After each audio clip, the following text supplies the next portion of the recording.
Chapter 1. F-Class Beastmaster Tianlong Cat. F-Class Beastmaster Tianlong Cat. The boy on the stage gazed at the text displayed on the electronic virtual screen, yet he merely smiled nonchalantly.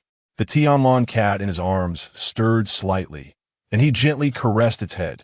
In the Tianlong continent, upon reaching the age of 18, individuals are able to communicate with the myriad beasts of the world as long as their mental strength reaches the state of a droplet, thus acquiring a pet that is most suited to them. The myriad beast realm is a world teeming with pets, a small world that fused with the Tianlong continent at the dawn of its formation, akin to a secret realm. The Tianlong cat nestled in the boy's embrace is the pet he obtained from this myriad beast realm, and it is indeed the most suitable companion for him. The Tianlong cat lifted its head to gaze at the boy before a hint of fatigue was evident in the boy's brow, clearly a sign of excessive cultivation and insufficient sleep. Chunlan, Apprentice Beastmaster. Tianlong cat, F-Class Evolution Route.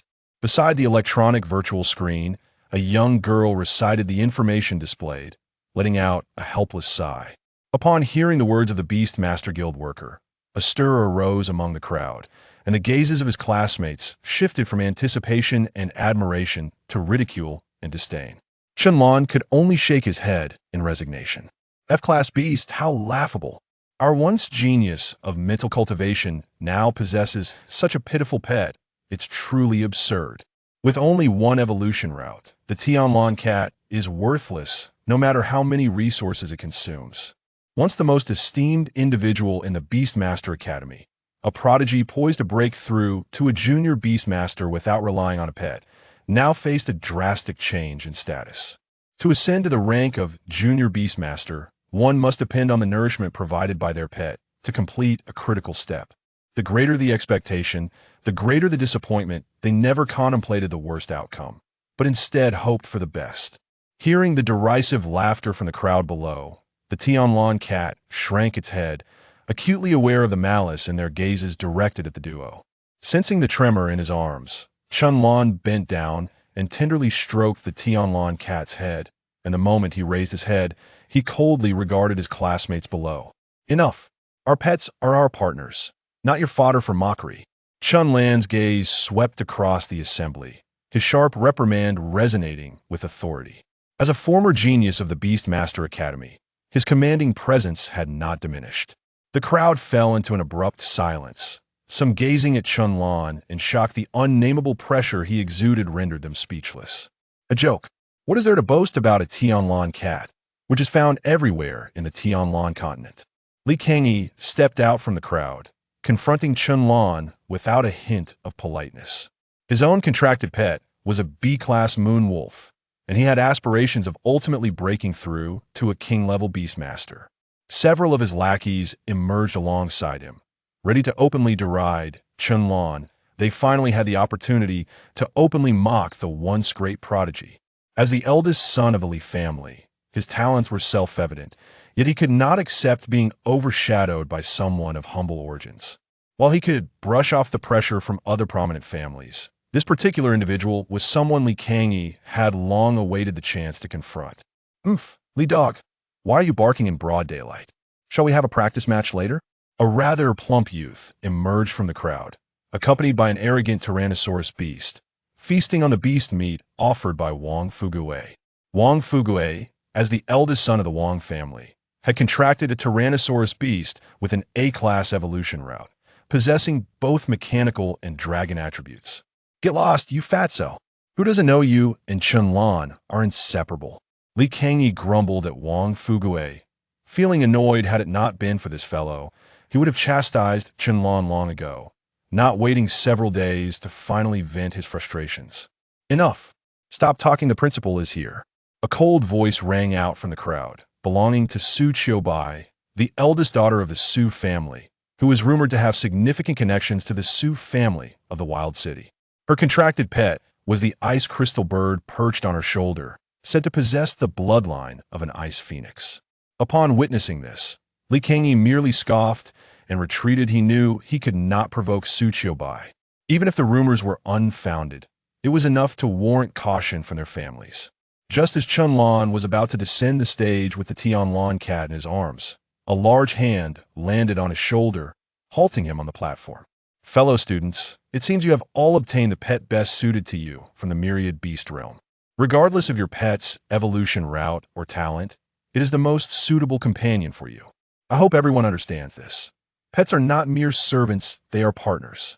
This statement was directed at Chunlan, yet it resonated with all present.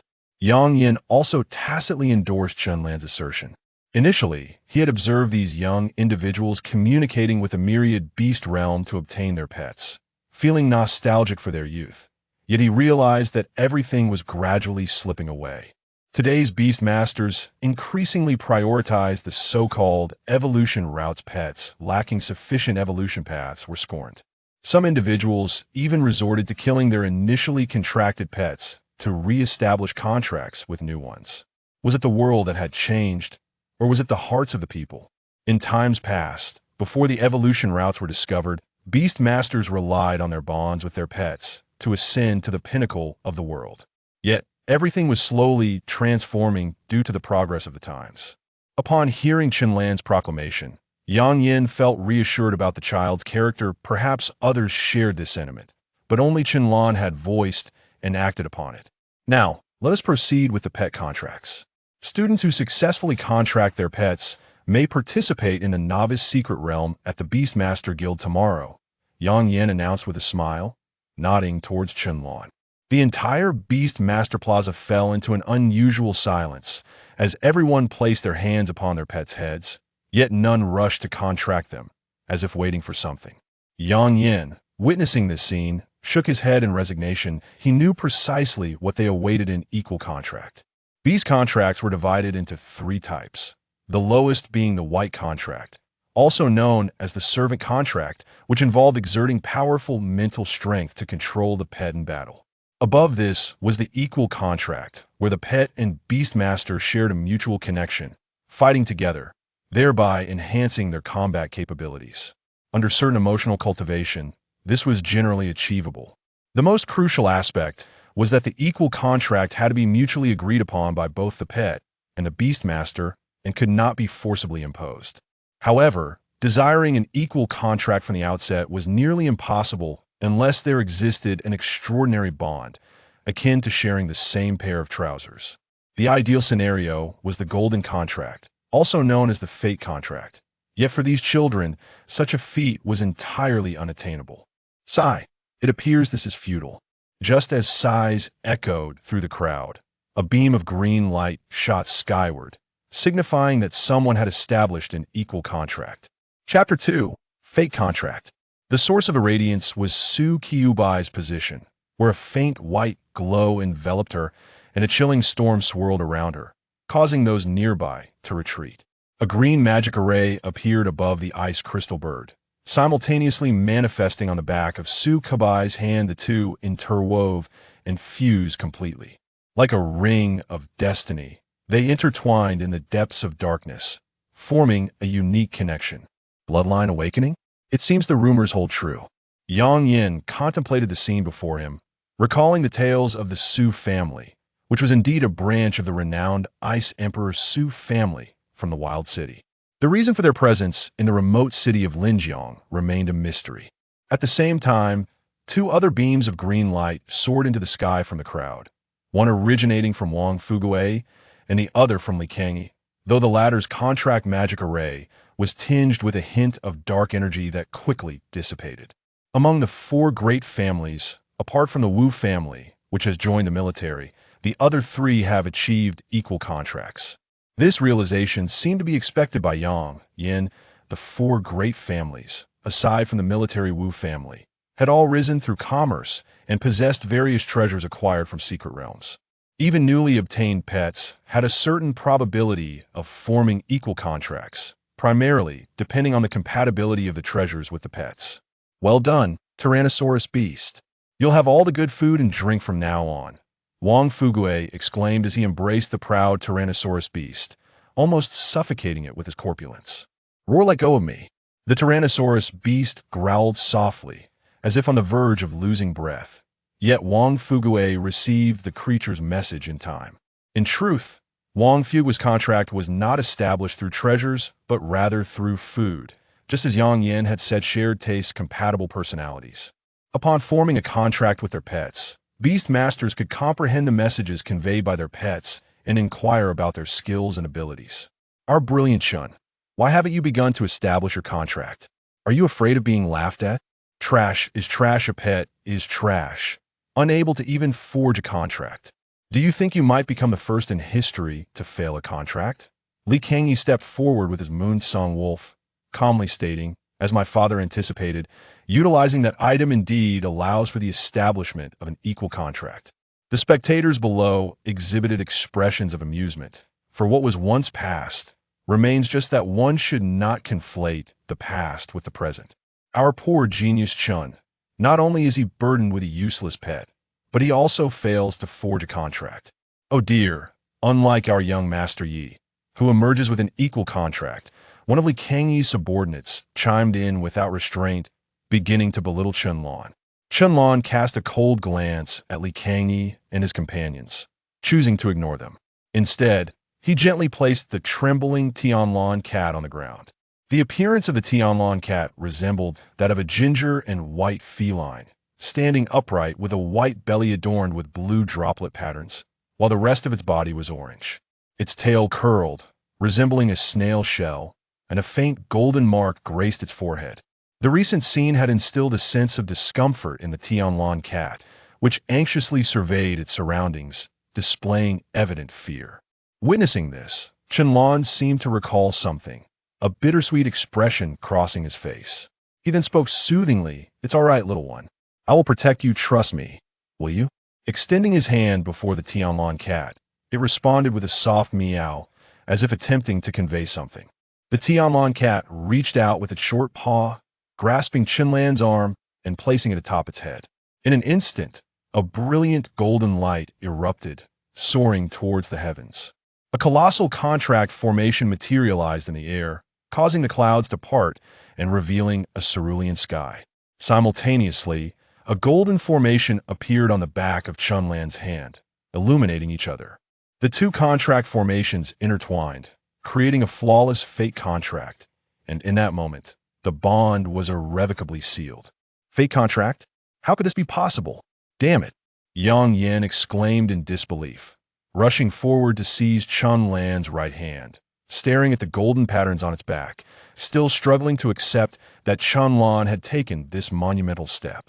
At the same time, Chunlan's consciousness seemed to plunge into darkness as a magnificent golden pathway unfurled before him, leading to a golden portal, standing resolutely amidst the sea of stars, radiating with brilliance. The Tianlan cat also appeared within this realm, standing upon the steps of the golden pathway, its forehead emanating an increasingly blinding divine light, as if awakening, unleashing boundless radiance, causing the starry sea to ripple. Suddenly, Chunlan felt a sharp pain in his mind within the void. 9 droplets floated, slowly merging into a single puddle. In that moment, his mental prowess underwent a breakthrough, transitioning from an apprentice beastmaster to a novice beastmaster, marking the reciprocal gift of the pet contract. The formation of the contract signified the intrinsic connection between the pet and the beastmaster, fostering mutual growth towards the pinnacle of beast mastery. That is breakthrough? After months of cultivation, have I been wasting my time? Chunlan reflected on his relentless training of mental prowess, aimed at achieving the novice rank before the contract, to enhance his chances of entering the Beastmaster Academy. To discover that the breakthrough was so effortless felt like a squander of his recent efforts.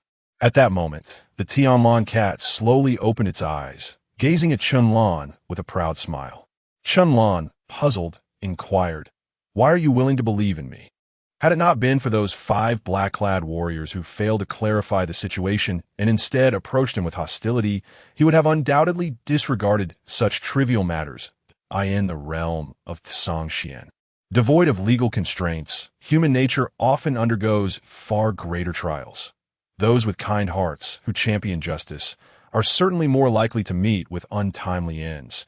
It is the self-serving, indifferent individuals who thrive according to the rational laws of survival. The 5 black-clad warriors, intent on confronting him, surely did not expect Jiang Xiaochun to wait for them to celebrate the new year. When the moment calls for action, one must act decisively, charging boldly into the unknown. Pray tell, why do they pursue you? Jiang Xiaochun inquired as he stepped forward, lifting Zishu Yuan with a firm grip. If you dare deceive me, should Zishu Yuan be pursued for committing some heinous crime, I would not hesitate to send him on his way, sparing the world from further calamity. Senior, I am equally wronged, Zishu Yuan retorted, raising his hands in a melodramatic display of indignation, declaring innocently, this truly has nothing to do with me. You see, in my spare time, I delight in studying the art of divination, and I have garnered some insights into it. Just yesterday, while exploring Falling Maple Mountain, I offered a reading to a young gentleman, and the results indicated that he was destined for misfortune. With imminent peril to his life, I simply relayed the findings to him. Upon hearing this, Jiang Xiaochun raised an eyebrow and asked, and he did not believe you, resulting in your beating? Indeed, to my astonishment, that young gentleman accused me of lacking skill and cursing him, commanding his guards, those very 5 black-clad warriors, to give me a good thrashing, which was quite painful. Zishu Yuan nodded fervently at Jiang Xiaochun's query, continuing, I firmly believe my divinations are infallible, yet I was unjustly beaten. Even a clay figure has its limits. Naturally, I could not let this go, so I trailed after that young gentleman. At this point, Zishu Yuan bit his lip and whispered as fate would have it. The young gentleman fell from a cliff yesterday evening. Well, how intriguing, Jiang Xiaochun mused, his interest piqued as he scrutinized Zishu Yuan with amusement. If that were indeed the case, this young man's understanding of divination was far from superficial, though other explanations could certainly exist. What happened next? Did those guards blame you for it? Compelled by curiosity, Jiang Xiaochun pressed further. Zishu Yuan hesitated. Meeting Jiang Xiaochun's gaze with a shy demeanor, I approached the guards and said, See, was my reading not accurate? I warned of impending misfortune and peril, yet you did not heed my words and chose to strike me. Now do you believe? Ignoring the warnings of youth leads to immediate consequences. And then, they began to pursue me. After hearing this, Jiang Xiaochun rolled his eyes in exasperation, utterly speechless. It was a miracle this fool had survived to this day. The death of a master often meant the demise of their guards, a customary rule on Songxian. The 5 warriors were already in a state of panic, and yet Zishu Yuan had the audacity to provoke them further. Was that not a blatant challenge? Who else would they strike if not him? Jiang Xiaochun, too, felt an urge to deliver a beating, for this man was undeniably infuriating and insufferably foolish. As for what transpired thereafter, it was all too clear. While being pursued by the guards, Zishu Yuan, much like the unfortunate young gentleman, accidentally tumbled from a cliff. Yet fortune favored him as he fell directly onto Jiang Xiaochun's face. Remarkably absurd. Had it not been for this serendipitous event, there may have been 2 casualties instead of 1. Chapter 3. The tricky system. Reflecting on this, Jiang Xiaochun shook his head and chuckled, regarding it as a mere amusing anecdote, observing the smile on Jiang Xiaochun's face. Zishu Yuan felt a sense of relief. It appeared his life might be spared after all. However, after a moment's contemplation, Zishu Yuan mustered his courage and sheepishly inquired, That is the entirety of the story, and I assure you every word is true. Might you consider setting me down? Being held like this feels rather uncomfortable. Jiang Xiaochun cast a glance at him and casually released him. Throughout Zishu Yuan's recounting, Jiang Xiaochun had been discreetly probing his mental state with secret techniques, ultimately finding no anomalies. Thus, it seemed the truth of the matter was indeed as he had described. In that case, granting him a reprieve posed no issue.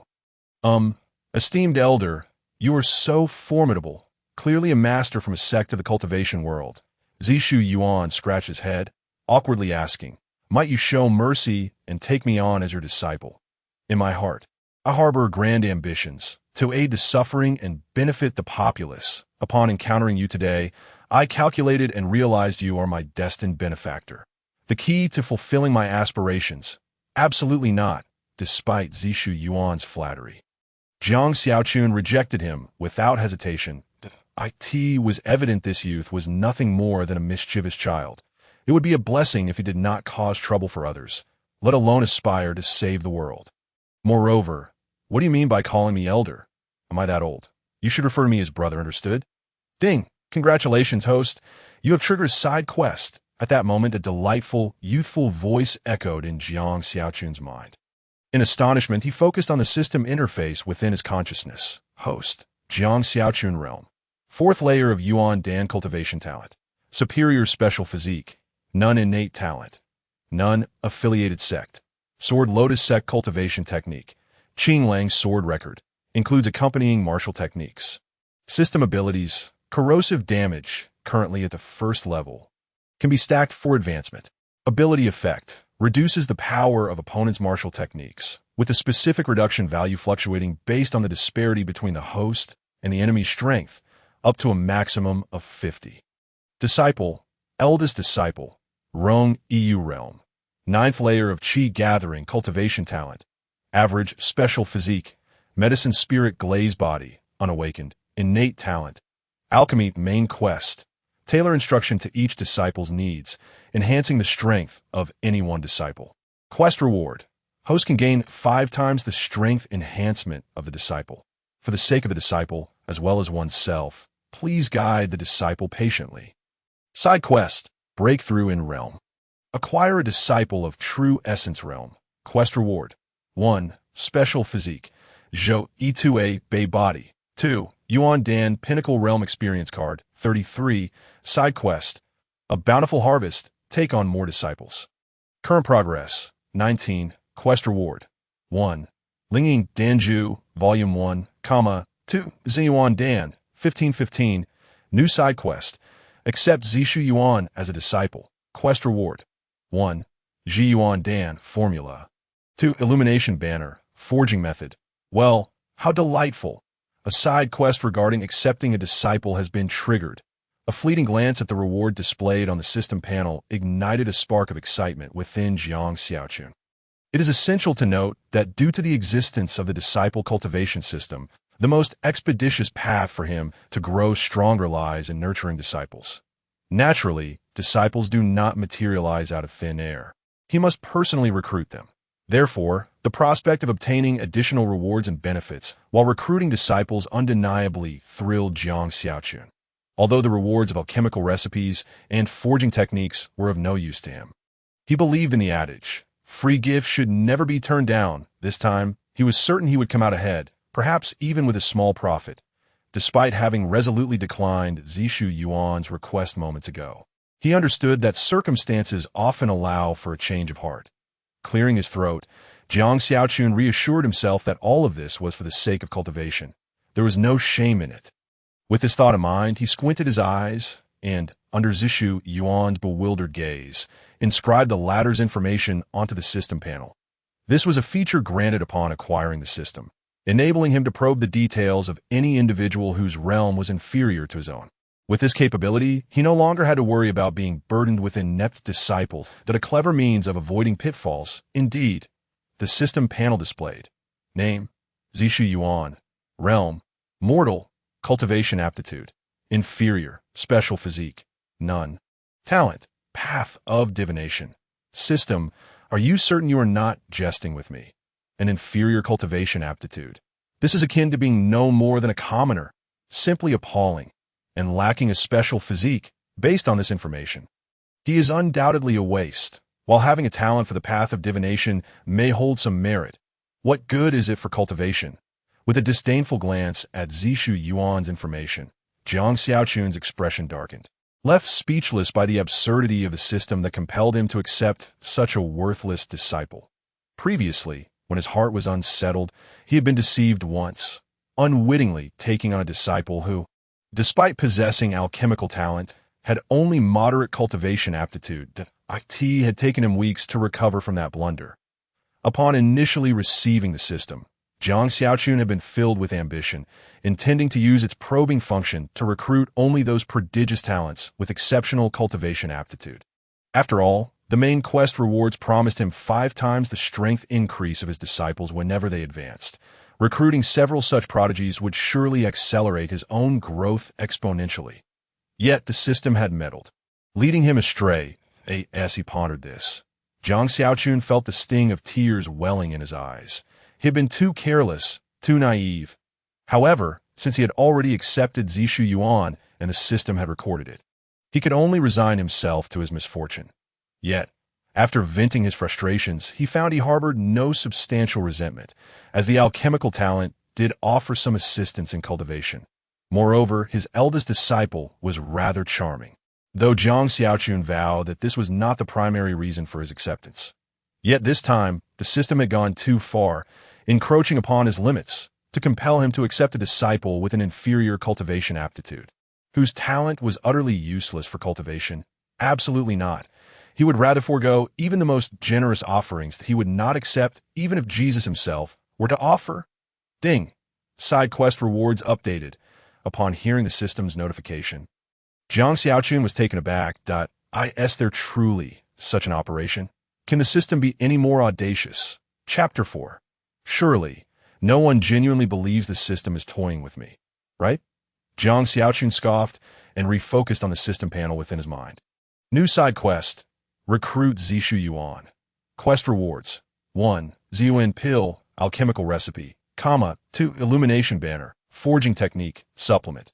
Broken mirror pills 2. Can forcibly elevate the host's current realm, ignoring any obstacles. You think such meager rewards will sway me? I assure you, that is impossible. Jiang Xiaochun glanced at the rewards, swallowed hard, and feigned indifference in his conversation with the system, while the prospect of elevating 2 minor realms was enticing. He understood that a feast is not a feast if it is not shared consistently. The side quest displayed a current progress of 19, indicating that Jiang Xiaochun could accept a maximum of 9 disciples. Thus, every potential disciple had to be meticulously chosen. Accept a worthless disciple for the sake of 2 broken mirror pills was, by any measure, not worth it, with the time he could invest in a disciple of superior cultivation aptitude. The benefits would far outweigh those of the 2 broken mirror pills. Why would he sacrifice an entire forest for a single tree? At that moment, Jiang Xiaochun resembled a rogue, haggling over his options. System, these rewards are fit only for beggars. I shall not accept them. Though I, Jiang Xiaochun, may be impoverished, I am steadfast in my principles. If I must perish here, I would rather leap from this moonlit mountain than acquiesce. As he reached this conclusion, fearful that his resolve might falter, Jiang Xiaochun clenched his teeth and added vehemently, "Shameless system, do not attempt to tempt me. I will not err again." Unbeknownst to Zishu Yuan, who stood nearby, Jiang Xiaochun's inner turmoil was palpable. Observing Jiang Xiaochun's conflicted expression, Zishu Yuan saw an opportunity and implored, "Senior, I truly wish to enter the realm of cultivation. I beseech you to accept me as your disciple." "I will heed your every command." "Absolutely not," Jiang Xiaochun replied with unwavering conviction. "The world of cultivation is not one to be entered casually. That if you truly desire it, you must participate in the selection tournament." Zishu Yuan found himself at a loss for words. If I could succeed, why would I be in this predicament? Ding! Side quest rewards updated. Upon hearing this announcement, Jiang Xiaochun's heart soared with joy. His recent haggling had been utterly flawless. He was determined to extract every possible benefit from this miserly system. New side quest. Recruit Zishu Yuan. Warning. Expiration time. 59 seconds. Quest rewards. No need to reiterate, it's already been established. Supplement. Main quest rewards enhanced. When a disciple's strength increases or they break through a realm, the host will receive 7 times the disciple's strength increase. What is this warning about? Jiang Xiaochun stared at the rapidly diminishing text on the system panel, utterly dumbfounded. The system was undoubtedly aware of his inner thoughts. With a sense of helplessness, Jiang Xiaochun felt he could weep. Now, not only had he failed to extract any benefits, but the pressure had shifted entirely onto him. Should he accept or not? Jiang Xiaochun tugged his hair, his face a mask of indecision. While the initial 3 rewards were indeed appealing, he wasn't at a point of desperation. However, the newly presented 4th reward, 7 times the disciple's strength increase, was a full 2-fold enhancement from the original reward. His earlier reluctance to accept Zishu Yuan stemmed from fear that the latter would hinder his own cultivation. Yet, with this adjustment, the system had struck at his vulnerability. Cursed be this insidious system. which knew precisely how to tempt him. If that was the case, then he could not be blamed for his lack of compassion. Jiang Xiaochun suddenly realized that accepting this disciple might not be such a poor choice after all. However, he must maintain the demeanor of a strong individual and devise a clever plan. With this in mind, Jiang Xiaochun turned to Zishu Yuan, feigning disdain, and asked, "What was it you just said to me?" "What did I just say?" Upon hearing this, Zishu Yuan's complexion instantly turned pale. Could this senior be endowed with mind-reading abilities, aware of my recent inner musings against him? Oh dear, this could spell disaster. I wonder if he might simply strike me down on the spot. With a heart filled with trepidation, Zishu Yuan lifted his gaze to glance at Jiang Xiaochun. Yet from the latter's expression, he discerned that it might not be the case. After contemplating for a moment, he mustered his courage and stammered, "Senior, you must have misheard me. I didn't say anything at all." "Didn't say anything? Then I shall take my leave." Jiang Xiaochun was left speechless, pondering how this little rascal seemed utterly incapable of reading the subtleties of facial expressions. Did he not notice that my eyes were practically twitching from the effort? Such a blatant hint. How could he fail to grasp it? Upon hearing Jiang Xiaochun declare his intent to depart, Zishu Yuan became flustered, scratching his head as he mulled over his next words. Tentatively, he inquired, "I'll do whatever you say?" "No, I meant the previous sentence that I beg you to take me as your disciple. In light of your earnestness, I shall reluctantly acquiesce." Jiang Xiaochun nodded, feigning reluctance as he said, Individuals as kind-hearted as myself are a rarity in this world." He had just weighed the pros and cons. If he chose not to accept a disciple this time, he would still have 8 slots available. According to the main quest bounty, the enhancement to a disciple's power will be 5-fold, yielding a total of 40 times the original strength. Surely that was not excessive. However, should he accept a disciple now, he would have only 7 slots left, but the reward would increase to 7 times the disciple's strength, resulting in 49 times the original power. When calculated, it seemed he would actually be profiting from this decision. Surely, no one genuinely believes the system could outsmart the host, right? Jiang Xiaochun felt a small surge of pride at this thought. Upon hearing Jiang Xiaochun agree to his request, it was now Zishu Yuan who was taken aback, even questioning whether he had misheard. Hadn't the senior just vehemently claimed he would not accept him as a disciple? What had prompted this sudden change of heart? This was rather unexpected. Ironically, he had been contemplating how to phrase his arguments to persuade the senior, only to find that effort wasted. What is the matter? Unwilling. Noticing the conflicted expression on Zishuan's face, Jiang Xiaochun gritted his teeth and said, "Then forget it." No, I'm willing," Zishu Yuan hurriedly replied. Who would be foolish enough to refuse such an opportunity? The mere thought of losing this chance due to a delayed response made him feel as though he might as well be dead. "That's good," Jiang Xiaochun sighed in relief. "Well, at least you have some perceptiveness." "Master, I humbly bow before you." Fearing Jiang Xiaochun might change his mind, Zishu Yuan quickly knelt and kowtowed to acknowledge his master. "As my disciple, you must prepare yourself for hardship." Jiang Xiaochun adopted an air of inscrutable wisdom and said nonchalantly, "No matter how arduous it may be, I shall endure." "Very well.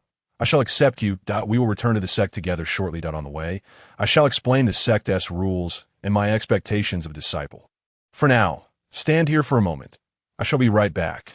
With that, under the astonished gaze of Zishu Yuan, Jiang Xiaochun walked to the edge of the cliff and leaped down without a moment's hesitation. There was no choice. After boasting earlier about a certain sage named Wang, he had foolishly declared that he would rather die than agree to jump from this precipice. Now, faced with the consequences of his own words, he had no choice but to leap. As for whether he would perish from the fall. It was impossible for him to die from such a thing. Not in this lifetime. Why? He could fly. There was no other explanation. He was simply that formidable that I wish I could die. Yet I cannot. Having fulfilled his earlier proclamation, he set fire to the corpses of the 4 guards, and with his newly accepted second disciple in tow, Jiang Xiaochun resumed his journey back to the sect. As the sun descended, its rays elongated the shadows of Jiang Xiaochun and Zishu Yuan, and in the breeze, their voices could be faintly heard. "Master, I have nothing to repay you with. How about allowing me to divine your fortune?" Get lost. My divinations are quite accurate. Just give it a try. Say another word, and I'll tear your mouth apart. According to the divination, Master today, I've had enough of you. You little rascal. I advise you to keep your mouth shut. Chapter 5. Sword Lotus Sect in the Tiangu Kingdom, at the southernmost region of Fenglin County. The mountains stretch endlessly, towering peaks spanning thousands of miles, resembling a natural barrier that separates Fenglin County from the neighboring Cheju County. Within these mountains dwell numerous wild beasts and supernatural creatures. With countless spiritual herbs and flowers, akin to a natural treasure trove awaiting human exploration, truly a land rich in resources. The myriad advantages of this location have attracted numerous esteemed individuals to establish their sects here, including the founding master of the Sword Lotus Sect. Furthermore, due to the fact that all sects established in this region excel in sword cultivation, the mountain range has also been aptly named the Sword Dual Mountain Range. As for why all the sects here specialize solely in sword cultivation and not in other forms of practice, well, that is simply due to the inability to survive if one does not fit in. You ponder upon that. Due to the burden of having Zi Shuyuan with him, Jiang Xiaochun was unable to exhibit the speed befitting a Yuan Dan realm cultivator.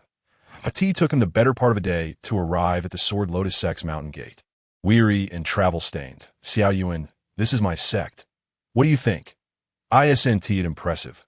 Jiang Xiaochun patted off non-existent dust from his attire, speaking with grandiosity, yet he received no response. At this moment, Zi Shuyuan stood in awe, utterly dumbfounded before the mountain gate of the Sword Lotus Sect.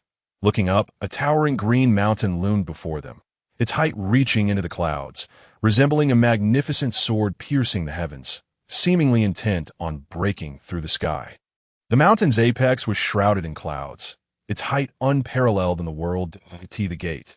There were two young guardians standing, one on each side, and above the massive entrance hung a plaque intricately carved from redwood, inscribed with 3 grand characters, Sword Lotus Sect.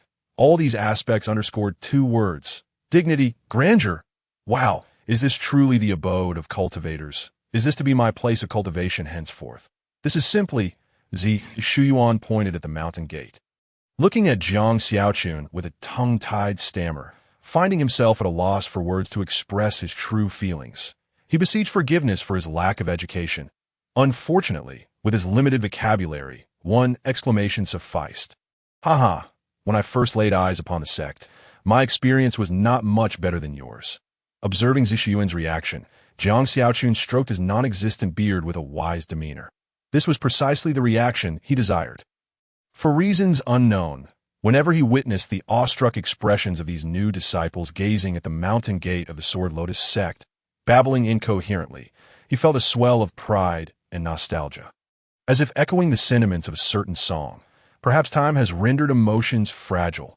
In the ensuing years, or even decades, you will spend your time here.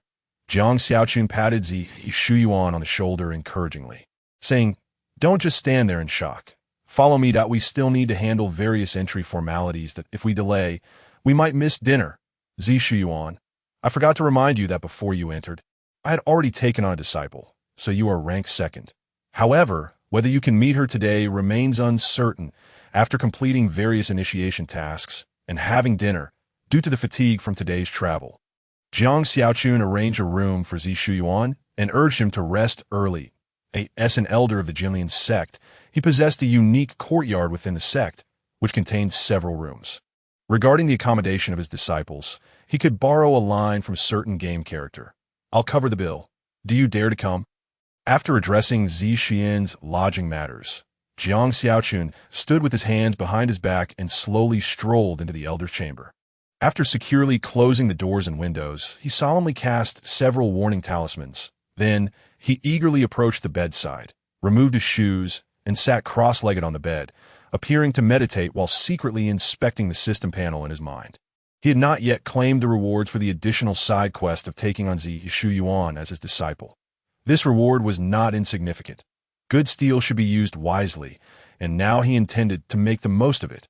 System, claim the rewards for the additional side quest. Jiang Xiaochun silently thought. Ding, claiming rewards. The Yuan Dan formula has been placed in your backpack. The illusionary light flag, forging method, has been placed in your backpack. 2 breaking mirror pills, system product, have been placed in your backpack. The main quest reward enhancement has been modified.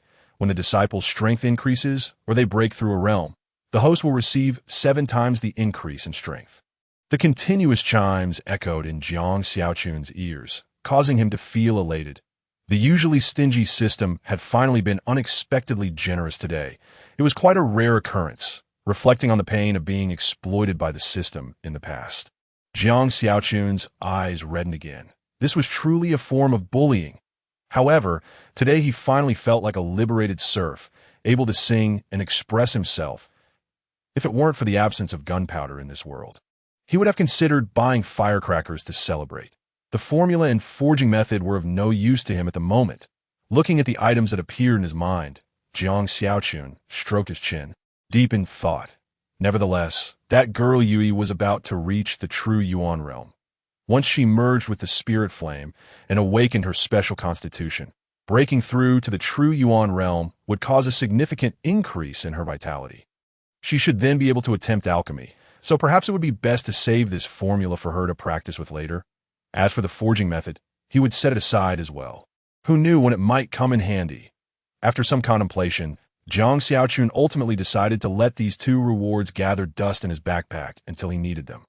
After all, stored in his mind, they were guaranteed not to be lost to AS for the 7-fold enhancement of the main quest reward. That was a long-term endeavor, triggered passively, requiring him to cultivate his disciple. It could be set aside for now. Finally, Jiang Xiaochun's attention shifted to the 2 breaking mirror pills, system product, among his rewards. From the name alone, it was evident that these were meant to aid practitioners in breaking through realms. And the special designation of system product was particularly noteworthy. Could it be implying that the system's products are guaranteed to be top-notch? Jiang Xiaochun shook his head, dismissing these unrealistic thoughts, then opened his palm. And a breaking mirror pill suddenly appeared in his hand. The pill was dark and uneven, resembling something haphazardly sculpted from a lump of clay, leaving Jiang Xiaochun utterly speechless. Why did it remind him so much of a certain classic scene from a drama? Jiang Xiaochun picked up the pill and sniffed it, immediately feeling a pungent scent. Why did it also have a smell reminiscent of stinky tofu? He blinked, feeling a twinge of worry. Could this thing be expired or toxic? Or perhaps it was like stinky tofu, foul-smelling yet delicious. Regardless, he decided to take the plunge and swallow it. Gathering his courage, Jiang Xiaochun stuffed the pill in his mouth and began to chew rapidly. Jiang Xiaochun's face contorted in confusion. Why did this pill taste like durian once it hit his tongue? I can't believe it. But since it was his mouth, he had no choice but to continue chewing. Surprisingly, it was rather enjoyable, and the more he chewed, the more delightful it became. Come on. As he swallowed the pill, Jiang Xiaochun tightly closed his eyes, his expression grave. Why? To prepare for the pain that would accompany the breaking mirror pill's entry into his body. Any breakthrough in realms equated to a reconstitution of the body. Thus, every breakthrough would entail corresponding risks and suffering. Having already reached the Yuan Dan realm, Jiang Xiaochun was well accustomed to this process. Whoosh! Sure enough, as the pill dissolved within him, its essence expanded, unleashing a formidable aura that coursed through his body. Jiang Xiaochun clenched his fists, his gaze resolute, proclaiming, "The pain of merely breaking through the Yuan Dan realm will not defeat me." With his roar, a surge of energy shot from his dantian, racing towards his throat. Burp. Following this, Jiang Xiaochun let out a prolonged burp lasting 10 seconds. Ding. Host has consumed the breaking mirror pill. Realm breakthrough complete. Jiang Xiaochun's lips twitched violently, leaving him utterly speechless. He had braced himself for the impending pain, yet the breakthrough had concluded so swiftly. This was far too easy and casual. He had underestimated the situation. Chapter 6. The screams in the night sky after swallowing both breaking mirror pills, which smelled like stinky tofu, yet tasted like durian. Jiang Xiaochun's cultivation soared like a rocket, reaching the 6th level of the Yuan Dan realm. In less than the time it takes for an incense stick to burn, he had consecutively broken through 2 levels within this realm. Not to mention that this was the Yuan Dan realm. not some lower realms like body refinement or qi gathering, that if this information were spread, it would surely be met with laughter. However, Jiang Xiaochun had achieved it. After all, a life of hanging on the wall was simply that audacious, that unreasonable. Naturally, after completing his breakthrough, Jiang Xiaochun did not waste any time. He continued to meditate with his eyes closed, channeling his techniques to further cultivate. For whenever one breaks through a realm, the body briefly garners the favor of the heavenly Yuan force.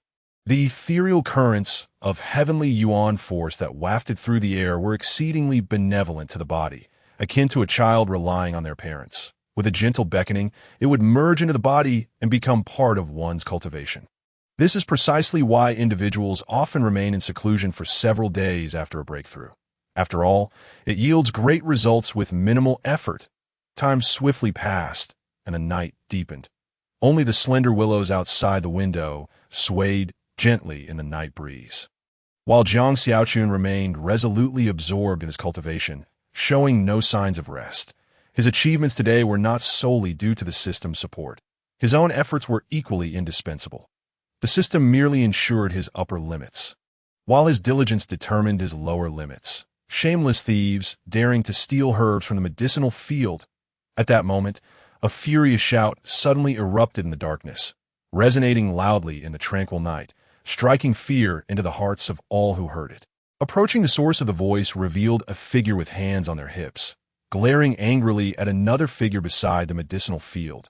The furious twin ponytails, shaking from behind, indicated that the source of the shout was a young girl.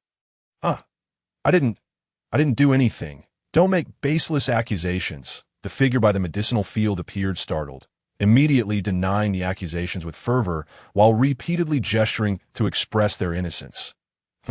Since I have caught you, prepare to face the consequences.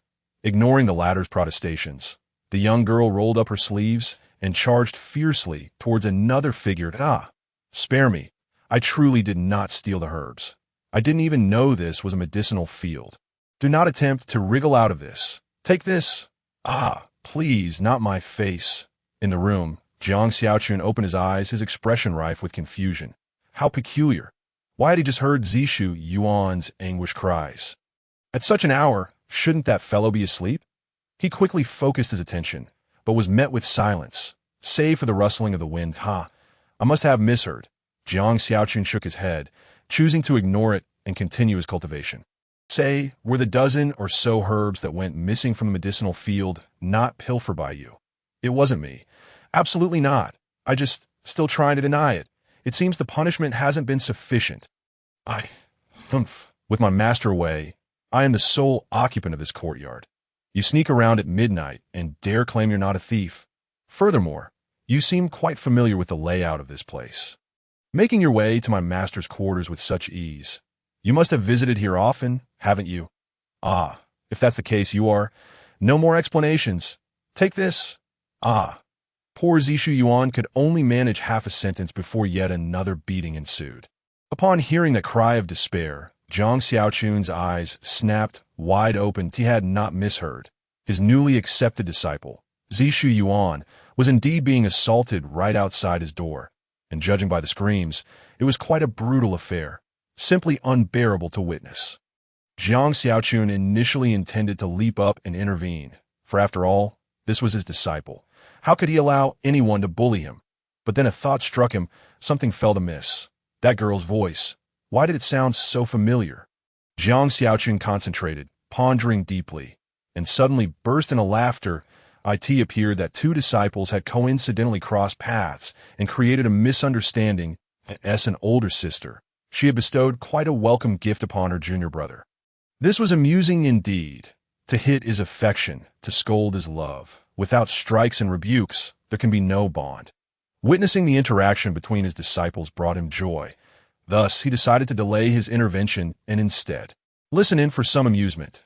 Upon returning from his outing yesterday, Jiang Xiaochun had patrolled the courtyard and discovered that his eldest disciple, Rong Yiyu, was not present. Thus, the two disciples had yet to meet and were unfamiliar with one another, which explained this comical blunder. Quite understandable.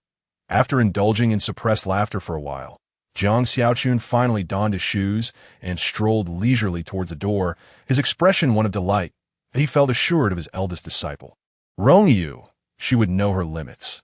Despite Zishu Yuan's anguished cries, he would likely only sustain some superficial injuries, perhaps a sprain or two. For him, it would take just a few moments to restore Zishu Yuan to his former condition. Leaving no trace at all. As for the notion of accidentally causing a fatality, impossible. Not to mention, Rong Yu was merely at the gathering qi stage, essentially just a slightly sturdier mortal. Furthermore, under his watchful gaze, how could such a thing possibly occur? He must be overthinking it. Thus, he leisurely prepared himself. After all, such occurrences were indeed rare. Although he now held the title of elder, he was only a decade or so older than these two disciples.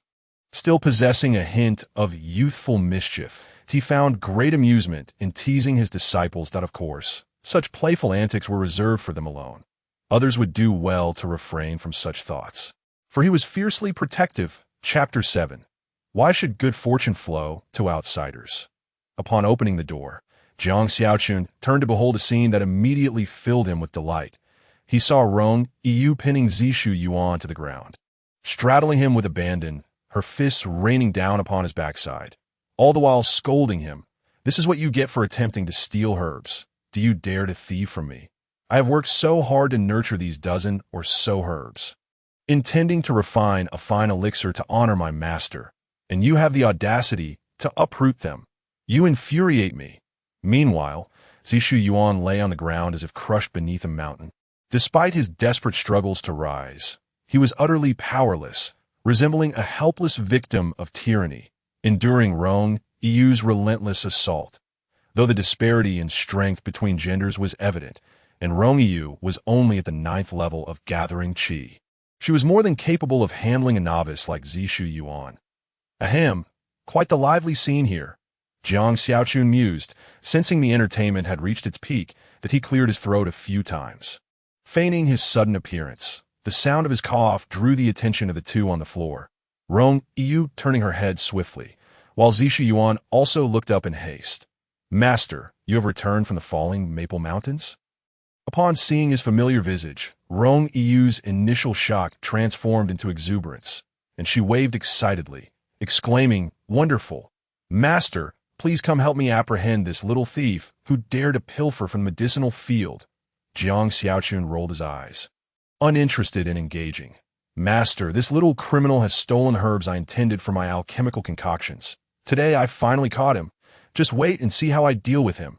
Rong Yu continued relentlessly, occasionally landing a few more punches on the still struggling Zishu Yuan. "Master, who is this woman? She acts like a madwoman," Zishu Yuan exclaimed, finding new strength in Jiang Xiaochun's presence. "The moment she saw me, she charged at me without explanation and beat me up, accusing me of stealing her herbs. This is outrageous. I just arrived at the sect today. How could I have done such a thing? Master, you must stand up for me." With that, he cast a look of pained grievance towards Jiang Xiaochun, akin to a wronged spouse. Upon hearing the little thief also call out for her master, and seeing her earnest demeanor, Rong Yu suddenly hesitated. She rubbed her eyes and scrutinized Jiang Xiaochun once more, realizing she had not been mistaken. This was indeed her master. But what on earth was going on? Her small mind was filled with confusion. Seizing the moment of Rong Yu's distraction, Zishu Yuan took his chance, thrusting his backside upward and pushing himself off the ground, arching his body like a bow. Ouch! Rong Yu, caught off guard, lost her balance and slid off Zishu Yuan's back. "Master, save me!" Finally escaping the clutches of Rong Yu, Zishu Yuan wailed, scrambling towards Jiang Xiaochun, skillfully hiding behind him. Rong Yu, now upright and graceful, upon seeing Zishu Yuan cower behind Jiang Xiaochun, chose not to pursue further, her eyes filled with confusion as she fixed her gaze on him. This is my newly accepted second disciple, Zishu Yuan." Jiang Xiaochun first dragged Zishu Yuan, who was hiding behind, away and smiled as she explained to Rong Yu. Then she continued, "Xiao Yuan, this is your senior sister. My eldest disciple, Rong Yu, whom I mentioned to you earlier. You two should get acquainted." After speaking, Jiang Xiaochun rubbed her hands together and stood by like an audience member, gazing at the two with a beaming smile. "Junior brother," Rong Yu exclaimed, her eyes sparkling with curiosity as she scrutinized Zishu Yuan. Zishu Yuan cast a frightened glance at Rong Yu, avoiding her gaze, and after a moment's hesitation, softly called out, "Senior sister." Rong Yu withdrew her gaze, nodding with a smile in acknowledgement. "All right, tell me, what has transpired?" Jiang Xiaochun stifled her laughter, feigning ignorance, and inquired, You go ahead." "Yes, master." Rong Yu respectfully replied, "In the past few days I noticed that the medicinal herbs in the field would mysteriously diminish by 2 or 3 stalks by the next morning. So today, I specifically hid in the medicinal field, planning to catch the little thief red-handed. After waiting for a while, I saw a shadow sneaking into the field, and then, at this point, she looked up at Zishu Yuan. Then you discovered that the intruder was a stranger you didn't recognize, and concluded he must be the herb thief. Thus you leapt out and gave him a sound beating." Jiang Xiaochun raised an eyebrow, interrupting Rong Yu's narrative with a chuckle. "Indeed," Rong Yu replied awkwardly, "I had no idea, master, that you had just taken on a second junior brother. Xiao Yuan, why were you wandering about the medicinal field at night instead of sleeping?" Jiang Xiaochun turned her gaze toward Zishu Yuan. "Master, I didn't even know that was the medicinal field, nor did I realize it was planted with herbs," Zishu Yuan said pitifully after arriving in the courtyard today. "I curiously wandered around to familiarize myself with the environment. Then I saw that patch of land, noticing it was lush and green. I just entered the sect. How could I possibly know that it was spiritual herbs? I thought it was a vegetable garden, so when I felt the urge to relieve myself earlier, I intended to go to that patch and take care of it right there, just giving the field a bit of fertilizer. Haha, that's how we do it in our village. After all, one Shun Ti let good fertilizer go to waste." He paused, about to continue, when Rong Yu interrupted him. "Jiang Xiaochun, so why didn't you clarify the situation when your senior sister was attacking you?" Jiang Xiaochun asked helplessly. "If you had explained, you wouldn't have been beaten. Did I have that opportunity?" Zishu Yuan cast a resentful glance at Rong Yu, lamenting, "Every time I started to explain, my senior sister would land a punch on me." It was agonizing.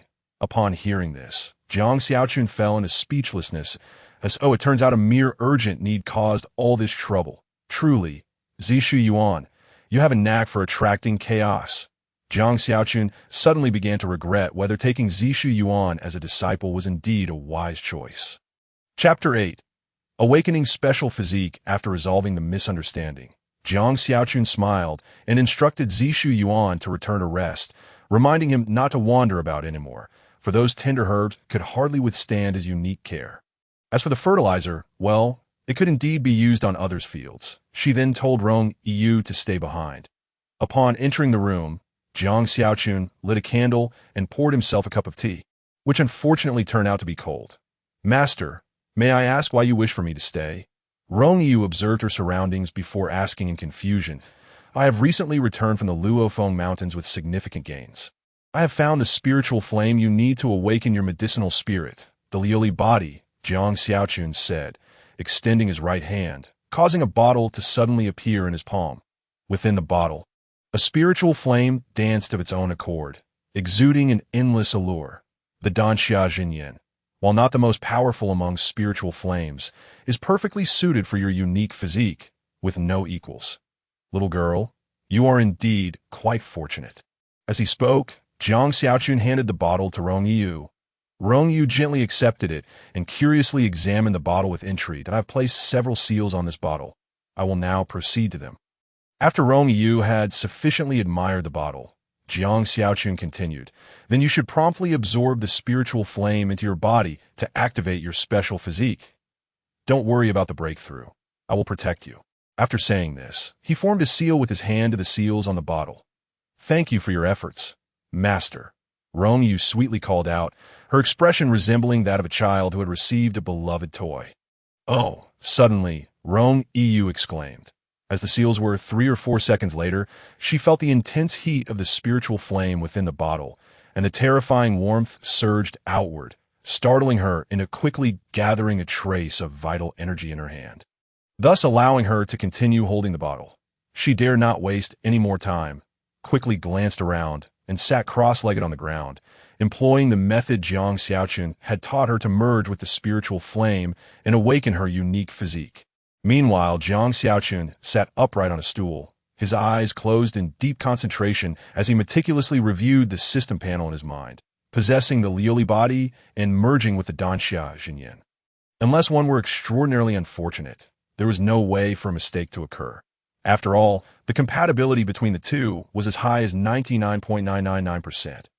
Otherwise, how could he have said that Rong Yu was lucky? It wouldn't hurt to be a little distracted for a while. Suddenly, as he was carefully examining the system panel in his mind, Jiang Xiaochun let out a surprised sound, as if he had seen something. System panel, character overview, disciple information, main quest, tailor teaching methods to each disciple to enhance or break through any disciple's current realm. Quest reward, when a disciple's strength is enhanced or breaks through their realm. The host will receive 7 times the strength increase of the disciple. For the sake of the disciple and oneself, please be patient in guiding your disciple. Side quest, realm breakthrough, have a disciple at the True Yuan realm. Quest reward, 1 special physique, Yijing 2A Bei body, 2, Yuan Dan Pinnacle Realm Experience card, 33. Side quest, spread your teachings widely, accept more disciples. Current progress, 29. Quest reward, 1. Lining Dan Ju, Volume 1. 2. Xingyuan Dan, 1515. Available for claim. Upon seeing the 3 words available for claim, Jiang Xiaochun slapped his forehead, realizing he had completely forgotten about this matter. After successfully taking on a disciple, he was eligible for the rewards from the second side quest, that if he hadn't been idly browsing the system panel, he would have completely overlooked it. Of course, this wasn't entirely his fault. The system was notoriously stingy, always pinching pennies, and it was rare for it to be so generous today that on the way back to the sect, Jiang Xiaochun had been preoccupied with thoughts of the additional side quest rewards, momentarily forgetting everything else.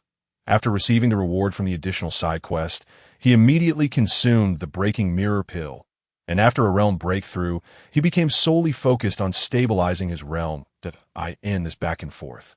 He had genuinely forgotten about the reward from the other side quest. However, now that he had discovered it, there was no way he would let it slip by. System, claim the reward, Jiang Xiaochun commanded in a deep voice. Ding, rewards are being claimed. The Lingying Danjue, Volume 1, has been placed into your backpack. The Xingyuan Dan, 1515, has also been added to your inventory. Ding, side quest, peach and plum all over the world. The reward for accepting more disciples has changed. Side quest, peach and plum all over the world.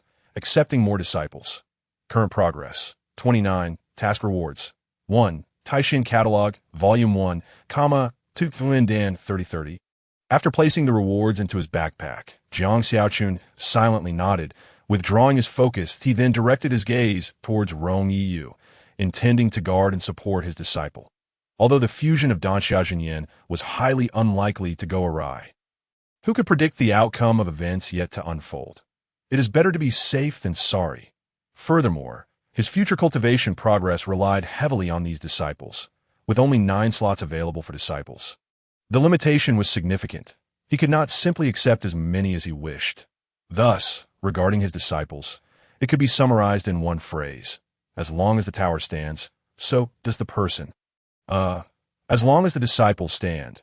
As soon as Jiang Xiaochun opened his eyes, he happened to see Rong Yu, who was preparing to swallow the Danxia Jinyan with a serious expression.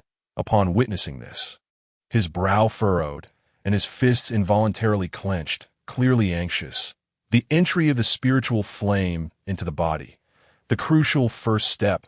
Without any hesitation, Rong Yu ingested the spiritual flame, her hands moving swiftly like butterflies flitting among flowers, forming intricate seals to guide the spiritual flame within her body, dispelling the constraints imposed by the heavens and earth on her unique constitution. In the next moment, Rong Yu's brow furrowed intensely. Her lips slightly parted, appearing to be in immense pain. The agony of the spiritual flame entering her body was akin to being engulfed in lava, flames scorching her flesh. Yet at this moment, she had no choice but to endure. Just then, her body trembled, expanding dramatically like an inflating balloon, almost to the point of bursting. Jiang Xiaochun gazed at this scene, barely daring to breathe, internally urging her to hold on just a little longer. Crack! An imperceptible sound seemed to resonate from within her, and then her body deflated, gradually returning to its original form. Witnessing this, Jiang Xiaochun's previously anxious heart eased by half. The restraints of heaven and earth had dissipated. And now only the Dantian remained to be dealt with. Just one final hurdle. Success was merely a step away. Inside Rong Yu's Dantian, countless strands of vital energy floated upwards, swirling into clouds, stirring the winds of change within her Dantian. This was the obstacle that Rong Yu faced in entering the true Yuan realm. The swirling clouds. In the Dantian of ordinary cultivators, vital energy would gradually rise and coalesce into clouds, eventually transforming into true Yuan liquid after continuous accumulation. True Yuan liquid is the proof of entry into the true Yuan realm. However, cultivators with special constitutions, while their vital energy could also condense into clouds through accumulation, instead formed swirling clouds, which could not be converted into true Yuan liquid. Thus, they required a medium to stabilize the vital energy clouds within them, gradually allowing it to transform into true Yuan liquid. Moreover, due to the differences in their unique constitutions, the required mediums varied significantly. For instance, the medicinal spirit glazed body needed spiritual flame as its medium. As time passed, the swallowed Danxia Zhenyan finally made its way into the Dantian. Like a guiding force, the spiritual flame danced with the wind, swirling upwards like a rootless tree, wobbling as it floated, eventually merging with the swirling clouds formed by countless strands of vital energy. Sizzle! With the integration of the spiritual flame, the swirling clouds seemed to evaporate, rapidly shrinking yet visibly becoming more refined, ultimately transforming into a mass of vital energy liquid that enveloped the spiritual flame. The spiritual flame moved autonomously, appearing extraordinarily vibrant within the enveloping vital energy liquid. Boom! Simultaneously, on the forehead of Rong Yu, a spiritual flame mark suddenly emerged into that moment. Her entire being radiated brilliance, and her eyes flew open. In an explosive instant, her aura surged upon seeing the mark appear. Jiang Xiaochun let out a long sigh of relief. The mission was accomplished. The special constitution had fully awakened. The barriers had been completely eliminated. Next, it was merely a matter of time to break through to the true Yuan realm. Chapter 9. The Art of Pretending Masterfully. Rest assured to break through. There is no issue regarding your vital energy. Seeing Rong Yu open her eyes to look at him, Jiang Xiaochun said with a smile. After the purification and stabilization from the spiritual flame, significant changes had occurred within Rong Yu's Dantian. The original swirling clouds of vital energy had vanished, replaced by vital energy liquid. However, this was merely vital energy liquid, not yet true Yuan liquid, which is the proof of entering the true Yuan realm. Nevertheless, this had facilitated her last step towards entering the true Yuan realm. Liquid transformation. It could be said that Rong Yu was now not much different from an ordinary cultivator who had just entered the true Yuan realm, except for the insufficient accumulation of vital energy. Thus, what she needed to do next was to continuously absorb vital energy to expand the true qi liquid within her, achieving a qualitative change through quantitative accumulation, thereby transforming the true qi liquid into true Yuan liquid, thus stepping into the true Yuan realm. Hearing Jiang Xiaochun's instructions, Rong Yu nodded trustingly, then closed her eyes to silently operate her technique. Absorbing the scattered vital energy from the heavens and earth, strands of vital energy, in a rhythmic pattern, were inhaled into her body, purified by her technique, and flowed into her Dantian, becoming part of the vital energy liquid. The most significant difference between the true Yuan realm and the gathering Qi realm lies in the ability to autonomously absorb the vital energy from the heavens and earth, transforming it for personal use. One relies on arduous cultivation, while the other seems to be aided by divine forces. The disparity in cultivation speed between the two is self-evident. Observing Rong Yu in meditation, Jiang Xiaochun smiled slightly, and suddenly, a token appeared in his hand. The token seemed neither jade nor stone.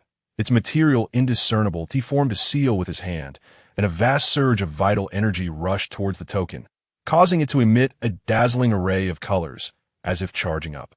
"Activate the gathering array," Jiang Xiaochun commanded, raising the token. The colorful light emanating from the token resembled a beacon, drawing the previously drifting vital energy from the surroundings towards it at an astonishing speed, almost visible to the naked eye. This commotion naturally caught the attention of other high-ranking members of the Jinlian sect. However, upon realizing that the disturbance originated from Jiang Xiaochun's courtyard, they quickly averted their gazes. Seemingly accustomed to such occurrences, Jiang Xiaochun appeared to have grown even stronger. After waiting for a while, and sensing that the vital energy in the courtyard had become sufficiently dense, Jiang Xiaochun altered his hand seal and pointed the token towards Rong Yu. Draw! Instantly, vital energy surged above Rong Yu, swirling together to form a vortex. The vital energy vortex. As time passed, the vital energy gathering in that vortex became increasingly dense, even undergoing qualitative changes, condensing into clouds. Drops of vital energy liquid, rich in purity, fell from the vortex, seeping into Rong Yu's body. The transformation of vital energy into liquid. This indicated that the concentration of vital energy in this area had reached an extraordinarily terrifying level. Jiang Xiaochun stood by, observing this scene with a serious expression. Indeed, the gathering array in this courtyard was extraordinary. No wonder it had previously served as a retreat for some seniors within the sect. Surely, this vital energy was more than enough to support Yu in breaking through to the true Yuan realm. Upon contemplation, Jiang Xiaochun stepped away, extinguishing the candle in passing. For a fleeting moment, the night was enveloped in silence, save for a solitary figure seated in meditation, accompanied by the swirling vortex of elemental energy and the dripping liquid essence of power. An atmosphere of solitude, devoid of sound. The following morning, before dawn had broken, the roosters crowed. Jiang Xiaochun, having found a vacant room to practice through the night, slowly opened his eyes. After glancing out the window, he gathered his energy and rose. He first attuned himself to his surroundings. Discovering that Rong Yu was still engaged in her cultivation, Jiang Xiaochun nodded slightly, his expression calm. That moment, Rong Yu's rate of absorbing and converting elemental energy remained insufficient. Most of the energy she had absorbed the previous night lingered within her, indicating that it would likely take another 2 or 3 days for her to fully assimilate the energy and transform it in her own strength. Hence, there was no need for haste. As for Zishu Yuan, he was still fast asleep. After stretching lazily and donning fresh garments retrieved from a storage ring, Jiang Xiaochun stepped outside into the courtyard. He practiced the Qinglang sword technique twice, not for any other reason than to deepen his impression and hone his skills through repetition. Subsequently, he departed the courtyard and made his way to the back mountain. The previous day, the sect leader, Yu Ba, had sent a disciple with a letter requesting Jiang Xiaochun to meet him at their usual spot on the back mountain in the morning, indicating the need to discuss an important matter. Thus, Jiang Xiaochun rose early, eager to uncover the nature of the matter at hand.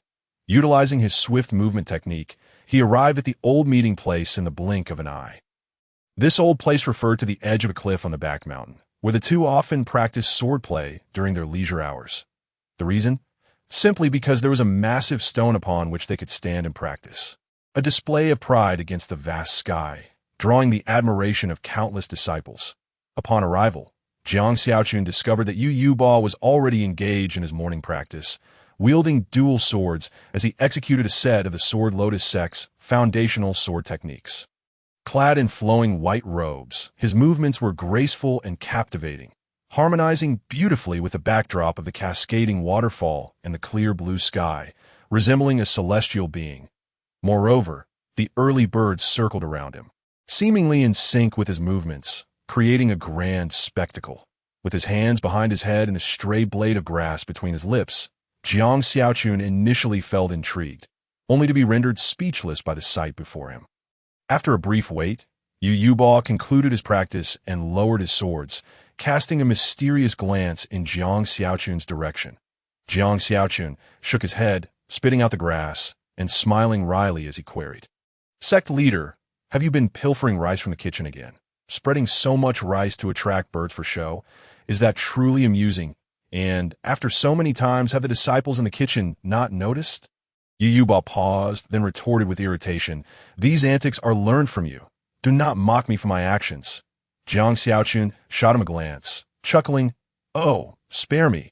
I certainly do not engage in such frivolities now.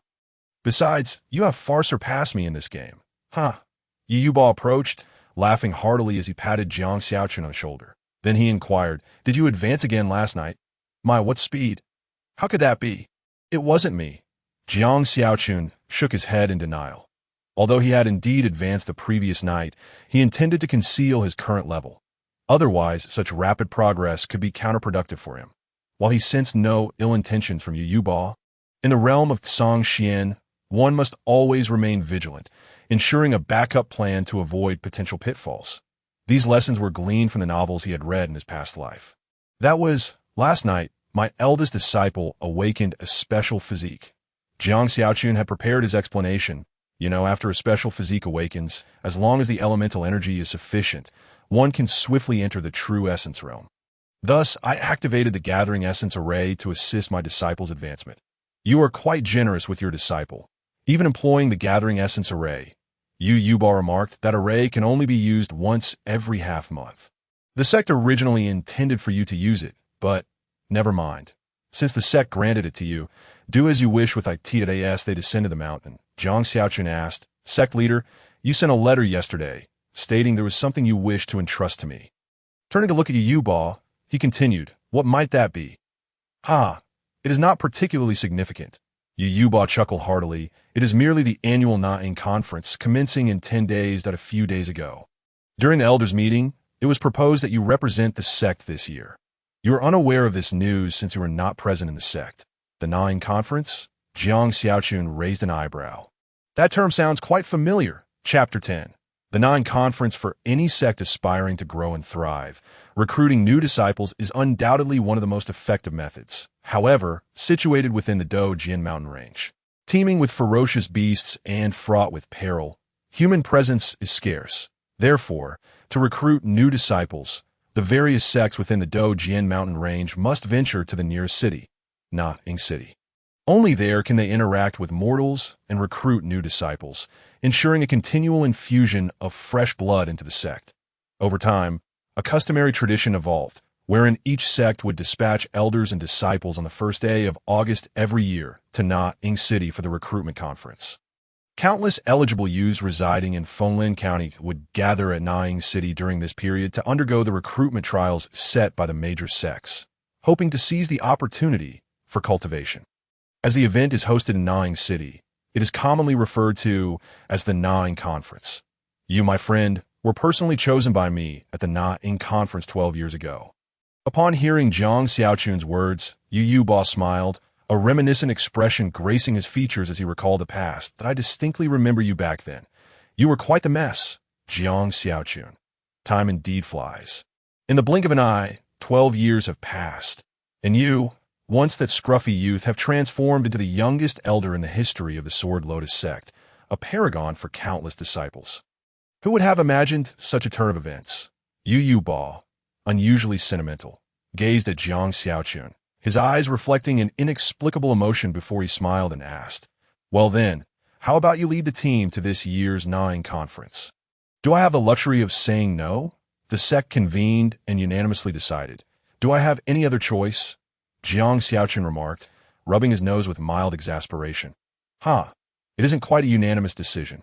As an elder, you possess a voice. It just so happened you were absent that day, but I know for certain that your vote would not have favored yourself. Seeing Jiang Xiaochun's resigned expression, Yu Yuba chuckled mischievously. You are well aware of how much you detest complications. We are not oblivious to that. Jiang Xiaochun. Yet perhaps this is for the best. Previously, he had attended the Na-Ing conference solely as a disciple. He had yet to experience what it felt like to participate in such an event in the capacity of an elder. This time would provide the perfect opportunity to test the waters. Observing the smug expression on Yu Yuba's face, Jiang Xiaochun couldn't help but feel a mix of irritation and amusement. With a resigned sigh, she remarked, At such an age, one would think you'd outgrow these childish antics. You behave like a mischievous old child. Alas, What a predicament it is to have a sect leader like you in that moment. Jiang Xiaochun felt an overwhelming urge to raise her eyes to the heavens and let out a dramatic sigh. Very well, find a suitable time and make haste to depart. Upon hearing Jiang Xiaochun's agreement, Yu Yuba's eyes sparkled with delight as he exclaimed, "Remember, it is 10 days from now. Don't miscalculate the date." You, with your rapid cultivation speed, I wonder about your discerning eye. This will be a perfect opportunity for me to see what remarkable disciples you can recruit for the sect. He patted Jiang Xiaochun on the shoulder. Adopting a serious demeanor, Yu Yuba's words lingered in her mind. Jiang Xiaochun recalled her two current disciples, one with moderate talent and the other with inferior aptitude. She blinked, a smile threatening to break through. "No, I must maintain composure. This is a serious occasion," she chanted silently to herself.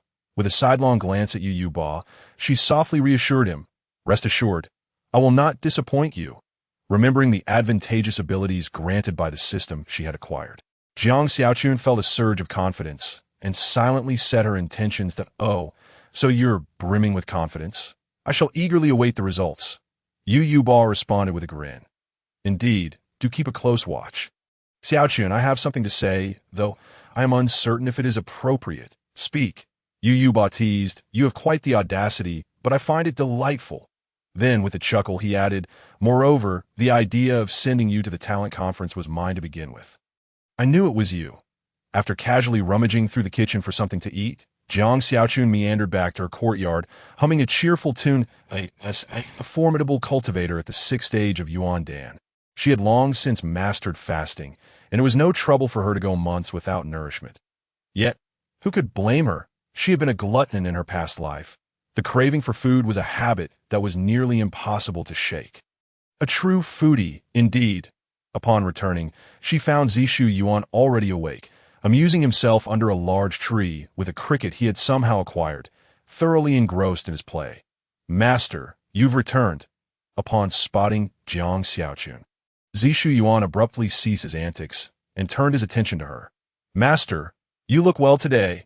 Let me calculate your fortune for you," as he began.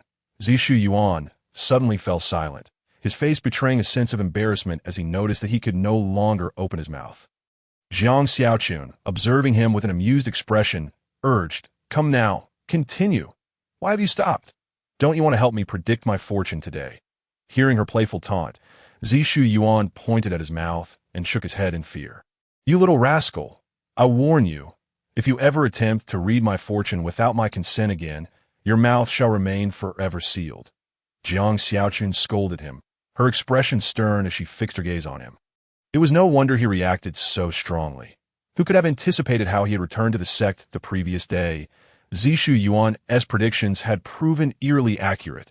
Jiang Xiaochun's expression darkened at the memory, recalling how her mood had soured, akin to consuming a dead fly. During their journey back, Zishu Yuan had incessantly chattered beside her, offering fortune-telling insights. While fortune-telling itself was innocuous, every prediction he made seemed to come true. He spoke of encountering bandits, of facing ferocious beasts, and each time they had indeed met with such misfortunes that it was uncanny, almost too uncanny. Yet the worst of it was when Zishu Yuan would casually mention, "Master will trip over vines and fall flat," or "Master will stumble into a hunter's trap and become prey." And shockingly enough, each time, she had fallen victim to those very predictions. How could this be? She was a cultivator, a powerful being at the 4th stage of Yuan Dan. Such missteps should not befall her. To protect herself, Jiang Xiaochun had diligently practiced a sealing technique the previous night, determined to prevent such a scenario from repeating itself. After all, she had already experienced enough of Zishu Yuan's dubious divination skills. She had no desire to endure a second round of embarrassment. The thought of a 4th stage cultivator tripping over vines and falling into traps was simply too humiliating to bear. Chapter 11. Unwarranted beatings. Did you hear what I said? Jiang Xiaochun's voice cut through Zishu Yuan's stupor, her frustration boiling over. "If you wish to practice your divination, that is your prerogative, but do not do so in my presence or before your fellow disciples. Understood? However, if it is a favorable omen," she added with a hint of playfulness, "you may proclaim it loudly." I do enjoy hearing good news. At her words, Zishu Yuan nodded eagerly, resembling a child who had just been reprimanded by a teacher. I promise I will never read fortunes in front of you again, he declared earnestly, thumping his chest. His expression shifted as he suddenly recalled something that, of course, I also want to do it in front of my fellow disciples. I've memorized everything you just said. Jiang Xiaochun regarded him with a skeptical eye. You made the same promise yesterday. I swear I will never do it again. Zishu Yuan scratched his head, his face tinged with embarrassment. Yet, witnessing Jiang Xiaochun's intense reaction left him puzzled.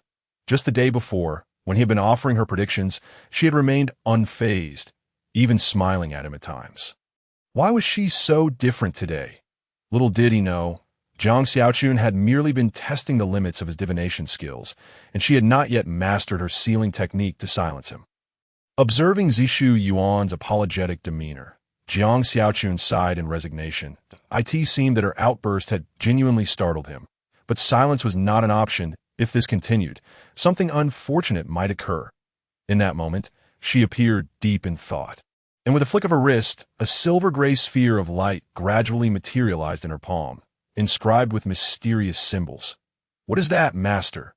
Zishu Yuan inquired, leaning closer for a better look. "Oh, it's nothing but a trinket." "What a delightful trinket! It appears utterly wondrous." Zishu Yuan licked his lips, gazing enviously at the silvery gray orb of light, pondering when he might possess such celestial prowess himself. Jiang Xiaochun gently called out, simultaneously tossing the orb of light upward, murmuring to himself, "This should suffice, right? Logically, I shouldn't have overlooked anything. But then again, if I did miss something, it's likely to be trivial or obscure." He then turned to glance at Zishu Yuan, a mysterious smile dancing on his lips. Zishu Yuan felt a sudden jolt in his heart and hesitantly inquired, "Master, what is the matter?" "Oh, nothing, just observing you." "Please, master, your demeanor frightens me." Enough," Jiang Xiaochun playfully scolded, pointing at Zishu Yuan. As if drawn by an unseen force, the silvery gray orb hurtled towards Zishu Yuan at breakneck speed, its target unmistakably his head. "Master, I truly acknowledge my mistakes. I beg you, spare me from your curses." Zishu Yuan cried out, attempting to flee, but realizing the orb was faster than he could run. Desperately shaking his head, he tried to escape the fate of being struck by the orb. Alas, his efforts were in vain. The orb penetrated his defenses and swiftly merged with his mind. Zishu Yuan gazed at Jiang Xiaochun with tearful eyes, his expression pitiable. "What thoughts occupy your mind, little one? Do you truly believe your master would harm you?" Jiang Xiaochun, bemused by Zishu Yuan's pleas, playfully delivered a light tap to his head, teasing, "With such an imaginative mind, you ought to consider writing novels instead." "But what exactly is this?" Zishu Yuan still seemed skeptical, pouting with a look of grievance. "What entered your mind just now was merely fundamental knowledge concerning practitioners. Information about sex, realms, elixirs, artifacts, and various cultivation methods. Peruse it thoroughly, so you have a foundation, and then inform me of your desires regarding cultivation. Remember, follow your heart. Only what you genuinely yearn for is truly suited to you. Since I have taken you as my disciple, I shall naturally be responsible for you." Jiang Xiaochun patiently elucidated, affectionately ruffling Zishu Yuan's hair. "To be honest, it feels rather pleasant. Really? Thank you, master." Zishu Yuan chuckled awkwardly, masking his earlier embarrassment. "I knew my master would never intend me harm." "Oh, yet just moments ago, someone was convinced I was cursing him. How amusing." That must have been a misunderstanding on his part." Zishu Yuan's face flushed crimson as his voice dwindled. "Enough of this banter. Now immerse yourself in the experience." Jiang Xiaochun chuckled and shook his head, choosing to remain silent. This feels rather soothing, cool to the touch." After a brief moment of sensation, Jiang Xiaochun opened his eyes, astonishment evident on his face. This was not the crux of the matter. Merely a fleeting glance had unveiled that the knowledge Jiang Xiaochun had imparted was entirely novel to him. Such intriguing revelations undoubtedly opened a gateway to an entirely new world for him. "I shall return to my room and savor this experience. Thank you, master." With that, he dashed off towards his chamber. How amusing! Observing Zishu Yuan's eager demeanor, Jiang Xiaochun rested his hands behind his head, feeling relaxed. For reasons unknown, he derived great pleasure from teasing novice disciples, regardless of whether they were his own. For instance, he could have simply explained the situation before integrating the memory orb into Zi Shiyuan's mind. Yet he chose to frighten him instead. Perhaps, in these fledgling disciples, he saw reflections of his own past self.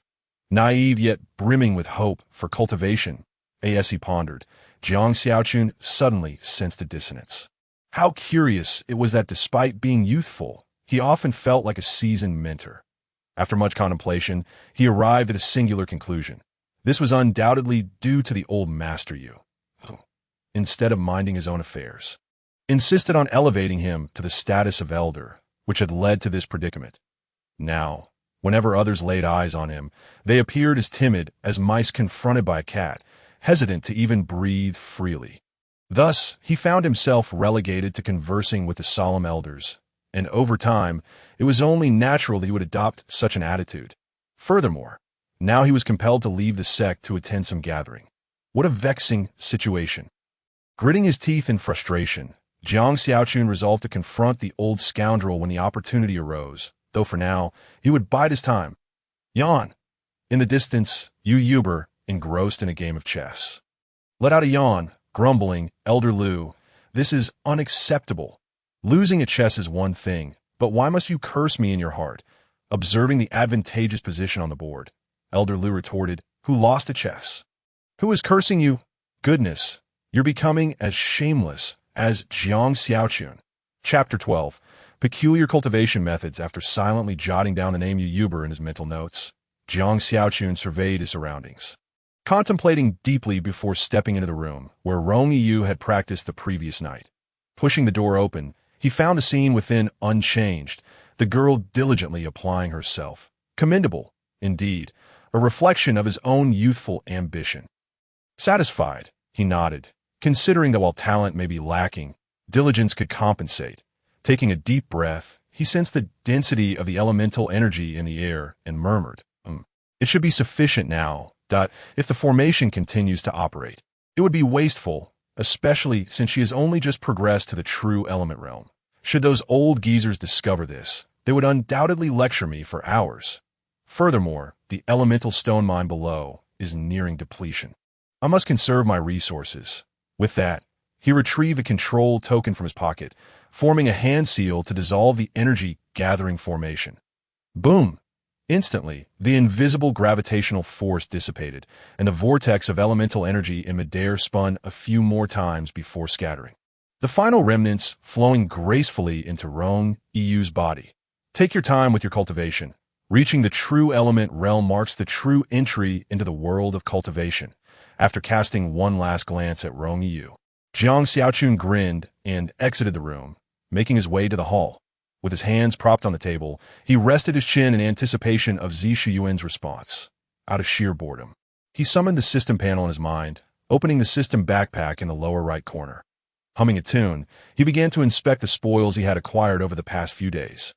As he was about to depart the sect for Nang City, his habit from his previous life of gleaning knowledge about his hidden resources resurfaced. The formulas and methods of forging, being consumables of a one-time use, were of little interest to Jiang Xiaochun, and thus were easily dismissed. However, the reward from the apprentice recruitment side quest yesterday was a fragment of a cultivation technique and a miraculous elixir, which was an entirely different matter. So, this is the Xingyuan Dan. It appears to be of commendable quality. Gazing at the resplendent golden pill in his hand, Jiang Xiaochun pressed his lips together, and the effects and functions of the pill surfaced vividly in his mind. Among the alchemical texts collected within the Sword Lotus sect, this particular pill was held in high esteem in ancient times. It was renowned as one of the 4 sacred pills of the True Essence realm, capable of allowing practitioners in the True Essence realm to effortlessly break through a level with just one pill. Naturally, each person could consume no more than 2 or 3, and its effects were not particularly pronounced for those at the higher levels of the Essence pill realm. Nevertheless, this did not deter those in the True Essence realm. No, not only those in the True Essence realm, even those strong practitioners in the Essence pill and even nascent soul realms pursued this pill with fervor. After all, which family does not have one or two talented juniors? This pill, a remnant of ancient lore, had not graced the cultivation world in a long time. Yet Jiang Xiaochun held a total of 15 in his possession, a veritable fortune. It was unknown from where this system procured such treasures. Indeed, it seemed all-powerful, befitting a protagonist standard. After examining the Xingyuan Dan, Jiang Xiaochun suppressed his joy, silently returning it to the system's backpack. Intending to save it for his disciples, he then extended his hand, and a green light shimmered as a scroll of cultivation technique materialized in his palm. The technique appeared as if it were a celestial manuscript, and no words could be discerned no matter how diligently he turned it over. Yet from its essence, a profound antiquity emanated, unmistakably indicating it was not a mundane item. The Lining Danju, he had never heard of it before, but its first volume certainly carried an air of prestige. Jiang Xiaochun raised an eyebrow, took the scroll, and placed it against his forehead. Instantly, it radiated a verdant glow, as if it contained a vast vitality within. Following this, a torrent of text surged forth, flooding Jiang Xiaochun's mind like a deluge. This sensation was reminiscent of the time he had playfully toyed with the book, and soon, an ancient voice resonated in his consciousness, declaring, in the realm of heaven and earth, regarding the path of cultivation. If one inquires about the methods of advancing in cultivation, aside from arduous practice and fortuitous encounters, the most commonplace method is the consumption of medicinal pills. Yet, in this world, all medicines possess a degree of toxicity. The human body does not fully exhibit the effects of these pills. Moreover, prolonged reliance on them as the sole means of advancement can lead to instability in one's foundation. Thus, it is not a foolproof strategy. Through my painstaking research and tasting of myriad herbs, I fortuitously devised the Lining Danju, which addresses many of these shortcomings, dispelling toxins, maximizing efficacy, and solidifying one's foundation. This is the essence of the creation. In addition, through various serendipitous encounters, numerous extraordinary effects have also been revealed. Upon reaching this point, the ancient voice sighed, continuing, I originally intended to use this to reach the pinnacle of cultivation, yet after tasting countless herbs, I became deeply poisoned, my body frail, unable to let it shine brightly in the mortal realm. This is my greatest regret in life. I hope that the one who inherits this technique will fulfill my wish and let it shine anew. Following this, a series of obscure and enigmatic incantations unfolded, resonating in Jiang Xiaochun's mind, echoing like lingering melodies, reverberating incessantly, specifically addressing the myriad drawbacks of consuming medicinal pills, allowing the use of these pills to become a rapid advancement method for cultivators. One cannot help but acknowledge the genius of the creator of this technique. After diligently committing the incantations to memory, Jiang Xiaochun scrutinized the scroll in his hand, his expression one of astonishment. Common techniques generally require practitioners to absorb the dispersed essence of heaven and earth, diligently cultivating, accumulating gradually, reaching a critical point, and then utilizing pills as a boost to achieve a breakthrough in realms. However, according to the introduction of the Lining Danju, it follows an entirely different and extreme path of cultivation, relying solely on the consumption of pills for advancement. This is utterly unheard of. Jiang Xiaochun suppressed his shock, seemingly contemplating something, then let out a wry smile and shook his head. This technique, while appearing impressive and alluring, was indeed somewhat impractical. Relying solely on pills for cultivation sounds enticing and worth a try. But even a pig could soar after consuming so many pills, could it not? Of course, more critically, if one would practice this technique, their pockets would certainly need to be quite full, possessing at least several small goals. Why? Are pills free of charge? And not just any charge, but exorbitantly high. On the Zhongshuan continent, aside from practitioners, there exist numerous other branches of cultivation, and alchemists are one such group. Alchemists, as their name implies, can concoct various wondrous pills, which are well known and do not require further elaboration. However, becoming a formidable alchemist is no easy feat. In addition to sufficient talent, one must also have access to resources for practice. The daily expenses of ordinary practitioners are already quite staggering, but compared to alchemists, they are merely child's play. Therefore, every pill on the market is exorbitantly priced. Thus, to practice this technique, the required pills and resources are something that, at present, Jiang Xiaochun cannot wholly provide, which presents a dilemma, too bland to consume, yet too precious to discard. Chapter 13. Cultivation must be pursued, no matter the cost. Gazing at the scroll in his hand, Jiang Xiaochun sighed and shook his head in dismay, having expected a formidable technique, only to find it somewhat underwhelming, leaving him feeling as if he had wasted his excitement. Ding! A warm reminder from the system. Just then, a sudden voice of a young girl echoed in his mind. Warm reminder. Jiang Xiaochun narrowed his eyes at the mention, wondering if such a function existed. It seems this system possesses many unknown features. He should explore them gradually. The Lining Danju is divided into 3 volumes, each containing corresponding martial techniques. Currently, he had the first volume, a 9th grade technique. Upon hearing the initial few words, Jiang Xiaochun was left utterly dumbfounded. Corresponding martial techniques, and the first volume was already 9th grade. This is simply astounding. It is known that within the entire Sword Lotus sect, the most powerful techniques and martial skills are merely 5th grade, cherished by several elders and Master Yu. Yet before the Lining Danju, they would be utterly eclipsed, reduced to mere remnants. Well, one can only say this is the privilege of the extraordinary, and one cannot help but be envious. Beyond this, what truly captivated Jiang Xiaochun was the statement made by the system earlier. Each volume of the Lining Danju contains corresponding martial techniques. Why? Because these accompanying martial techniques can perfectly harmonize with the essence cultivated through the technique, allowing for an explosion of greater power when utilized, enabling one to leap over 1 or 2 realms and battle against higher-tier opponents with ease. In the recesses of his mind, the system's lowly voice continued to resonate. Although cultivating this technique was exceedingly costly and challenging for ordinary individuals, there existed a solution that if the practitioner happened to be an alchemist capable of refining their own elixirs, the expenses incurred could be reduced by at least half. Upon hearing this, Jiang Xiaochun's expression momentarily froze. This seemed to hold a semblance of truth. Ding! The system once more kindly reminded him. The effects of cultivating the first volume of the Lining Danju are as follows. Elixir toxicity removal rate, 90. Elixir efficacy conversion rate, 80. Stability of cultivation foundation, 70. Goodness gracious system, are you attempting to deceive me? How remarkable! Upon hearing the data enumerated by the system, Jiang Xiaochun's face instantly flushed crimson. The effects are simply unparalleled. Much like the nutrients we consume during meals, it is impossible for the human body to absorb everything entirely. Similarly, when practitioners ingest elixirs, some efficacy inevitably dissipates. On the Zhanshuan continent, there have been instances where individuals have compiled data regarding the efficacy conversion rate of elixirs consumed. If the conversion rate reaches even half, it is deemed maximally efficient. Note, merely achieving half. However, after cultivating this technique, the efficacy conversion rate of elixirs does not merely reach half, but instead attains 80. What does this signify?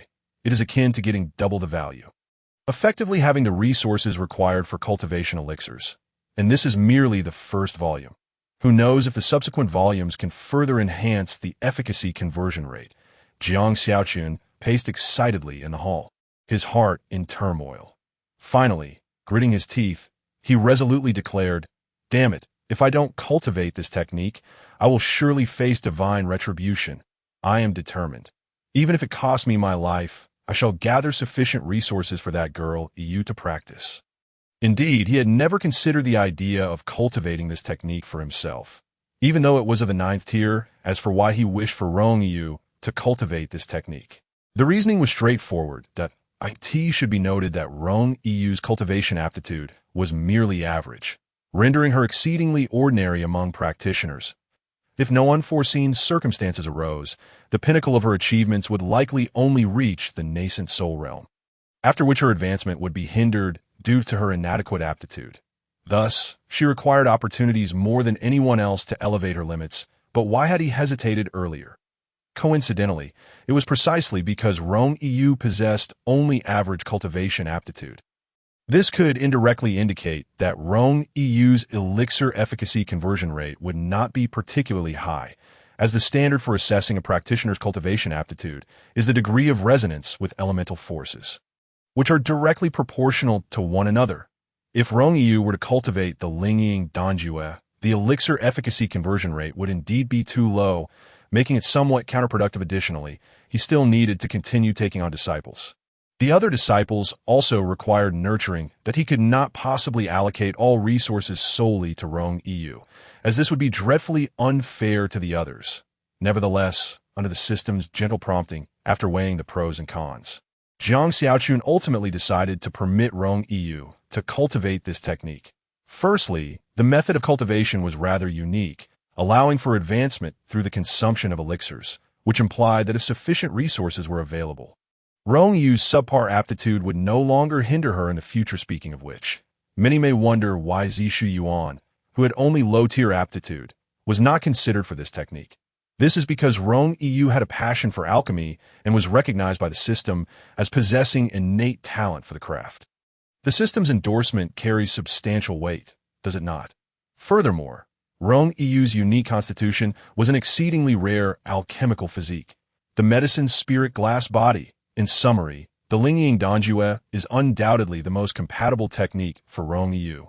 Without question, moreover, the most crucial point is allowing Rong Yu to cultivate would be more cost-effective than Zishu Yuan. Alas, children from impoverished families must meticulously budget to lead a decent life. Once Yu advances to the true element realm, I shall have her practice this technique. Jiang Xiaochun stroked his chin and lamented, alas, from here on, I must diligently gather resources. Who would have thought that after traversing to another realm and miraculously escaping housing and car loans, I would now be racking my brains over these resources? Contemplating this, he shook his head and chuckled softly. It seems that no matter where one is in this world, everyone shares the same struggles. Chapter 14. The Choice Within. Master, where are you? I cannot find you. The voice of Zishu Yuan echoed in the courtyard, accompanied by a flurry of hurried footsteps. I am here in the main hall. Come over. Jiang Xiaochun's lips moved, softly uttering as if leaning down to listen. Yet to Zishu Yuan, it sounded as thunderous as a clap of thunder. This lad must have absorbed all the knowledge by now. Jiang Xiaochun thought, shaking his head with a smile, while a tinge of curiosity welled up within him. He wondered what this boy wished to cultivate. Would he follow his heart when he spoke to me? After a brief moment, Jiang Xiaochun looked up to see Zishu Yuan dashing toward him. Upon spotting Jiang Xiaochun, Zishu Yuan first displayed a sheepish grin, then halted, cautiously approaching. What is it? You look as if you've just committed a crime. Jiang Xiaochun teased, observing Zishu Yuan's guilty demeanor. Weren't you just shouting all over the courtyard? Not at all. I was simply anxious because I couldn't find you. Zishu Yuan waved his hand dismissively, casually taking a seat on a nearby stool. Gazing intently at Jiang Xiaochun, that you finished perusing the common knowledge of the cultivation world, right? How was it? Quite fascinating, I presume. Jiang Xiaochun raised an eyebrow, his curiosity piqued. Indeed, master, it was truly captivating. I had never heard of such things before.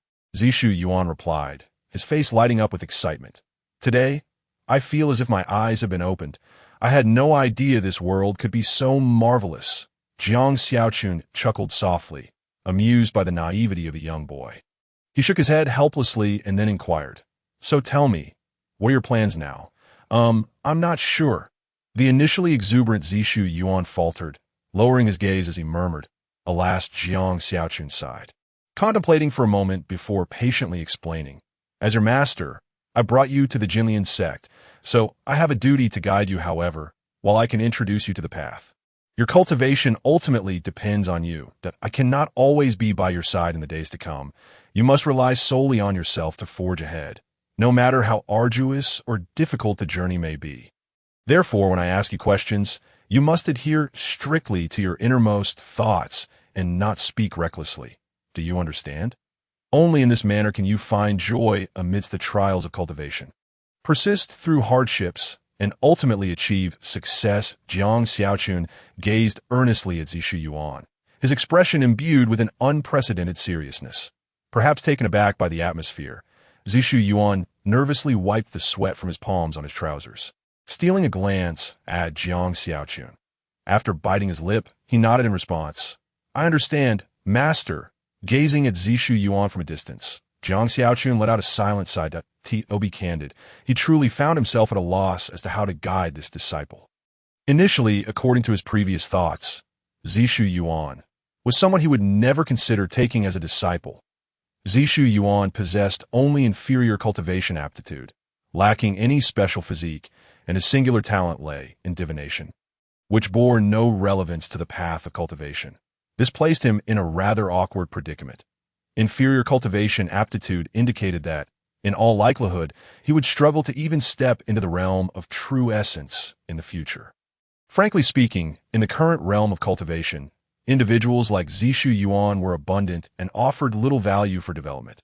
Were there even a hint of potential, Jiang Xiaochun would never have chosen to abandon Zishu Yuan. Unlike Rong Yu, who, despite possessing merely average cultivation aptitude and an unawakened special physique, exhibited remarkable alchemical talent, Jiang Xiaochun had willingly spent more than half a month traversing the falling Maple Mountains, solely to assist her in acquiring the spiritual flame necessary for her advancement, and was prepared to invest significant cultivation resources so she could practice the Lining Danju. The two cases were utterly incomparable. Of course, diligence can compensate for shortcomings. Cultivation aptitude merely determines the speed of advancement, not the height one can achieve. Many have reached the Yuan Dan and Yuan Ing realms despite weak cultivation aptitude. But those individuals invariably tread the line between danger and fortune, seizing tremendous opportunities. However, after spending these last 2 days with Zishu Yuan, Jiang Xiaochun discerned his carefree and playful nature, thus realizing that it would be impossible to mold him into one of those individuals. Consequently, he resolved to allow Zishu Yuan to choose his own path of cultivation. Perhaps only by pursuing a path he genuinely desired could he wholeheartedly immerse himself and shatter these constraints, ultimately altering the perceptions of those around him. Yet Jiang Xiaochun felt an unsettling uncertainty in his heart regarding this matter. Ask your own heart, what is it that you truly desire? Jiang Xiaochun bellowed, his voice striking Zishu Yuan like a thunderclap, sending ripples through his mind. Ask my own heart, what is it that I truly desire? Zishu Yuan repeated this phrase like a man entranced, his lips moving in a daze. After several breaths, he hesitantly raised his head, gazing at Zishu Yuan with a bewildered expression. What is it that I truly desire? I wish to practice the art of divination. I wish to defy fate. Indeed, it was the art of divination. Jiang Xiaochun mused inwardly.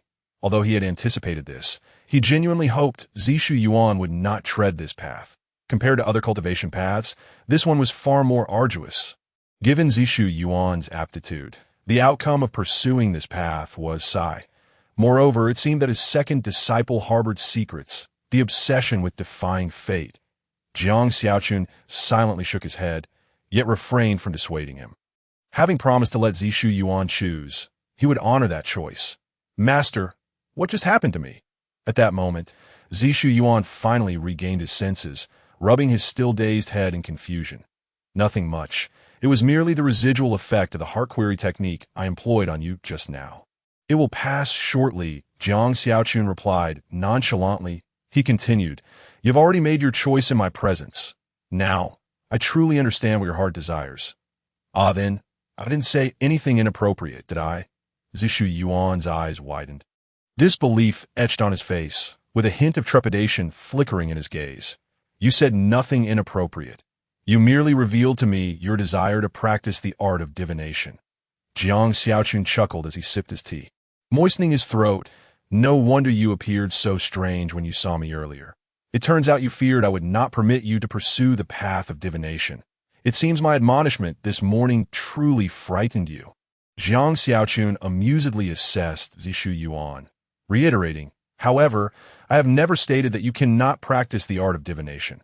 I only requested that you refrain from disclosing your divination results in my presence or before your fellow disciples. So, does that mean you permit me to pursue the art of divination, master?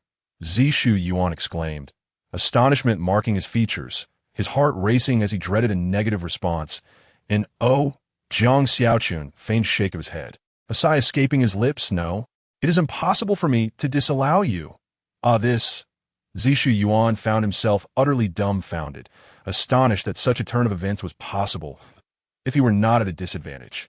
Chapter 15. Departure within our sect. Aside from Elder Lu's slight involvement with the art of divination, there are no others practicing it. Jiang Xiaochun, having successfully played a prank, grinned widely as he spoke. Of course, I will mention this to Elder Lu. You may seek his guidance from time to time in the future. However, Elder Lu is often swamped with duties and has taken in several disciples. Thus, for a considerable period ahead, you should be prepared to study diligently in the scripture pavilion on your own. Jiang Xiaochun retrieved his elder token from within his robes and tossed it to Zishu Yuan, who sat nearby, stating, "This is my elder token. It grants you unimpeded access, except to certain special areas. Go on, study well, and do not let me down." Gently placing the elder token in his pocket, Zishu Yuan felt his eyes welling with tears. After bowing several times to Jiang Xiaochun, he hurried off toward the scripture pavilion. With everything settled, it was time to depart for Nang City. Jiang Xiaochun inhaled deeply, murmuring to himself, at Jinlian Sect on Beastmaster Peak. "Oh, what wind brings Elder Jiang to my side today?" Upon seeing Jiang Xiaochun stride in briskly, elderly Yuan Zheng, responsible for the Beastmaster Peak, chuckled teasingly. What other wind could it be but the foul winds of mischief? Jiang Xiaochun retorted as he entered, grumbling, "You lot truly have your ways. While I was away, you dared to propose my participation in the Nang conference during the sect meeting, without a thought for my feelings. All of you have been led astray by that old rogue of a sect leader. The world is in decline, yet you engage in such antics. Ha! I thought it was something serious." Li Shoujing laughed. As if a light bulb had gone off in his head, he casually picked up a cup of freshly brewed tea and tossed it to Jiang Xiaochun. "Calm down and try this tea I just made." Jiang Xiaochun caught the cup steadily, lifted it to his nose for a gentle whiff, and praised, "Excellent tea." He then downed it in one gulp and tossed the cup back to Li Shoujing. "Be careful. That was my prized possession." Li Shoujing received the cup with a pained expression, softly scolding him. "Enough of that. You were just as reckless, 50 steps laughing at 100, Jiang Xiaochun scoffed. "That's not the same. I was just... Enough. I'm not here to listen to your grievances." Jiang Xiaochun interrupted before continuing, "I intend to set off for Nang City to attend the Nang conference. Prepare a fire cloud sparrow for me." And, no, there isn't a single fire cloud sparrow left in the sect now. Even the shadow leopard has but a few remaining. However, I can't give you one. The sect has pressing needs, unless you beg me. Li Shoujing shook his head vigorously, refusing, but added with a laugh, "But even begging won't help you. What in the world is this?" Jiang Xiaochun gazed at Li Shoujing in astonishment, while a tempest of emotions surged within her. The fact that all the fire cloud sparrows had been mobilized was undoubtedly a momentous event within the Sword Lotus sect. The sect raised a total of 6 fire cloud sparrows. And aside from the elders and the sect leader, no one else was permitted to summon them. The current absence of all 6 meant that at least 6 elders were away from the sect. What on earth could have transpired to necessitate the deployment of 6 elders? It is worth noting that within the entire Sword Lotus sect, only a handful could ascend to the position of elder, and they were required to be at least at the Yuan Dan realm. The implications were indeed chilling upon further reflection. Clearly, you are unaware. Li Shoujing took a sip of tea and slowly continued. To be frank, given the current situation, you are indeed the most suitable candidate to attend the Na-Ing conference. Old Li, don't change the subject. Jiang Xiaochun interjected. Unamused, quickly tell me what has transpired within the sect. Calm down, would you? Let me speak at my own pace. Consider the elderly. Li Shoujing replied nonchalantly, taking his time with the tea. If you're just teasing me, believe me, I will inform Elder Sun right now that you... Jiang Xiaochun shot a sidelong glance at the pretentious Li Shoujing, her tone laced with significant threat. She was among the 6 elders currently absent. Li Shoujing remained unfazed, leisurely sipping his tea and deliberately making a smacking sound. "You're re-asking for a beating. Old Li, you become rather arrogant lately. So, I take it you plan to keep your beard?" Jiang Xiaochun blinked, her curiosity piqued. "Should we burn it off, or would it be better to pluck it out strand by strand?" "I think plucking would be preferable. You must feel the same, right?" All right, I'll tell you." Upon sensing Jiang Xiaochun's growing irritation, Li Shoujing quickly set down his teacup, covering his snowy beard with a hand. And forced a smile, Bringing up the beard so often is quite unnecessary. Don't you think? Jiang Xiaochun replied, it's really nothing much, just some old, Clichdine matters, as Li Shoujing prepared tea. He explained a few days ago. Our sect discovered a second grade, or vein. Unfortunately, the Sword Cloud sect unearthed it as well. Now both sides are in negotiations, but who knows what the outcome will be. After preparing the tea, Li Shoujing raised his cup and asked, Care for a drink? Jiang Xiaochun shook her head, licking her lips, eager to inquire further, but Li Shoujing continued, Neither side will easily relinquish this or vein. What follows will be a war of words. The matters on their side are not urgent. These issues are not for you to worry about. Focus on your own affairs instead. Who knows, by the time you return, the situation may still be unresolved. Besides, if a conflict were to arise, it would be difficult. So, as a warmonger, you shouldn't stir up trouble. Otherwise, why would they arrange for you to attend the Nine conference? After taking another sip of tea, Li Shoujing concluded, That's the gist of it. You should be on your way now. Qingyun, go to the breeding grounds and select a fine warhorse for your Shishu Xiaochun. Jiang Xiaochun mused, so, I'm merely an outsider in this scenario? All I've heard from you, Li Shoujing, is a tone of disdain. However, after some thought, she found merit in Li Shoujing's words. Those who always spoke of war were merely blowing hot air, and thus, the situation on that front indeed did not require her involvement. After bidding farewell to Li Shoujing and taking a horse from her junior disciple Qingyun, Jiang Xiaochun was about to mount when she heard a hurried call from behind. Master, wait for me. I want to go too. Turning around, she saw Zishiyuan rushing towards her, clutching several books, evidently having come directly from the scripture repository. After patiently waiting for a dozen breaths, Zishiyuan finally stopped. Breathless and flushed. What brings you here? And where do you wish to go? Jiang Xiaochun inquired, her brow furrowed in confusion. Master, aren't you heading to Nine City? I wish to accompany you, Zishiyuan panted, leaning on his waist for support before raising his gaze to respond. Fearing that Jiang Xiaochun might refuse, Zishiyuan hastily added, I've borrowed these books. I can study on the way, so I won't waste time. How did you know I was going to Nine City? I don't recall mentioning it in your presence, Jiang Xiaochun remarked. I happened to overhear in the scripture repository, where they mentioned you were attending the Na-Ing conference and speculated on what fine disciples you might bring back. Zishiyuan replied, though still winded, Master, I just joined the sect. I'm unfamiliar with the surroundings, my senior sister is in seclusion, leaving me the only one in the courtyard. You can't abandon me. Besides, I vowed not to consult divination in front of you again. So you have no reason to refuse me now. Jiang Xiaochun chuckled at his words, contemplating before finally nodding. Very well, I shall permit you this time. Hearing this, Zishiyuan beamed, revealing his small fangs, after fetching another warhorse from the breeding grounds. The master and disciple mounted their steeds and set off towards Na-Ing City. Chapter 16. Pointing a deer as a horse, young man, at such a tender age, how have you strayed onto this wicked path? Why not pursue something noble instead of following the example of thieves? And to make matters worse, you dare to rob us in broad daylight.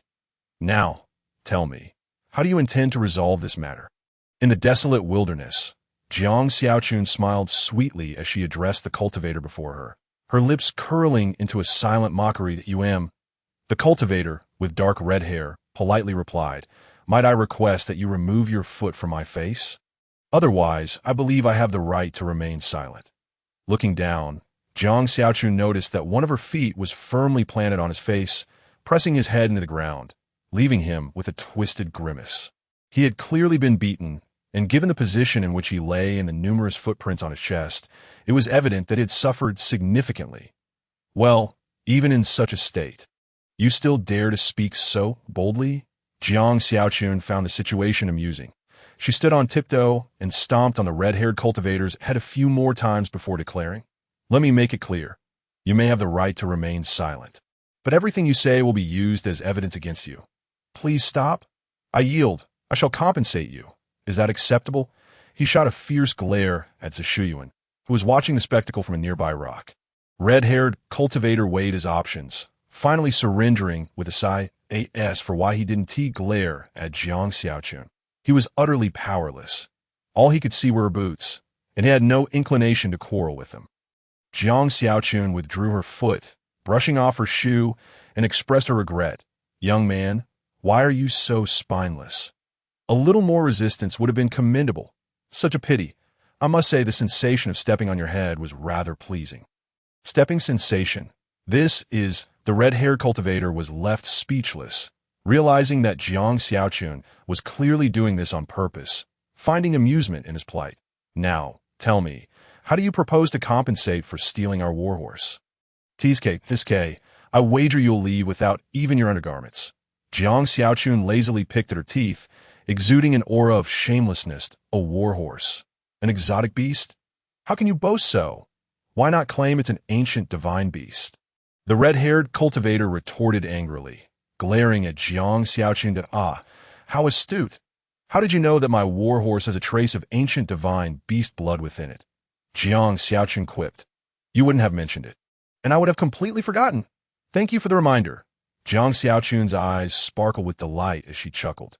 Damn it, why didn't I think of this sooner? Jiang Xiaochun, you are far too careless. This behavior is unacceptable and must be corrected. Internally chastising herself with a few choice words, Jiang Xiaochun's gaze softened considerably as she looked at the red-haired cultivator. Just look at them. So good-hearted. Fearing they might be extorted too little, they even approached us. Such benevolent souls are few and far between in this world. Goodness, how can you even utter such words? The red-haired cultivator's eyes widened, staring at Jiang Xiaochun in disbelief.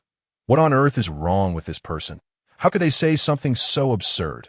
They even boast a trace of ancient divine beast blood within them. This is merely a hummer, a common mode of transportation in the cultivation world. If you're so skilled at spinning tales, why not write a novel instead? Who do you think you're talking to? You little rascal. Upon hearing this, Jiang Xiaochun's expression turned icy as she raised her foot, poised to kick. Wait. I mixed things up. You're absolutely correct. The red-haired cultivator immediately curled up, anxiously exclaiming, and closed his eyes, furrowing his brow, silently bracing for the impending pain. Humph, you could have said that earlier. Why force me to resort to violence? Youngster, are you seeking trouble? Ultimately, Jiang Xiaochun refrained from delivering the kick, for no other reason than the fact that if she were to kill him, the compensation would vanish, and, after all, this was a rare opportunity for extortion. She couldn't let it slip away. How much do I need to compensate? The red-haired cultivator, realizing the gravity of the situation, could only weakly inquire, You've taken our hummer. So, let us say 50,000 Tiangu coins. Jiang Xiaochun glanced around, pondering, before stating with a nervous expression. Unsure if the figure was too high or too low, she had never paid attention to such matters before. She sighed. It's the first time for everyone. It's not easy. 50,000? Why don't you just rob a bank? The red-haired cultivator was infuriated, nearly exploding. This fellow was undoubtedly here to extort him. The market price for a hummer was merely 10,000 Tiangu coins, and he was being asked for 5 times that amount. It was easier to rob a bank than to make such a profit. Young man, don't you see the current situation? You have no right to haggle with me. Though aware that the price might have been excessive, Jiang Xiaochun stubbornly continued, a little extortion is better than none. My underpants are worth at least 1 Tiangu coin, but I don't have that much money on me. The red-haired cultivator glanced fearfully at Jiang Xiaochun, pleadingly adding, otherwise I could offer everything I possess. And then, dream on, whatever it's worth. That's what you owe. If it's insufficient, you can write an IOU. Jiang Xiaochun shook her head in refusal. But your hummer, I haven't even had the chance to take it yet. It is still in your possession. The red-haired cultivator felt like crying, lamenting internally. Today truly marks the culmination of my misfortunes that I accidentally encountered a demon beast while traversing a desolate mountain and barely escaped. Then my hummer was devoured by the beast. Only to run into this fellow brazenly riding it, I approached him to buy the hummer. And fine, I admit, I had thoughts of taking advantage of him upon discovering he was merely immortal. Yet, I had no idea a master would suddenly emerge from nowhere, seemingly young but swiftly dispatching me without a trace left behind. Now they claim I attempted to rob them of their beastly hummer when I hadn't even laid a hand on it. If anything, it's merely an attempted robbery. That seems to be the case. That I need to come up with a plan. Jiang Xiaochun paused, biting her lip as she pondered her strategy. Xiaoyuan, Did he frighten you earlier? Jiang Xiaochun turned to ask. It's okay. Speak bravely. Your master will take care of it. Hearing this, Zishu Yuan's eyes immediately lit up. It seemed his moment had finally come. He bobbed his head like an obedient child and eagerly replied. Master, while you were away, he attempted to coerce me into selling my Hummer for just 1 Tiangu coin. Just 1 coin. Of course I refused.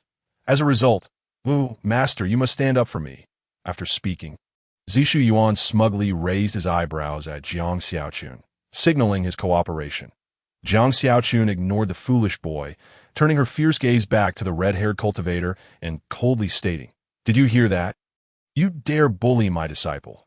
If you don't compensate me with 10,000 Tiangu coins for emotional distress, this matter is far from over. Goodness, do you think I'm a fool? Absolutely not. I will never give you 10,000 Tiangu coins. The red-haired cultivator was livid, truly furious. Yes, they say a cornered rabbit will bite. If you push me too hard, believe me, I'll cry for you to see. Apologies, young man.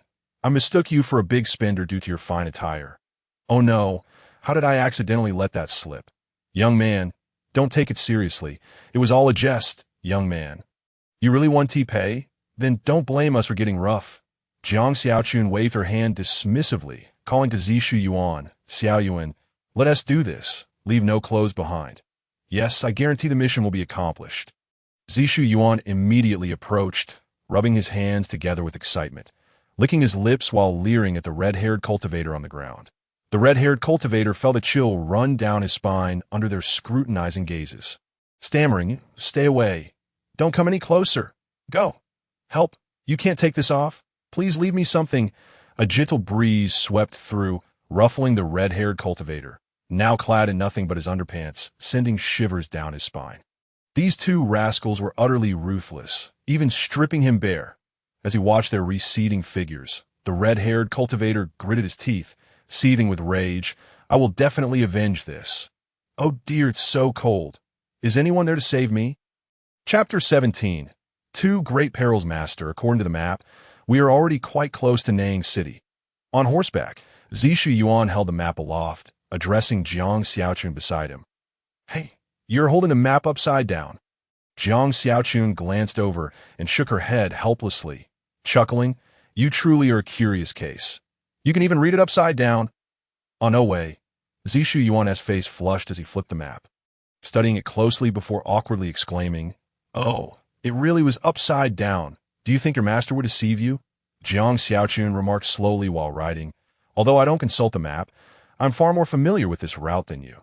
In truth, the distance between Nang City and the Sword Lotus Sect was only 2 major areas apart.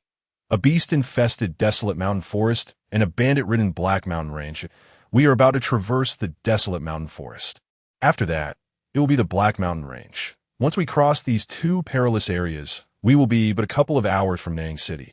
Upon hearing this, Zishu Yuan checked the map once more and nodded, confirming the truth of her words. Then, seemingly recalling something, he looked up, puzzled, and asked, Master, we only departed from the Sword Lotus Sect yesterday, yet we've already covered nearly half the distance. How can that be? I previously heard that traveling from the Sword Lotus Sect to Nang City takes at least 7 to 8 days. How can you compare being a mentor to them? It's simply infuriating. Jiang Xiaochun shot a glare at Zishu Yuan, her voice tinged with annoyance as she remarked, Others who traverse this path do so with the singular aim of evading those 2 perilous regions, resulting in various detours. Doesn't that consume time? We charge forth in a straight line. Of course, we shall be much faster than them. The shortest distance between 2 points is a straight line. You ought to know that, oh well, perhaps you truly do not. As she spoke, Jiang Xiaochun smacked her forehead in exasperation, realizing she had once again gone off on a tangent. Oh, is that how it is? I hadn't considered that. Zishu Yuan exclaimed, his face lighting up with understanding as he nodded vigorously, looking quite enlightened. This child is hopelessly naive, Jiang Xiaochun thought with a chuckle, shaking her head in amusement. Enough chatter. Let us hasten our pace and see if we can traverse the Black Mountain Range today. With that, she strode off with great flair, leaving Zishu Yuan trailing behind, choking on the dust. Hey, master, wait for me. You can't just abandon me. What is that? Goodness, it's a Hummer. So audacious. Aren't they afraid of attracting demonic beasts? Run, run, lest we become collateral damage. Jiang Xiaochun and Zishu Yuan's exceedingly reckless manner of traveling not only startled countless demonic beasts along their route, but also caught the attention of several cultivators who were also navigating the treacherous Wild Mountain Forest. Though the Wild Mountain Forest is fraught with danger, and ordinary folk dare not tread, peril often accompanies opportunity, rendering it a paradise for solitary cultivators. However, those within the depths of the Wild Mountain Forest are invariably cautious, fearful of awakening the surrounding demonic beasts and landing themselves in peril. Thus, upon witnessing Jiang Xiaochun and Zishu Yuan barreling through the Wild Mountain Forest, many felt simultaneously speechless and envious. While we tread carefully, wary of disturbing the nearby beasts, even a mere accidental encounter with one forces us to take the long way around. Yet they, with their exceptional skills and audacity, seem utterly unconcerned. Sigh, someone lamented. If only you possessed such strength. You could do the same. Oh, isn't that just stating the obvious? If I had that kind of power, why would I come to this Wild Mountain Forest to seek death? Oh, stop the sarcasm and let's flee.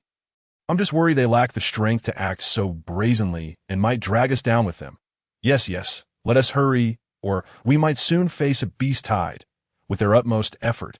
After half an hour, Jiang Xiaochun and her disciple had managed to escape the confines of the Wild Mountain Forest and were now heading towards their next destination, the Black Mountain Range.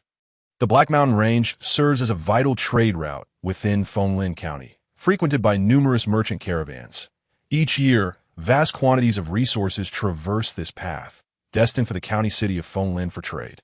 As the Black Mountain Range stretches east to west across the entirety of Fenglin County, taking a detour would consume an inordinate amount of time, which equates to loss for many merchants. Thus, they must dare to cross the Black Mountain Range, hoping to evade detection by bandits to pass through unscathed, understanding the mercenary nature of traders and benefiting from the dense forest's ability to conceal. There exists a multitude of robbers and brigands here, with dozens of factions wreaking havoc. Having been forewarned by Jiang Xiaochun, Zishu Yuan was well prepared and aware of the dangers that lay ahead in the Black Mountain Range. Yet upon entering, he soon discovered that it was far more perilous than he had imagined. As they stepped into the Black Mountain Range, Zishu Yuan felt a tightening in his chest, the atmosphere oppressive. Looking up, he noticed bloodstains splattered across the ground and the surrounding trees, as if narrating tales of merciless slaughter. The air was thick with the stench of blood, stirring the deepest desires for violence within one's heart. This place was not hell, but rather surpassed it in horror. Master, I feel as though someone is watching me. Zishu Yuan, trembling on horseback, whispered, his lips pale as he glanced around nervously, unsure of what he sought to see. I don't want your feelings. I want my own. Jiang Xiaochun shot a glance at Zishu Yuan, softly admonishing, stop looking around aimlessly. See. That person is right beneath your horse. Ah, their tongue is still lolling out. Oh dear, they're about to reach for your foot? What? At Jiang Xiaochun's words, Zishu Yuan was so startled that he tumbled off his horse, shouting, Mother, help! Master, chase them away! Huh! Witnessing this scene, Jiang Xiaochun erupted in laughter, the previously oppressive atmosphere significantly lightened. Master, you tricked me again! Realizing the jest, Zishu Yuan glared at Jiang Xiaochun in indignation, as if silently accusing her. How about it? Feeling more relaxed now, Jiang Xiaochun inquired, unfazed by his glare. Upon hearing her question, Zishu Yuan tilted his head, placing a hand over his heart, and realized that after Jiang Xiaochun's prank, he indeed felt far less paranoid and had relaxed considerably. All right, let us proceed. Jiang Xiaochun chuckled, shaking her head as she urged. You, a practitioner of divination, TSK. How embarrassing. Chapter 18. This script is rather off. However, no sooner had they walked a few steps than they found themselves surrounded by a band of robbers. Hand over everything valuable you possess, or you shall meet a most untimely demise. Indeed, kneel and sing conquer anxiety. Mispronounce a single word, and you shall perish. Zishu Yuan, utterly bewildered. Jiang Xiaochun, equally perplexed. What sort of absurdity is this? Both felt speechless, wondering how they were continuously encountering such dim-witted individuals along their journey. The last group that attempted to rob them, while not literally leaving them bare, had stripped them down to their undergarments. One must ask, are they not afraid? Now, yet another group sought to rob them. Truly astonishing. And to demand they kneel and sing conquer anxiety and face death for a mere misstep. Come on then, take the mic and perform. Let us see how well you can sing without a mistake. What? Are you all too scared to respond? Or are you testing the sharpness of my blade? A seemingly leading robber stepped forward, spitting on the ground with a menacing glare, coupled with the terrifying scar crossing half his face. He did indeed exude a certain ferocity. Brother Ma, do be careful not to frighten them too much. We found some amusement. Let us not end it so quickly. Indeed, last time, hearing the bandits casually threaten them. Dripping with disdain, Zishu Yuan scratched his head, turning to Jiang Xiaochun for guidance, his eyes imploring her for direction. Jiang Xiaochun merely smiled and shrugged, signaling him to sit back and enjoy the show. Hey, you two, could you please show some respect for our identities? We are bandits, after all. You dare to make gestures in front of us. Are you not afraid of death? The bandit, known as Brother Ma, approached with a fierce demeanor, grinning maliciously as he advanced. When he saw Jiang Xiaochun still smiling at him, his irritation flared, and he swung his hand to strike her. How dare you look down upon me? However, before he could finish his words, he suddenly let out a mournful scream. It was evident that Ma Ji's hand, which he had swung towards Jiang Xiaochun's face, was gently caught by the latter before it could make contact.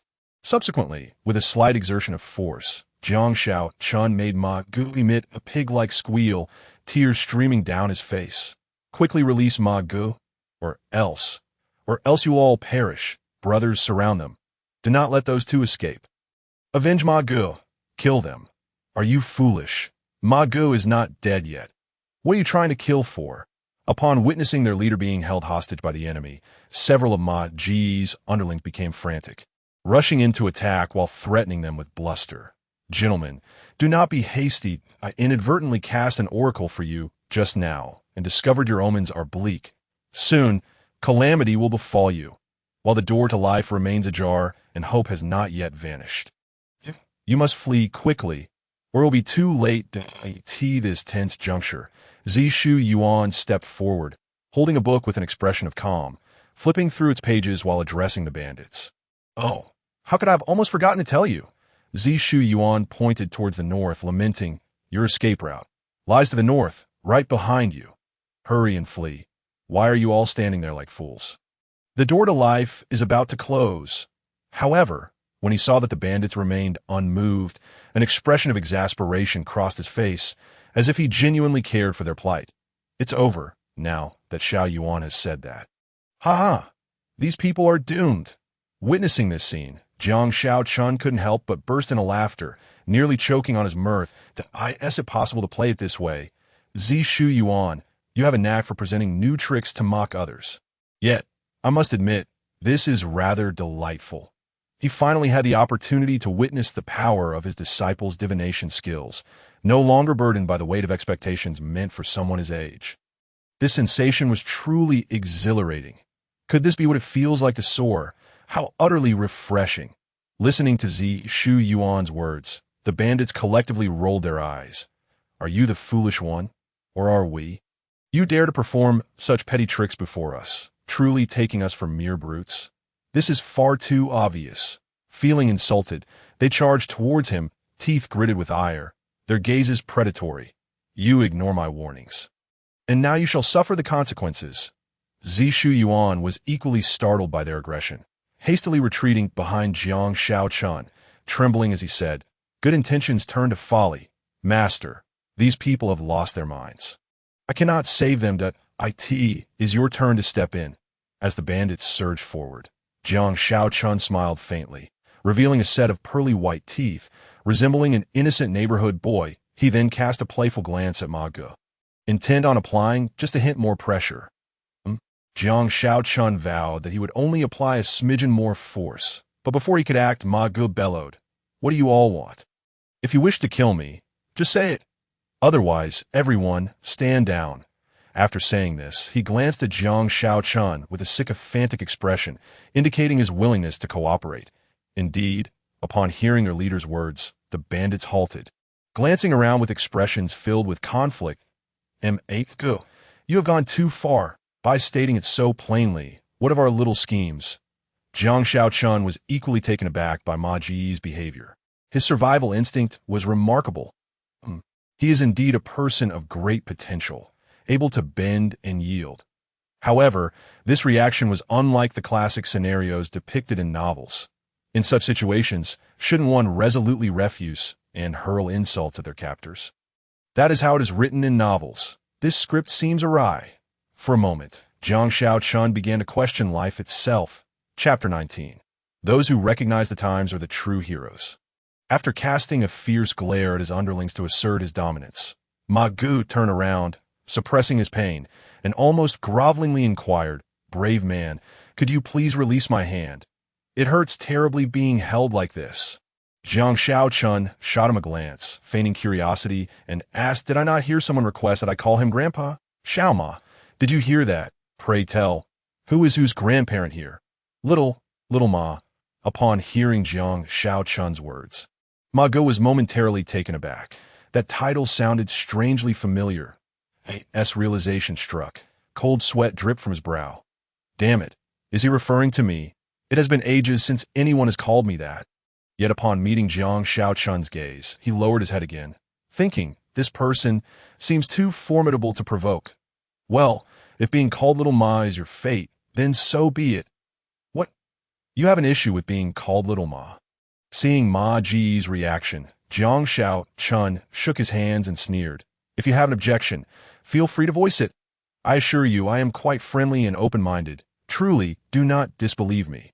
Ma Gu was on the verge of tears. Yes, you are friendly. Exceedingly so. Witch Dog felt dissatisfied, as he had just squeezed Ma Ji's hand again, nearly crushing it. Ma Ji's heart was heavy, but he had no recourse. Quickly, say who is whose grandparent. My patience has its limits. Encountering such a peculiar individual, Jiang Shaochun decided to indulge his playful side. Brave man, you are my grandpa, and I am your good grandson. Ma Gu could only swallow his broken teeth, forcing a strained smile as he reluctantly replied. Now, that is more like it. After hearing this mysterious code, Jiang Shaochun beamed and patted Ma Gu on the head, looking as if he had found a promising disciple. However, this gesture alarmed Ma Gu, causing his eyelids to twitch, fearing that Jiang Shaochun intended to crush his skull as Zishu Yuan, watching from the sidelines, nearly burst into laughter. Seeing the other party so compliant, Jiang Shaochun lost interest. All right, I am too lazy to continue this game, he said languidly, not betraying a hint of change in expression. He released his grip and gave Ma Gu a gentle push. The latter stumbled several steps back toward his underlings, yet managed to steady himself without falling. The bandits immediately encircled Ma Gu, protectively shielding him, their gazes towards Jiang Shaochun and Zishu Yuan icy and unyielding. Ma Gu, shall we deal with them? One of the bandits gestured menacingly, speaking with malice.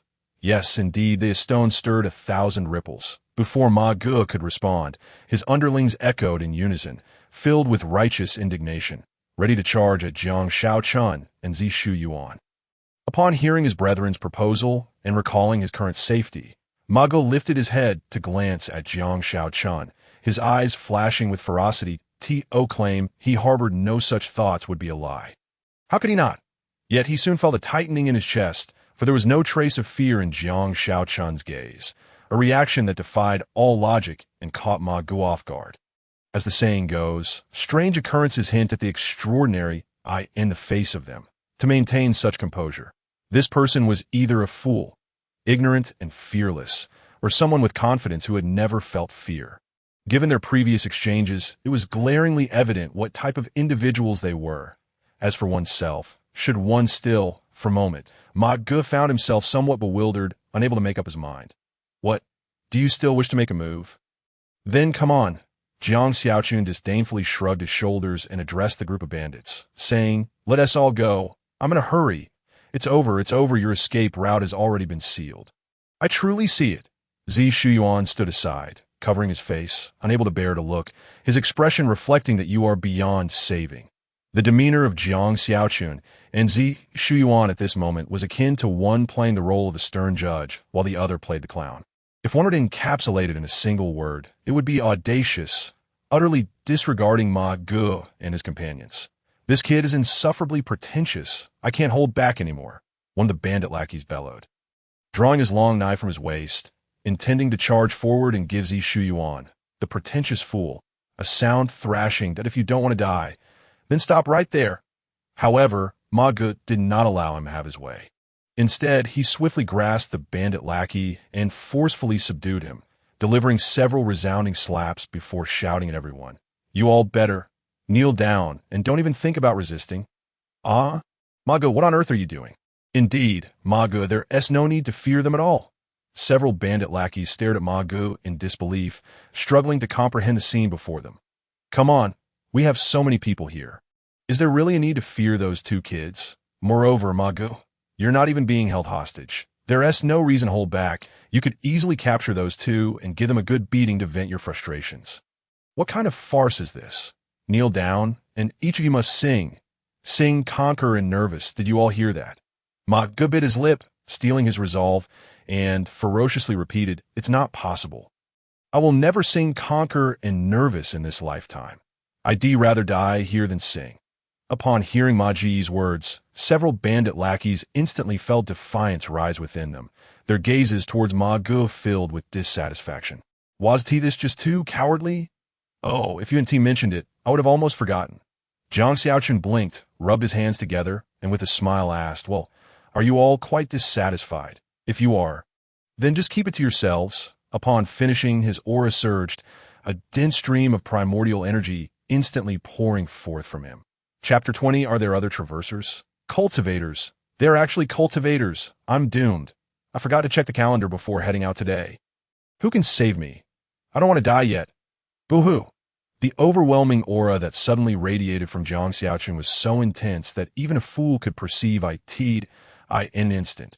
The bandit lackeys felt their scalps tingle, a profound sense of fear welling up from the depths of their hearts. Damn it, why am I so unlucky today? I merely wanted to see if I could catch some small fish. But instead, I've got a shark on my hands. I'm done for. Ma Ge was equally at a loss. This situation was truly absurd. No wonder these two could remain so calm and composed in the face of his group, their eyes reflecting such tranquility. It turns out they're cultivators. That explains everything. Now, are you convinced? Jiang Xiaochun spread his hands and asked nonchalantly, "Can you all hold it in and stop the incessant chatter?"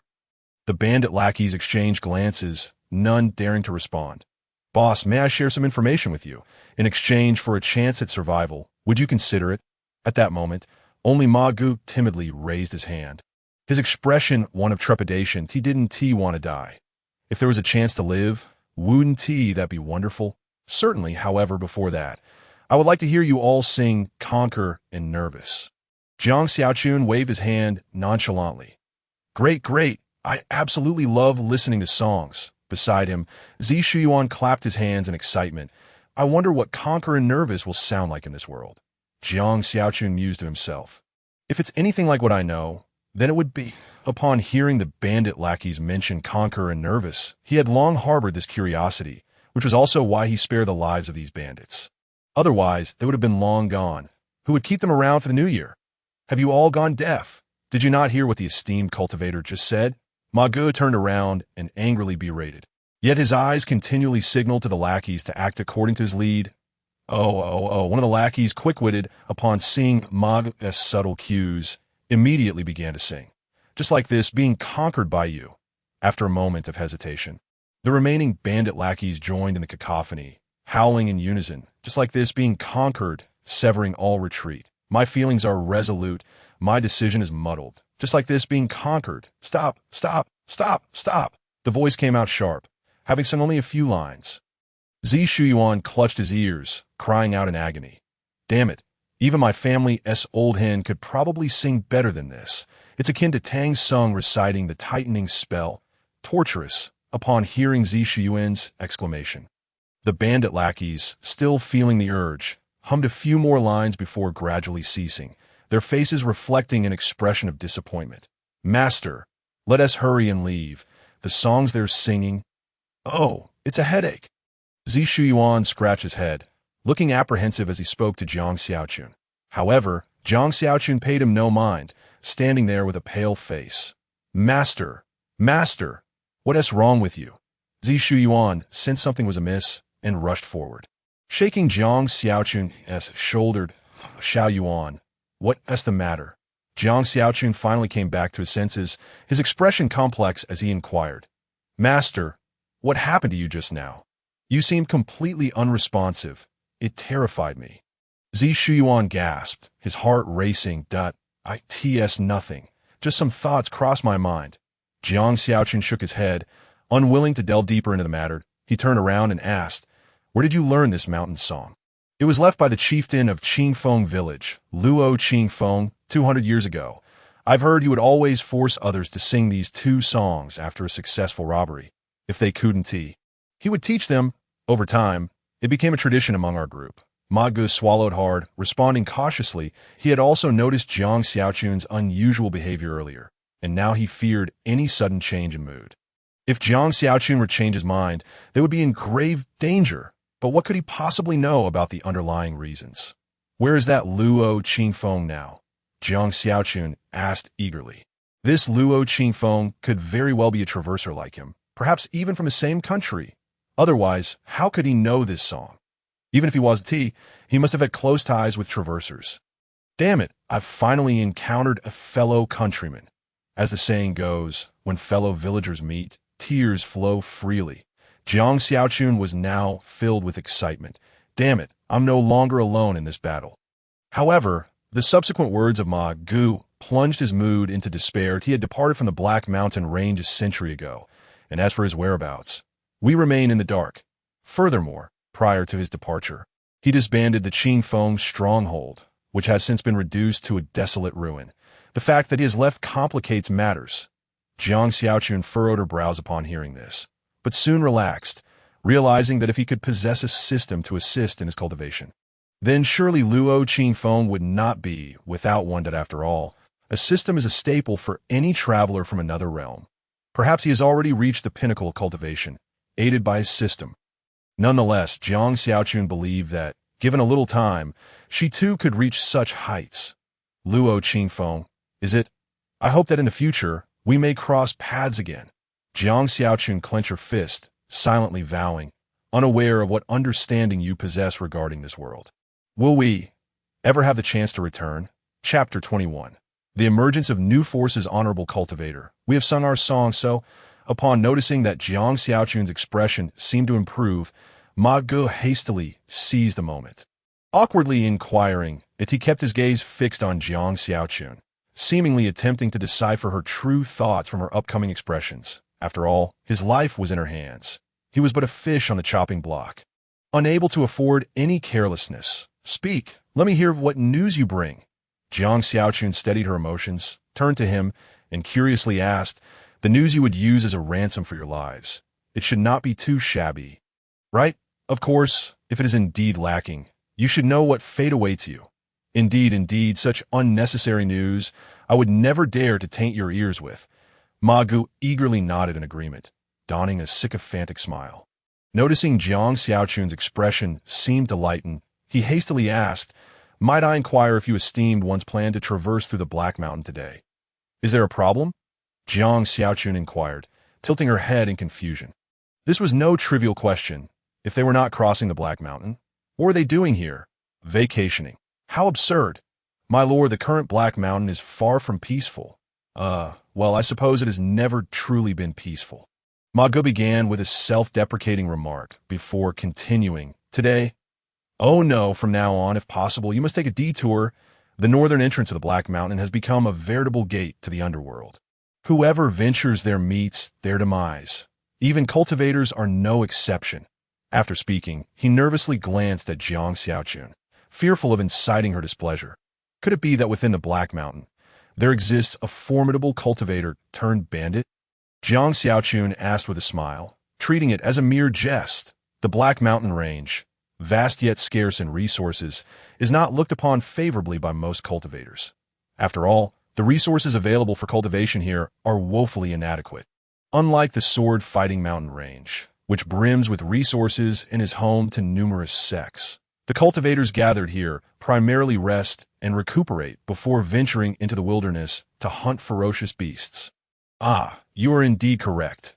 Ma Guside resigned that a new force has emerged at the northern entrance of the Black Mountain, known as the Huiyan Stronghold. They have been gaining prominence recently. It is said their second-in-command is a formidable cultivator at the first level of the Yuan Dan realm. Quite impressive, with a strong grip. Alas, I am not a cultivator myself, so my understanding is limited to this. After speaking, he anxiously watched Jiang Xiaochun, uncertain if the information he provided would save their lives. Life and death are dictated by fate. At this point, he could only console himself with this thought that a cultivator at the first level of the Yuan Dan realm. What brings such a person here? Rising to the position of second-in-command? Truly perplexing. Although Jiang Xiaochun found this puzzling, she did not dwell on it. A mere first-level Yuan Dan cultivator posed little threat to her. Before her, they were as insignificant as insects. The disparity between realms within the Yuan Dan level is immense, and considering she is already at the 6th level, the difference is even more pronounced. Upon seeing Ma Ji's anxious demeanor, Jiang Xiaochun, understanding his thoughts, contemplated briefly before saying, "Each of you shall sever an arm as a lesson, and from this day forth, do not let me see you within the Black Mountain. Otherwise," without awaiting their agreement, Jiang Xiaochun formed a sword gesture with her hand and waved lightly through the air. Instantly, several strands of formless sword light shot forth from her fingertips, severing the arms of Ma Gu and his companions. Horrified expressions washed over their faces as they widened their eyes, mouths agape, seemingly attempting to utter something, but it was too late. In the blink of an eye, their severed limbs fell silently to the ground. The cut surfaces as smooth as mirrors. My hand, my hand. Only then did the bandits react, staring at the severed arms on the ground and the blood gushing from their stumps. They began to wail in terror, some even fainting on the spot. Though Ma Gu, too, was in excruciating pain, his face pale and teetering on the brink of collapse, he mustered his spirit and bowed respectfully, saying, "Thank you, my lord, for sparing my life." Yet the surroundings fell silent. He received no response. When he finally raised his head, he discovered that Jiang Xiaochun and Zishu Yuan had already embarked on their journey. "Do you think my actions just now were overly cruel?" Jiang Xiaochun, expressionless, remarked from atop her steed, as if the earlier incident was merely a commonplace occurrence that no, I merely have never experienced such a thing before. Zishu Yuan replied, his face ashen, his voice low and trembling, clearly shaken by the scene he had just witnessed. When you truly step into the realm of cultivation, you shall understand that what transpired today is merely the surface. Jiang Xiaochun shook her head, observing Zishu Yuan's expression, guiding him gently. "I practice the art of divination. I shall only assist others in foretelling their fates. This business of violence and killing has no bearing on me.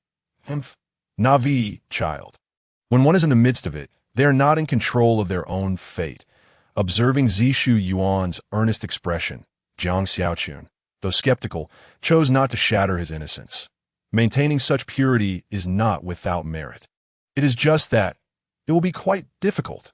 Is the art of divination truly just about predicting fates? Its offensive capabilities are not inferior to other cultivation paths. As Jiang Xiaochun gazed at Zishu Yuan's receding figure atop her steed, her eyes became distant, and she murmured to herself. Chapter 22. Cultivation is cultivating the heart. Do not be misled into thinking that Jiang Xiaochun and her companions easily resolve their troubles with Ma Ji's band of thieves, leading you to underestimate the bandit forces within the Black Mountain range. Just as it is foolish to discuss toxicity without considering dosage, so too is it unwise to assess the strength of the Black Mountain bandits without comparing the absolute disparity of power on both sides. These bandit forces have managed to survive multiple crackdowns by the authorities without perishing. In fact, they have only grown stronger, a clear indication of their capabilities. Not long after, Jiang Xiaochun and her companion discovered that not far ahead, a fierce battle was raging between bandits and merchant guards. The sounds of shouts and cries echoed incessantly, deafening to the ears.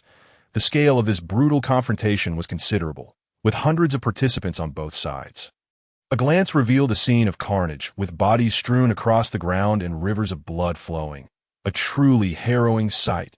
Jiang Xiaochun merely cast a casual glance and instantly discerned the inevitable outcome of the battle. This merchant convoy was utterly doomed. The bandits, though seemingly outnumbered by the merchant guards, exuded a palpable aura of menace that far surpassed that of the convoy's protectors. Indeed, these marauders were seasoned in the art of bloodshed, each bearing the weight of lives taken. The lethal energy that clung to them could easily intimidate the faint-hearted guards, leaving them trembling in fear, some even unable to draw their weapons. Furthermore, the disparity in their respective energies influenced their combat styles. The bandits charged fearlessly, each strike delivered with reckless abandon, while the guards appeared hesitant, consumed by dread, even when opportunities for counterattacks presented themselves. That I end this ebb and flow. The merchant convoy was destined for defeat. After a mere glance, Jiang Xiaochun withdrew his gaze, urging Zishu Yuan to hasten their departure. Act of valor? Rendering assistance? Jiang Xiaochun was no bleeding heart. Engaging in such thankless endeavors was far from his character. His guiding principle was simple. If one does not offend me, I shall not offend them. This philosophy had been his compass since childhood. This world was unlike his previous one, devoid of legal constraints. It thrived on the principle of the survival of the fittest, a grim reality laid bare. In such circumstances, human nature often faced profound trials. The more one experienced, the more one learned to look away. Beside him, Zishu Yuan, upon hearing this, revealed a flicker of pity in his eyes, casting a beseeching glance at Jiang Xiaochun. Alas, extinguish that pleading look, it holds no sway over me. Jiang Xiaochun sighed, glancing at Zishu Yuan with mild exasperation, and stated flatly, I will not intervene. Life and death are matters of fate. Not merely today, but always. Remember this. The human heart is a closed book, and backstabbing is all too common in this realm. The kindest souls often meet their end the quickest, yet they are all innocent. If it weren't for the bandits, such a tragedy would never have occurred. Zishu Yuan still refused to relent, imploring, Master, I beseech you. Save them. Sigh. From the moment they chose to tread into the Black Mountain Range, notions of guilt or innocence ceased to hold any meaning. Jiang Xiaochun shook his head, gently elucidating they were fully aware of the risks of encountering bandits, cognizant of the possibility of meeting their demise in the Black Mountain. Yet, they chose to proceed without hesitation. Some may have ventured forth for wealth, others for various reasons, but none of that matters. What is paramount is that having made their choice, they must bear the consequences, whatever they may be. They are adults now. With the choices they make, they cannot expect others to clean up their mess. We have no obligation to assist those who are neither kin nor ally, just as I previously advised you to follow your heart and choose your own path in cultivation. Now that you have made your choice, you must endure whatever hardships lie ahead. There is no turning back. Remember, this is the second lesson I impart to you. Whether you heed it or not is your decision. But Zishu Yuan sought to explain, my vision of a cultivator is not like this. Should they not uphold righteousness and punish evil? That may be true for others, but not for your master. Jiang Xiaochun replied coolly, every day, countless innocents perish across the continent. If I were to intervene in each instance, I would be utterly exhausted. Furthermore, they are mortals, each with their own means of survival. That is their fate. As cultivators endowed with extraordinary abilities, we should not interfere in their affairs, especially not by wielding our powers to resolve their problems. Such actions would only disrupt the natural order of this world. If every cultivator acted thus, the consequences would be dire. No, it cannot be like this. Zishu Yuan suddenly found himself engulfed in confusion. He felt Jiang Xiaochun's words resonated deeply, yet they starkly contrasted with the ideals he had nurtured since childhood. He looked up at Jiang Xiaochun, yearning for clarity regarding his inner turmoil. Clearly, you have yet to recognize your current identity. You are now a cultivator, no longer a mere mortal. Continuing to approach problems with a mortal mindset will be detrimental to your cultivation. So, the tales I have heard of righteous cultivators punishing evil were all fabrications. Zishu Yuan momentarily questioned his very existence, dully repeating, "Cultivators should not interfere in mortal matters." Then what is the purpose of cultivation? What is it truly for? Jiang Xiaochun smiled faintly, internally reflecting, what a revelation! After only a brief foray into cultivation, he poses such profound questions. What is the purpose of cultivation? This question has perplexed countless cultivators, with each individual arriving at their own conclusions. Some pursue longevity, others seek status. Each perspective holds merit, yet none can persuade the others. Perhaps cultivation is about acquiring sufficient power to allow one's convictions to one day flourish. Jiang Xiaochun gazed into the distance, articulating each word with care. Every cultivator harbors their own beliefs. Some yearn for world peace, while others desire the desolation of hell. To steadfastly hold onto one's beliefs and diligently cultivate towards their realization may well be the essence of cultivation. Cultivation is the cultivation of the heart. Chapter 23. Jiang Xiaochun under siege by doubt. Cultivation is the cultivation of the heart. Zishu Yuan furrowed his brow, silently questioning himself. What then is my belief? What is the purpose of my cultivation? At such a tender age, lacking understanding of true cultivation, he found himself bested by his master's convoluted inquiries. So, what insights have you gained? Observing Zishu Yuan's face contorted in concentration, Jiang Xiaochun teased. Yet it was evident he regarded it merely as jest. I've thought of something. I know what my belief is. Zishu Yuan nodded vigorously, clenching his fist with a fervent expression that, oh, pray do share. Jiang Xiaochun chuckled, eager to hear the grand conviction that resided within young Yuan. Restrain yourself. I must not laugh. I'm a trained professional. Zishu Yuan pointed emphatically at the sky, his demeanor solemn, and declared, I wish to defy fate and alter destiny. Not merely for myself, but for all. I shall ensure that all injustice and wrongdoing shall cease to exist. Where fairness is absent and justice extinguished, I, Zishu Yuan, vow to never attain sanctity, a boy of 12 or 13. Proclaiming his oath to the heavens with resounding clarity. Holy moly, this kid's conviction rivals that of a certain Buddha from my past life. Could it be true that this is the new generation? I am utterly captivated. Jiang Xiaochun was taken aback, gazing at Zishu Yuan bathed in sunlight, suddenly realizing that this little rascal indeed had quite the audacity. No, he was exceedingly audacious. Alas, mischievous child, your fervor is making your master look quite foolish. How wretched! Why was I solely focused on my own cultivation and the safety of those around me, never possessing such noble convictions? Is this the difference in perspective and scope? For a moment, Jiang Xiaochun questioned his own existence, pondering who truly served as the teacher in this exchange. Why does it feel as though I am the one being taught a lesson? After carefully pondering the words spoken by Zishu Yuan, Jiang Xiaochun seemed to have an epiphany.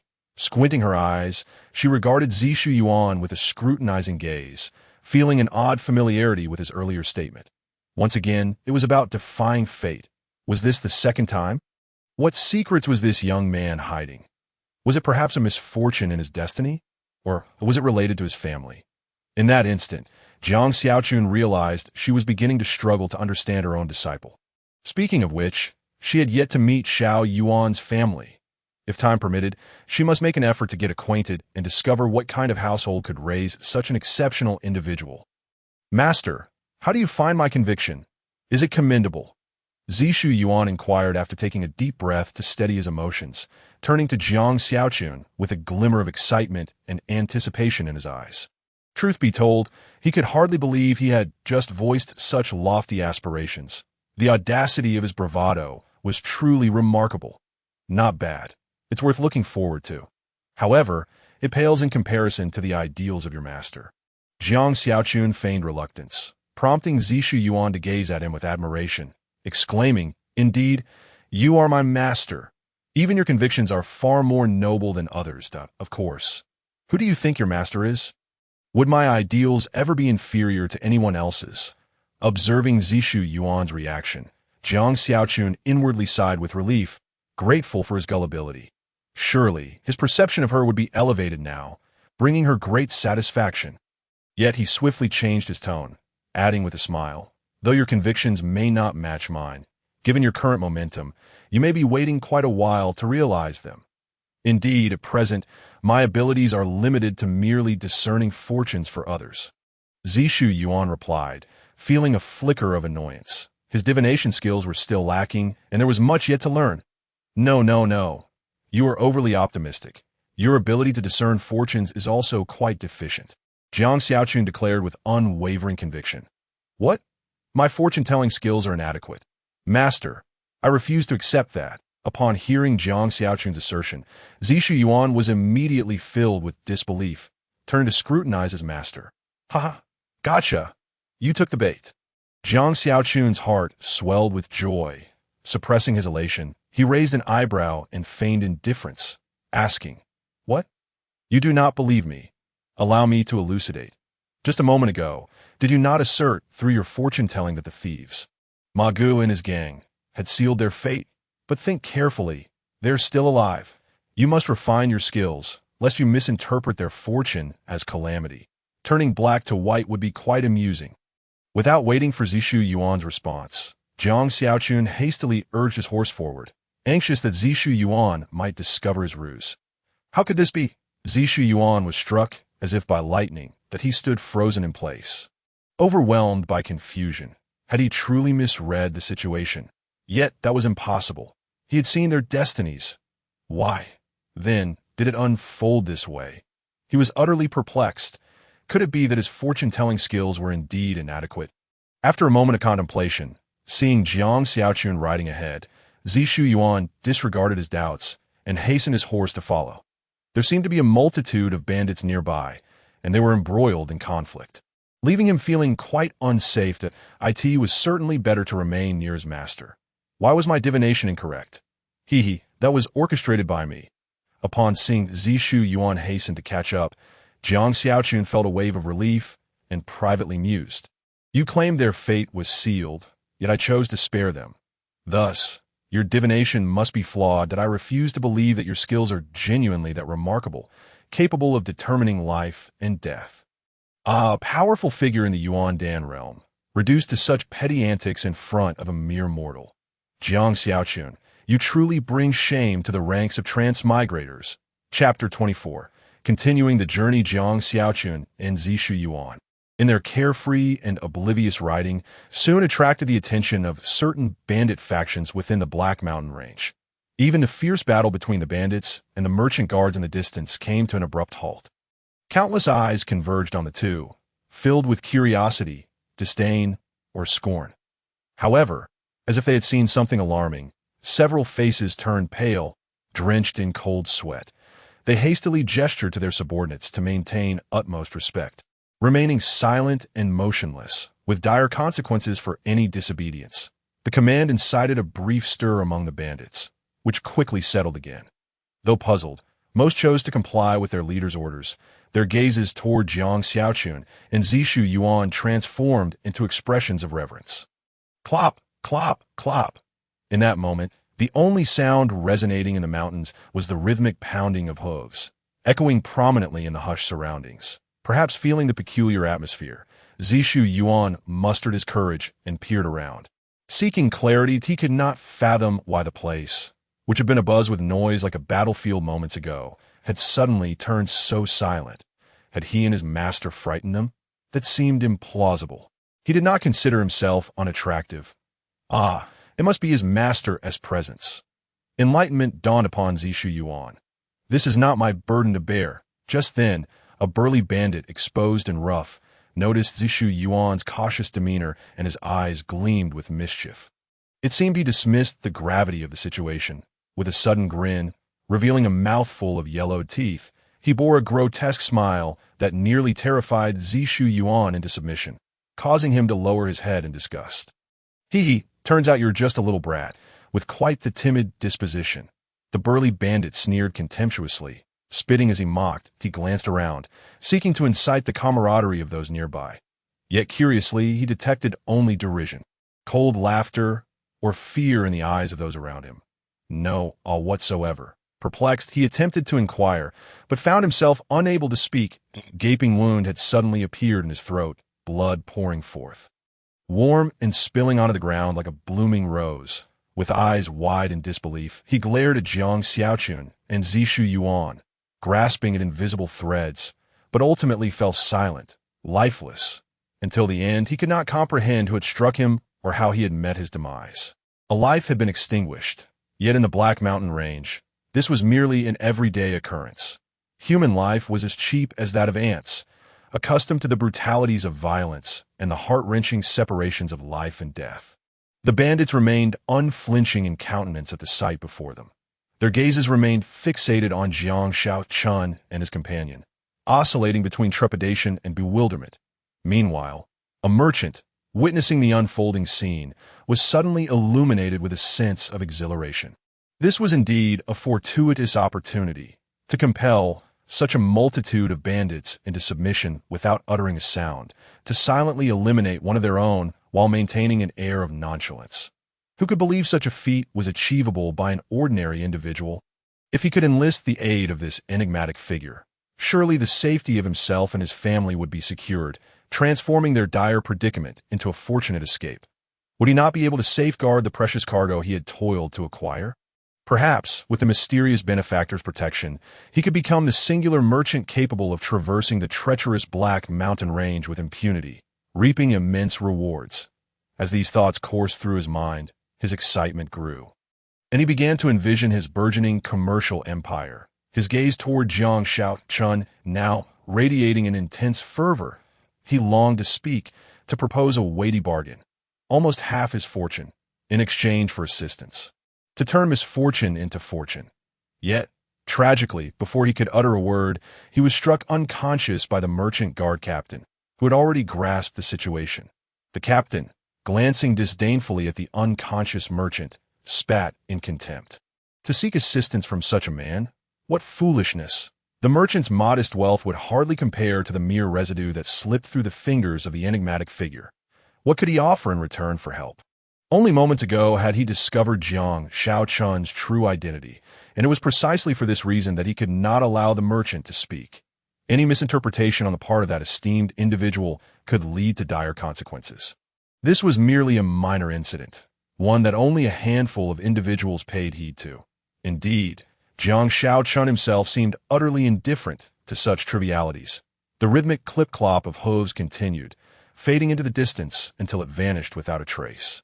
As did the two figures atop the steeds, as Jiang Xiaochun and his companion disappeared from sight, a collective sigh of relief escaped the lips of those present, an expression of joy at having narrowly escaped calamity. The preceding atmosphere had been laden with an oppressive silence, suffocating and almost unbearable. Yet, in truth, this sensation was merely a psychological construct. Fear of the unknown is a natural human response. Boss, who were those two just now? Why did you allow them to ride away so brazenly, as if they were above us? This is an affront to our dignity. Among the ranks of the robbers, some were perplexed, while others attempted to feign bravado. However, before the latter could finish his bravado, the leader of the bandits turned, fury etched across his face, and unleashed a torrent of reprimands upon the audacious one. Are you implying that I am cowardly? If you are so formidable, why did you remain silent when they passed? Surely, had they not moved on, you would have continued to play dead, too frightened to utter a word. Had you spoken, even if you met your end like that fool, you might still have earned my respect. Otherwise, all you do is gossip behind others' backs. You are merely a keyboard warrior. So what if I strike you down? You are nothing but a pitiful fool. The leader's face flushed with rage, spittle flying as he berated the pretentious bandit, whether out of genuine ire or a desire to re-establish his authority in front of his subordinates after the recent retreat. The chastised bandit stood, red-faced and utterly mortified, lamenting his misjudgment in choosing the wrong target for his bravado. After venting his anger, feeling somewhat relieved, and sensing a dryness in his throat, the leader of the bandits paused to stroke his bald head, feigning mystery as he declared, "As for the identities of those two, even if I told you, you wouldn't comprehend. Just know this. They are not individuals we can afford to provoke. You possess no intellect. Consider their audacity. Such confidence must stem from formidable clout. Perhaps they think us beneath their notice." Truth be told, he too had been frightened, pondering how such individuals ended up in this realm, where one would expect them to fly rather than ride. Suddenly, a realization dawned upon him, and he wore an expression of enlightenment. Ah, I see. I must tread carefully for the time being. Upon hearing their leader's words, the others donned contemplative expressions. Wow, this sounds quite impressive. But is it truly possible? We number in the hundreds. I believe it is entirely plausible. Otherwise, why would the leaders of the other factions have issued the same command? Indeed, numbers do not always equate to absolute power. Perhaps they are merely posturing. We have encountered such individuals before who would yield after a few blows. Just as discussions ensued, an ill-timed voice emerged, igniting a stir. The crowd turned to find the previously boastful bandit, and a wave of disbelief washed over them. How dare you utter such nonsense? Do you truly believe you can escape my wrath with your foolishness? Do you not realize I could strike you dead in an instant? The leader of the bandits, upon hearing this, was both enraged and amused, marveling at the existence of such a peculiar character, an obstinate fool. How did you even find your way into our ranks? You clearly do not belong here. Begone! We have no room for your kind. With that, he unceremoniously kicked the impertinent bandit aside and led his men toward the merchant S group, eager to claim a share of the spoils. I swear, I am not lying. That timid boy, he is named Zishu Yuan. I truly know him. We were neighbors in the same town. The dismissed bandit lamented, on the verge of tears, his heart heavy with despair. Why did no one believe him? In this world, was honesty truly so disregarded? Little did he know, the bandit leader's concern was not for Zishu Yuan at all. He had failed to consider the true identity of the individual on the other horse. Chapter 25. Two Great Fools, Master. Did we truly just pass through unscathed? Upon the horse, Zishu Yuan frequently glanced back, and only when he confirmed that no bandit forces pursued them did he turn. Incredulous and internally questioning, is your appearance truly that formidable? This is beyond comprehension. Zishu Yuan found it hard to fathom how a mere visage, one he deemed unattractive, could instill such fear in so many bandits. Just how grotesque must one appear to wield such power? Yet, the crux of the matter lay in his failure to recognize that his master was, in fact, quite unappealing. Was there a flaw in his judgment? The thought caused him to question his own aesthetic sensibilities. I had always considered myself to be rather unremarkable, but it seems it is time to revise this misguided notion. Of course, you must consider who your master truly is. Is it really so challenging to bypass several hundred bandits? Jiang Xiaochun had no inkling of Zishu Yuan's current innermost thoughts upon hearing the praise from his disciple. He naturally accepted it with great magnanimity. After speaking, he lowered his head and discreetly concealed the elder's token of the Sword Lotus sect that had inadvertently been revealed at his waist. One cannot deny that, at times, this token proved to be quite useful. Yet, it was perplexing how those bandits came to know the significance of this token. Indeed, this posed a genuine conundrum. On horseback, Jiang Xiaochun silently critiqued to himself, having noticed the intense gazes of the bandit leaders earlier. However, he thought little of it. For him, avoiding unnecessary troubles was undeniably beneficial. He decided to let it be, as long as Xie Yuan remained oblivious to the truth. The longer he could maintain the facade, the better. It was imperative to hasten their journey, striving to reach Nang City before sunset. Both master and disciple, each with their own thoughts, embarked on the final stretch towards the Black Mountain Range. At the northern entrance of the Black Mountain Range, the once spacious and accessible passage had become utterly congested due to the continuous expansion of the Huiyun stronghold.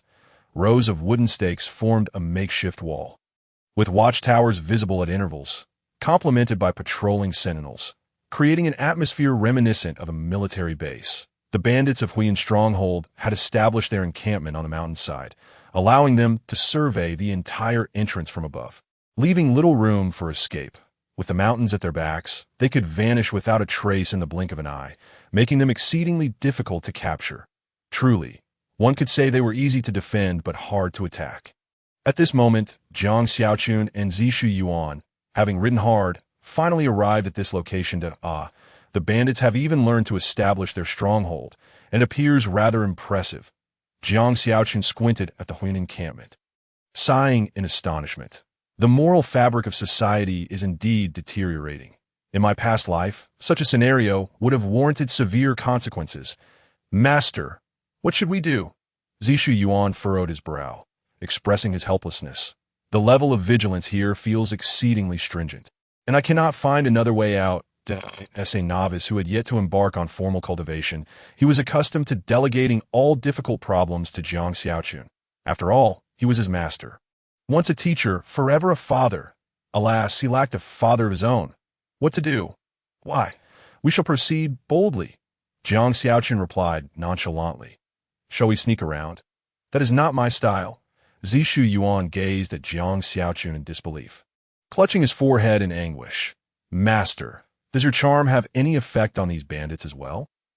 Oh no, this truly spells disaster for me. It seems my taste has genuinely faltered. How am I to survive this?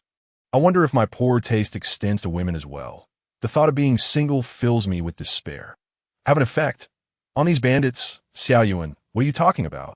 Jiang Xiaochun looked at Zishu Yuan with an expression of incredulity.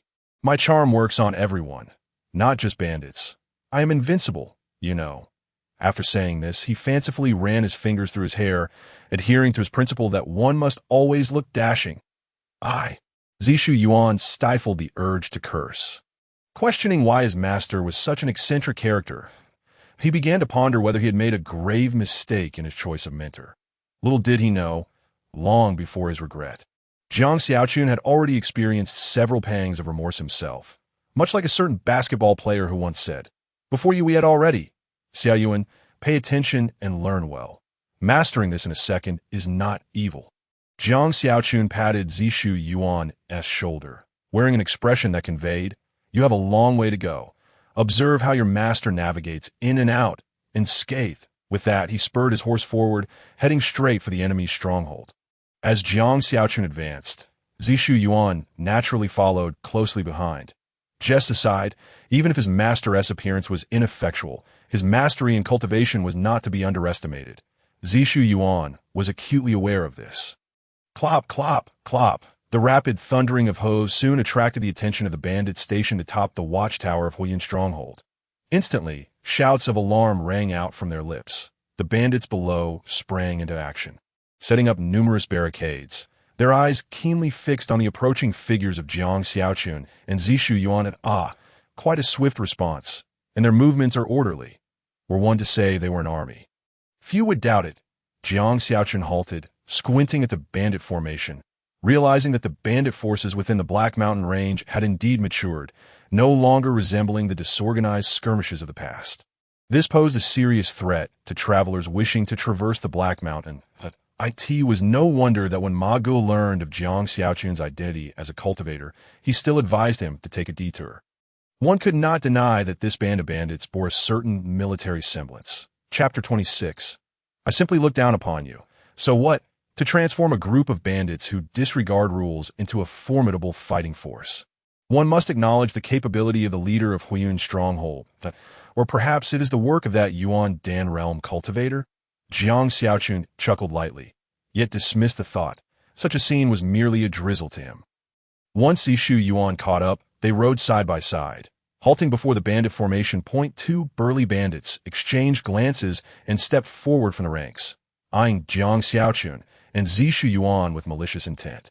Cruel smiles gracing their lips. Summon your leader or that cultivator. I have a keen interest in them. Before the two bandits could boast, Jiang Xiaochun waved his hand dismissively, saying coolly, as for you, you are not worthy. Just scram.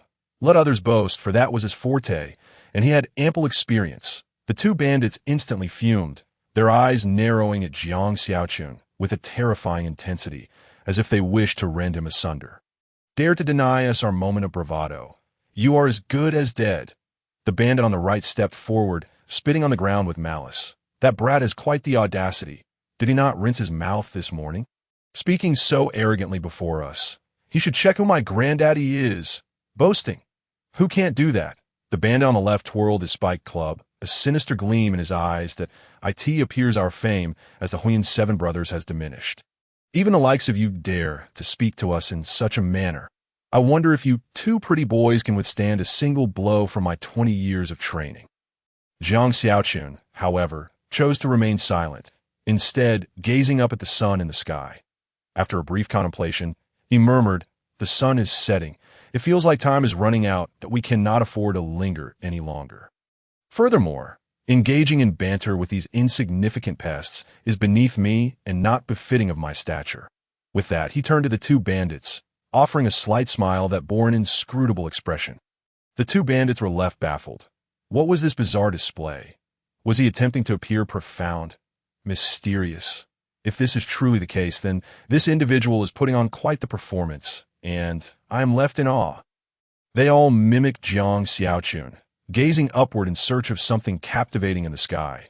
Yet after a brief glance, they lower their heads, finding nothing of interest. However, what followed Jiang Xiaochun's actions caused their expressions to shift dramatically. "Firecloud Village Master, come out here at once. If you do not, I shall bury your lackeys alive." The voice reverberated like a thunderclap, chilling to the core as waves of terror echoed through the desolate mountain pass. Leaving a lingering resonance, Liu. The two bandits stood dumbstruck, pointing at Jiang Xiaochun, their tongues stumbling over words that would not escape their lips, faces flushed with indignation, nearly choking on their own fury. In the most lavish tent halfway up the mountain, a figure suddenly sat up on the bed, feeling the rapid thumping of his heart, his expression one of fright. He had merely sought to indulge in a nap after a night of revelry, only to find himself nearly scared to death in his slumber. Who could he possibly turn to for justice in this matter? It was an outright bullying of the innocent. Listening to the echoes from the mountain pass, sensing a formidable opponent had appeared, he hastily donned his clothes. He was determined to seek an explanation. Damn it. In these black mountain ranges, it was only he who bullied others. There was no way he would allow himself to be wronged. Liu, is this behavior not utterly out of line? After stammering for quite some time, the bandit on the right finally managed to articulate his thoughts, panting with hands on his hips, much to the amusement of Zishu Yuan, who was watching the spectacle unfold. Yet, Jiang Xiaochun merely cast a fleeting glance at them before choosing to ignore their presence altogether. This charade, since they were already putting on an act, he would continue to play along, no matter how arduous or taxing it became. This was the life lesson he imparted to Zishu Yuan. One must not lose face. Moreover, he did not find it taxing or burdensome. Rather, he found it quite entertaining. Therein lies the crux of the matter. Are you deaf or mute? What are you posturing for? The bandit on the left finally sensed something amiss and retorted angrily. Ever since I reached the 9th level of Qi gathering, no one has dared to treat me this way. You are the first. Fine, you have some guts that I can assure you. Your demise is imminent. Even Jesus cannot save you. With that proclamation, he swung his spike club with fury, charging toward Jiang Xiaochun.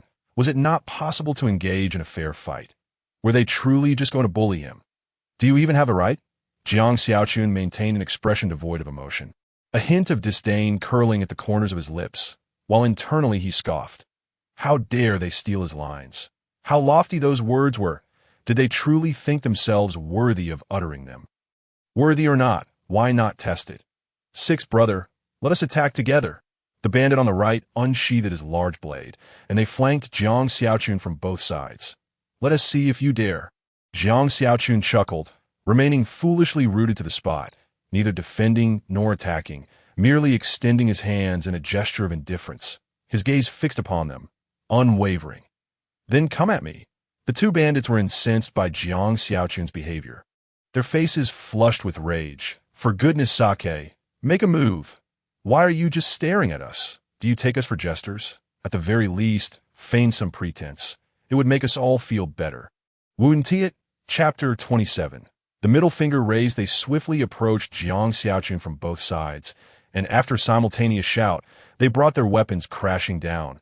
Azure energy enveloped their weapons, swirling like a tempest, accelerating the descent and creating fleeting shadows in the blink of an eye.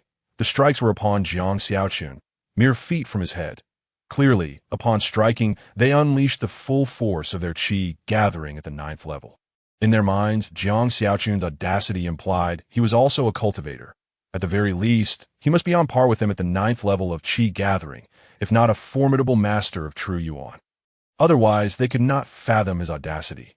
Even when hunting a hare, one must exert full effort. In the absence of knowledge regarding an enemy's strength, it is prudent to strike with all might. They believed that even if Jiang Xiaochun were indeed a master of true Yuan, he would surely sustain injuries from their assault, given he was unprepared. The azure-twisted weapons loomed larger in Jiang Xiaochun's vision, and unnoticed by anyone, he discreetly channeled his inner energy, his body trembling slightly as he enveloped himself in a personal energy shield. Imperceptible and odorless, truly a treasure worth possessing. Though these bandits lacked the power to harm him, he had a distinct aversion to pain. To endure blows merely for the sake of a fayade would be the act of a fool. This person, is he truly not defending himself? Has he been petrified by fear? The bandits were bewildered, as their weapons fell effortlessly upon Jiang Xiaochun's forehead with a resounding thud. Such an attack, surely, would yield results. Seeing this unfold, the two bandits were initially startled, then elated, followed by disdain. So, he is merely a decorative pillow after all. We thought he was someone of significance. Had we known, we would have fought long ago. This is so easy. No, master. Zishu Yuan, who had been eagerly anticipating the spectacle, suddenly turned pale, disbelievingly blinking several times. Once the reality sank in, he let out a cry of despair, tears streaming down his face like a raging river. He leapt from the Hummer, racing toward Jiang Xiaochun, unable to accept that his master, who loved to tease him, educate him, and boast, could have perished so easily. Surely, some accident had befallen him. Yes, it must have been an accident. Reassuring himself, Zishu Yuan recalled that during their first encounter, his master had wielded a powerful protective energy shield. His master was the youngest elder of the Sword Lotus sect, unmatched in skill. How could he have fallen so easily? After all, his senior sister had already reached the true Yuan realm. These two were no match for her, so how could they harm his master? And Zishu Yuan's thoughts raced as he gazed at Jiang Xiaochun, his eyes glistening with tears, hoping for a miracle to occur. Upon noticing Jiang Xiaochun's right hand, defiantly raised with an unwavering middle finger, Zishu Yuan furrowed his brow, pondering why this felt so peculiar. Suddenly, his eyes widened in disbelief that it turned out that Jiang Xiaochun's right hand, which had been hanging limply, had abruptly flipped behind him, and the once drooping middle finger was now defiantly raised, aimed squarely at Zishu Yuan. I can't believe it. At this moment, Zishu Yuan understood all too well that his master, Jiang Xiaochun, was merely toying with those two self-important bandits. Yet he too had fallen for it. Just moments ago, he had been in a state of panic, tears streaming down his face, while I, who was supposed to play along, had chosen to ignore it. It was merely a case of him making a mountain out of a molehill. As for why his master had raised his middle finger at him, Zishu Yuan could only awkwardly surmise that it was perhaps in mockery of his lack of faith in his master's prowess.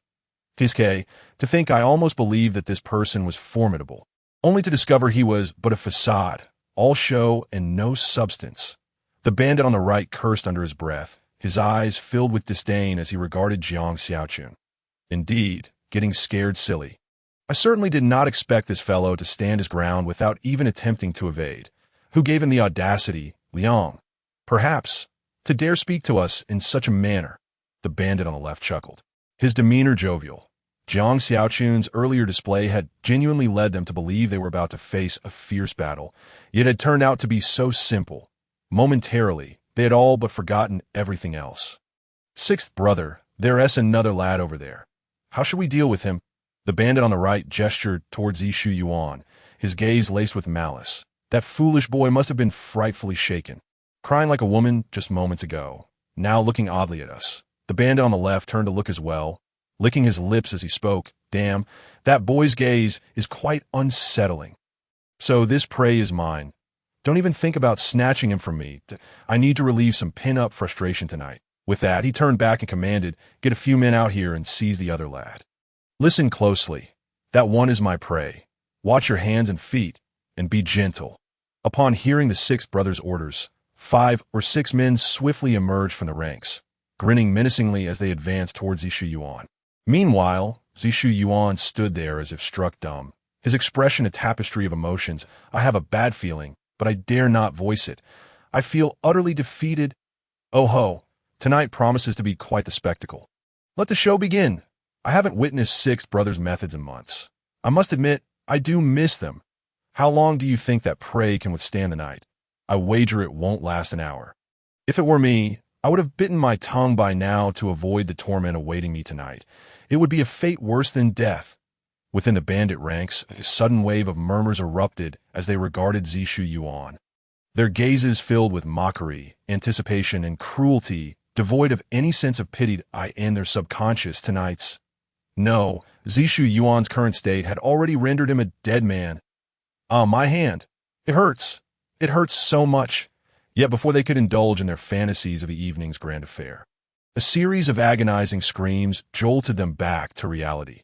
They looked up toward the source of the sound, their faces painted with shock. The ones screaming were none other than their two leaders. And the architect of this chaos was the very fool they had deemed already dead. That man now held their two leaders' habitual hands in a vice grip, a cruel smile playing at the corners of his mouth. While their palms, under his relentless pressure, had turned to mush, shattered in all the right places, a profound sense of terror surged from the depths of their being. This man is far too terrifying. Chapter 28. The bewildered leader of Huan Mountain truly. When you give them a bit of sunlight, they bloom. When you offer them fine wine, they become romantic. Jiang Xiaochun raised an eyebrow, a mocking smile on his face. Did you really think I had perished? Ah, I was merely playing with you, and you took it seriously. Moreover, you thought to deal with my disciple. Tiske, shameless, since you couldn't control your hands earlier. I shall crush them as interest. The two bandits, astonished, enraged, and in pain, were shocked that someone they believed to be a mere dead man could unexpectedly grasp their hands. It would be strange if that didn't terrify them. Their anger stemmed from being toyed with repeatedly. They were, after all, the 6th and 7th leaders of Huan Mountain, renowned in the Black Mountain Range, and being so repeatedly humiliated was enough to ignite the fiercest of tempers. Yet the overwhelming thought in their minds remained the same. Pain. Boundless pain. Their hands were shattered, and it was inconceivable that they wouldn't hurt. What's this? Not convinced. Jiang Xiaochun chuckled, suddenly radiating a potent aura of Yuan-powered I had intended to interact with you as an ordinary person, yet what I received in return was derision. I shall no longer feign humility. I reveal my true identity as a master of the Yuan Dan realm, capable of crushing you with ease. How does that surprise you? Regret it now, do you? Is this little game amusing? The two bandits fell silent. This was excessive, after all that we may not be, but you truly are a dog. In short, you've gone too far. Release our leader at once, or you shall face dire consequences. Submit willingly or suffer the consequences. Just as Jiang Xiaochun continued his banter, the bandit minions finally reacted, although they were astonished by Jiang Xiaochun's display of strength. They still had to maintain appearances. Each one brandished their weapon, surrounding Jiang Xiaochun and Zishu Yuan, attempting to intimidate them with bravado. You must admit, their voices were rather loud, and their understanding of the ways of the world was commendable. We will not relent. What will you do about it? Before Jiang Xiaochun could respond, Zishu Yuan thumped his chest, displaying an unusual bravado. I dare you to respond to me. Come on, come at us. Jiang Xiaochun couldn't help but slightly twitch his lips at this. In all his years, he had never encountered anyone making such a challenge. Had it not been for their master-disciple relationship, he might have genuinely felt inclined to give Zishu Yuan a few hearty slaps. Apologies, he is still just a child. I am guilty. How could I have such thoughts? Jiang Xiaochun silently chastised himself. Although he was quite displeased with Zishu Yuan's bravado, the surrounding bandits exchanged glances and genuinely hesitated to approach him. What if, like the cafeteria lady, they fumbled and accidentally poked the wrong person? Their lives would be ruined, of course. The most crucial factor was the formidable presence standing beside Zishu Yuan, considering their bond. Would they dare to attack? Absolutely not. Do not harm them. Allow me to take charge. Just as the two sides were locked in a standoff, a commanding shout suddenly reverberated through the air, capturing everyone's attention in an instant. Following this, a robust man with a broad back and a powerful build forcefully pushed aside the numerous lackeys blocking his path and strode into the fray, his demeanor radiating fury, tinged with a hint of morning grogginess. He was none other than Lu Hua, the formidable leader of the Fire Cloud stronghold, the very man who had nearly been silenced by Jiang Xiaochun's earlier shout. His intention was to impart a vital lesson to Jiang Xiaochun. If your voice lacks charm, perhaps it is best not to emerge and frighten others. Why shout so loudly? Is it not common knowledge that one can scare another to death? Ah, at last, the main figure has deigned to appear. I wonder if he is a master of the Yuan Dan realm. Jiang Xiaochun's eyes sparkled with intrigue. He had certainly heard that booming shout. There was no need for further contemplation. It was evident that yet another individual capable of negotiation had arrived. The mere fact that two lesser leaders had ceased their hostilities indicated the entrance of a heavyweight. Observing the respect with which the bandits parted to clear a path, Zishu Yuan rose on tiptoe. Craning his neck with curiosity, eager to divine the fortune of the newcomer. This was his sole method of aiding his master. As the bandits continued to be pushed aside, a large bald head gradually became visible amidst the crowd, steadily approaching. This could only be the main individual. Jiang Xiaochun focused his gaze, scrutinizing intently, only to furrow his brow and shake his head in disappointment. He had hoped for a true heavyweight, but it appeared that yet another individual at the 9th level of Qi gathering had arrived. What difference did that make compared to the two he already faced? It was utterly uninspiring, a waste of expression. The reason he lingered was to uncover a singular truth. Why was there a master of the Yuan Dan realm within the Fire Cloud stronghold? Logically, such a presence should be impossible unless some treasure had emerged here. This was the primary reason for Jiang Xiaochun's continued presence, ever since he resolved to have Rong Yu practice that peculiar technique. His mind had been consumed with thoughts of acquiring cultivation resources, elixirs, and magical artifacts. Choosing was for children. He desired it all.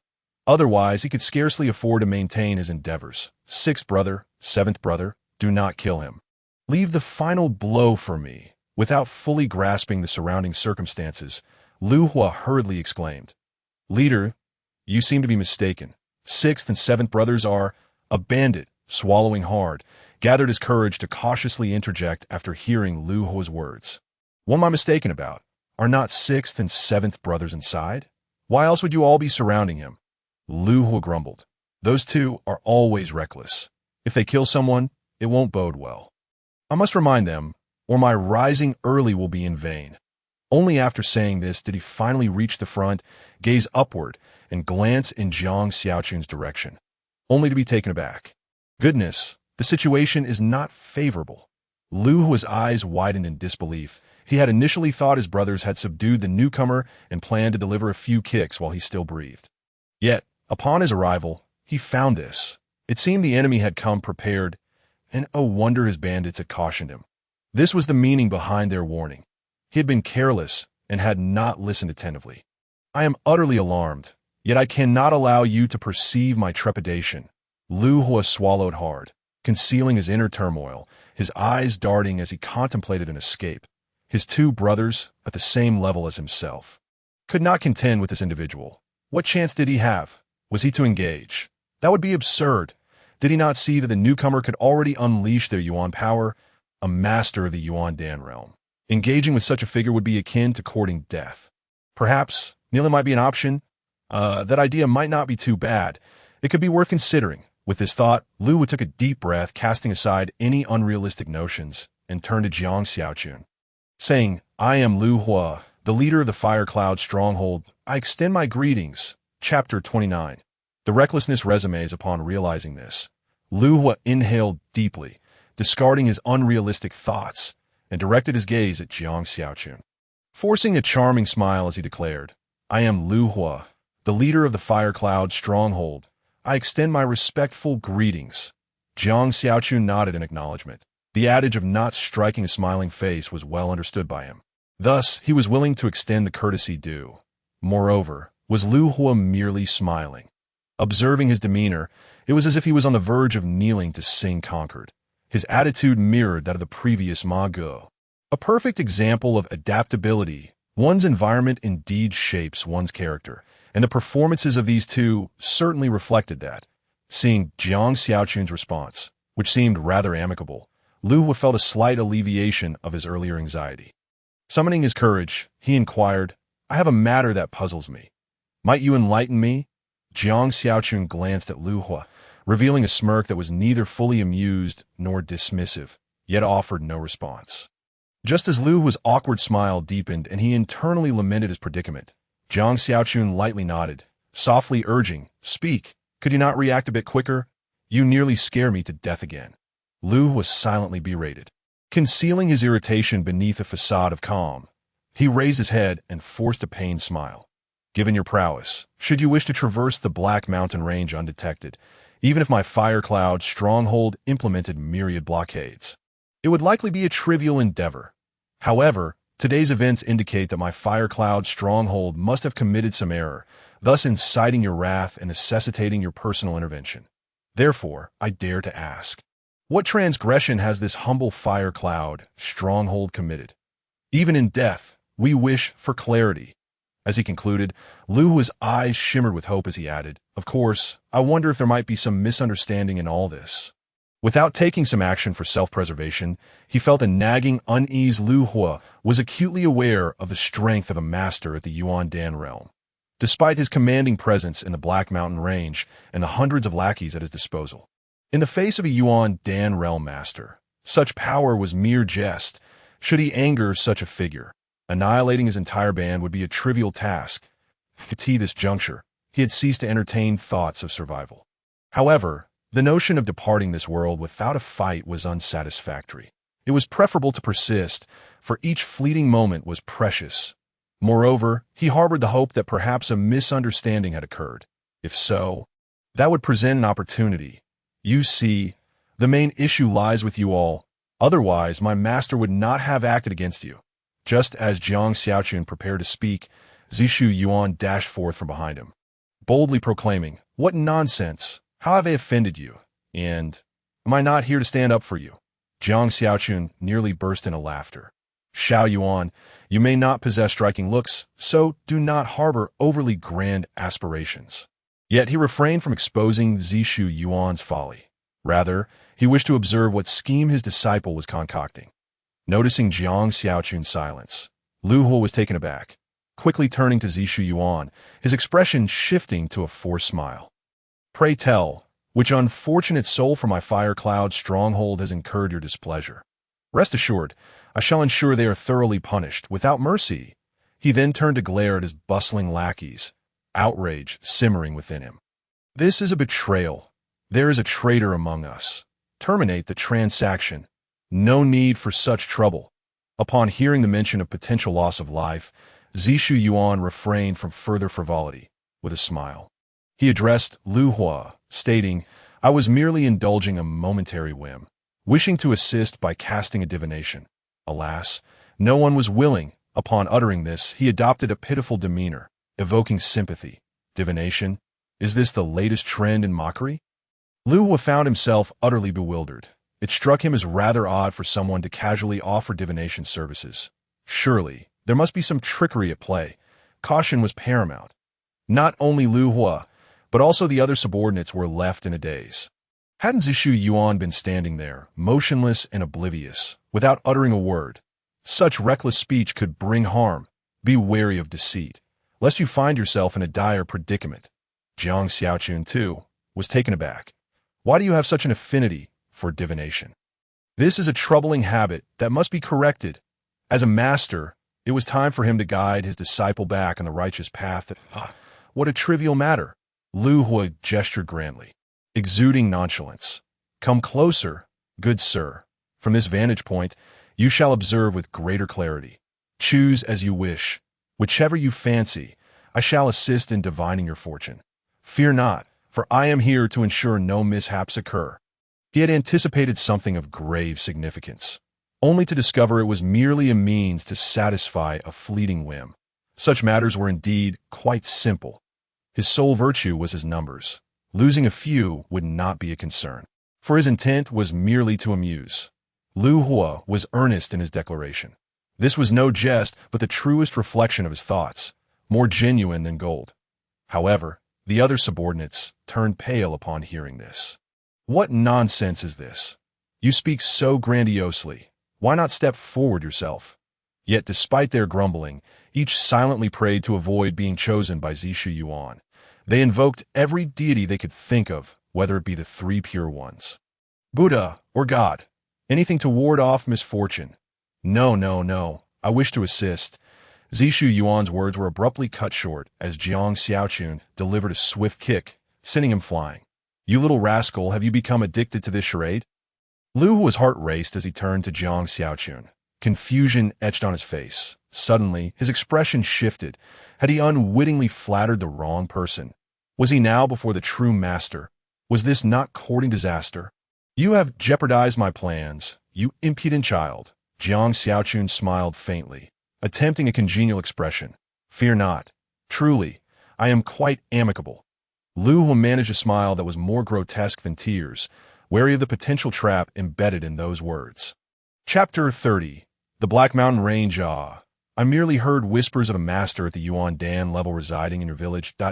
My curiosity was piqued, and I wished to witness it for myself. With no ulterior motives, Jiang Xiaochun initially intended to rub his hands together, but upon realizing he held two peculiar items, smiled subtly. As for these two things, with a swift motion he snapped both hands. Disregarding the anguished cries of the two bandits, he cast the remnants of their severed hands aside and continued. These two showed me a lack of respect, so I thought it fitting to teach them a lesson. No need for formalities regarding the lesson fee. A few minor targets will suffice, though Jiang Xiaochun had no desire to harm the bandits indiscriminately. After all, everyone has their fate, and it cannot be forcibly altered. He would not allow them to trample over him. This time they had struck first. He was merely acting in self-defense. Besides, bandits are inherently cruel. If one does not exhibit greater ruthlessness, they may very well find themselves at a disadvantage. The two bandits writhed in agony, their eyes reddening at the sight of their severed hands carelessly discarded by Jiang Xiaochun. They longed to retaliate, yet the sheer disparity in strength compelled them to swallow their rage and endure the humiliation. Such was the brutality of the Tsang-Xian continent. Without power, one must bear the indignities inflicted by others. Forget about the saying of 30 years in the East and 30 years in the West. One must first cultivate strength before speaking of revenge. Attempting to bridge the gap with mere hope is futile. Lu Hua was equally startled by Jiang Xiaochun's actions, yet he was no stranger to grand displays and quickly regained his composure. A master at the Yuan Dan level? Could it be that you refer to elderly? As the realization dawned, excitement welled within him. I could see a colossal misunderstanding had unfolded. Indeed, opportunities must be seized. Lo and behold, here it was. Elderly, who is that? I do not know him. Jiang Xiaochun shook his head. Is he associated with your Huoyun village? If so, kindly summon him to meet with me. Or is he currently excavating treasures in the Black Mountain Range?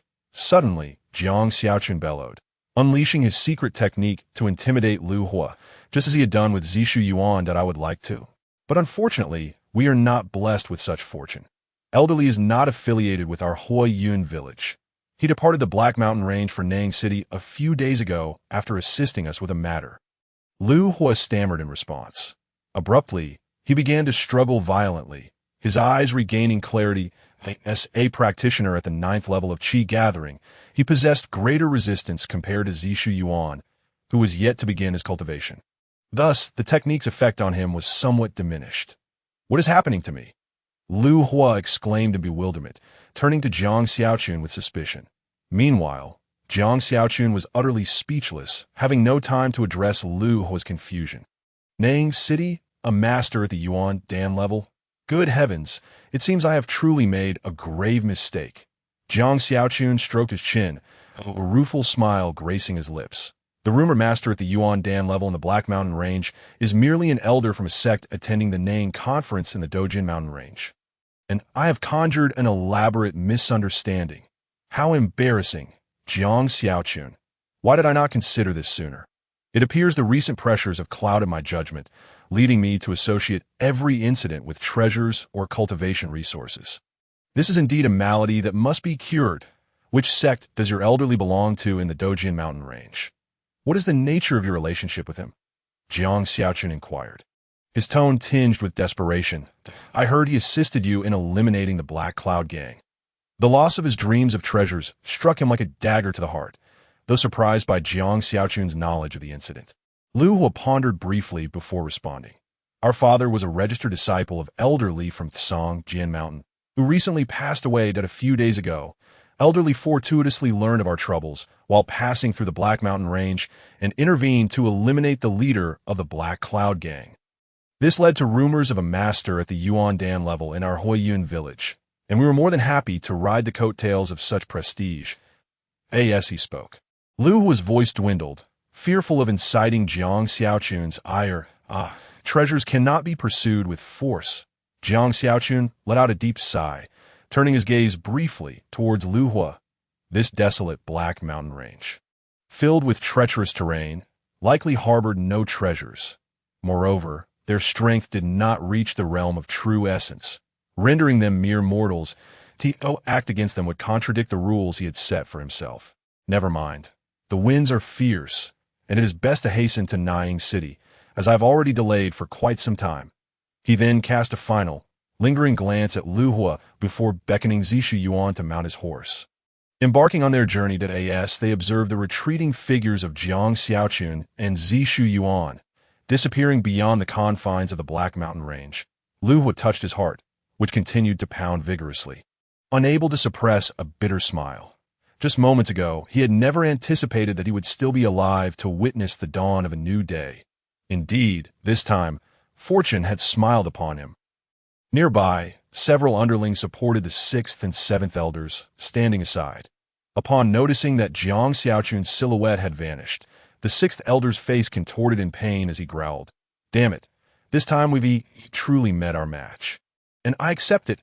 However, should we encounter this fellow again, I shall muster hundreds of brothers to ensure he meets his end." The 7th elder chimed in, "Indeed, the grudge of the severed hand must not go unavenged." You are courting death." Hearing his brother's words, Lu Hua sighed, glancing back at the two younger brothers with a complex expression. "What is the matter, big brother?" The 7th elder, feeling slightly uneasy under Lu Hua's scrutinizing gaze, inquired. His elder brother often wore such a countenance before discord ensued. "What a pity." Lu Hua refrained from responding to them, instead lifting his head to gaze at the sky, his lips moving as if uttering inaudible words. Observing Lu Hua's behavior, his two brothers mimicked him, curious to see what could possibly captivate their elder brother's attention above. "Forgive me, my two brothers!" Suddenly, Lu Hua roared, two daggers materializing in his hands, swiftly darting towards his brothers' throats with precision and ferocity. Unprepared, both brothers fell victim, crimson lines appearing on their necks as blood gushed forth. Be big brother. As they lay gasping for breath, their faces contorted in confusion, they looked at Lu Hua, questioning how this could be the same brother who had always showered them with affection. One who would never harm them. Why? Why had such a calamity befallen them? They were perplexed and bewildered, yearning for an explanation from Lu Hua. The strength of a Yuan Dan realm master is beyond your reckoning and resistance. Thus, your actions will bring doom upon our 7 brothers. It is better to suffer a swift pain than a prolonged one. I must personally escort you on your journey." With that, Lu Hua turned to leave, leaving behind a single sentence: "Give the 2 elders a grand burial." Chapter 31. The Dog of Superiority Master. I assure you, this time my map is infallible. On horseback, Zishu Yuan clutched the map, raising his head confidently to declare to Jiang Xiaochun. "Enough of your boasting." Jiang Xiaochun flicked Zishu Yuan's forehead dismissively, responding with disdain, "It's pitch dark now. How can you possibly read the map? What a joke." Having lingered too long in the Black Mountain Range, the moon now hung high in the sky, casting an air of mystery and eeriness over the land. Jiang Xiaochun and his companion, not wishing to camp outdoors, pressed onward in hopes of reaching Niang City before the gates closed. "I swear, truly," Zishu Yuan winced in pain, covering his forehead while stubbornly insisting, "We are merely 2 li away from Niang City." All right, I understand." Jiang Xiaochun waved his hand dismissively. Exasperated, he then adjusted his posture to sit more comfortably, as prolonged riding had begun to cause discomfort. Had he known this would be the case, he would have schemed to lure a swift shadow leopard out for a leisurely stroll. "Master, if you don't believe me, how about a wager?" Zishu Yuan's eyes glimmered mischievously as he proposed. "If I lose, I'll eat 20 pounds of stinky tofu. What do you say?" Upon hearing this, Jiang Xiaochun fell silent, incredulous. You think I'm a fool? Treating you as a disciple, while you treat me like an idiot? Jiang Xiaochun shook his head in frustration, delivering a playful smack to Zishu Yuan's head, balancing the playful reprimand with one on each side. What the? Master, why are you hitting me? If you don't want to bet, then don't. Zishu Yuan exclaimed, momentarily stunned by the pain. That dark silhouette ahead, not Niang City. Anyone with eyesight can see it. Jiang Xiaochun retorted sharply. And what with the hitting? Think for yourself. You can't keep trying to con your master into free meals. Dream on. Jiang Xiaochun unceremoniously exposed Zishu Yuan's scheme. You want to trick your master? Stinky tofu is off the table. You might as well wish for something impossible. Master, can you see in the dark? Zishu Yuan asked with an awkward grin, feeling embarrassed, as he had always believed night vision was an innate gift of his. What the hell? Jiang Xiaochun scoffed, clearly uninterested in continuing the conversation, rolling his eyes. Once you step into the realm of true essence, your meridians undergo a cleansing by the primordial energy. Possessing night vision is hardly extraordinary. Wait a minute! Jiang Xiaochun suddenly realized. This kid can see in the dark now. It dawned on him that he had uncovered yet another anomaly. His disciple was indeed no ordinary individual. Silence enveloped them as they galloped onward. Just as Jiang Xiaochun and Zishu Yuan arrived at Niang City, fortune favored them. The gates had yet to close.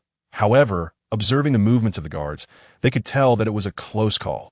Due to the upcoming Niang conference, the curfew had been postponed by 2 whole hours, allowing the numerous participants to enter without being stranded outside. Master, is this Niang City? How magnificent! Zishu Yuan exclaimed, his expression one of awe. Akin to Lu Laolao entering the Grand View Garden, as he beheld the grandeur before him. With Niang City so close at hand and a queue of others ahead, Jiang Xiaochun and Zishu Yuan slowed their horses, allowing their sturdy steeds to navigate freely, confident that they would catch the last opportunity to enter the city. At that moment, Zishu Yuan finally had the chance to gaze up at their destination, Niang City. As he looked up, the horizon revealed a grand city, resembling a mighty lion lounging between heaven and earth, majestic and imposing. Upon closer inspection, the massive stone gate bore 3 intricately carved characters, Niang City. Bah, what's so special about this? I've seen cities far grander than this. Jiang Xiaochun waved his hand dismissively, adopting an air of mystery. Once your cultivation reaches new heights and you venture out into the world, you will understand that there are cities beyond cities. Compared to those, Niang City is utterly insignificant. Of course, that was a matter for the future. For now, he urged, wipe that drool off your face. It's mortifying. If you keep this up, don't expect me to continue being your master. I can't bear the shame. Zishu Yuan quickly licked his lips, chuckling. I just haven't seen anything like this before. I momentarily lost my composure. Observing his expression and listening to his words, the youths and maidens queuing ahead turned their heads in unison, casting scornful glances in his direction. Even if this fellow had never set eyes on Niang City before, he ought to have heard of it. How could he wear such a naive expression, as if he had just emerged from the countryside? Truly, the Niang conference should impose some standards, allowing only the worthy to participate. Amidst the crowd, whispers circulated, their gazes towards Zishu Yuan brimming with disdain. Regardless of the time, there are always those who unabashedly flaunt their superiority. They spoke in hushed tones, their expressions obscured by the thickening night. And since Zishu Yuan was currently in a state of exhilaration, he remained oblivious to the disparaging remarks exchanged among the peers ahead. Noticing their glances, Zishu Yuan waved at them amiably, only to be met with cold shoulders, causing him to withdraw his hand awkwardly, his face suffused with embarrassment. Witnessing the behavior of the few youths and maidens ahead, Jiang Xiaochun couldn't help but furrow his brow, silently committing their appearances to memory. The current atmosphere of the Jinlian sect had been tainted by the ostentatiousness of their pretentious leader, Yu Ba. This group of contemptuous individuals could not be allowed to join the sect. Otherwise, it would only exacerbate the situation. The youths and maidens appeared to be barely over 10 years old, adorned in garments that bespoke either wealth or nobility. In contrast, Zishuan's travel-worn appearance indeed lent him a somewhat rustic air. Yet that was hardly a justification for their disdain, was it?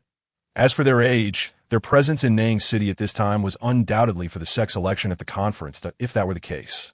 An opportunity for confrontation would arise, allowing Ji Shuyuan to exact his own vengeance, achieving two objectives with a single stroke. What a splendid scheme. Chapter 32. A minor dispute. Hey, you lot, are you planning to enter the city, or just dawdle around? If you delay me from enjoying my drink, you'll be in for it. A voice boomed from the city gate, brimming with irritation. Get over here already. What are you standing there for? If you don't come, we'll be leaving without you.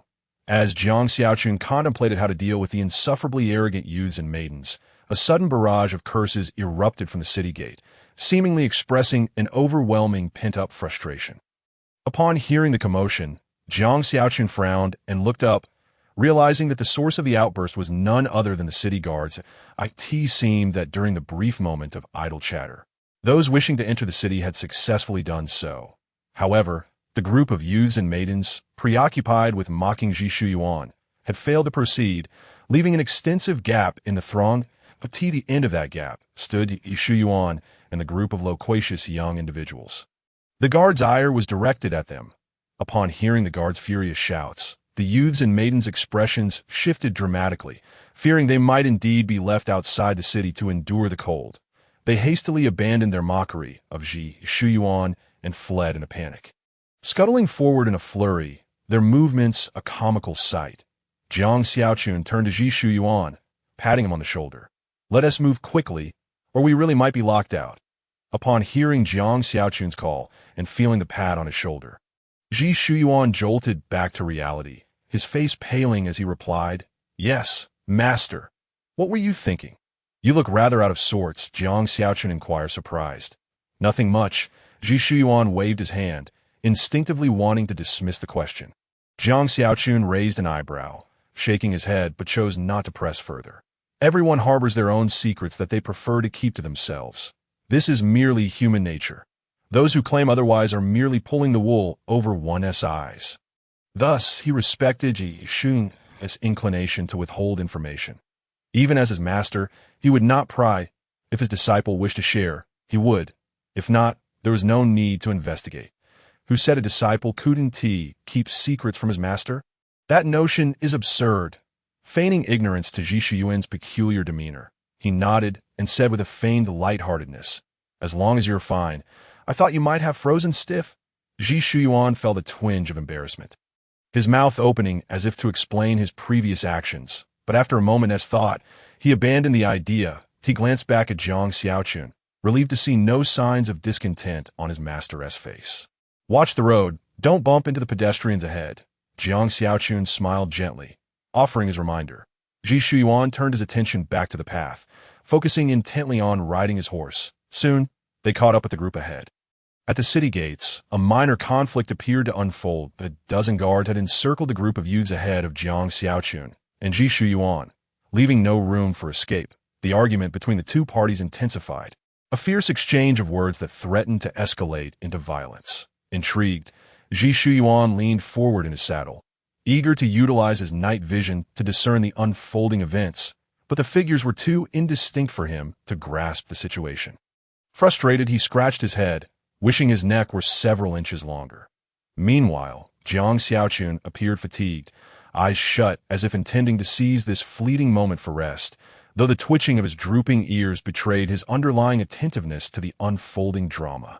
Soon, a cold smile crept across Jiang Xiaochun's face as he opened his eyes, casting a curious gaze at the group of guards. Stop looking. Give it up. You won't be able to see anything. If you truly wish to catch a glimpse, your neck would need to be as long as a giraffe's. Just as Ji Shuyuan pondered whether to edge closer for a better view, Jiang Xiaochun's voice resonated. Giraffe? What a curious creature. Your knowledge is truly vast, master. Ji Shuyuan sighed in admiration. Then suddenly struck by a thought, he turned to Jiang Xiaochun with excitement. Master, since you are so capable, you must know what is happening inside, right? Jiang Xiaochun nodded, and Ji Shuyuan's face lit up with joy as he straightened his seat. Master, what is it? Noticing Ji Shuyuan's determination to pry deeper, Jiang Xiaochun felt a shiver run down his spine and hastily interjected, "Those individuals are merely entangled in a rather amusing little predicament. It's nothing significant, just trifling matters. Amusing predicament."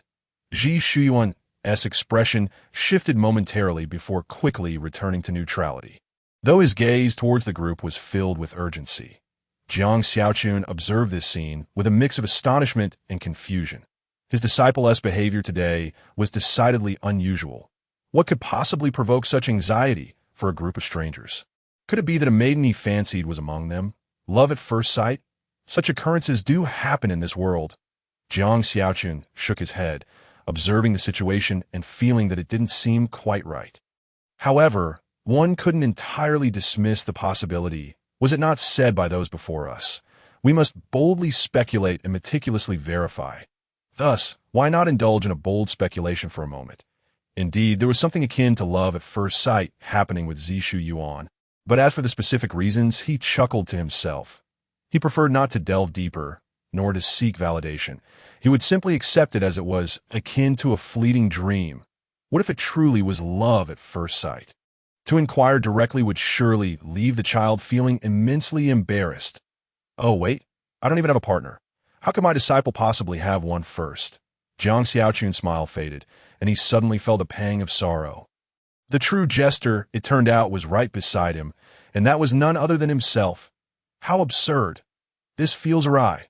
Noticing Zishu Yuan's anxious expression, Jiang Xiaochun gently patted his shoulder and said with a light laugh, "I told you it's just a bit of amusing trouble. Fret not.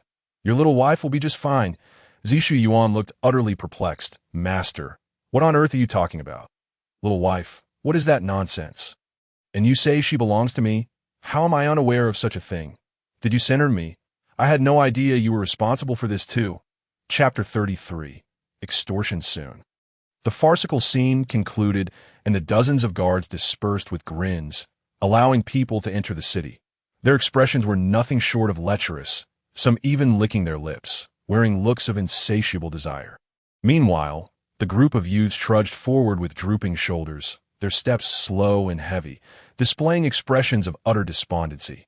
The contrast between the two groups was stark, leaving one to wonder what had transpired moments prior. We dared not inquire, nor did we know. Utilizing his night vision abilities, Zishu Yuan clearly witnessed the scene, but he furrowed his brow, taking a deep breath, seemingly resolving to himself something significant, quietly gritting his teeth. "Stop looking. If you continue, your eyes might just fall out," Jiang Xiaochun timely reminded him. "Let us move. It's our turn." Zishu Yuan's face flushed, and he nodded, urging his horse forward, moving side by side with Jiang Xiaochun. "Ah, look! Another plump sheep has wandered into our grasp. What a splendid day it is, with offerings lining up to be delivered." Upon seeing Jiang Xiaochun and his companion halt in anticipation of inspection, several guards exchanged knowing glances, nodding in silent agreement, their lips curling into sinister smiles as they approached. These two were clearly marked for slaughter. Especially as they drew nearer, the sight of the magnificent steeds they rode only heightened their excitement. The allure was indescribable. The two horses, clearly not of ordinary pedigree, exuded vitality, their muscular builds impressive, undeniably eye-catching, much to the delight of these soldiers. Their master must be incredibly wealthy. Indeed, what could be a fatter sheep than this? If they did not seize the opportunity to profit handsomely today, they would not deserve to be called guards, at the very least. Those two horses were as good as theirs, as those guards approached with ill intentions. Mirroring their earlier treatment of the youth, the group of boys and girls seemed to come to a realization, halting in their tracks, turning to watch Jiang Xiaochun and his companion with expressions of schadenfreude, eagerly anticipating a spectacle. Among them, a rotund boy even squinted his eyes, glaring at the two with predatory intensity, making a gesture as if to slit their throats, the provocation unmistakable. One might think they harbored some deep-seated enmity. But in truth, it was merely their own resentment towards the guard's extortion that they projected onto Jiang Xiaochun and his disciple. In their eyes, had it not been for Zishu Yuan's earlier humorous remarks capturing the guard's attention, causing them to focus on the spectacle and forget their own place in line, they would have certainly remained vigilant, following the preceding group. In such a scenario, they would not have been caught off guard and subjected to the guard's demands for extortion. Thus, all their current tribulations were a result of Zishu Yuan's antics. And since Jiang Xiaochun was clearly associated with him, he too was marked for their ire. For Jiang Xiaochun, having lived 2 lives, he had long since grown indifferent to the spiteful glares of these juvenile miscreants. He would simply ignore them. Moreover, they were merely mortals who had yet to step into the realm of cultivation. Their families likely harbored no formidable ancestors. There was no fear of a scenario where a vengeful elder would emerge in retaliation for a slight against a child. If truly angered, a swift strike would suffice. After all, when mortals provoke cultivators, should they perish, no one would dare voice a complaint. What? You say they harbor resentment and might seek revenge once they achieve cultivation? Nonsense. Jiang Xiaochun is the chosen one, enhanced by a system with the world aligned in his favor. He is a man graced with the halo of a protagonist. The notion of these mortals returning to exact vengeance upon him in a classic storyline. Preposterous. Such a thing simply does not exist. In the Zhangxian continent, he feared no one, save for Zishu Yuan. That anomaly. The very man capable of tripping him with a vine. How terrifying indeed. Zishu Yuan, lost in thought, straightened his back, a classic grin of self-satisfaction gracing his features. Can anyone guess the reference here? The guards stationed near the city gate, witnessing this scene, were momentarily taken aback. This individual seemed remarkably confident. They exchanged glances, suddenly lacking in conviction, uncertain of which divine entity they had encountered. If they extorted someone beyond their means to provoke, they would be in deep trouble. Name, origin, purpose of visit? The guards deliberated for a moment, refraining from immediate extortion, instead wisely initiating standard inquiries, intending to glean information about Jiang Xiaochun and Zishu Yuan's backgrounds for opportunistic purposes. Zishu Yuan, from Yang City, here to attend the upcoming Nang conference. Zishu Yuan replied. Noticing the guard's gaze shift to his master, he hastily added, Jiang Xiaochun, here for the same purpose, the Nang conference. Did we ask you? If not, kindly keep silent. Does he not possess a mouth to speak for himself? One of the apparent leaders among the guards retorted gruffly. Inquiries by the guards are to be answered individually. This has been the custom since time immemorial, and you ought to be aware of it. After speaking, he narrowed his eyes, scrutinizing Jiang Xiaochun with an intensity that hinted at ulterior motives. His earlier comments were deliberate. If there was no opportunity, he would create one. Indeed, his statements were not mere ramblings. They were grounded in the laws and regulations of the Tiangu dynasty, which explicitly addressed the protocols for city entry inspections. Of course, during peak hours when the crowds are bustling, in order to alleviate their workload. They tend to turn a blind eye to the actions of Zishu Yuan, who substitutes responses. However, at this moment, their recent actions would leave even the emperor speechless, perhaps even earning them a few compliments. After all, they are merely executing their official duties without any hint of ambiguity. In such circumstances, should events unfold beyond their expectations, they would have grounds to justify themselves, leaving no room for gossip. Chapter 34. The individuals present are all pathetic upon hearing the words of the leading guard. Zishu Yuan turned to cast a glance at Jiang Xiaochun, yet he remained silent, refraining from inquiring. Despite his naivety, he could sense that the current situation was somewhat amiss, especially the gazes of those guards, which made him exceedingly uncomfortable, as if they were eyeing a vulnerable beauty, ready to be toyed with. This thought sent shivers down his spine. However, if one were to pinpoint something amiss, there was none. The words and actions of the leading guard were utterly impeccable. I am Jiang Xiaochun, a native of Mian City. Orphaned from a young age, I have come here for the upcoming Nang conference in a few days. Jiang Xiaochun glanced at them, his eyes filled with scorn, and spoke nonchalantly. If you want me to speak, then I shall, leaving you no opportunity to nitpick. He was keen to observe what tricks these mere mortals, only at the body refinement stage, could conjure to extort them. With this thought, Jiang Xiaochun touched his waist. A smirk creeping upon his lips, that he thought, if it truly comes to it, I shall brandish the identity token of the elder from the Sword Lotus sect right before you, letting you see it clearly, and then we shall see if you are frightened half to death. Humph, to challenge me, you are still too green. One hailing from Yang City, and the other from Mian City.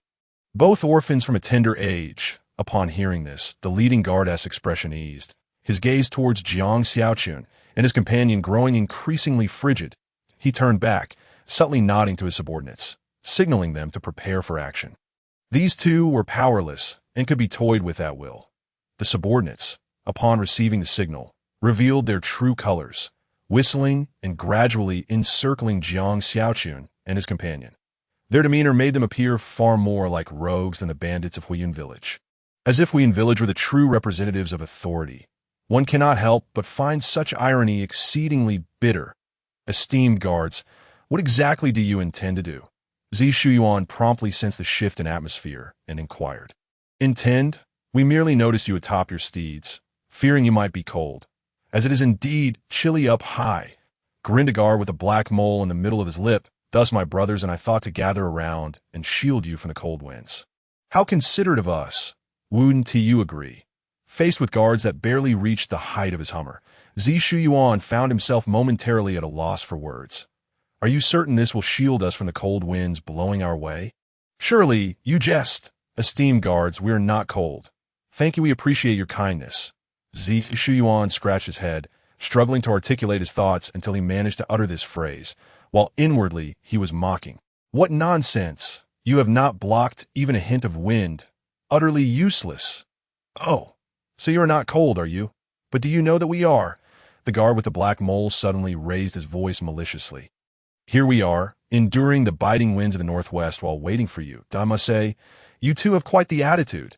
Tell me, what if one of us were to catch a cold? Upon finishing, he cast a knowing look at Zi Shuyuan. Well then, let us hasten into the city, so we need not stand here and endure the bitter winds. Zi Shuyuan cheerfully replied, adding, and if by chance someone does catch a cold, remember to drink plenty of hot water. I'll be damned, the black mole guard was momentarily speechless, his mouth agape, yet he found no retort. Drink hot water. How about you drink magma instead? That too is a liquid. And with a higher temperature. Huh. Jiang Xiaochun could not help but laugh, and when he noticed the guards glaring at him with fury, he quickly covered his mouth, stifling his laughter. I apologize, the insult was minimal. Yet the humiliation was profound. The guards seethed, their teeth grinding in anger, wishing to unleash a flurry of slaps upon them. Is it really that amusing? Cough, cough, cough, observing his subordinates left speechless. The leading guard was exasperated. You are utterly witless, struggling to articulate yet attempting to spar with them verbally. Do you not know the adage, those who can act do not argue? Hurry, be swift, and take action. The subordinates immediately grasped the leader's intent, rushing forth to drag Jiang Xiaochun and his companion off their horses. Hey, what are you doing? Just moments ago, you were speaking civilly, and now you wish to resort to violence. Such enthusiasm, Zi Shuyuan protested, shoving away the hands that roamed over him. Do you not know that men should not touch one another? Have a bit of restraint, will you? One can be shy too. Suddenly, Zi Shuyuan's expression shifted, and he bellowed. What the hell? Who the F is tugging at my pants from behind?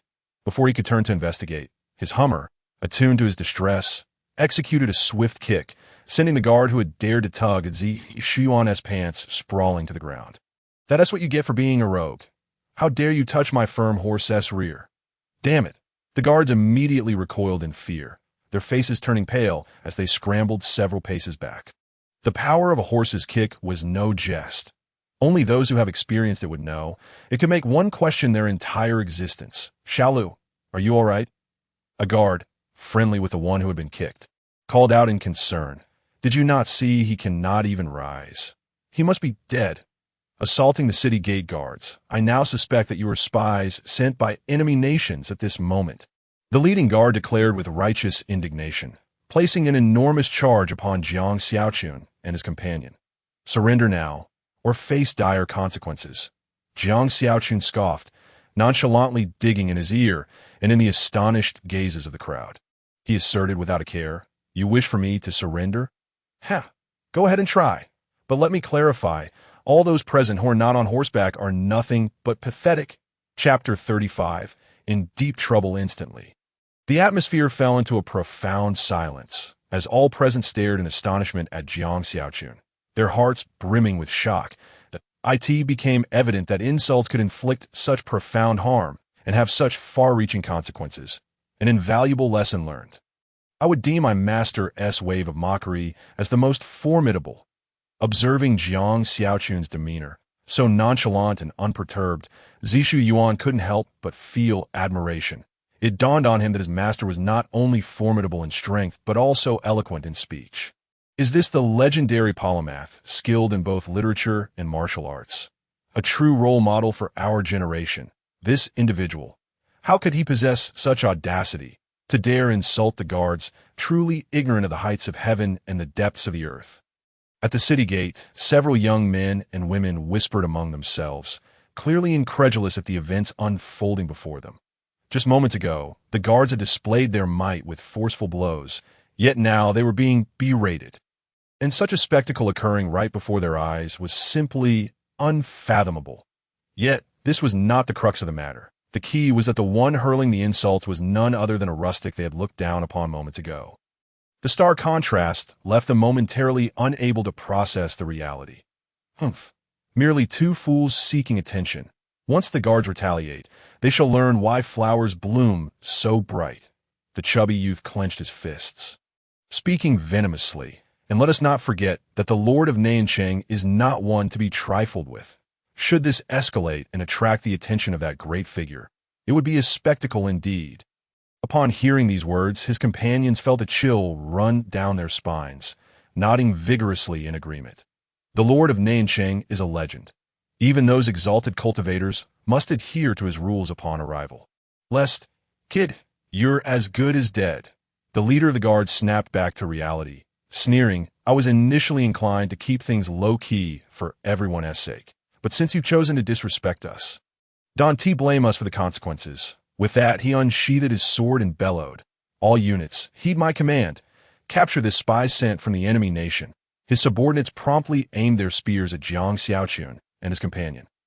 The tension of battle palpable in the air. At this moment, in a forgotten corner of the scene, the unfortunate guard Xiao Lu, who had been kicked away, slowly sat up, gazing at his left arm, bent at a 90-degree angle. A gasp escaped his lips, filled with astonishment. Goodness, I nearly lost my life. Fortunately, I evaded the critical blow and was merely struck on the arm. Otherwise, suddenly, realizing he still clutched something in his hand, he hastily opened his palm to discover a token-like object. After a moment of contemplation, he recalled that he had seemingly snatched it from the one named Zishu Yuan. Remarkably, I am indeed a man who values wealth over life, having been kicked yet still managing to obtain a trinket from that individual in the process. What could this object be? Observing its ancient appearance, Xiao Lu squeezed it, uncertain of its material, and began to examine it from every angle. This was something he had nearly sacrificed his life to acquire. One could only hope it was a worthwhile item. However, upon closer inspection, a chill ran down his spine as he read the inscription. Sword Lotus Sect, 19th-generation disciple, Zishu Yuan. Good heavens, ISNT that the name of that person? This is a token of identity for a disciple of the Sword Lotus Sect, which means he is, oh no, it seems I've landed in monumental trouble. He quickly turned his head to see several of his companions, led by their leader, charging furiously towards Jiang Xiaochun and his companion. Cold sweat broke out on his forehead. Ignoring the pain in his body, he summoned all his strength to shout, "Stop!" His voice, laced with urgency and fear, sliced through the tranquil night, resonating loudly.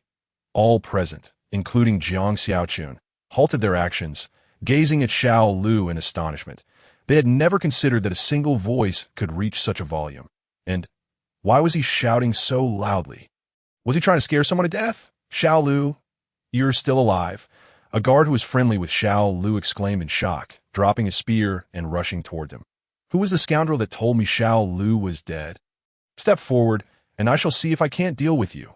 I'm fine, Yanggu. Xiao Lu waved his hand, and with Yanggu's assistance, he slowly stood up, looking towards their leader. What's wrong? The leader inquired, puzzled. Boss, I fear we've genuinely stepped on a landmine this time. Xiao Lu handed the token to the leader, subsequently falling silent as he allowed Yanggu to tend to his wounds. The leader, initially bewildered, took the token, But upon reading the inscription, an immediate torrent of cold sweat cascaded down his face. In an instant, he slumped to the ground, looking as pale as death, unable to maintain his grip on the token, which fell to the ground. The leader's reaction immediately drew the attention of the other guards, who approached to pick up the fallen token. After examining it, they too sighed in despair, falling silent, with some even collapsing like their leader. What on earth has transpired? Weren't we supposed to capture those two country bumpkins? How did it come to this? At the city gate, the group of young men and women, initially eager for a spectacle, were now met with an unforeseen twist. Was this truly the show they had anticipated? Yet soon, an indescribable sense of unease washed over them, igniting a spark of fear within. Chapter 36. Entering the city, let us go. Let us go. Stop staring. If we keep watching, something bad will happen, the chubby youth decisively declared, disregarding the astonished gazes of his companions as he dashed towards the city, his frantic pace reminiscent of his earlier rush to the gates. With the chubby boy leading the charge, the other youths swiftly recognized the ominous shift and, after a brief exchange of glances, they too hurried into the city. Xiao Yuan, isn't that your disciple identity token? Jiang Xiaochun observed keenly, pointing to the ground. Goodness, no wonder they all appeared so pale with fear. So that's what it was. I thought they were possessed. It truly is. Upon hearing Jiang Xiaochun's inquiry, Zishu Yuan first patted his waist, sensing an unsettling emptiness within his body. Realizing that his identity token had been stolen, he suddenly awakened to the gravity of the situation. Hastily dismounting and rushing over to retrieve his token, solemnly fastening it back to his waist. What a close call. Thankfully, he found it. Otherwise, claiming to be a disciple of the Jinlian sect without any proof would leave him feeling quite insecure. The once pallid-faced captain of the guard, upon overhearing the exchange between Jiang Xiaochun and Zishu Yuan, suddenly brightened, as if struck by a revelation. He hurriedly turned his gaze toward them, his expression akin to that of a long-lost son returning home. No, it was even more profound, reminiscent of encountering an ancestral spirit from generations past.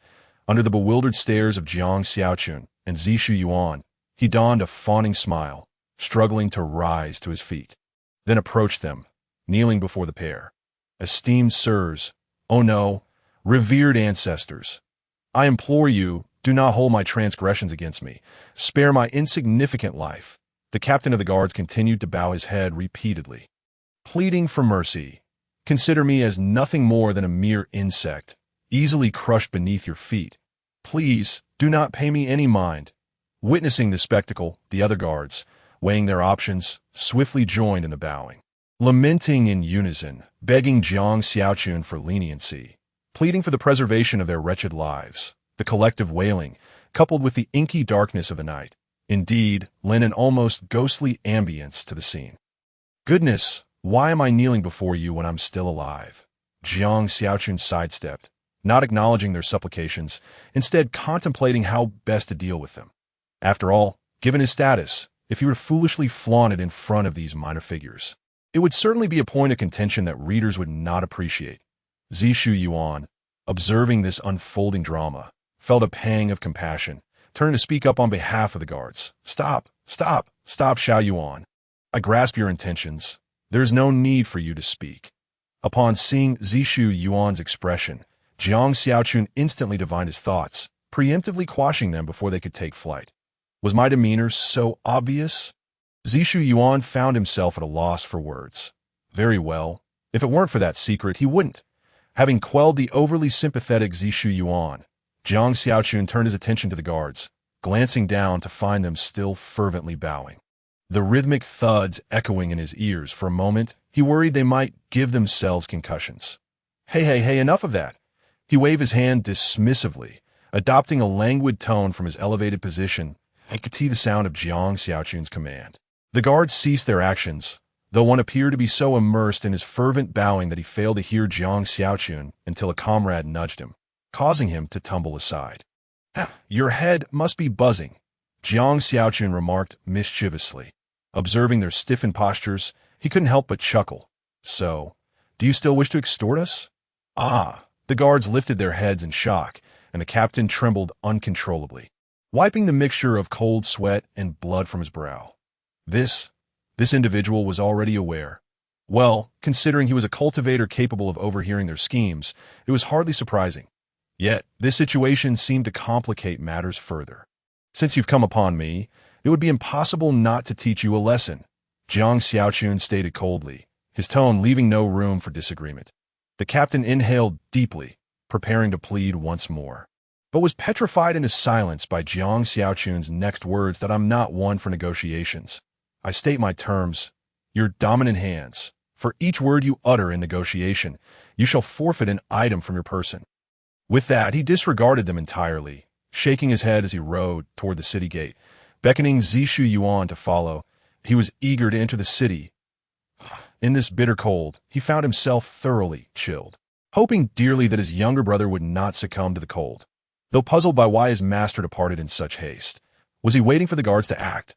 Zishu Yuan obediently trailed behind Jiang Xiaochun, entering Nanying City side by side. The frigid weather was proving to be quite unbearable for him as well. Just as they stepped into Nanying City, a cacophony of anguished cries erupted from behind them, the wails echoing eerily through the stillness of the night. Startled, he turned around, in the shrouded darkness. Aided by his night vision abilities, he witnessed a scene from his memory, replete with familiar elements and scents.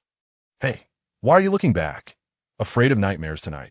Jiang Xiaochun mused, recalling how pale Zishu Yuan had been during their previous encounter in the Heishan Mountains that I planned to implement a punishment after we left.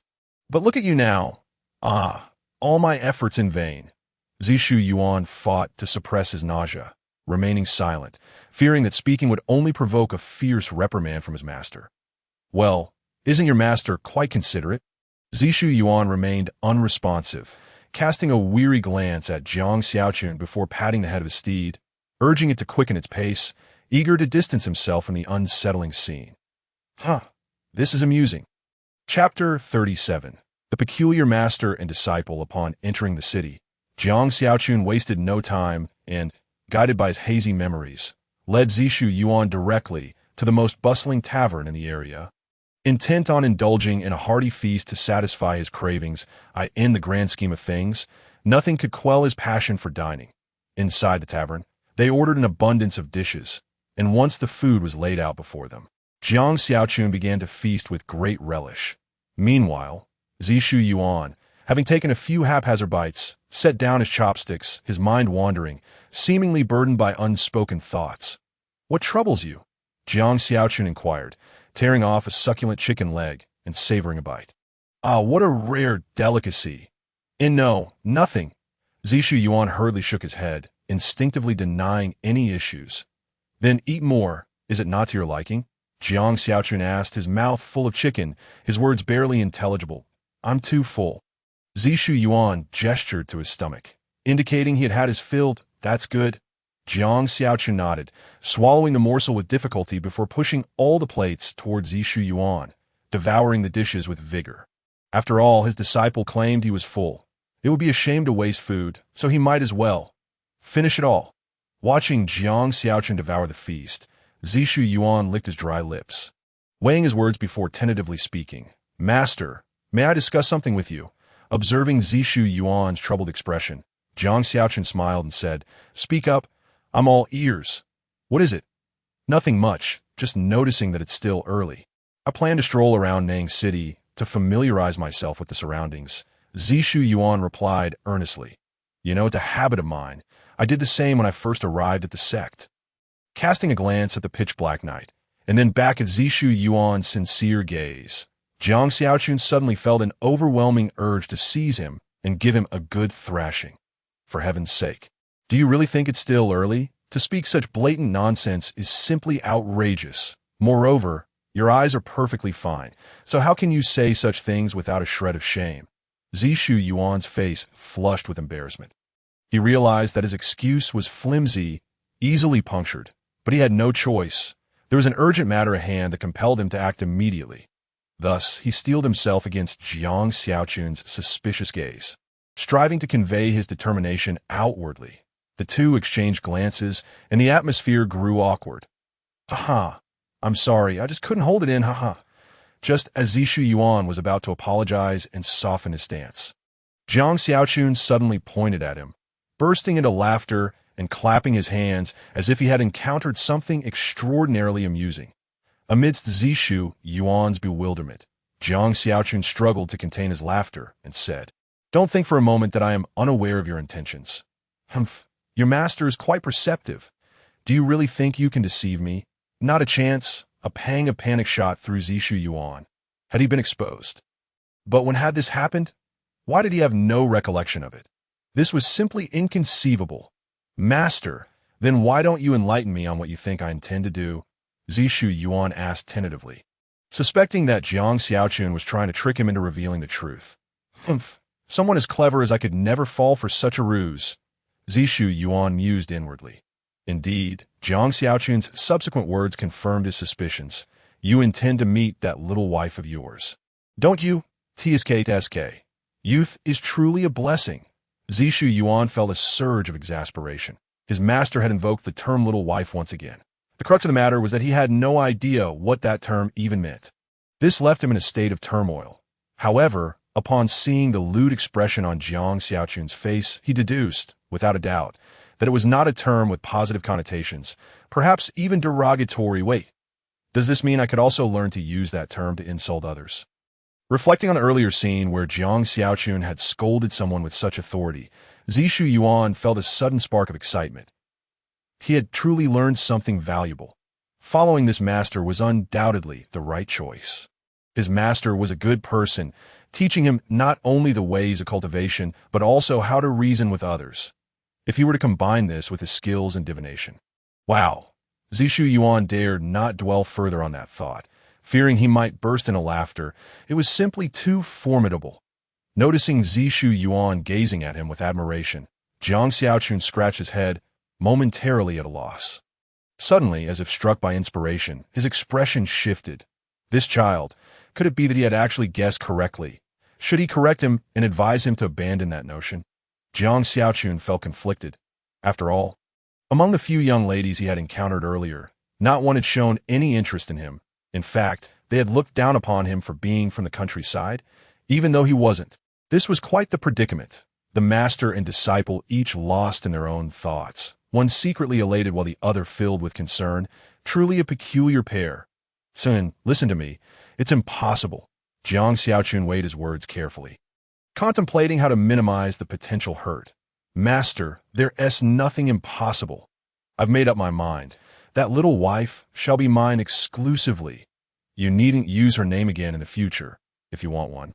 Think of another way." Zishu Yuan waved his hand, boldly interrupting Jiang Xiaochun.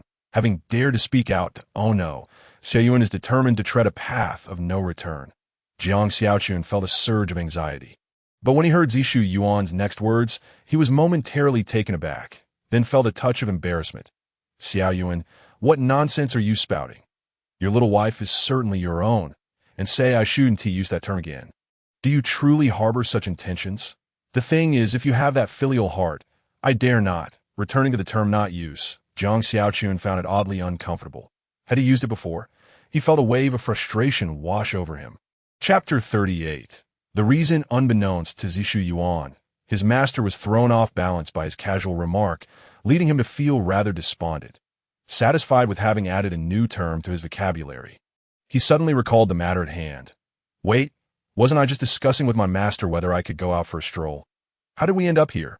As this realization dawned, Zishu Yuan wore an awkward smile and sheepishly asked, "Master, could you possibly agree to what I just mentioned?" Jiang Xiaochun cast a weary glance at Zishu Yuan, finally conceding with a defeated tone, Fine, I agree." Wow, my master has turned over a new leaf. So easily agreeable. In an instant, Zishu Yuan found it hard to believe, but soon his heart swelled with joy. This was indeed a good thing, sparing him from concocting more excuses, since my master has agreed. I must act swiftly, hoping for good fortune to find them today. Just as he prepared to rise, Jiang Xiaochun's voice drifted to him again. "Moreover, if it truly comes to pass, even without a reminder from you, your master would never compete with you. What do you take your master for?" Zishu Yuan froze mid-motion, his entire being stiffening in place. "Wait, my master is referring to a different matter. but I didn't even inquire about that.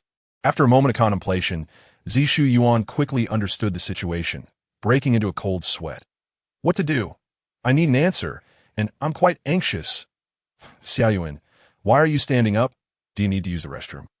Jiang Xiaochun belched loudly, glancing at Zishu Yuan with a puzzled expression before tossing aside the half-eaten chicken leg in his hand. After what Zishu Yuan just said, I feel utterly deflated. The chicken leg suddenly lost its appeal. Master, didn't you just agree to my request? At this point, Zishu Yuan realized he had stumbled into a major misunderstanding and could only attempt to salvage the situation. I intend to explore Nang City now. So, farewell. With that, Zishu Yuan hastily made his exit. However, he soon discovered that his heels seemed to be anchored to the ground, rendering him unable to move. Master. Zishu Yuan wore a sorrowful expression, his eyes filled with pity as he gazed at Jiang Xiaochun. I truly have pressing matters to attend to. I implore you to allow me to go.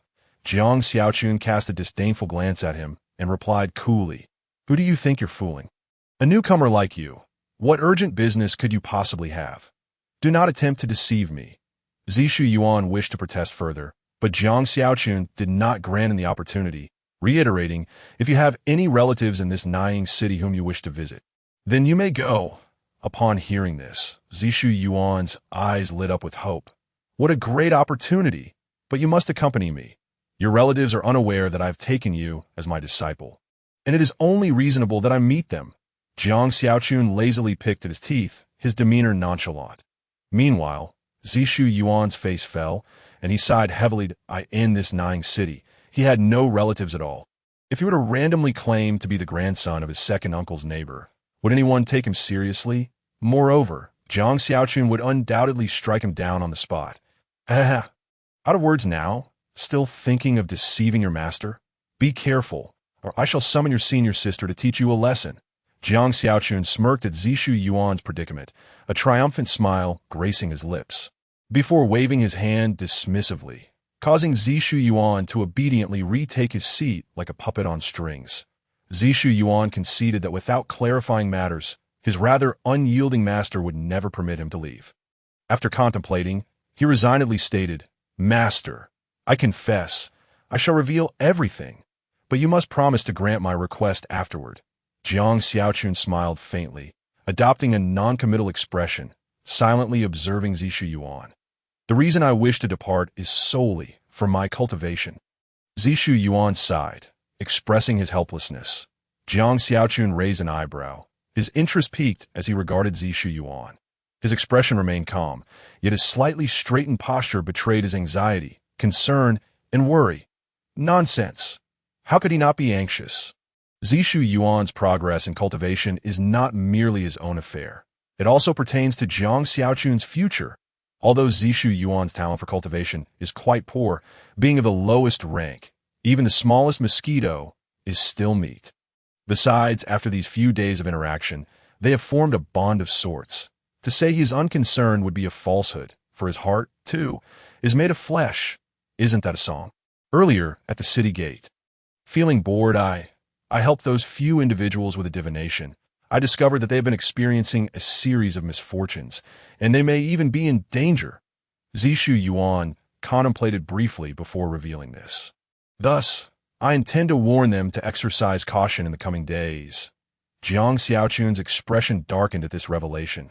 I thought you had something of great significance to share, yet you present me with this? What a waste of my anxiety.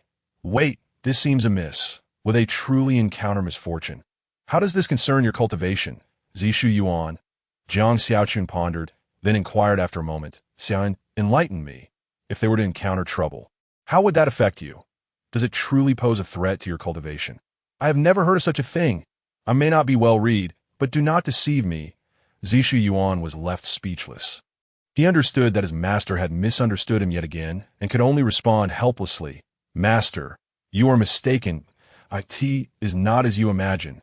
Whether or not I inform them, it would not threaten my cultivation. Jiang Xiaochun scratched his head. Then what is it?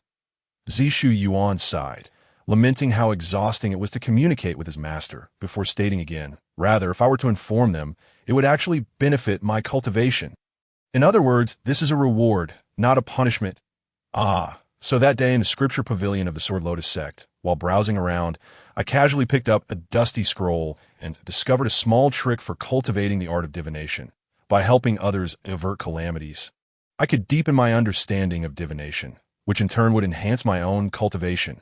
Thus, for the past few days, he had been following the methods recorded in that scroll to assist others in avoiding disasters. Whether it was when he encountered Ma Gu and the others, deliberately suggesting they escape, or when the chieftain of Huyan Mountain appeared, he purposefully changed the subject to mislead them. Even now, he was acting for this reason. He possessed a naturally kind heart, yet he harbored no compassion for those bandits who robbed, killed, and burned. Were it not for his cultivation, he would never plead on behalf of such rogues. He had his own unique criteria for judging good and evil. Upon hearing this, Jiang Xiaochun blinked in realization. And no wonder he had felt that Zishu Yuan was somewhat off lately. His empathy seemed excessively rampant. So that was the case. However, young disciple, I must impart a word of caution that I'm unsure whether to say. Are you certain you did not misread the scroll? Is it truly documented therein, as you claim? It is time to help my lost disciple return to the right path. This is my undeniable responsibility as Zishu Yuan's master. Jiang Xiaochun felt a profound sense of duty. "Xiao Yuan, I must discuss something with you." Jiang Xiaochun cleared his throat, straightening his posture. Under Zishu Yuan's expectant gaze, he spoke slowly. "Let us establish a rule.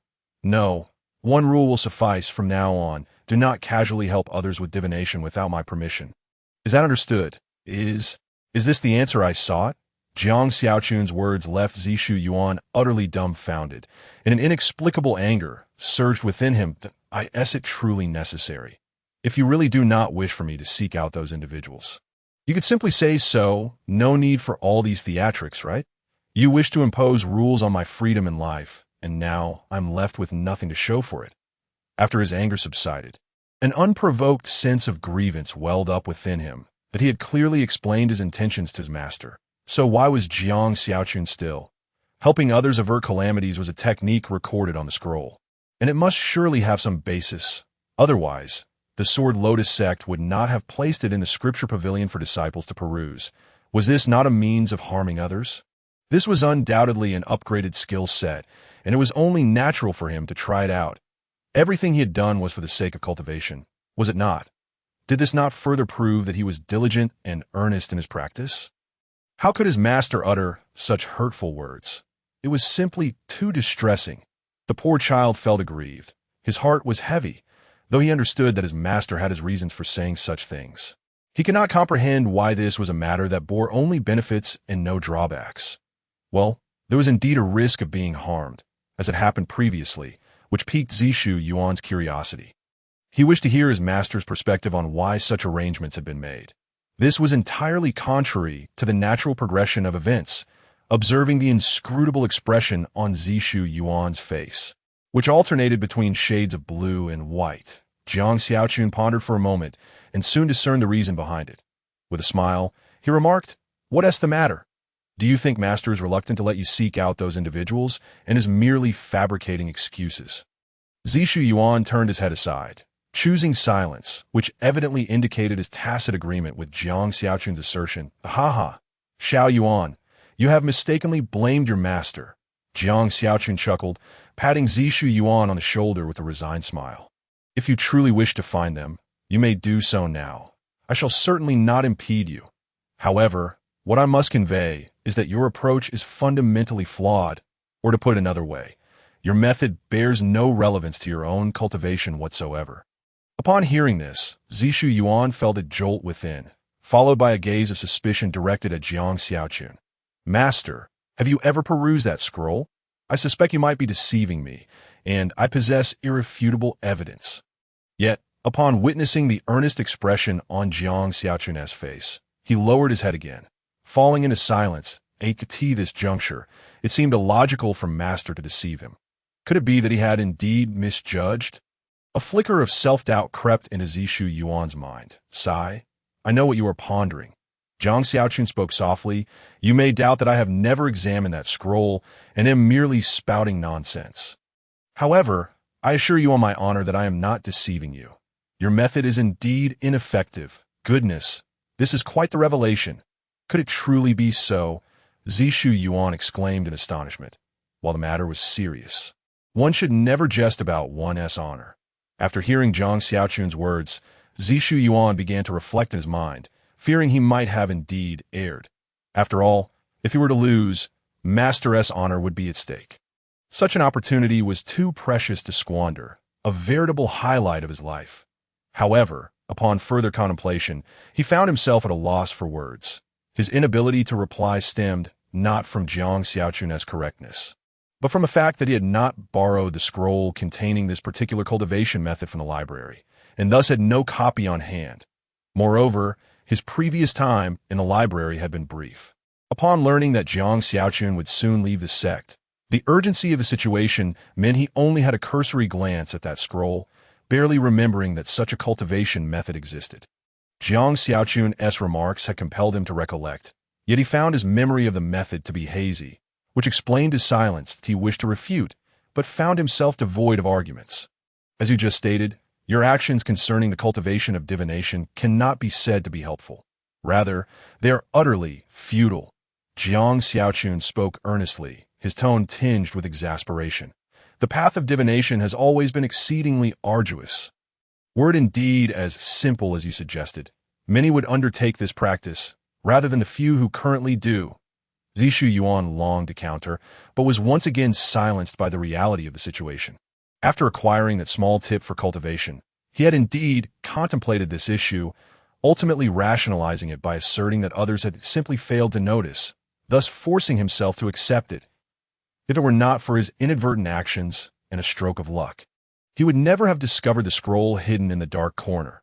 Furthermore, when he found it, it was covered in dust, clearly indicating that it had not been touched in quite some time. I have heard of the method you mentioned, one that aids in averting calamities, which indeed possesses merit for the cultivation of divination. Jiang Xiaochun nodded thoughtfully, seemingly recalling a pleasant memory. Zishu Yuan was left bewildered. Master's words appeared contradictory. Just moments ago, he had claimed it was useless, yet now he professed its usefulness. What was the truth? Zishu Yuan's small head was filled with immense confusion as he looked toward Jiang Xiaochun. His expression brimming with inquiry. Oh dear, your little head must be muddled. Jiang Xiaochun chuckled. That method, if it is to be effective, requires a prerequisite. As he spoke, Jiang Xiaochun paused, a teasing glint in his eye as he regarded Zishu Yuan. Zishu Yuan was at a loss for words. Master, do you not realize that those who speak only halfway through their sentences often suffer dire consequences? He felt an urge to scold and strike Jiang Xiaochun, yet refrained, fearing failure would lead to his own demise. Master, I have acquiesced. Could you not share that condition with me? Zishu Yuan grimaced, his expression contorted in pain, but I'm quite anxious to hear it. Listen closely. I shall only repeat this once. Jiang Xiaochun gestured for silence, his demeanor serious. Have you ever heard of the term unforeseen disaster? Unforeseen disaster. Zishu Yuan pondered for a moment, shaking his head in curiosity. I have not, master. What is that? Jiang Xiaochun waved his hand dismissively, opting not to answer. Instead, he inquired, what, pray tell, is the purpose of your cultivation and divination? Certainly, it is to defy fate and alter one's destiny. Zishu Yuan answered earnestly. Precisely. Jiang Xiaochun nodded and remarked, since one could defy fate and alter destiny, it indicates that a person's fate can indeed change postnatally, whether through human intervention or celestial influence. Xiao Yuan, have you comprehended this? Comprehend your big head. Zishu Yuan retorted with a hint of annoyance. Yet before Jiang Xiaochun, he shook his head respectfully and said, Please forgive this disciple's ignorance, for I have failed to grasp your teachings. Master, I humbly request you to be more explicit. Jiang Xiaochun sighed and replied, Very well, I shall elucidate further. Zishu Yuan promptly nodded, recognizing the necessity of clarity amidst all this abstract discourse. Xiao Yuan, had you ever heard of the term calamity without cause? Jiang Xiaochun asked with a smile. Calamity without cause. Zishu Yuan echoed in confusion, then shook his head, looking curiously at Jiang Xiaochun. Xiaoyuan, let me inquire, what is your perspective on calamity without cause? Zishu Yuan faltered. I already stated that I do not know what calamity without cause is, and yet you ask for my opinion. How to perceive it, of course, is to see with one's eyes. However, he dared not voice such thoughts, instead feigning a furrowed brow in contemplation. After a moment, he shook his head and said, Master, I do not understand. Not understanding is precisely correct. I do not understand either. Jiang Xiaochun candidly replied, I swear. Zishu Yuan nearly lost his composure, having anticipated some profound wisdom, only to encounter this instead. Observing Zishu Yuan's disgruntled expression, Jiang Xiaochun finally regained some semblance of dignity and cheerfully declared, Come, now we shall delve into the substance of our discussion. Remember to listen closely. Zishu Yuan eagerly lifted his head, his expression one of intense focus. For the method to be effective, it is imperative that the individual being divined has experienced an unaccountable alteration in their fate, resulting in the unforeseen misfortunes that ought not to be part of their destiny. This is the origin of the notion of calamity without cause. Jiang Xiaochun expounded at length, observing Zishu Yuan's look of bewilderment. He continued, Only by assisting others in resolving their unwarranted calamities can we restore their fates to normalcy. Only then will it contribute to the cultivation of divination. Otherwise, simply alleviating misfortunes will only serve to alter another's fate. In such a case, it would counteract the intended purpose, revealing heavenly secrets and inviting celestial retribution. Zishu Yuan gazed at Jiang Xiaochun, utterly dumbfounded. Good heavens!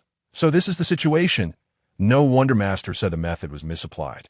Indeed, it makes sense. The subtle nuances of the divination practice required him to set things right, yet if he were to meddle in such a manner, the outcome would be entirely the opposite.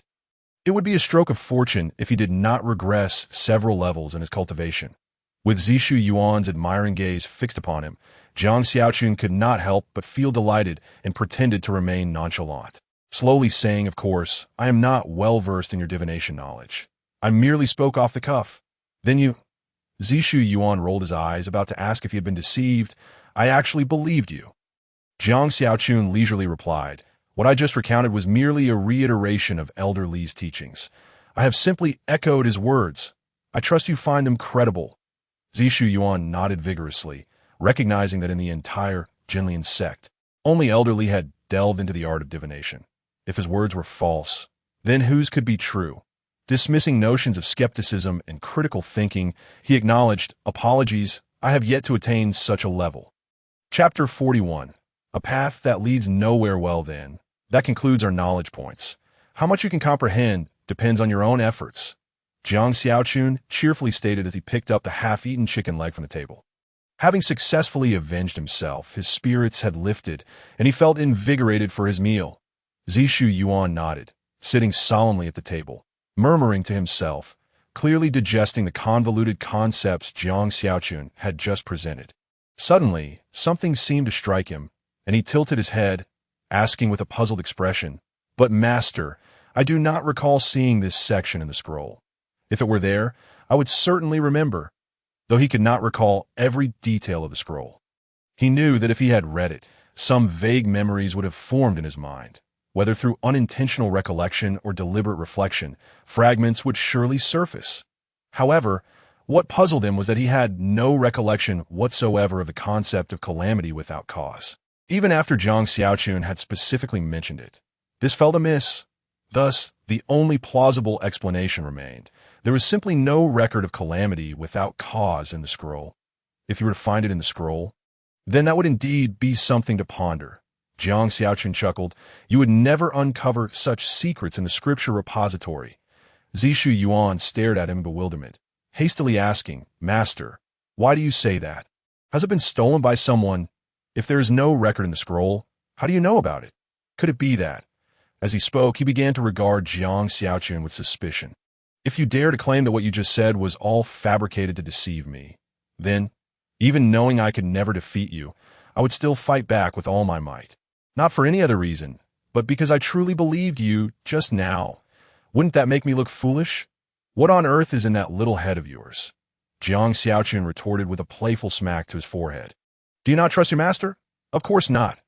Zishu Yuan replied, disregarding the pain. Fidgeting nervously, I was merely anxious. That scroll was taken by elderly. Jiang Xiaochun feigned anger. It turns out that my lack of recollection was simply because the content was never in the scroll I had previously examined.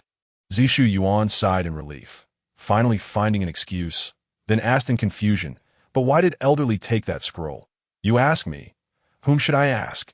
Jiang Xiaochun replied sheepishly, I do not know. Do not inquire further. Zishu Yuan. By the way, master, I have another question. Seemingly struck by inspiration, Zishu Yuan eagerly asked, to discern the alteration of another's fate and the onset of calamity without cause, what level of divination must one attain? Or what level of personal cultivation is required? Upon hearing Zishu Yuan's inquiry, Jiang Xiaochun fell silent. There were certain matters that Zishu Yuan was not yet ready to learn.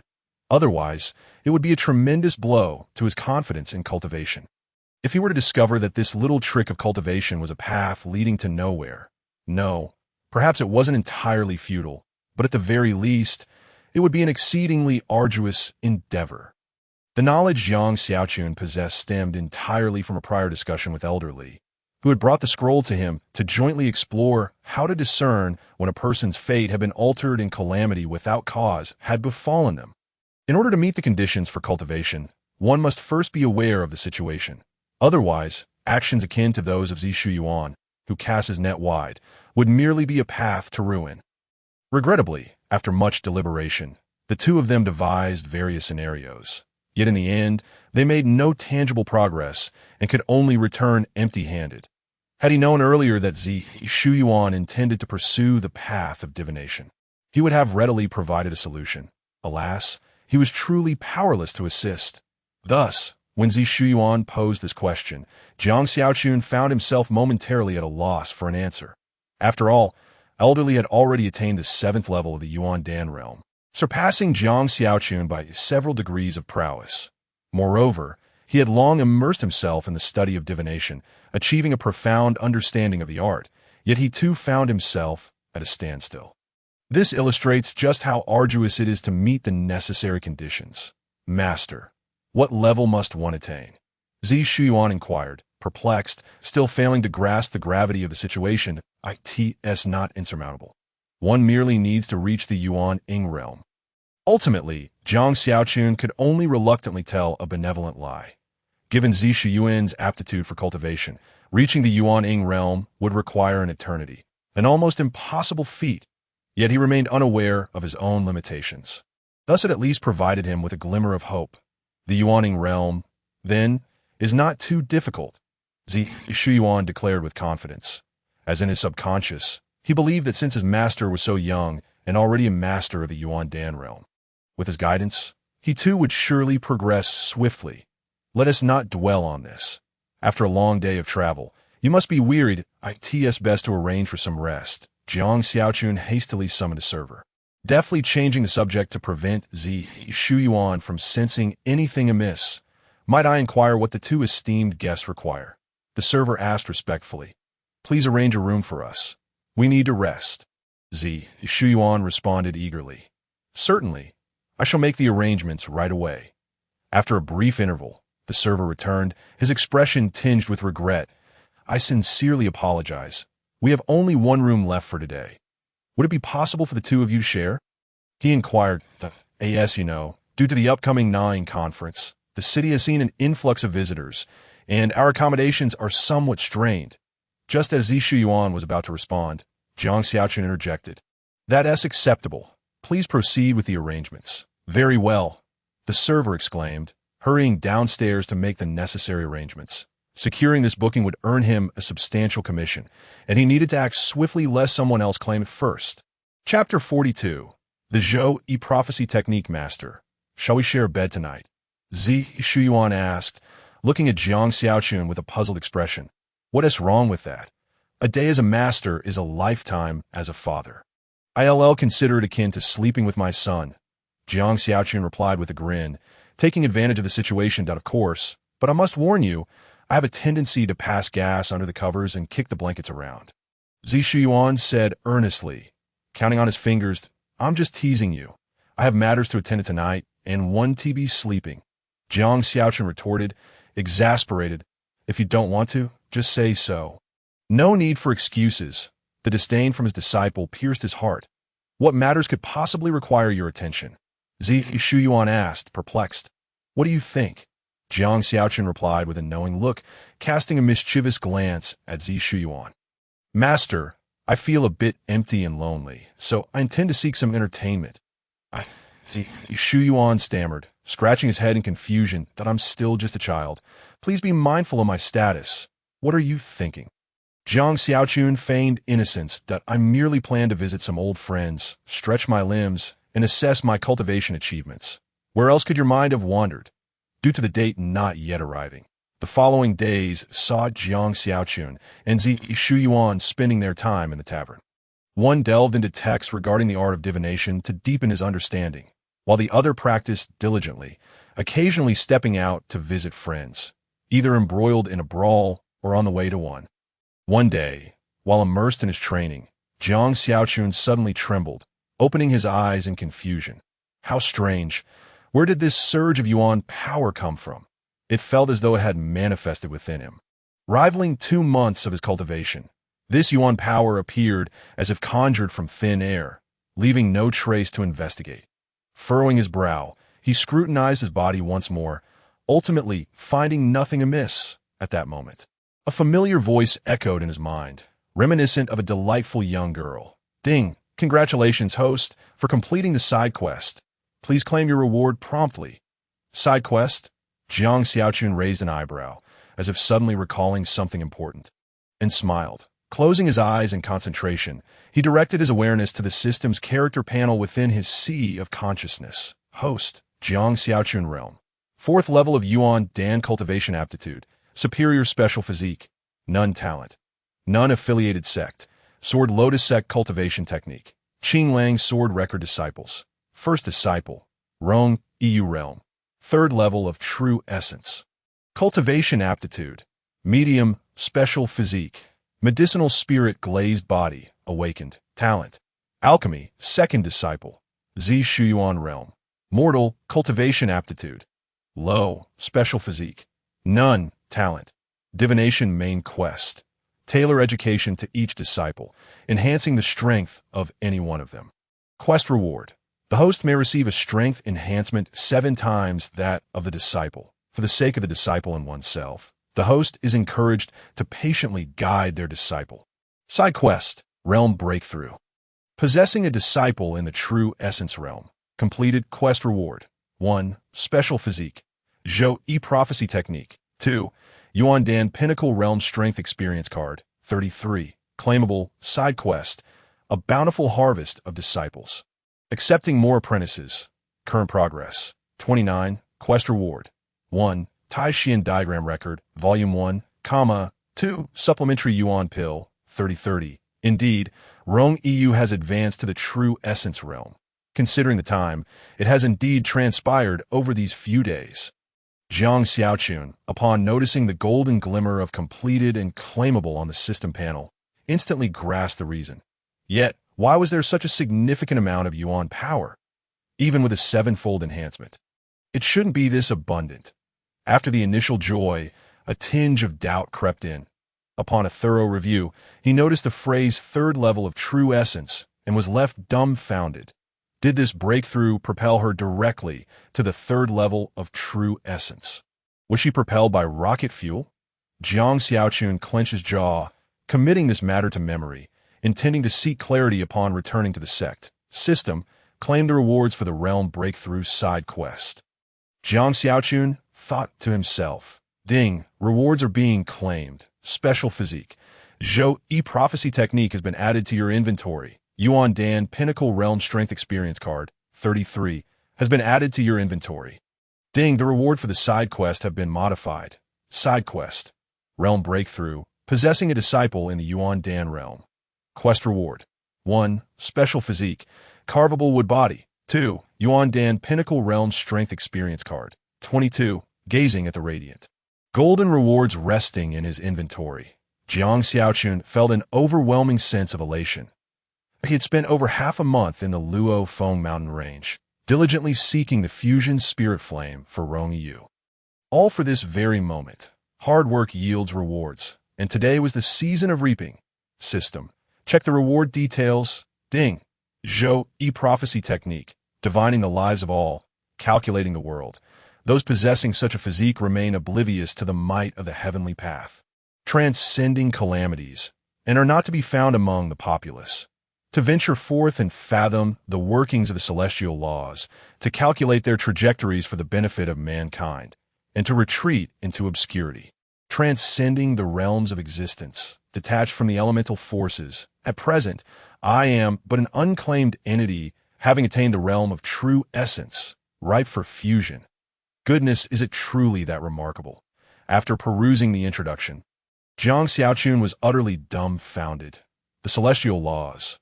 What are they exactly? It is widely acknowledged that all matters in this world fall under their jurisdiction, governed by the rules they have established. Otherwise, one might find oneself subjected to numerous calamities that could obliterate one's very existence. Indeed, they represent the ultimate adversary. Yet, possessing this unique constitution allows one to evade their scrutiny, akin to donning an invisibility cloak. How extraordinary! But that is not even the crux of the matter. More importantly, one can manipulate them for personal gain. Good grief, this is simply essential for a mischievous child. Chapter 43. The conference commences. Jiang Xiaochun found himself increasingly enamored, and upon realizing that he lacked this extraordinary constitution, he resolved to acquire it. Just then, the voice of the system echoed in his mind. Ding! System warm reminder. Jiang Xiaochun furrowed his brow. Here we go again. He steadied his thoughts, perked up his ears, and prepared to halt the system's arrangements. Ding! Those endowed with divination talent, upon awakening their Zhou, pushback constitution, find their abilities significantly enhanced, overcoming the greatest drawback of not being able to practice divination normally. Additionally, it provides those with mid to low-level cultivation talents the opportunity to become stronger. According to the system's analysis, this is exceptionally suited for your disciple, Zishu Yuan. What the Jiang Xiaochun's lips moved as a myriad of emotions surged within him. Goodness, everything has been laid out so clearly. Who is truly nurturing whom in this scenario? You handle everything, which makes me feel rather awkward. System, this constitution is so fantastic. If I were to relinquish it, I would be heartbroken. Jiang Xiaochun, as usual, attempted to haggle with the system. Ding! This system merely provides reminders. The specific course of action is for the host to determine. Am I not allowed to express my discontent? Jiang Xiaochun was speechless. The system's stinginess remained unchanged. If it is meant for Xiaoyuan, then let it be. For small streams flow steadily, sacrificing the present to gain the future. Jiang Xiaochun could only silently console himself, feeling a pang of regret upon reading that upon reaching the realm of true essence, one could initiate fusion. Alas, the elixirs he had previously acquired would soon be lost. From now on, he would have to care for a glutton. Jiang Xiaochun felt overwhelmed, akin to a father with several ravenous infants, desperately needing to earn milk money. Days passed, and the day of the Na-Ing conference finally arrived. On this day, the entire city seemed to come alive, bustling with an uproarious crowd. Countless individuals emerged from their homes and lodgings, gathering in droves, all heading towards a singular destination. They shared one common goal, the Na-Ing Square. There, they would partake in the grand spectacle they had eagerly anticipated, the Na-Ing conference. Master, hurry up. We're going to be late. Zishu Yuan exclaimed excitedly. Do you not see the throngs outside? Are you not afraid of being groped by strangers? Young men must safeguard themselves, especially someone as dashing as I.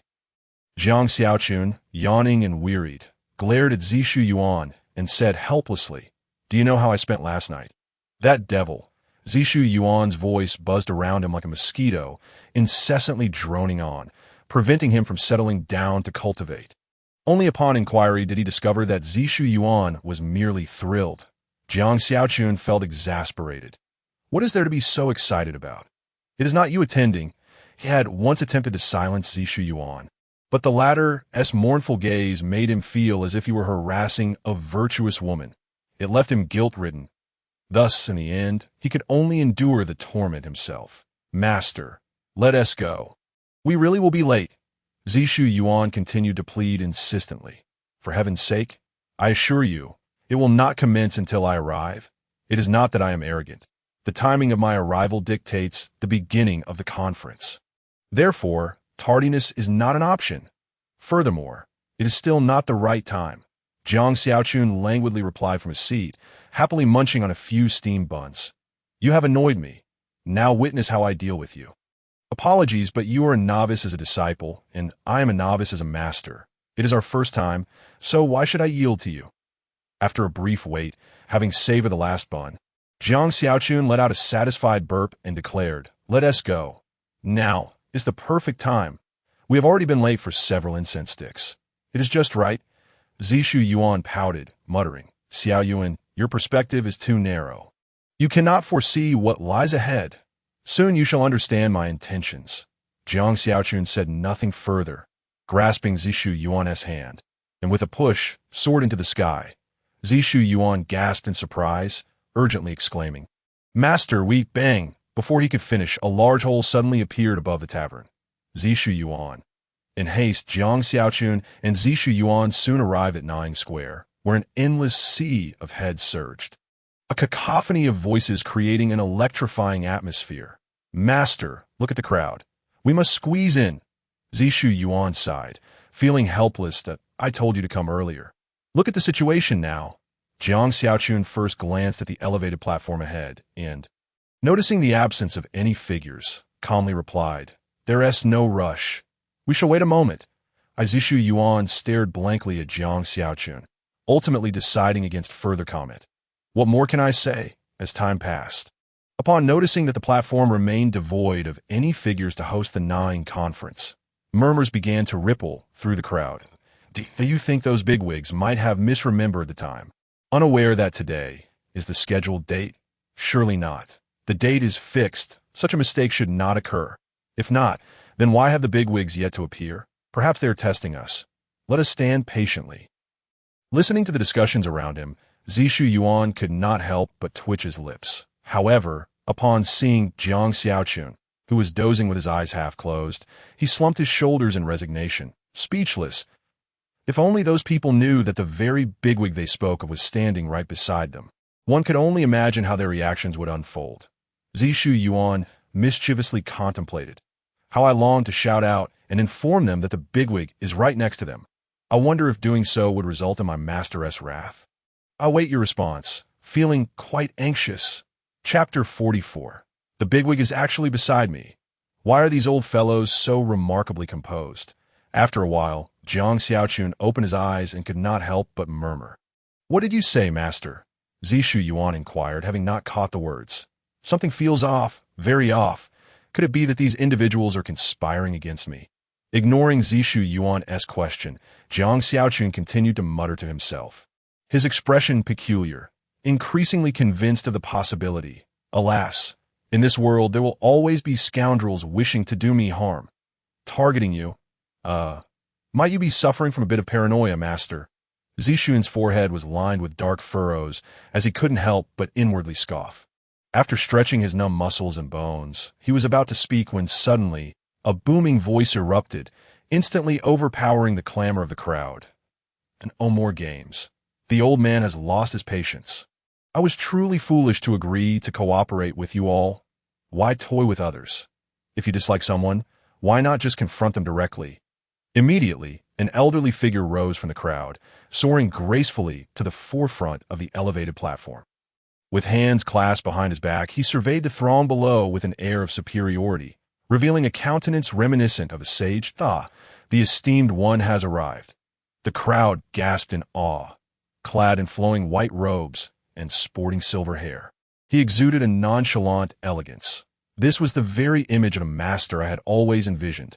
How unfortunate that I had failed to notice his presence earlier.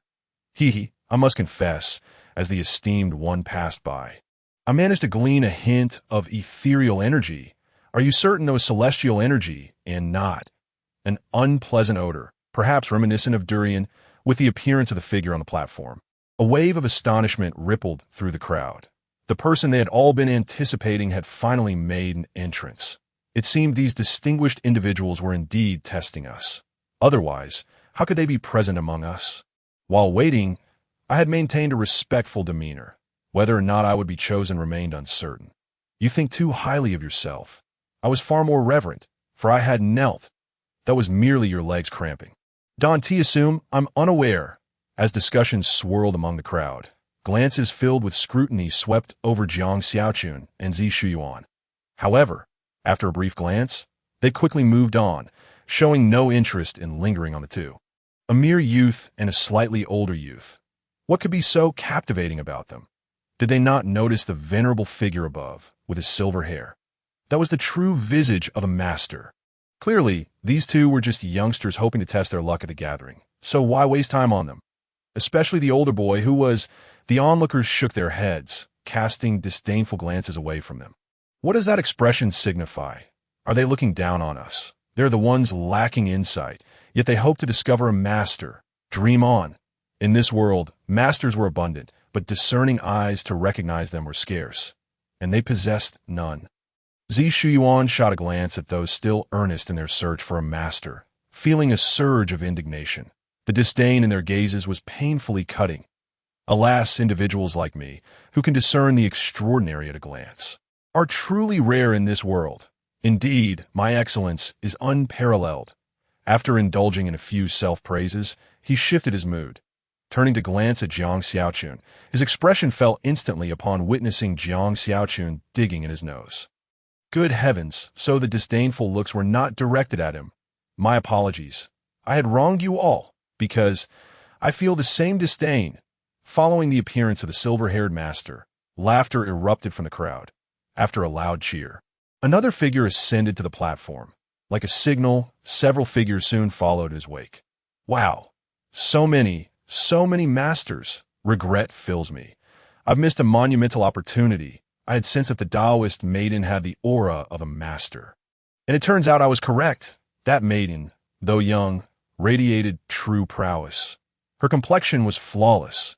As he beheld the multitude of figures materializing on the platform and sensed the formidable aura they exuded, on par with that of his own esteemed master, some even surpassing it, Zi Shuyuan licked his lips, filled with envy. When would he reach such heights? He glanced back at Jiang Xiaochun, but noticed his lips moving. Listening intently, he caught his master mumbling. Only 11 have appeared. 2 sects remain. Damn it, it's clear that those 2 foolish disciples haven't shown up yet. Foolish disciples. Surely, he is not referring to us, is he? Why would my master insult himself? Zi Shuyuan frowned, unable to contain his curiosity. You may berate yourself, but do not implicate me. I wasn't referring to you. I was speaking of another sect. They are my old rivals. Jiang Xiaochun waved his hand. Disregarding further conversation with Zi Shuyuan as he scanned the surroundings, intent on identifying his old adversary. Blast it, why aren't they appearing? Don't they see everyone else is beginning to show off? Chapter 45. The Taoist maiden Qin Gang upon the elevated platform. 11 cultivators were distinctly divided into 3 circles, each engaged in their own discussions. Clearly, if Elder Moshishi from the Sword Cloud sect did not appear, that cunning little rascal Jiang Xiaochun would remain hidden. In the leftmost circle, an elderly woman with a face full of wrinkles surveyed her surroundings before smiling broadly. Still the same as before. So fond of putting on airs, they always say true masters make their entrances last. A middle-aged man, upon hearing her, shook his head in resignation. Why not just bring him out and get him a good thrashing? What else with the posturing in front of us? The elder who spoke first, known for his fiery temperament, snorted in indignation. Humph, speaking of thrashing him is easy. Who knows if you can still defeat him now? Are you doubting my capabilities? The elder retorted. Taking down a junior is as simple as eating a meal. Indeed, I do doubt you. Do you not realize that one could choke while eating? The middle-aged man shook his head, pretending to be disdainful. Just as the elder was about to explode with anger, he slowly added, that little fellow is now at the 6th level of the Yuan Dan realm. He is certainly no weaker than you. Do you still think you can trounce him as before? Furthermore, I've heard he particularly enjoys plucking out others' beards, given how you bullied him before with that long beard of yours. You should be wary. At the 6th level of the Yuan Dan realm, how did that little brat cultivate so quickly? The elder was taken aback, but did not doubt the truth of the statement. They were all individuals of standing, and there was no need for deceit in such matters should I attempt to mend relations with that lad. After all, my beard constitutes half of my charm. The elder, perplexed, stroked his beard, filled with inner turmoil. Qing Gang, my dear girl, are you aware of this matter? The wrinkled woman seemed to recall something and turned to the young Taoist beside her, teasingly inquiring, that lad possesses such strength. He will surely seek revenge on you. What do you think? As she spoke, she raised an eyebrow, clearly eager to witness the unfolding drama. The others leaned in with curiosity, eager to hear her response. I've already attained mastery in the sword arts. The beautiful Taoist, known as Qing Gang, replied coolly. What do you think he could possibly do in my presence? Hiss, upon hearing this. Everyone inhaled sharply. Goodness, have you grown up on fertilizer as well? With Jiang Xiaochun already making them, as seniors, feel somewhat embarrassed. Now another one has appeared. Can we still enjoy ourselves? Just because one possesses talent, does it grant them the liberty to act recklessly? As those around were in shock and awe, Qing Sang, beside them, bit her silver teeth, her expression tinged with mild anger, clearly indicating that matters were far from as simple as she had suggested that moment. A burly bald man, shouldering a massive sword, emerged from the far right circle and slowly approached Qing Sang and the others under everyone's gaze. The enormous sword swayed rhythmically from side to side with his every step. But no, it was not merely a sword. To be more accurate, it resembled a ruler. The bald man frowned as he halted before Qing Sang and her companions, then spoke in a deep voice, "It's getting late. We can't afford to waste time. Hurry and summon Jiang Xiaochun. You go summon him if you can, otherwise just step aside," the middle-aged man retorted coldly, raising an eyebrow. "Shun Jitong, what do you mean by that?" "Did I ask you?" The bald man shot back defiantly. Shun Jitong attempted to respond, but was restrained by a few others nearby. The sect within the Sword Duel Mountain range had coexisted for several hundred years, resulting in intricate relationships among them. The elderly man and Qing Sang's sect had a decent rapport with Jiang Xiaochun's Jinlian sect. Otherwise, they would not be able to tease him so lightly. The bald man, on the other hand, belonged to a sect that harbored a deep-seated grudge against Shun Jitong's faction. It was no wonder that their initial encounter was so charged with animosity. How about this? Since your sect has a favorable relationship with the Jianyan sect, why don't you call out Taoist Moshi? An old woman suggested with a smile, providing a way for both sides to de-escalate the situation. If that is the case, let us proceed as you say, Granny Snake. The bald man acquiesced, nodding in agreement before turning back to his circle. Why are you holding me back? Just watch as I tear his mouth apart. Shun Jitong protested, unwilling to relent. In broad daylight. You want to brawl? If you're not embarrassed, I certainly am. Granny Snake remarked indifferently. I would have thought the sect in the Sword Duel Mountain range conducted themselves better than you lot. Our ancestors worked hard to cultivate an air of mystery. We wouldn't want that to be completely dissipated, would we? Shun Jitong's face shifted between shades of blue and white at her words. Yet he refrained from arguing, clearly conceding to her point that don't lose heart. There will be opportunities for revenge. The elderly man encouraged, patting Shun Jitong's shoulder. Let our sects take the best talents this time, leaving them with a few subpar ones. You know my capabilities. He raised an eyebrow, wearing a knowing expression. Shun Jitong's eyes lit up at the suggestion. What a splendid plan. He turned to glance at the bald man engaged in conversation, a cold smirk playing at the corners of his mouth, still hoping to recruit a particularly gifted disciple. Among the chosen, I will take 30%. Is that agreeable? The elderly man continued. Granny Snake's sect is large, so let us give her 2%. That's fair, right? My disciple fancies that little girl, Qing Sang, and since we'll all be family in the future, she can have 2% as well. Perfect, the elderly man stroked his beard, a blissful expression on his face as he made arrangements. That leaves 3%. How about I take 2 for myself? After all, your relationship with that sly Jiang Xiaochun isn't particularly tight. Shun Jitong chimed in with a smile. unaware that the elderly man was about to say something he had not anticipated. No, no, no. Jiang Xiaochun takes 2% of the remaining 3, the elderly man interjected, waving his hand and interrupting Shun Jitong's daydream. Shun Jitong? Observing the incredulous expression on Shun Jitong's face, the elderly man revealed a calculating smile, since he had chosen to curry favor with Jiang Xiaochun. He ought to start with the smallest of gestures. Alas, there was no way around it.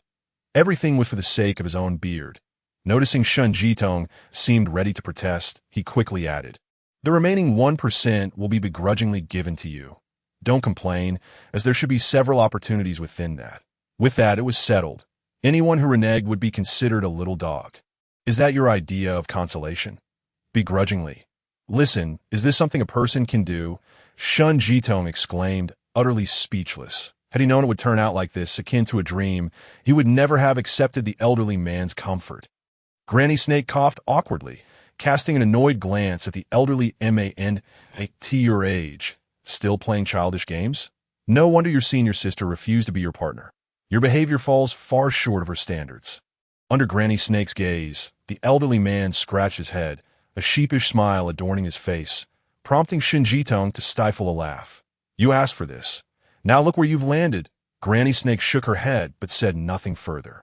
After a moment's reflection, she remarked, "All right, let's consider how to bring that little slippery Jiang Xiaochun out.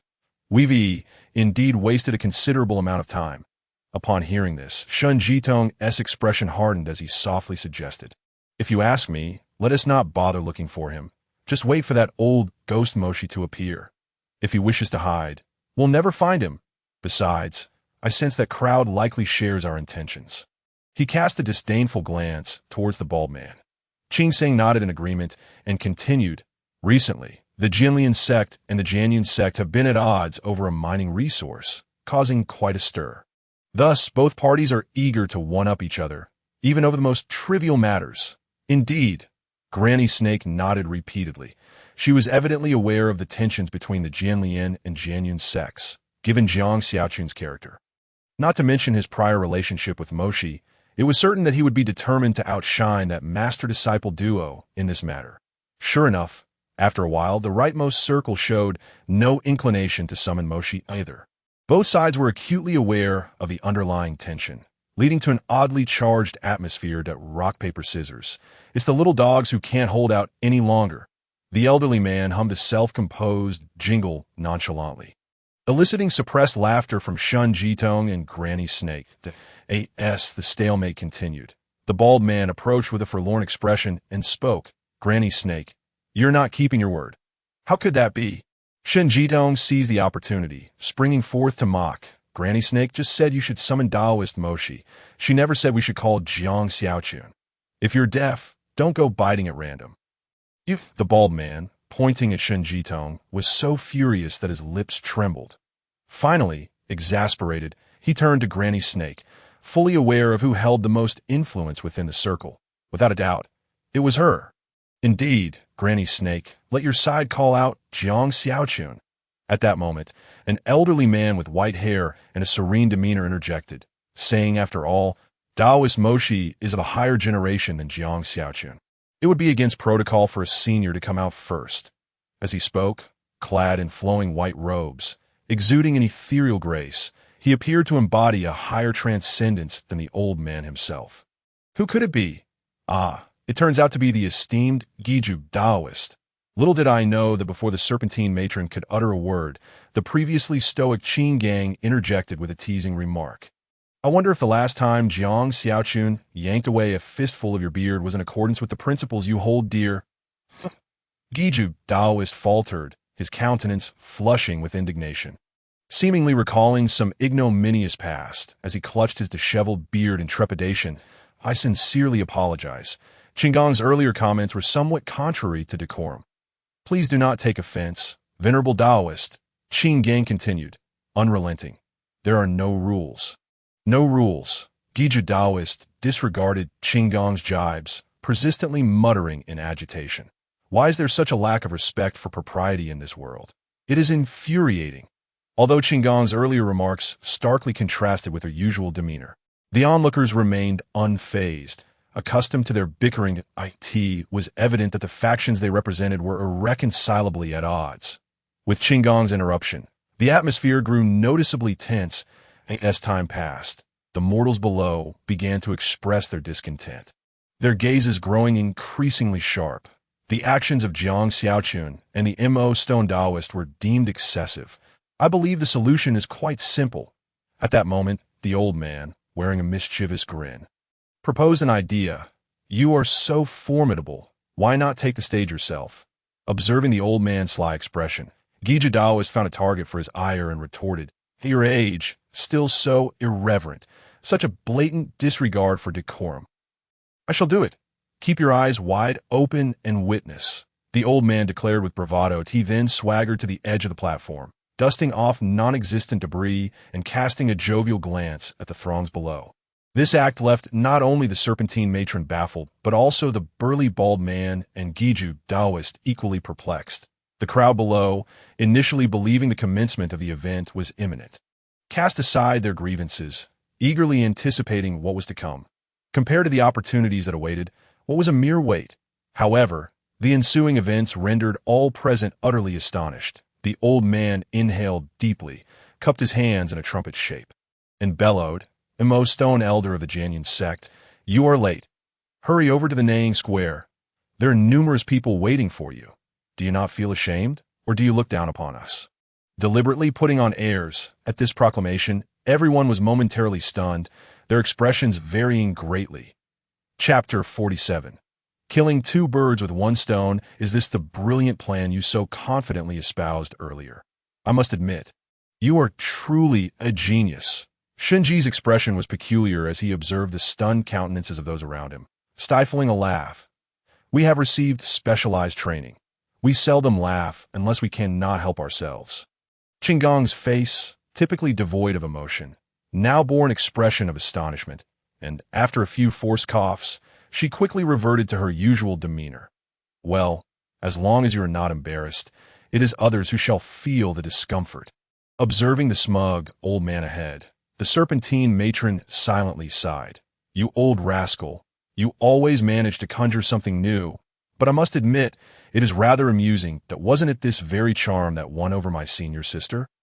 Beside her, Giju Taoist trembled with fury, his lips muttering incessantly in indignation. This is unacceptable, utterly unacceptable.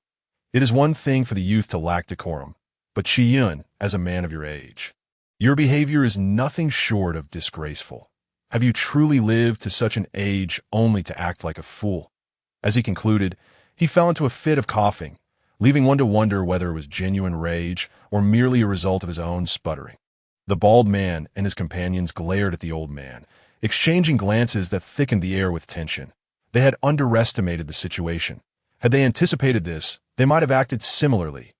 Witnessing the old man's antics, Zishu Yuan felt a twitch at the corners of his mouth. What a familiar scene! Surely, this was also something learned from the master.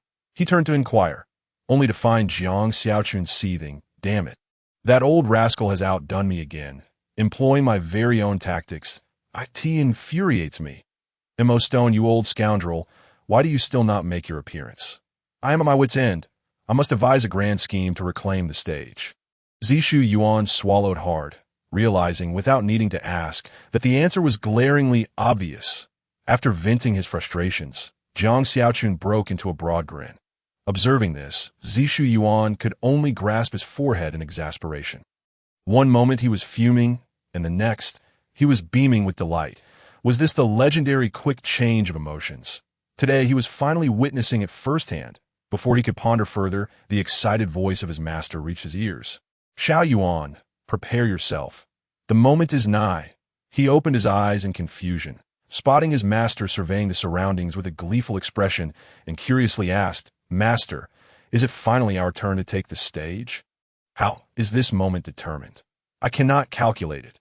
With the old man's thunderous call, even if Mo Stone Elder was reluctant to emerge, he now had no choice but to do so. Otherwise, should he leave a poor impression on the participants, his recent recruitment endeavors would be severely hindered. Ignoring Zishu Yuan's question, Jiang Xiaochun eagerly rubbed his hands together, exclaiming, Old man, this is a splendid example of killing two birds with one stone. I commend you.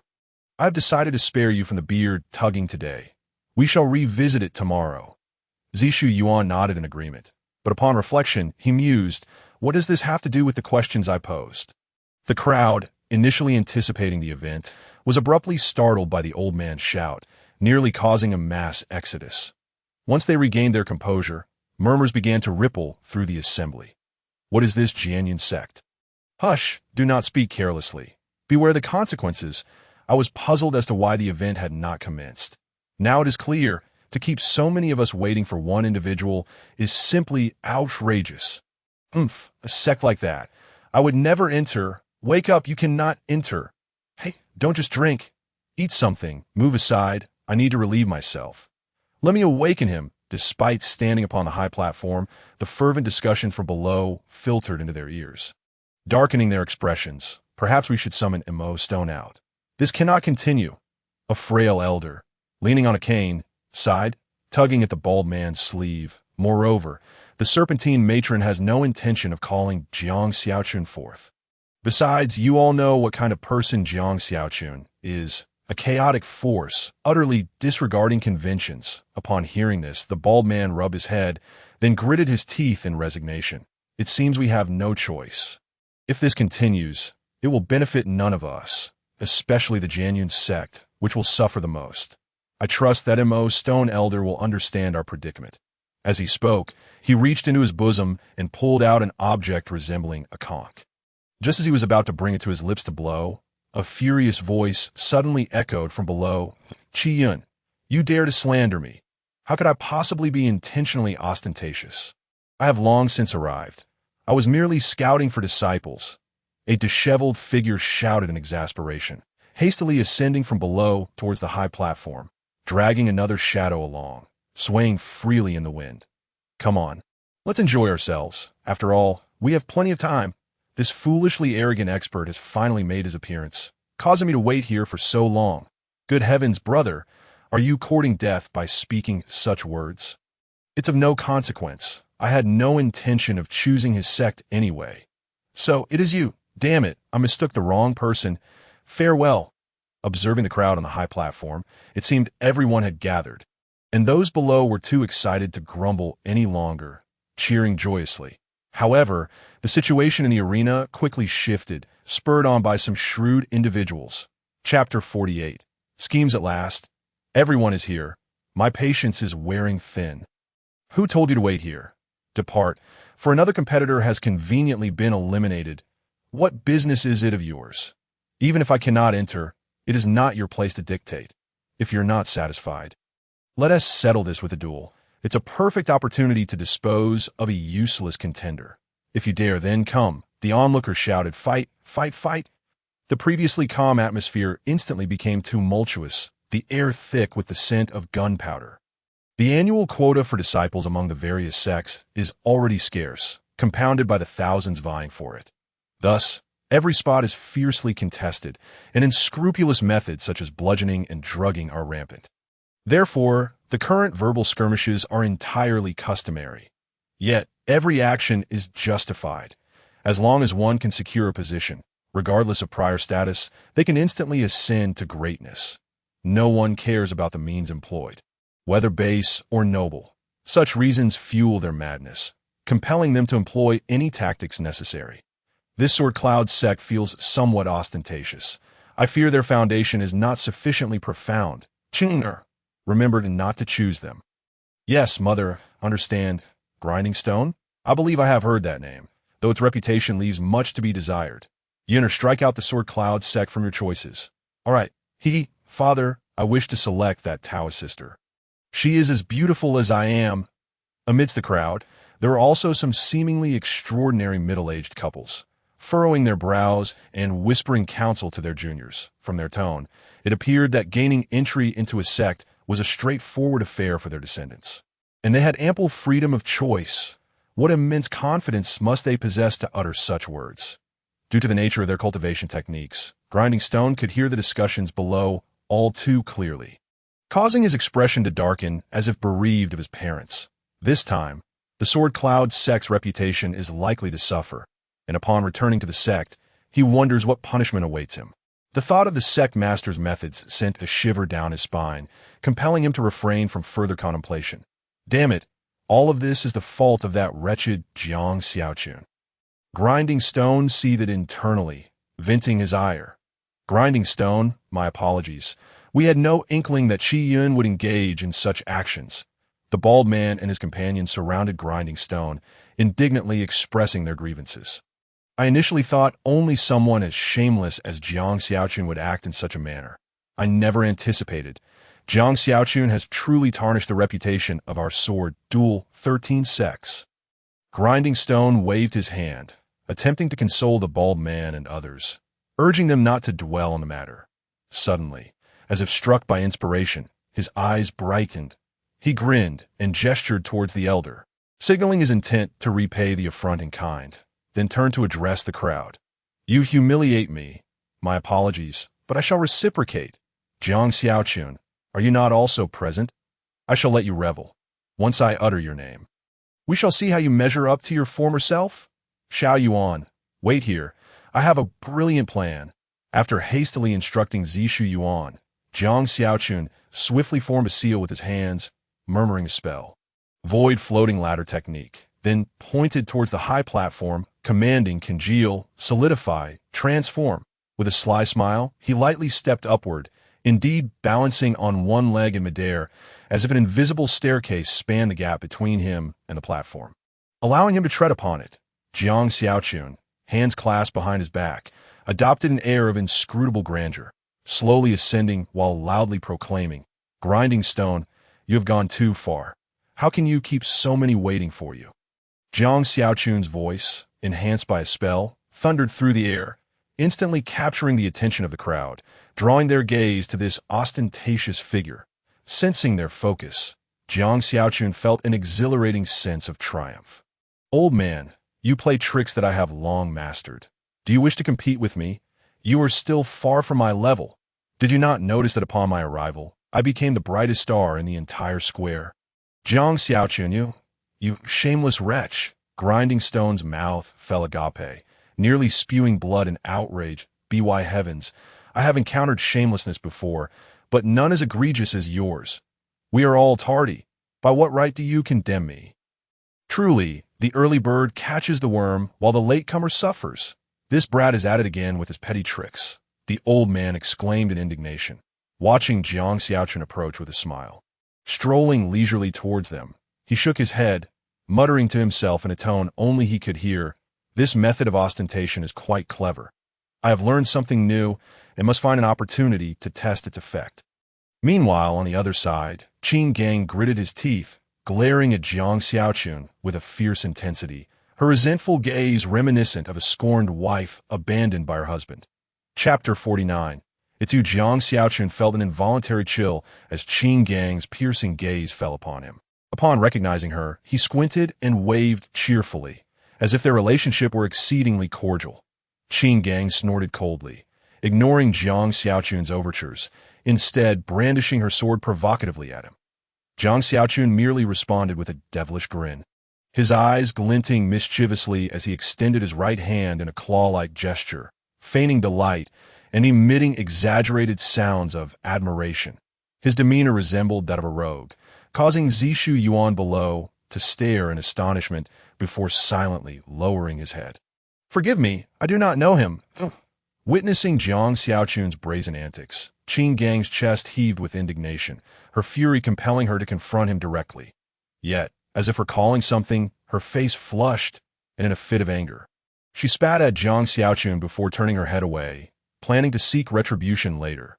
Jiang Xiaochun touched his nose, offering a wry smile, yet said nothing, turning to regard the infuriated Grinding Stone, a cold smile playing upon his lips. You wish to bring me down. Your trick has grown tiresome to me long ago. Jiang Xiaochun, you truly have no shame, do you? Were you not also late? What superiority are you trying to flaunt? Upon witnessing the misfortune of the Grinding Stone, the burly man naturally felt compelled to avenge his ally that he stepped forward, casting a cold gaze at Jiang Xiaochun, his voice resonating as he spoke. Pray tell, have you, a mere monk, carelessly begun to misuse a term you learned from me. Jiang Xiaochun glanced at the bald man with disdain, retorting, I am in a good mood today and do not wish to quarrel with you. But otherwise, as he spoke, he casually dug into his ear, a gesture that bore little harm, but was immensely insulting. The bald man's face turned ashen with rage, yet recalling the humiliation he suffered at the hands of Jiang Xiaochun, he instinctively shrank back, standing there in a daze. Jiang Xiaochun, do not evade the topic. Simply explain why you are late. At this moment, the grinding stone, regaining his composure, inquired with a sly grin, simultaneously mimicking the actions of Qi Yun and Jiang Xiaochun. How can a tardy individual like you have the audacity to accuse others? Do you not realize how little the Sword Lotus sect thinks of this year's S9 conference by sending you? This remark instantly ignited a tumult of discussions from the audience. This young man also one of the greats? No way, he does not appear much older than us. What does that matter? The Taoist beside him is equally youthful. Hey, are you all missing the point? Why is he also late? Oh, right, why is that? Could he also have been selecting disciples down below? That is quite possible. Some who had taken note of Jiang Xiaochun earlier felt their spirits deflate, cursing under their breath. Damn it, such a splendid opportunity, yet we were blind to it. However, recalling Jiang Xiaochun's earlier act of nose-picking, they were left puzzled, wondering if that was the true demeanor of a master. You ask me why? Haha, forgive me like you, I too was down there selecting disciples. Jiang Xiaochun shrugged nonchalantly, his demeanor exceedingly irksome to the grinding stone. Internally, he could not help but feel a twinge of regret. Curse be it, have I shot myself in the foot? The crowd below nodded in agreement, a flicker of hope igniting within them. Could it be that they had fortuitously been chosen by this master? Chapter 50. Turning the tables, noticing that the grinding stone seemed poised to inquire further, Jiang Xiaochun preemptively waved his hand and spoke. I just heard that you, dear friend Grinding Stone, were also selecting disciples down below. Might I ask if you have any favored candidates? At this, the audience erupted in astonishment, with countless eyes eagerly fixed on the grinding stone, hoping to hear their names spoken. The grinding stone faltered momentarily, his tone softening as he replied, Jiang Xiaochun, why don't we both take a step back and leave it at that? Everyone in attendance understood why he had refrained from approaching earlier. Upon hearing Jiang Xiaochun's inquiry, they instantly grasped his intent. He was compelling the grinding stone to squander a selection opportunity, haphazardly designating someone as a new disciple for the Sword Cloud sect. Could it be that Elder Grinding Stone has no suitable candidates? Or perhaps, Jiang Xiaochun feigned realization, continuing, what? He has no suitable candidates. Was he deceiving us all along? Being late is one thing, but to think he would try to deceive us, who needs such a sect? Anyway, indeed, I just said I would not join this sect. Two fools. Nearby, some shook their heads, regarding them with disdain. Did they truly believe a prestigious sect would concern itself with their insignificant existence? They were jesting. The sect cared only for genuine talents. Only they had the luxury of selecting a sect. For others to be chosen was akin to their ancestors burning incense. What splendid disciples might Elder Jiang Xiaochun have selected? Seeing Jiang Xiaochun unwilling to let the matter rest, the grinding stone countered him that forgive me, but I certainly have suitable candidates. Jiang Xiaochun chuckled, pointing at the bewildered Zi Shuyuan, proclaiming, this young brother is my choice. I recognized his exceptional qualities at a single glance, so I have resolved upon him. Fortuitously, I was prepared. Let us see how you can counter this. Zi Shuyuan, Master, what on earth are you doing? Fine, I shall play along. You truly have a suitable candidate. The grinding stone stared in disbelief at this scene, struggling to comprehend how Jiang Xiaochun could select a disciple merely with his naked eye. This was astounding, or perhaps, seemingly struck by a thought, he spoke coldly. You little rascal, I have seen through you. I initially believed your recklessness had its limits. Yet now I see you dare to make unilateral decisions regarding your sect's significant matters. A single quota is so carelessly expended by you. Very well, I concede this round. Those nearby regarded him with a look akin to one observing a fool. Why not take the opportunity to step down gracefully? Instead, it has escalated into a situation of mutual destruction. What folly! This is none of your concern. You ought to ponder how to manage your own affairs. Will you relinquish this quota or choose to lose your credibility? Jiang Xiaochun chuckled lightly, then leaped down amidst envious gazes, bringing Zi Shuyuan along and theatrically prompting him to pay respects as his disciple before the astonished eyes of the crowd above, leaving them speechless. This further spurred envy among the many candidates below, who clamored for the grinding stone to hasten his selection. The grinding stone, caught in a dilemma, pondered for a moment before reluctantly surveying the crowd, ultimately selecting a fortunate young woman, one with a notably alluring figure. Naturally, Shun Jitong would not let this opportunity slip, launching into sarcastic jibes about his advanced age and leisurely demeanor, nearly provoking the grinding stone into a brawl. Chapter 51. Yang Chao. Well, now that everyone has arrived, let us commence. We have delayed far too long. A voice spoke softly, prompting nods of agreement from all present. Given past occurrences, the first phase of selection should have concluded by this hour. Yet this year had been marked by two peculiar individuals. Reflecting on this, they sighed, witnessing the grinding stone glaring at Jiang Xiaochun with a look of barely contained fury, as if he wished to consume him whole, while Jiang Xiaochun, appearing harmless, nonchalantly picked at his ear, treating the grinding stone as if he were naught but air. The onlookers, sensing the rising tension, stepped forward to interpose themselves between the two, fearful of an impending altercation. Esteemed guests, is the conference finally about to begin? I have been waiting so long that my flowers are about to wither. Just then, a refreshing laugh resonated through the air, followed by the sudden appearance of a tall figure. Hovering in midair, level with the platform, quietly surveying Jiang Xiaochun and the others. The newcomer wore a dark mask, obscuring his true visage, yet all present instantly recognized him. He was the Lord of Na-Ing City, Yang Chao, a true prodigy admired by the multitude. Lord Yang. Upon recognizing the visage of the newcomer, the crowd below reverently knelt upon the ground, gazing with heartfelt admiration at Yang Chao, who floated ethereally in the sky. Fervently exclaiming their pride, he represented their honor, the very totem of Na-Ing City. It was solely due to his presence that Na-Ing City had attained its present stature. Those upon the high platform, though they did not kneel, nonetheless expressed their respect towards Yang Chao with a courteous gesture, whether they were elderly gentlemen or the strict adherents of tradition. Even the haughty Jiang Xiaochun was no exception. Yang Chao, a paragon of talent, had displayed prodigious cultivation abilities from a young age, swiftly garnering acclaim and attracting countless sects eager to extend various advantageous offers, all in hopes of enlisting him. He possessed the potential for a more illustrious path, yet, in gratitude for the nurturing he received from the previous lord of Na-Ing City and for the city that had nurtured him, he resolutely forsook all prospects, dedicating himself to this remote locale for over a decade.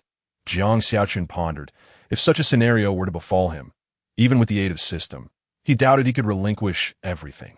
Everyone, please rise. There's no need for such formalities, Yang Chao proclaimed with a resonant voice.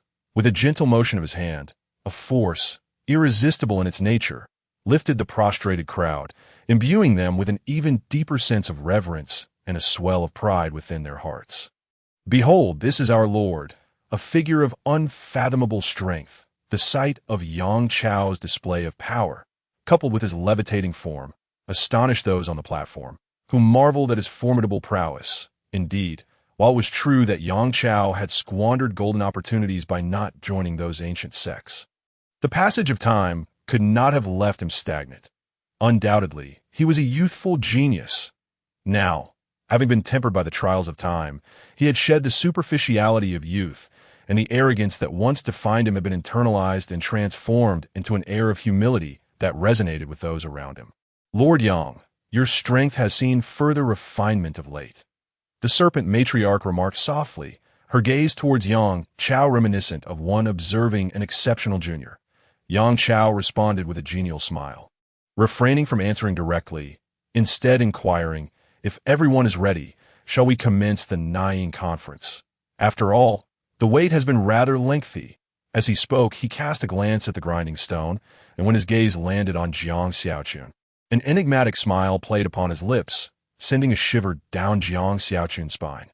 Hey, could you temper your gaze a bit? I can't shake the feeling that you find me quite intriguing." "Naturally," the serpent matriarch acknowledged, turning to her companions and speaking in a measured tone. "This year's examination for the Naying Conference will be overseen by my faction. Do any of you have objections?" Everyone shook their heads in unison. Of course, there are no objections. This has all been arranged in accordance with protocol. "Very well. I shall proceed." The serpent matriarch took a deep breath, stepped forward slightly, and addressed the throng below with a commanding voice. "I hereby declare the official commencement of this year's Naying Conference. Woo, it's finally beginning. This time it must be real, right? This conference has been the most protracted one in 5 or 6 years. Wow, bro, you're a bit intense. Does your age still meet the requirements? Mind your own business. I'm just here to see what unfolds." Upon hearing the serpent matriarch's announcement, the crowd below exhaled in relief. Their earlier anxiety over the delay, fearing some unforeseen calamity had befallen the conference, dissipated with her words, which reassured them that it would indeed proceed as planned, validating their patience through the wait. The first examination of the Naying Conference, measuring bone age and cultivation level, shall now commence, the serpent matriarch declared, turning to Yang Chao with a soft voice. "Lord Yang, please take charge. Haha, I have been prepared for this." Yang Chao laughed heartily, snapping his fingers. Instantly, a dozen individuals scurried forth from a nearby alley, bearing tables, chairs, and various tokens, calling out to the crowd below to come forth for their assessments. Observing the bustling crowd, Jiang Xiaochun, feeling rather listless, wandered to the side, seated himself, and promptly dozed off. After feeling uncomfortable, he tugged at the quiet Zishu Yuan nearby, requesting him to serve as his human pillow, and soon drifted into a restful slumber, disregarding Zishu Yuan's resentful expression entirely. This scenario did not escape the notice of the rule master, who couldn't help but chastise Jiang Xiaochun, but he merely regarded the old man's words as a lullaby. Paying them no heed, the old Taoist had yet to fully grow his beard, making it unwise to pluck it. After all, the fun of such antics would be lost. Chapter 52. I truly did not expect this. Jiang Xiaochun, I have heard of you. Just then, a soft chuckle echoed in Jiang Xiaochun's mind, startling him into a shiver as he quickly opened his eyes, scanning his surroundings. The individuals beside him were intently observing the testing below, ensuring no one attempted to cheat, while Zishu Yuan, having had no sleep the previous night, was now deeply asleep beneath him.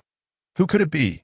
Jiang Xiaochun wondered, glancing around, only to discover Yang Chao watching him with a smile.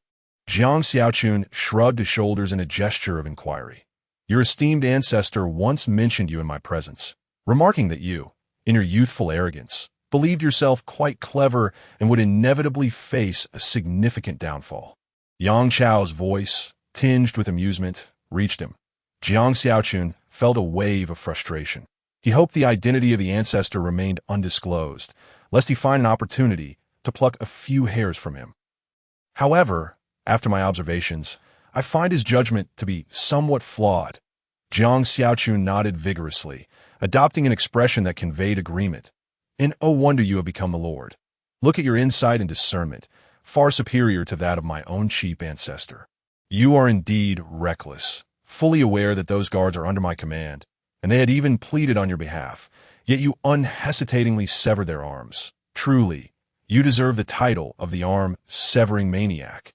Jiang Xiaochun's eyes narrowed at Yang Chao's words, his expression growing increasingly frigid. A faint smirk crept onto his lips as he whispered, I had thought that with your illustrious reputation, you would act with integrity. But it seems you are cut from the same cloth as that band of guards, that if you seek vengeance for them, then come forth. What have I, Jiang, to fear? His tone grew resolute, locking eyes with Yang Chao defiantly. Previously, when Ruo Yu ascended to the true essence realm, the system had presented him with 3 peak-level experience cards. He had yet to test them. So even if Yang Chao's prowess had recently advanced, what of it? If he failed to discern the situation and truly attempted to act against him, with those 3 experience cards, Jiang Xiaochun was confident he could hold his own, of course, should that prove insufficient. For instance, if Yang Chao had recently stepped into the nascent soul realm, he had a trump card. He could have Zishu Yuan divine his fate. Ha ha ha, when Zishu Yuan speaks, even spirits and demons might tremble. The question is, are you afraid? You overestimate your capabilities. Even if you refrain from attacking, I will be dealing with them soon enough. Their recent behavior has crossed the line.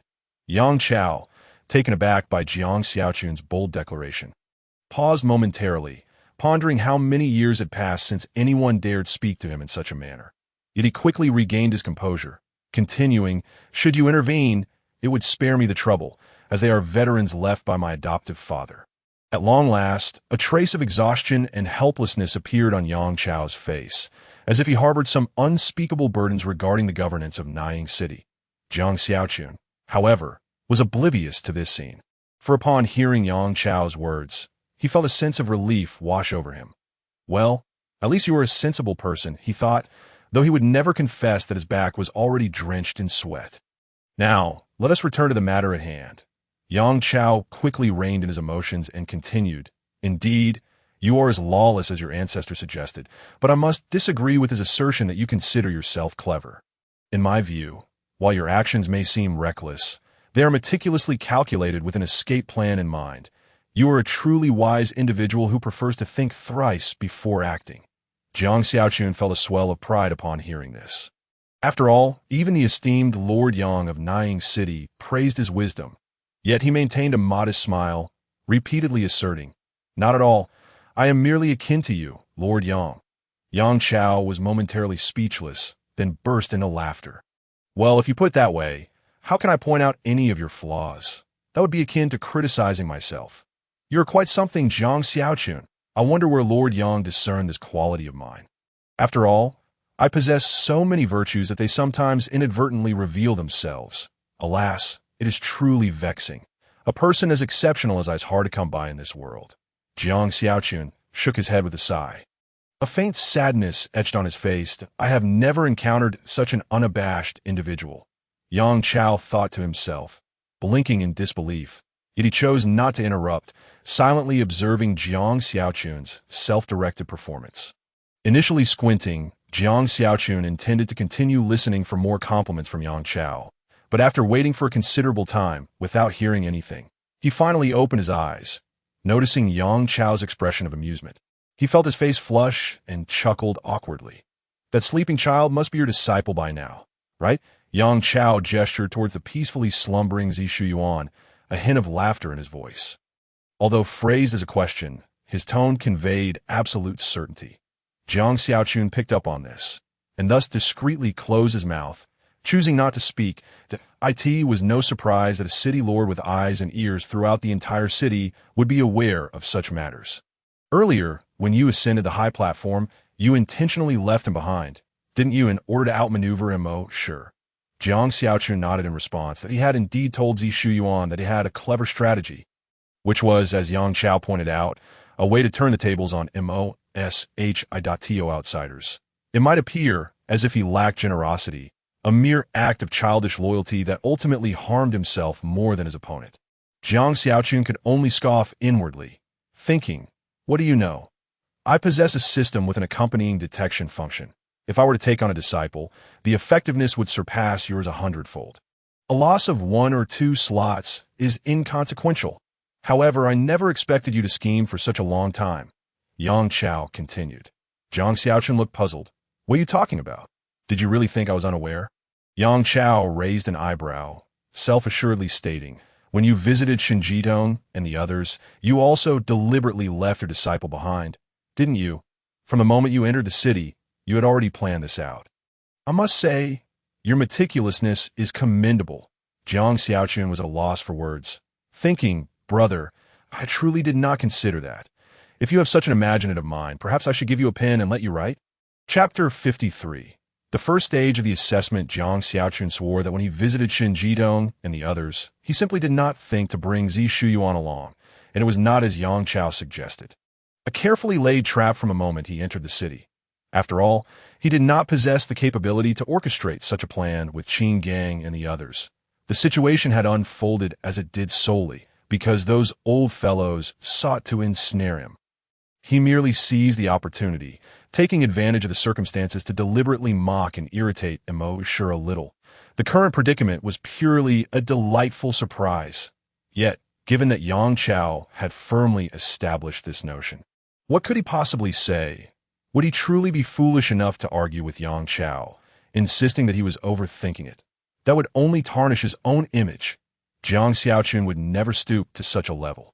Hence, he feigned astonishment, exclaiming, "I hadn't expected that you, Lord Yang, would discern this. Indeed, your reputation precedes you. My schemes are but trifles, hardly worthy of mention in your presence." In response to Jiang Xiaochun's flattery, Yang Chao merely smiled nonchalantly, not taking it to heart. After a moment of contemplation, he continued in a measured tone, "Your talent for cultivation is remarkable, ranking among the best of those I know. Previously, when your ancestors spoke to me, you had only just entered the Yuan Dan realm. Yet, within less than 2 months, you have already reached the 6th level of Yuan Dan. Furthermore, judging by the fluctuations of your Yuan power, it seems you will soon attain the 7th level within the next 10 days. Truly a prodigy." Jiang Xiaochun humbly waved his hand, although internally he was ecstatic. However, Yang Chao's subsequent remark left him utterly speechless. "But compared to me, you still fall a bit short," Yang Chao stated with an unflustered demeanor. "After all that you've said, the final remark seems to be the crux." Jiang Xiaochun shot Yang Chao a disdainful glance, internally mocking, "You appear so imposing, yet behind the scenes, you are this kind of person. How shameless." The first stage of the assessment is likely coming to a close, so let us not linger on this topic. Yang Chao cast a glance at the various assessment locations before continuing. "However, I sense that we shall meet again in the future, perhaps when your strength has grown even greater. You are quite an intriguing individual, and I believe you would make an excellent partner." Jiang Xiaochun raised an eyebrow, surprised by Yang Chao's words. Could it be that he truly perceived something? Surely not. Was his charm already becoming too evident? Indeed, exceptional individuals are always a striking presence, standing out like a crane among chickens. Alas, how troublesome! The first stage of the assessment primarily aims to eliminate those with poor talent who still harbor unrealistic hopes of gaining an advantage through underhanded means. Talent is of utmost importance for those aspiring to cultivate. The higher the talent, the more swiftly one can ascend to higher realms, and vice versa. The level of one's cultivation talent, while not absolute, significantly influences the heights one can achieve in the future. Otherwise, Jiang Xiaochun would not have been so adamant about refusing to take Zi Shuyuan as a disciple upon discovering his inferior cultivation talent, even though he ultimately faced a contradiction. This also reflects the crucial nature of talent. As for how to discern poor talent, it can be gauged through bone age and the realm one occupies, which are the 2 criteria for the first stage assessment. The 13 sects of the Dojin Mountain have reached a consensus regarding the evaluation of talent following the disputes of past Niying conferences. Only candidates under 16 years of bone age and at least in the 3rd level of Qi gathering can successfully pass the first stage of the assessment. Of course, under certain exceptional circumstances, this evaluation standard may be adjusted, depending on the specific situation at hand. Upon hearing Yang Chao announce the conclusion of the first phase of the assessment, Jiang Xiaochun shifted his gaze towards the examination area. Indeed, what was once a bustling site was now left with only a scattered few dozen individuals to ate tea this rate. It seemed that the entire process would conclude in the span of a tea break. He straightened his attire, rose to his feet, and playfully reached out towards the slumbering Zi Shuyuan on the ground, teasingly ruffling his face. "Last night, you disturbed my sleep. Now, you shan't enjoy your rest either." Zi Shuyuan, feeling a tickle, groggily opened his bleary eyes, wiped the drool from the corner of his mouth, and sluggishly got to his feet, observing Jiang Xiaochun, who was whistling merrily beside him. He inquired, "Master, is it over? Let us go eat. I'm starving. You devoured all the buns this morning." Jiang Xiaochun retorted, Eat, you glutton! And why are you acting as if we are so familiar? Don't you realize that such antics will expose you?" After a brief interval, the first phase of the assessment finally came to an end, having eliminated nearly 1,000 participants from the originally vast crowd of tens of thousands. This proportion was not excessively outrageous. After all, each individual attending the selection of talents had certainly familiarized themselves with the basic criteria beforehand. Thus, most of those present were indeed qualified. Those who did not meet the conditions largely refrained from participating autonomously. Otherwise, being publicly exposed would be rather embarrassing. Those who qualify, Gather in the square before the high platform with your talismans. The voice of the snake matriarch resonated at the appropriate moment. In midair. Yang Shao waved his right hand, issuing a command. Instantly, a formidable procession of hundreds emerged from nowhere, marching in unison to the square, maintaining order with admirable self-discipline. Those without talismans were promptly kept at bay, while any who attempted to exploit the situation were mercilessly apprehended. The scene became momentarily chaotic, filled with cries and curses, a veritable cacophony. However, the disorder was but fleeting, under the strong suppression of the military. Calm was swiftly restored. I hereby declare the commencement of the second phase of selection. The snake matriarch stepped forward, surveying the jubilant crowd in the square. Her expression turned serious as she intoned. The content of the second phase test remains unchanged, still assessing for special physiques. After a brief sigh and a moment of contemplation, she reluctantly retrieved a dozen dark stones from her bosom. These are spirit testing stones, designed for evaluating special physiques in the Tsang-Xian continent. They rarely yield errors. Only those possessing special physiques can elicit their luminescence upon holding them. Simple, effective, and clear. Nearly every cultivation sect keeps a few in their treasury for emergencies. However, these are consumable items. Though not excessively precious, the lack of spirit testing stone deposits in the Dojian mountain range compels us to purchase them at exorbitant cost from other sections. The snake matriarch's earlier grimace was a reflection of this financial burden. Indeed, it felt like burning money. Despite her reluctance, she clenched her teeth and tossed the stones to the eager officials below, entrusting them with the testing. This time, I must select a promising candidate. Otherwise, it would be an egregious loss, she muttered, swearing to herself. Every session of the selection of talents grants the presiding sect the privilege of priority selection to compensate for their spirit testing stone expenditures. Whether they can successfully recoup these losses depends on the discernment of the individual sent. If they manage to identify the most gifted talent of that session, it would undoubtedly be a boon. If you can arrange for your senior sister to meet me and create an opportunity, I will begrudgingly assist you in return. What do you say? Qian approached with a sly grin. If you refuse to help, I shall inform my senior sister that you are consorting with other women outside. The snake matriarch shot Qi Yun an exasperated glance. Whether you assist me is your choice. With that, she smiled slightly and turned to leave. Trying to threaten me? What a joke. Qi Yun stood there, momentarily dumbfounded. What the hell? The more he pondered, the angrier he became, suddenly slapping himself in frustration. Why did I put myself in this predicament? Not only did I fail to gain any advantage, but I've also landed myself in a heap of trouble. Truly a case of losing both the wife and the soldiers.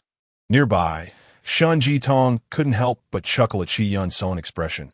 You wanted to show off, and now look where it has gotten you.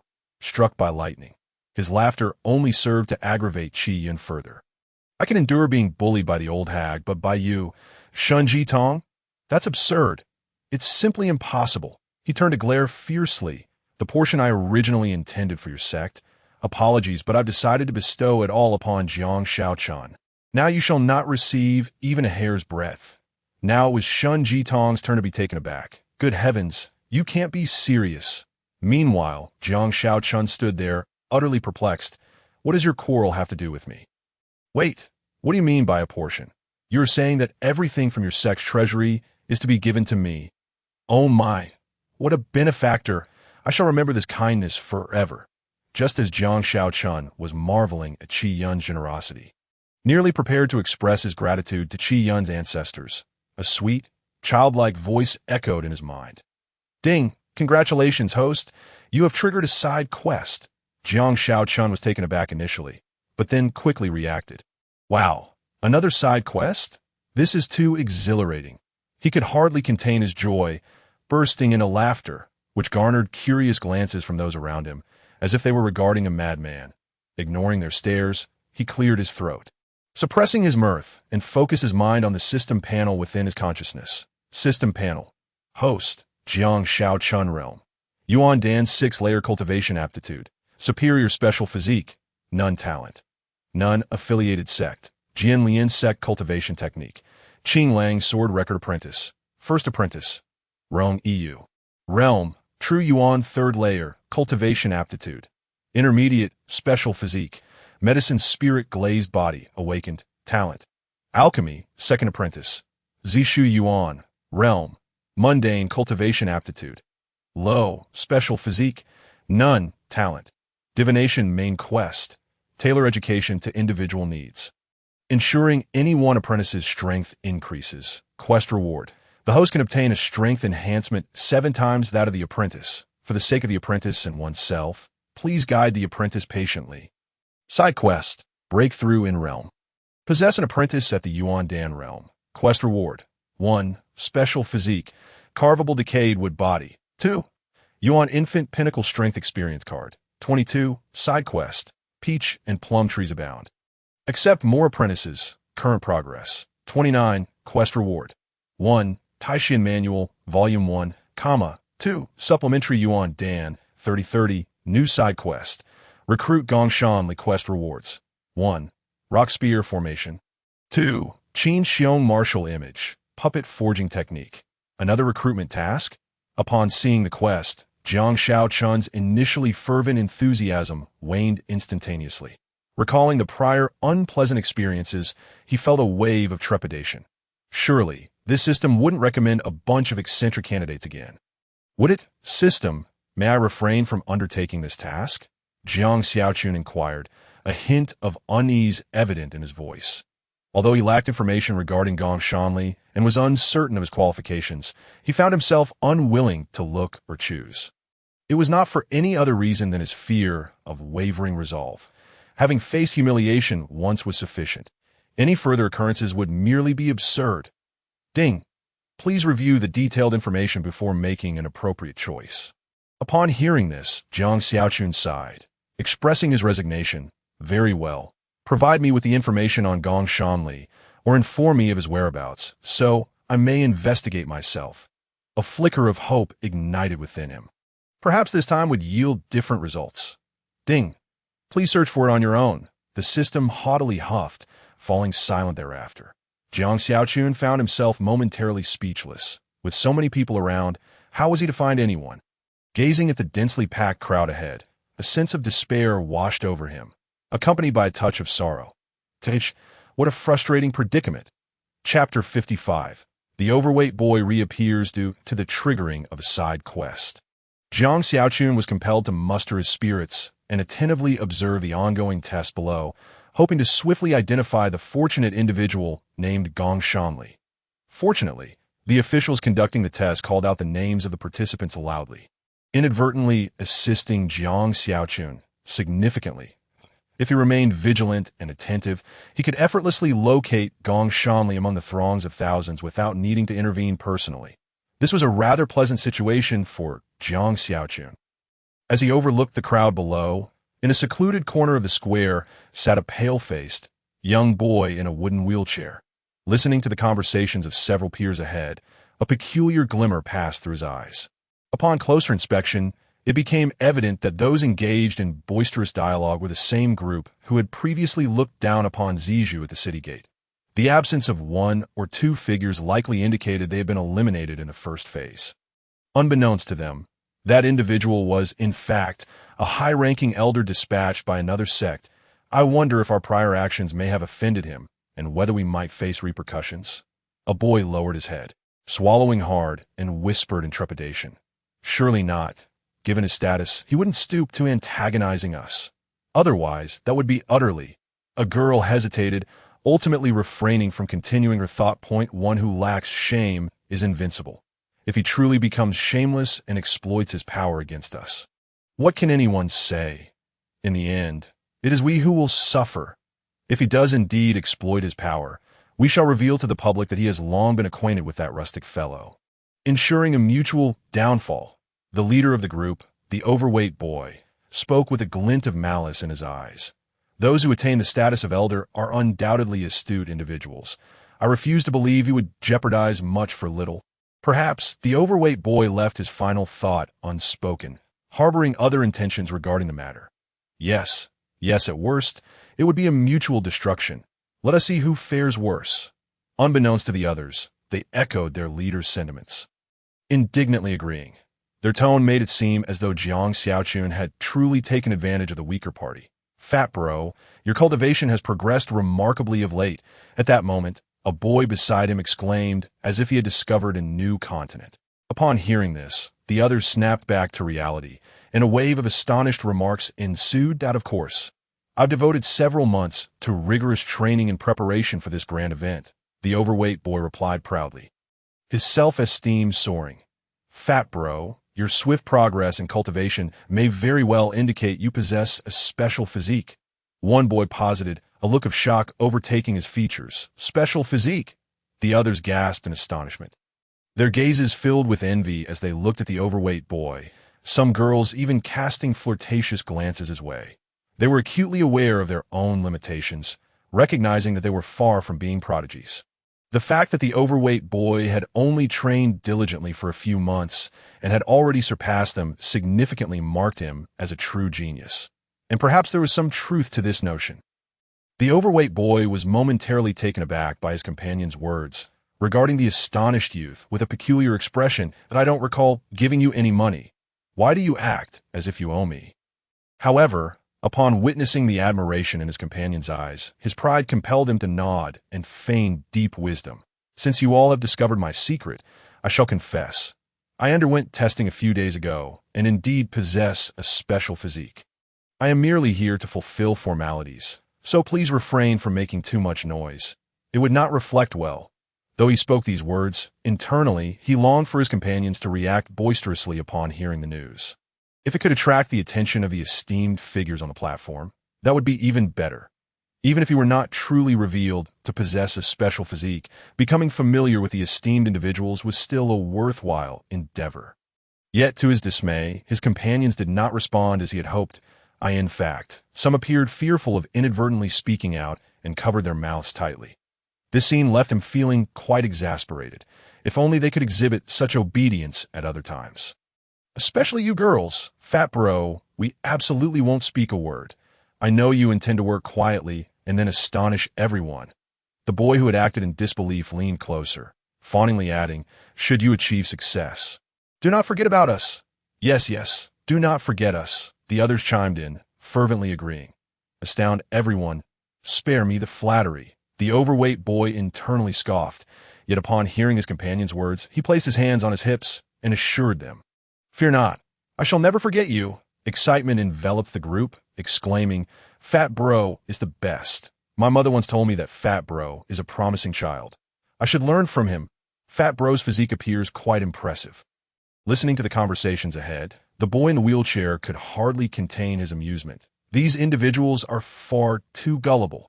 And as for their comments on physique, if only their eyes were better. He was well aware that his cousin, the overweight boy, had not undergone any testing, apologies, but there was no testing at all. Everything he had just said was mere nonsense. However, after some consideration, he chose to remain silent. Even if he were to speak the truth, what difference would it make? Chapter 56. Gong Shanli surrounded by the flattery of his companions, the chubby youth momentarily lost himself in the euphoria. Proudly tilting his head as if he truly possessed some extraordinary constitution, that moment, his peripheral vision caught sight of the boy in the wheelchair. A glint sparked in his eye, as if an idea had struck him. A smirk curled at the corners of his mouth as he turned and strode toward the wheelchair-bound youth. The others, taken aback by the chubby boy's sudden movement, soon brightened upon noticing the wheelchair youth at the end of the path and rushed over in unison, quickly encircling him. Cousin, upon hearing that I have a special constitution, why do I sense that your expression has darkened somewhat? Are you envious or perhaps look down upon me? The chubby youth remarked, frowning with obvious displeasure. You have a special constitution? Please, I would feel embarrassed to expose your pretense. The boy in the wheelchair found himself at a loss for words, wondering how someone could so self-indulge in flattery that they transformed lies into their own perceived truths. Just as he was about to respond, he was interrupted. Gong Shanli, I see you are consumed by envy and hatred. Spare us your attempts at denial.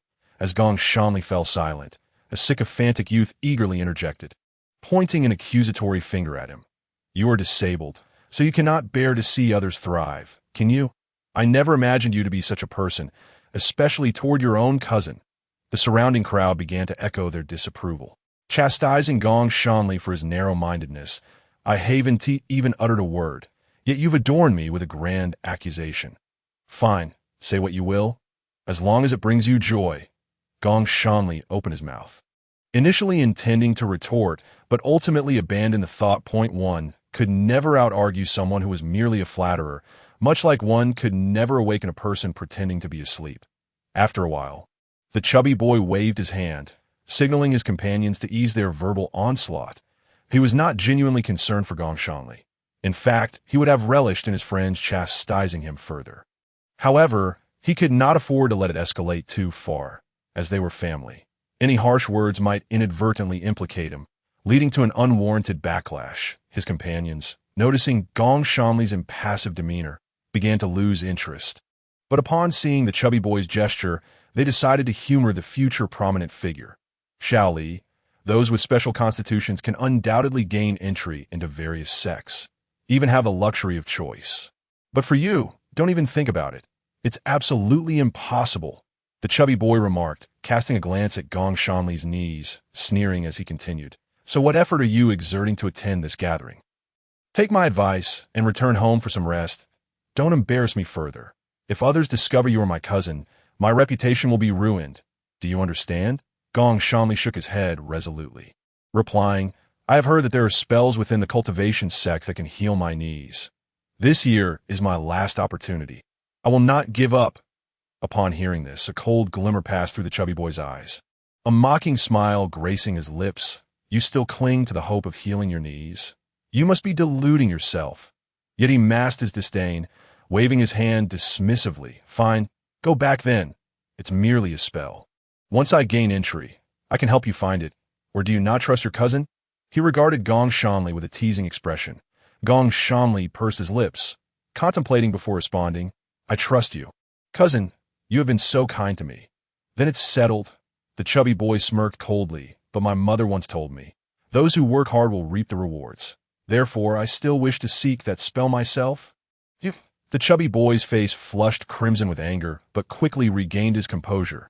He furrowed his brow and replied curtly, Since you insist on this, do not blame your cousin for not helping you in the future. With a chilling smile, he turned and walked away. Leaving no room for negotiation, he was acutely aware of Gong Shanli's physical condition. How could someone in such dire straits possibly aspire to join a cultivation sect? Gong Shanli stood frozen, his expression dull, pondering why his once healthy body had suddenly deteriorated. Had it not been for the rumors of spells capable of healing his knees within the cultivation sects, he might have succumbed to despair. Watching his cousin's retreating figure, he sighed deeply. Ever since his mother's passing, life had grown increasingly arduous. He wondered when the struggle would finally come to an end. At that moment, a raucous commotion erupted ahead, suggesting some earth-shattering event had transpired. He lifted his head, straining to see, even attempting to rise, but ultimately found himself thwarted. Observing the curious crowd gathering nearby, he made a final decision, to randomly select a fortunate spectator and inquire about the unfolding events. Upon questioning, he learned that after such a long wait, someone had finally been identified as possessing a special constitution. If only I could be recognized as having a special constitution, Gong Shanli mused, captivated by the celebratory atmosphere reminiscent of a festival. Perhaps there truly is hope for my legs. At the forefront, in the center of the testing area, an official gazed at a stone radiating with vibrant colors. Excitement overwhelming him as he stammered. Special constitution, second stage assessment, passed. Before him stood a youthful boy with a delicate face, who nodded calmly, seemingly unfazed by the attention. Despite being scrutinized by so many, his expression remained utterly composed, as if the entire affair were trivial. This young gentleman, please take a seat over there. The official quickly regained his composure, respectfully gesturing with utmost deference, even leaning in to listen intently. This official was at least of the third rank. Ordinarily, a boy like the one just tested would be inconsequential in his presence. Yet, in an instant, their positions had dramatically reversed. This was the essence of the Nine Conference. Those who succeeded could instantly ascend to a higher status. It was precisely this allure that drew so many, for who among the youth had not dreamed of becoming someone of significance? Chapter 57. Jia Yun's brutal beating well. Finally, a special constitution has emerged. With the first already revealed, how far can the next be? The atmosphere on the high platform grew serious. All eyes drawn to the happenings below, curiosity piqued. Another fortunate young soul, Qin Gang mused while tapping the railing softly. I wonder what special constitution it is. I hope it's not too trivial. After speaking, she returned to her seat, polishing her long sword, for the allure of the blade held greater sway over her. This child exhibits commendable temperament, unfazed by praise or ridicule, Sheba remarked, recognizing the potential for a promising future in cultivation. Upon hearing this, Shenji raised an eyebrow, intrigued. Are you captivated, considering selecting him?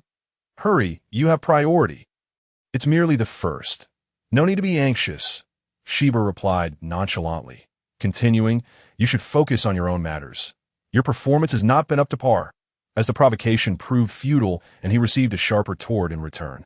Shen Jitong found himself covered in metaphorical dust, awkwardly turning to face the stern Qi Yun. Curiously, he inquired, have you discerned something? What kind of physique does that youth possess? The spirit testing stone, while impressive, had a rather singular function. It could merely ascertain whether a person possessed a special physique, but as for detailed information, I'm afraid that's beyond its capabilities. One must understand that on the Zhongshuan continent, the varieties of special physiques are as numerous as the hairs on one's head. It is simply impossible for all of them to be discovered and documented. Moreover, many of the special physiques uncovered are entirely novel, requiring human exploration and discovery. Otherwise, if the snake matriarch were to utilize her preferential selection rights, she could directly choose a candidate with the most exceptional physique, negating the need for any semblance of luck. Wouldn't you agree? Of course, if that were truly the case, the other 12 sects would surely not have established such regulations. What if one were to encounter an extraordinarily special physique? Wouldn't that lead to tears of despair? Upon hearing Shun Jitong's question, Qian let out a cold snort and replied haughtily, of course. What kind of physique? Can you elaborate? Shun Jitong, visibly anxious, pressed for answers. The snake matriarch and Qin Gang both gazed intently at Qi Yun, and even the typically disinterested Zishu Yuan cast a curious glance in his direction. Special physique, what might that entail? I wonder if I possess one. Meanwhile, Jiang Xiaochun sat in dazed silence, melancholy washing over him as he gazed longingly at the group below still undergoing testing. Alas, waiting for the flower to bloom. Yet still unable to catch sight of that fated individual. Since you have earnestly sought my counsel, I shall graciously reveal to you, Qi Yun began, only to ramble on with a multitude of empty words. To prevent the seedlings from being snatched away and to uphold our earlier promise. Under the fiery gazes of the snake matriarch and others, he finally declared with audacious pride, as for that youth's physique. I certainly have no idea, snake matriarch. Qin Gang, Shun Jitong, Zishu Yuan. Qian, you old rascal, are you toying with me? You seek your own demise. Realizing she had been jested with, snake matriarch erupted in fury. Joining forces with Qin Gang and Shun Jitong as they charged at the now resigned Qi Yun, who stood there with closed eyes, awaiting his fate. And then, to her left, she would draw a dragon. And to her right, a vibrant rainbow. Meanwhile, the bewildered Zishu Yuan, upon regaining his senses, contemplated his own abilities and ultimately abandoned the thought of delivering a kick. Instead, he retrieved a withered branch from an unknown source, quietly drawing circles in a corner while muttering indignantly, "Letting you mock me. If it weren't for my promise to master not to meddle, I would have treated you to the most extravagant of packages." After venting their frustrations, the snake matriarch and others returned to their seats, their faces alight with joy that, I must say, that was rather satisfying. The thrill of the fight is invigorating. Meanwhile, Qi Yun lay sprawled on the ground, disheveled and resembling a young maiden who had just endured torment, his eyes transformed into the quintessential panda eyes .1 wonders, which imbecile chose to strike only these conspicuous spots. Alas, the decline of societal standards is truly disheartening. You all know my circumstances. Without contact with the human body, how could I possibly investigate the details? Qi Yun rose from the ground, catching his breath before lamenting. I thought you were merely jesting. Aiming to lighten the mood, But alas, the snake matriarch and her companions regarded him with cold eyes. Does what you say hold any significance? Our true desire is simply to hear you speak. The old man pondered. When Jiang Xiaochun employed this tactic, it seemed to yield excellent results. Why has it ended up like this for me? Standing there, he began to question his life choices. Could it be that I still have not grasped the essentials? Alas, it appears my skills are still lacking. There is much more for me to learn. As the pranks continued among Qin Gang and the others, the atmosphere was punctuated by a series of loud commotions, indicating yet another contestant with a special physique had emerged. After watching enviously for a while, Zishu Yuan, feeling somewhat bored, turned to Jiang Xiaochun, who appeared lost in thought, and curiously asked, "Master, what are you observing?" "Nothing much." Jiang Xiaochun waved his hand dismissively, replying, "What is the matter? Is there something on your mind?" "Master, what exactly is a special physique? Do I possess one?" Zishu Yuan hesitated for a moment before cautiously inquiring, sensing its significance. "You don't." Jiang Xiaochun instinctively began to answer, but recalling the system's previous hint, he promptly rephrased, "Of course you have a special physique. It simply hasn't awakened yet, so you haven't felt it."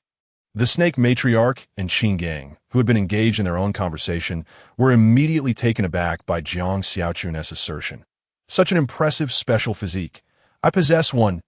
Zishu Yuan gasped in astonishment, and in his excitement began to ask, "Master, then what about my—" However, before he could finish, Qi Yun interjected, Chapter 58. "Is this what it means to be an expert? Jiang Xiaochun, your disciple surely does not possess a special physique. Does he?" Qi Yun queried with a hint of skepticism as he approached, his piercing gaze fixed intently on Zishu Yuan, causing the latter to feel a tingle of unease. "Fear not. I shall not harm you." Qi Yun initially offered Zishu Yuan a smile, which he deemed friendly, before turning to Jiang Xiaochun and asking, "Do you mind if I investigate?" "Of course not." Jiang Xiaochun nodded generously to digest. "If you can uncover anything at this moment, I would gladly acknowledge you as my father." Upon hearing Jiang Xiaochun's consent, Qi Yun smiled slightly, raising his right hand and moving his lips, muttering words unknown. Suddenly, a blood-red eye appeared in the palm of his hand. "It won't hurt, rest assured." Seeing Zishu Yuan's terrified expression, Qi Yun chuckled softly. Just as Zishu Yuan prepared to respond, Qi Yun swiftly placed his hand atop Zishu Yuan's crown, closing his eyes and furrowing his brow as a surge of formidable energy emanated from within him. "Jiang Xiaochun, your disciple isn't just a random pick, is he?" "How?" the snake matriarch exclaimed in sudden realization, glancing at the nearby Mo Shi, who was happily engaging in conversation, then at the anxious fiery maiden behind him. A flicker of pity crossing her eyes. Having provoked Jiang Xiaochun, the little tyrant, she thought, "You are in for quite the ordeal." However, she quickly regained her composure and softly asked, "Can you now, like Qi Yun, discern special physiques?" Jiang Xiaochun smiled slightly, countering with a question, "What do you think?" "I believe you cannot." Before the snake matriarch could respond, Qin Gang interjected, "And if I can, what then?" Jiang Xiaochun replied with a mischievous grin, his gaze brazenly appraising Qin Gang's exquisite form. "Keep looking, and I'll have your eyeballs." As Qin Gang chuckled coldly, a glimmer of icy light intensified in her eyes as she recalled past events, with a delicate yet firm tone. She declared, "My path of sword cultivation has recently made remarkable progress. After the conclusion of the conference, I shall seek your guidance." Jiang Xiaochun, taken aback, gasped in astonishment. "Another breakthrough? Does that mean you've reached a significant level?" "Goodness, am I the chosen one, or are you the true prodigy?" "I, relying on the system, managed to gain the upper hand over you just once, and now you've swiftly caught up? As for guidance, let us forego that. Let us prosper in peace and harmony." Jiang Xiaochun forced a sheepish smile, his expression suggesting that all was well. "How can that be? You previously mentioned your desire for a duel, for revenge, and that I could summon you at any time." Qin Gang teased, her eyes gleaming with mischief. "Moreover, my current state is also thanks to your previous advice." Jiang Xiaochun fell silent. "Could I not evade if I cannot fight? Once the gathering concludes, I shall return to my sect, and we shall see what you can do." "Xiaochun, your disciple truly lacks any special constitution.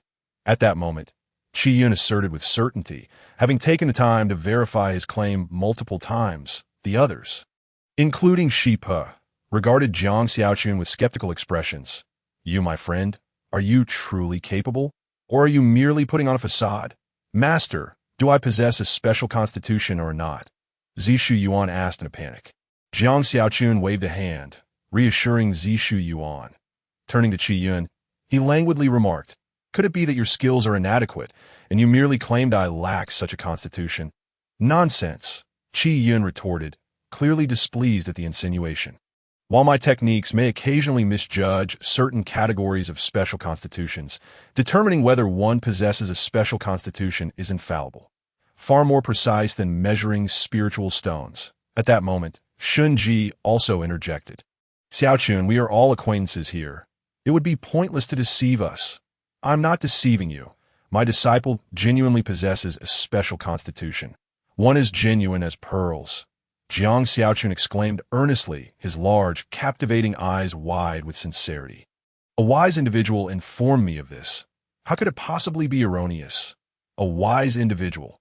Just how wise? Curious, the others inquired, captivated by Jiang Xiaochun's earnest demeanor. These words were imparted by the system, AS for the system's capabilities. I cannot say for certain, but it is undoubtedly higher than the Himalayas. Jiang Xiaochun mused internally, then replied, the master at the pinnacle of the realm. What do you think of that, having decided to embellish his claims? Jiang Xiaochun saw no harm in exaggerating further that the master at the peak of the nascent soul realm. The others fell into contemplative silence. Furthermore, his probing techniques are quite similar to yours, Jiang Xiaochun said, glancing at Qi Yun.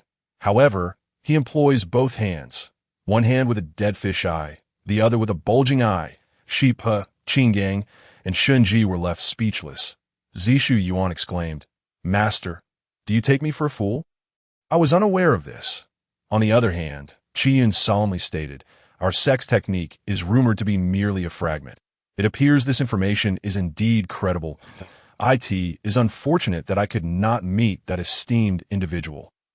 Jiang Xiaochun thought to himself, am I truly being duped by my master? Zishu Yuan felt a wave of confusion wash over him, grappling with the disparity between his perception of a wise individual and the reality presented before him. Just then a loud shout echoed from below. Who else is yet to undergo testing? I shall come forth. What is your name? I am Gong Samli. Upon hearing this, Jiang Xiaochun's eyes sparkled with interest. At last, someone had arrived. Under the astonished gazes of Qi Yun and the others, he rose, hands clasped behind his back, and strolled forward at a leisurely pace, eager to discover what kind of disciple the system had arranged for him this time. Arriving at the high platform and peering down, Jiang Xiaochun was momentarily taken aback. Before several testing tables stood not a single figure, but weren't they still awaiting one more test? Soon, he noticed something amiss. Following the bemused gazes of the crowd, he squinted to see a boy in a wheelchair, struggling to propel himself forward with his hands. No one around seemed inclined to assist. In fact, some were stifling laughter while pointing at the boy in the wheelchair. Their whispers lost on the is that the wheelchair boy, Gong Samli, Jiang Xiaochun's expression darkened. Just this? Yet, after pondering for a moment, he decided to project the boy's information onto the system panel. Surely, the system would not present him with a disciple lacking merit. System panel. Name, Gong Samli Realm. Qi gathering 4th level cultivation aptitude. Superior special constitution. None talent. Handicraft status. 1. Due to certain circumstances, his dantian has been severely damaged, rendering him unable to absorb vital energy. And his cultivation is continuously regressing. Wink with a frown. 2. His spine is being eroded by an unknown entity, resulting in paralysis of the lower half of his body, with the erosion deepening and threatening his life. Jiang Xiaochun was left speechless after reading the system panel. Very well, this time the system has finally made a sensible choice, presenting him with a disciple endowed with superior cultivation aptitude, far surpassing the likes of Rong Yu and Zishu Yuan. Initially, he had contemplated that with such aptitude and the newly issued task from the system, perhaps he could reluctantly accept this disciple as a token gesture. However, upon reading the final message, his heart sank considerably. If one cannot cultivate, What worth is high aptitude? To put it bluntly, compared to the woefully inadequate cultivation aptitudes of his current disciples, this one fell far short, not to mention the looming threat to his life. With the cause deemed by the system as an inexplicable entity, what does that imply? If even the system cannot identify it, how sinister must it be? And what is this talent for handicrafts? Is that even remotely related to cultivation? It's simply absurd. The more Jiang Xiaochun pondered, the more dissatisfied he became. This system is truly outrageous, never once presenting him with a normal disciple. He had foolishly imagined that this time the system would show some sense, delivering a peerless cultivation genius or a combat prodigy with an unbeatable special constitution. But alas, how blind he had been to entertain such thoughts. I absolutely refused to accept this disciple, Jiang Xiaochun silently vowed. He had initially intended to return to his seat, disregarding the system's side quests. While the rewards were appealing, the disciples he accepted directly impacted his future cultivation progress. He could not afford to falter. However, the sudden uproar below drew his attention once more. Who is that person? Where did they come from, pushing that boy in the wheelchair? I have no idea. Perhaps a friend or something? You truly are ignorant. That newly appeared individual is the lucky little rascal. Someone enviously remarked, "What a lucky little rascal." Who on earth could it be? Oh, I remember now, it must be that individual who was just accepted as a disciple by the esteemed figure on the high platform. Right? Goodness, it just dawned on me, grass. Big brother, don't be angry, just take it easy. The crowd below, witnessing this scene, began to murmur amongst themselves, their gazes towards Zhishuyuan filled with envy. They couldn't help but think, how wonderful it would be if that person were themselves. They wouldn't have to live in constant fear, worrying about being eliminated in the upcoming evaluation. Alas, such is the disparity between people. Thank you so much, my brother. Gong Shanli expressed his heartfelt gratitude, gazing at Zhishuyuan's kind smile. Though he was already somewhat shy being surrounded by so many onlookers, the peculiar glances from the crowd made him uneasy, stirring feelings of discomfort and grievance within his inherently sensitive nature. His eyes reddened as he fought back tears, managing to hold them back several times. Fortunately, Zhishuyuan stepped in at that moment, alleviating the awkwardness that it's no big deal. Zhishuyuan waved his hand dismissively, wearing an expression that conveyed, "You needn't worry about it," as he gently pushed Gong Shanli towards the testing area. "Hold the spirit testing stone and let us see if you possess any special constitution." Noticing Gong Shanli had finally arrived, the official nodded with a slight smile. There was no trace of impatience from the prolonged wait, nor did he direct any cold words towards Gong Shanli due to his disability. Concealing one's true thoughts until a conclusion is reached is merely the basic professional competence expected from a third-rank official. Gong Shanli nodded in response. Taking the spirit testing stone from the official's hand, as he exerted a little pressure, a peculiar sensation akin to an electric shock surged through his body, causing him to shiver involuntarily. He promptly closed his eyes, intending to fully immerse himself in the experience. "May I ask your name, young sir?" Seeing Gong Shanli's eyes closed, the official finally turned his gaze to Zhishuyuan, inquiring with a friendly smile. "Hello, my name is Zhishuyuan," Zhishuyuan replied amiably, flashing a smile. "So you are young Master Zhishuyuan," the official exclaimed with a look of realization. Speaking with respect, young Master Zhishuyuan is truly talented, directly accepted as a disciple by a revered figure, which is indeed enviable. Zhishuyuan waved his hand modestly, saying, "Oh, it's nothing, my master and I." He abruptly halted mid-sentence, nearly revealing too much. Chapter 60. That fatty sitting there is a clown. Observing Zhishuyuan's awkward expression, the official hastily shifted the topic, smiling as he asked, "What does young Master Zhishuyuan think of the few individuals seated over there?" As he spoke, he gestured toward a group of young men and women sitting not far away. These individuals were all identified as possessing special constitutions, undoubtedly capable of entering various cultivation sects and having the privilege of choice as promising candidates. Upon hearing the official's question, they curiously lifted their heads to look over. Zhishuyuan turned to glance at the group, first nodding in a friendly manner, then exclaiming, "Hey, one of them looks so familiar." He spotted the plump young lad sitting boldly in his chair. Goodness, it seems the random guess was spot on. Surely his mouth has been blessed like Zhishuyuan's. However, upon realizing he truly possessed a special constitution. The plump lad now strutted with pride, completely disregarding Zhishuyuan. Feeling a surge of annoyance, Zhishuyuan thought to himself, I was even considering giving you a heads up a few days ago, and this is how you repay me. His mind began to whirl, and a mysterious smile crept onto his face. Looking at the official's expectant expression, he softly remarked, they are all exceptional talents, destined to be leading figures in the future sword duel of the 13 sects. The official and the young men and women nodded in delight. But Zhishuyuan's next words instantly transformed their expressions. However, I'm not targeting anyone in particular. I simply want to say that the fatty sitting there is a clown. At that moment, the young men and women with special constitutions stood up in a huff, their faces filled with anger. After glancing around, they realized they weren't the largest. The plump lad immediately understood the remark was directed at him, and upon seeing the expressions of his peers, his displeasure grew, prompting him to yell at Zhishuyuan, what nonsense are you spouting? The official was left dumbfounded. His intention was merely to have Zhishuyuan make acquaintance with those young talents, exchanging pleasantries. Yet this mischievous child, who had been behaving well until now, suddenly turned the tables and specifically targeted one person. Can this still be enjoyable? Oh, how careless! The onlookers on the high platform, witnessing the group of promising candidates rise in unison, observed one plump lad pointing angrily at Zhishuyuan, seemingly venting his frustrations. They exchanged bewildered glances, questioning what transgression had occurred to provoke such a reaction. Unable to remain seated any longer, they collectively descended. In midair, Yang Chao could hardly contain his laughter, exclaiming, "Goodness gracious! Truly remarkable! This little fellow's temperament mirrors that of his master perfectly." As Jiang Xiaochun and the others descended, the crowd below erupted into a commotion. What significant event had transpired to summon so many esteemed figures?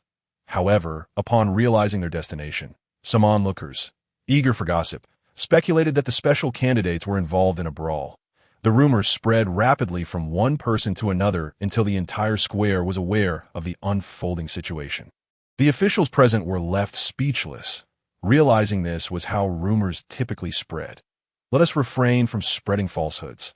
Let's start with ourselves. Upon a bit of inquiry, Jiang Xiaochun and the others quickly grasped the situation, casting disapproving looks at Zhishuyuan.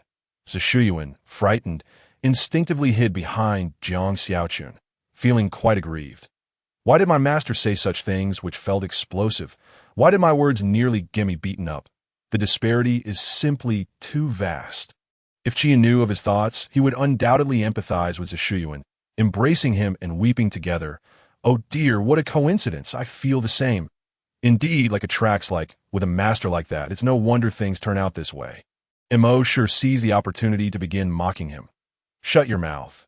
At least I'm not lecherous like some people, who are old and refuse to die, akin to a lecherous thief.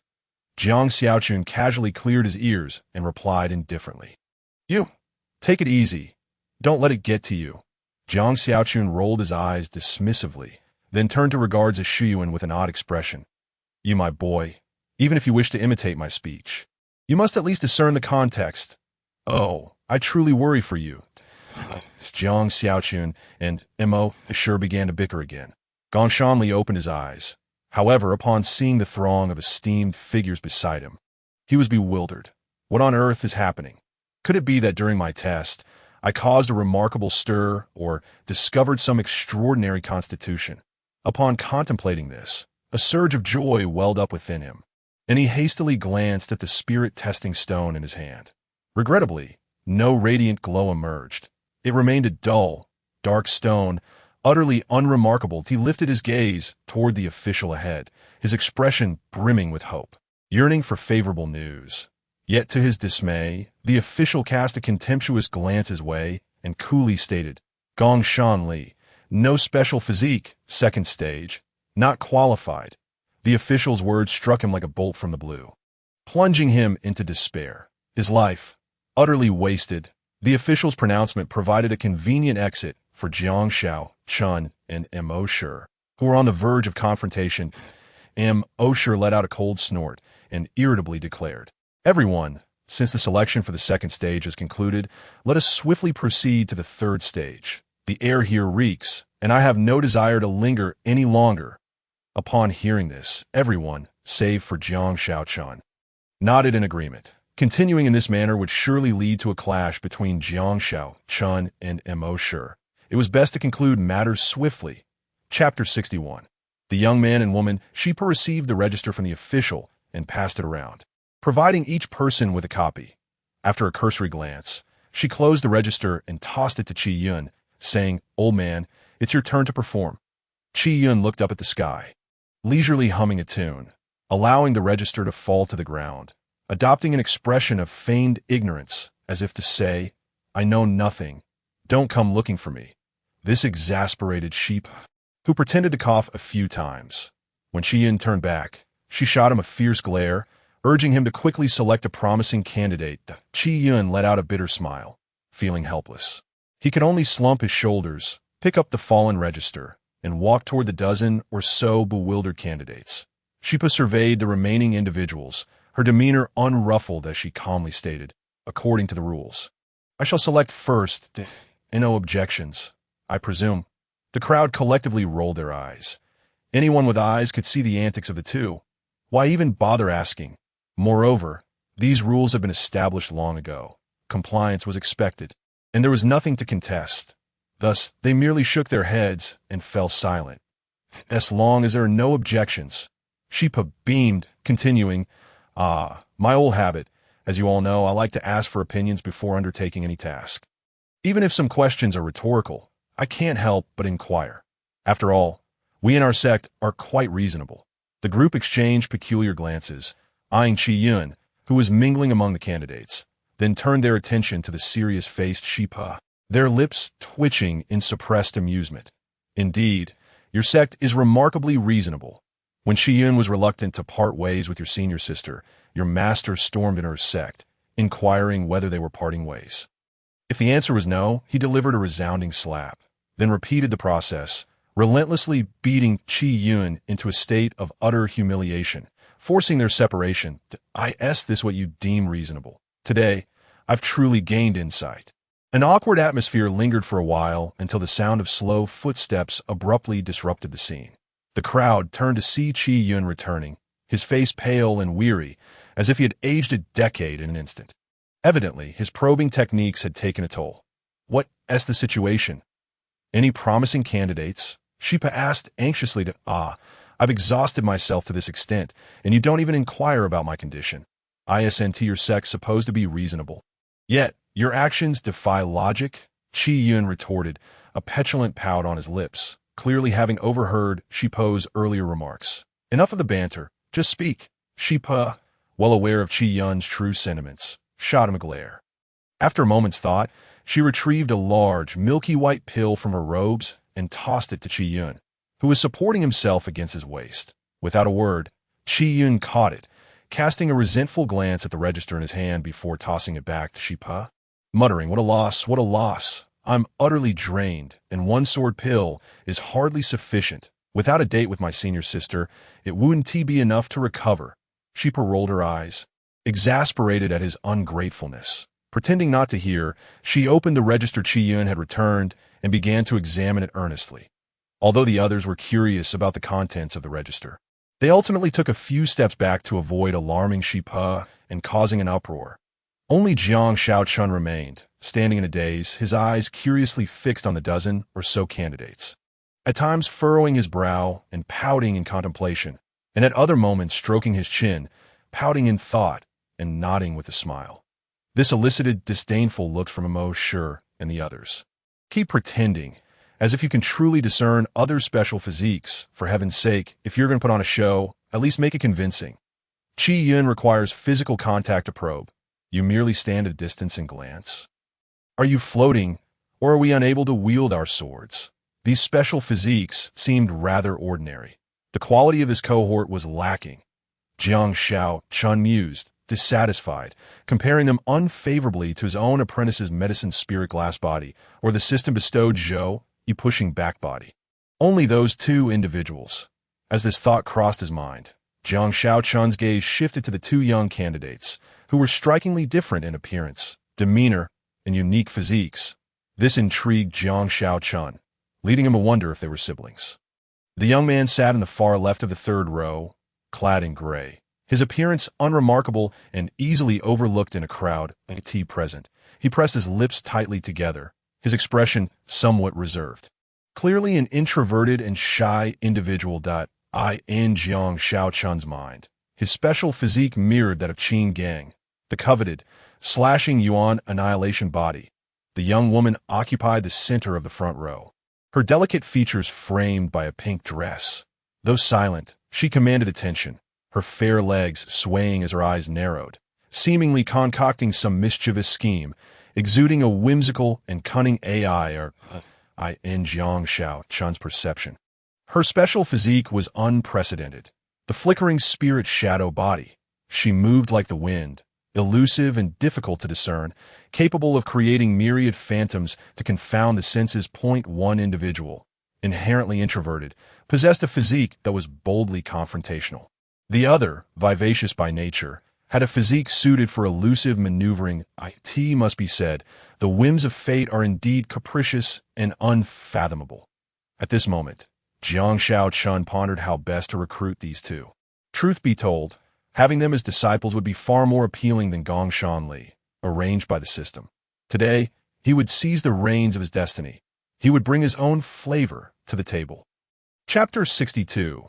The Standards of Judgment for the Younger Generation. After a moment of contemplation, Jiang Xiaochun quickly devised a plan that he turned back, his expression fraught with trepidation as he gazed at the serpent matron. The success of his aspirations hinged critically on this pivotal moment with her. After all, she held the power of preferential selection, and if one of the two candidates was chosen right away, he would be left in utter despair. Not only Jiang Xiaochun, but the gaze of everyone present was fixated upon the serpent matron. She took her time, weighing each word with careful deliberation. Her face, lined with wrinkles, revealed moments of furrowed brows and evident inner turmoil. Clearly pondering whom to choose as the representative dispatched by the sect for this session. The pressure she bore was undoubtedly the heaviest among all present. Old Qi, do you have confidence in the information you possess? What price must you pay to obtain it? Shen Jitong smacked his lips, nudging Qi Yun with his shoulder, and asked in a rather lecherous manner. The others, intrigued by his inquiry, also cast curious glances. If the cost were not exorbitant, it could indeed be a worthwhile option.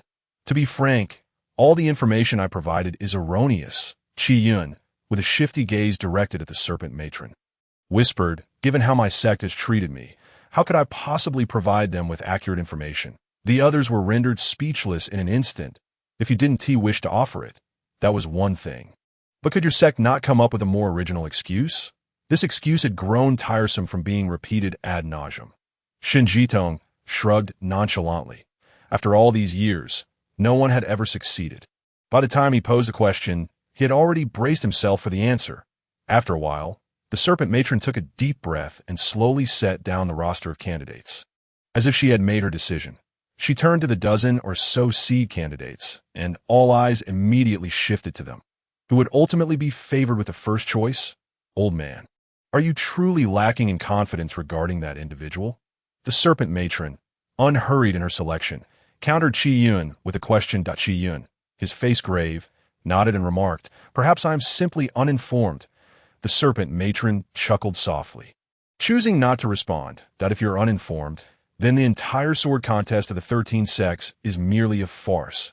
While others were oblivious to the exchange between the serpent matron and Qi Yun, Jiang Xiaochun's heart jolted at the mention of uninformed. They couldn't possibly be referring to that girl. Could they? Goodness, there's a traitor among us. Terminate the transaction. Truth be told, under normal circumstances, I might take a gamble. But at this moment, the serpent matron chuckled at her own predicament. Then her gaze fell upon the first young man to be discovered, and she softly addressed him. You are called Mo Hanjiao. Correct? Congratulations, you have been chosen by us. At that moment, the attention of tens of thousands gathered was instantly riveted upon the young man, a mix of envy and resentment swirling in the air. I have been chosen. Even with his naturally calm disposition, Mo Hanjiao couldn't suppress a flicker of surprise at those words. After days of waiting, he finally received the most favorable outcome. "Come forth," the serpent matron beckoned with a smile. "Let us not delay for too long." Upon hearing this, Imo Hanjiao promptly dashed to stand respectfully behind her, awaiting further instruction. "I have made my selection. Now, it is your turn to showcase your prowess." "Excellent. I have been eager for this moment." Imo, she bellowed as he stepped forward, addressing the remaining 14 seed candidates, offering various enticing benefits.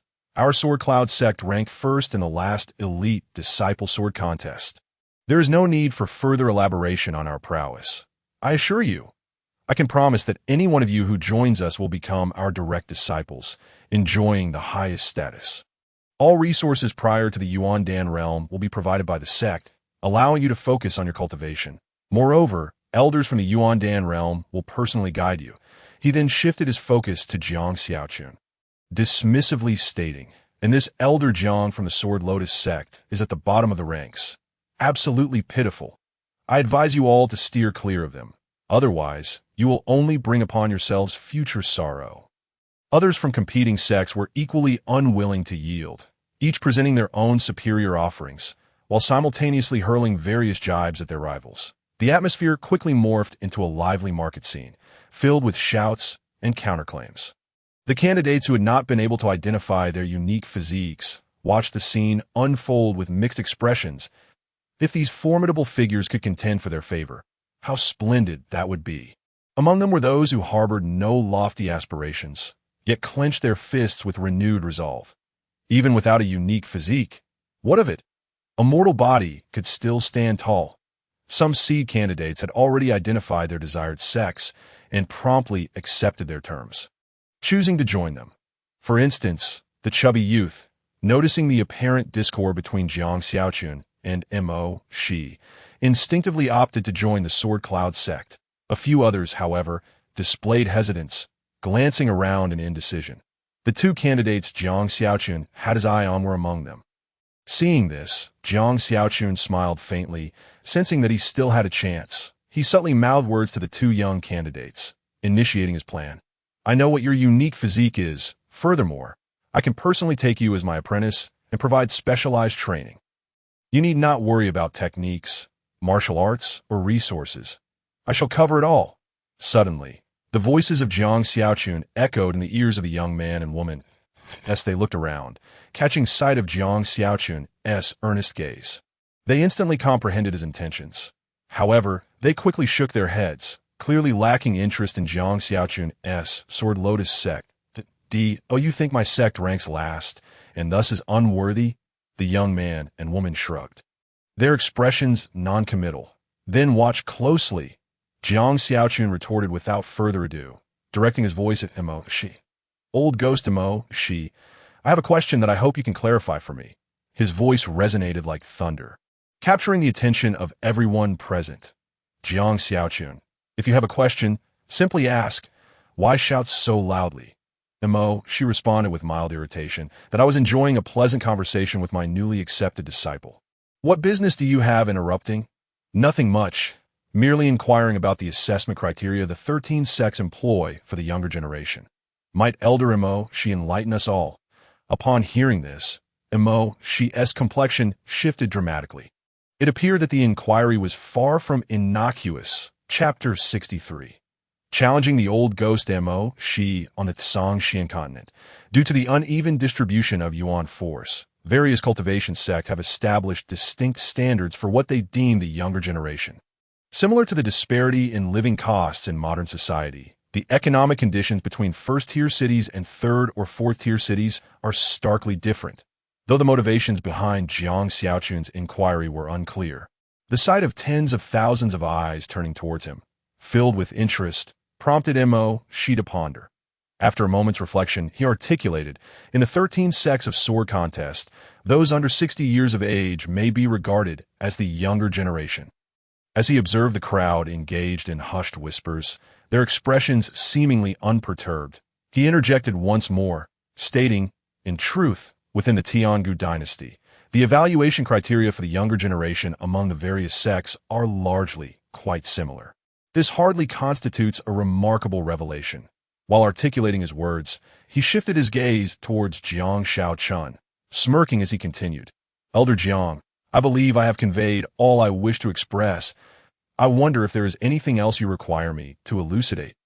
After all, given your lack of maturity, it is only natural that you may not grasp certain matters. Upon hearing this, the others turned their attention towards Jiang Shaochun, equally perplexed by the implications of his earlier query. Jiang Shaochun, upon hearing his words, chuckled lightly, disregarding the veiled provocation in Mo Shi's remarks, and boldly queried, if I may be so audacious as to inquire, Elder Mo Shi, do you happen to know my current age? The gathered crowd, perhaps unaware of the underlying motives behind Jiang Shaochun's question, witnessed the other members of the Dou Jian 13 sects react with widened eyes, as if they had suddenly recalled something significant. Subsequently, Shi Pa and her companions displayed expressions of mockery, eagerly anticipating the unfolding drama. Did you not claim that the Jianlian sect was insignificant? I am most curious to see how you will extricate yourself from this predicament. Noticing the derisive glances from Shi Pa and her companions, as well as the intense signals from the bald giant, Mo Shi pondered briefly and immediately comprehended Jiang Shaochun's intentions. A wave of shock coursed through him, followed by a bitter realization. Was this the very definition of shooting oneself in the foot? Despite his inner turmoil, he maintained a fa ade of bravado, retorting, Elder Jiang, I am not your father. Why would I be concerned about your age? Or is it that you have been viewing me as a paternal figure all along? Ha ha ha, what a misfortune that would be for me. At this declaration, laughter erupted from the crowd, followed by a cacophony of peculiar expressions as they fixated on the escalating tension between Jiang Shaochun and Mo Shi. Could this day witness a grand spectacle? Indeed, this iteration of the Na in conference promised to be nothing short of extraordinary. They reveled in the unfolding chaos, each one secretly anticipating the rare opportunity to witness a skirmish between masters of the Yuan Dan realm. Do you wish to think of me as your father? Jiang Shaochun replied with an odd expression, unable to suppress a sardonic tone. Elder Mo Shi, you are unaware that I lost both my parents at a young age, so, his words trailed off. Yet the meaning was unmistakable. You are akin to my father, yet I have none, hence your absence. Laughter erupted, with Qi Yun momentarily stunned before bursting into uncontrollable laughter. Goodness, you are truly ruthless. This is a perfect exchange. Zixuan also marveled, contemplating when he might master the art of verbal repartee as his master. As the laughter crescendoed, the air was filled with a buoyant spirit, far surpassing the previous ruckus. You are simply... Mo Shi fumed, his face contorted with rage, speechless at Jiang Shaochun's audacity to counter his remarks so deftly. The others opposing Jiang Shaochun were suddenly reminded of the dread they felt when confronted by his sharp tongue. Jiang Shaochun cast a disdainful glance at the enraged Mo Shi, thinking to himself, you wish to challenge me. My repertoire of classic retorts is extensive. I am not alone in this battle, for I possess the wisdom of the modern world behind me. With your meager vocabulary, you shall simply trail behind me in the dust. Since you are unwilling to speak, allow me to take the initiative. Jiang Shaochun declared. Observing Mo Shi's hesitance to respond, he waved his hand dismissively, stating coolly, I am merely 29 years of age, which aligns perfectly with the standard you mentioned earlier, Elder Mo Shi. Therefore, he paused briefly, allowing the gathered individuals to consider his words before raising his voice once more. What many may not realize is that prior to the last elite Disciples Dou Jian conference, our Jianlian sect consistently secured the top position. However, as the saying goes, high places are lonely, and we became somewhat complacent, sending only a few novices to participate in the last competition for experience, resulting in a lower ranking. This is not surprising, is it? Jiang Shaochun regarded the two young disciples before him, offering an explanation for their sect's lackluster performance, and continued, yet it astounds me that Elder Mo Shi's Jianyun sect would take such delight in this outcome. It is truly, he feigned a sigh, his face adopting an expression of helplessness. A.S. Jiang Shaochun's words echoed. A wave of commotion rippled through the crowd, revealing the intricate backstory behind the situation. They now regarded the crimson-faced Mo Shi with disdain. You dare to mislead others while maintaining such audacity. Truly shameless. Listening to the tumult, a smirk played on Jiang Shaochun's lips, and seizing the moment, he gestured towards Mo Shi, exclaiming, "Since you have so boldly proclaimed the prowess of your sect, I, as a representative of the younger generation, challenge you, an esteemed elder. It is not that I underestimate you. Rather, I assert that all disciples below the Yuan-Ing realm of the Jianyun sect are mere fodder. Come forth and contest if you dare." As he spoke with fervor, he nudged Zi Shuyuan. "Did you see that? This is the quintessential way to show off." Chapter 64. Unable to withstand a single blow, as Jiang Shaochun's voice resonated across the square, the previously vibrant chatter fell into an abrupt silence. All present gazing in astonishment at the formidable figure of Jiang Shaochun. Was a confrontation truly imminent? This felt unreal. Though they had internally yearned for a clash, the prospect of actual conflict left them momentarily disoriented. When deities clash, mortals suffer. Even minor skirmishes could result in grievous injury or worse. They, with their delicate limbs, were ill-equipped to endure such devastation. "Oh, so Elder Jiang is quite confident, is he?"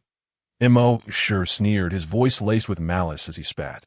"I have endured your insolence for long enough. Truth be told, I have longed to teach you a lesson, yet the opportunity eluded me. But now," he flashed a malevolent grin, his gaze icy and unyielding, declaring, "Given your words, the others have no grounds to restrain me. Those who insult the sect shall face the ironclad rule of the 13 sects, death without mercy." Upon hearing Mo Shi's declaration, the members of the 13 sects who had considered intervening swallowed their words. To insult another sect was akin to desecrating their ancestors' graves. On the Tsangxian continent, this was a mortal enmity. In response to Mo Shi's pronouncement, Jiang Shaochun's expression turned indifferent. He raised his middle finger towards the elder, his eyes glinting with icy determination. "Come forth. It is just the warm-up I desire." The mocking tone of his voice reverberated throughout the square, resonating deeply within the hearts of the onlookers.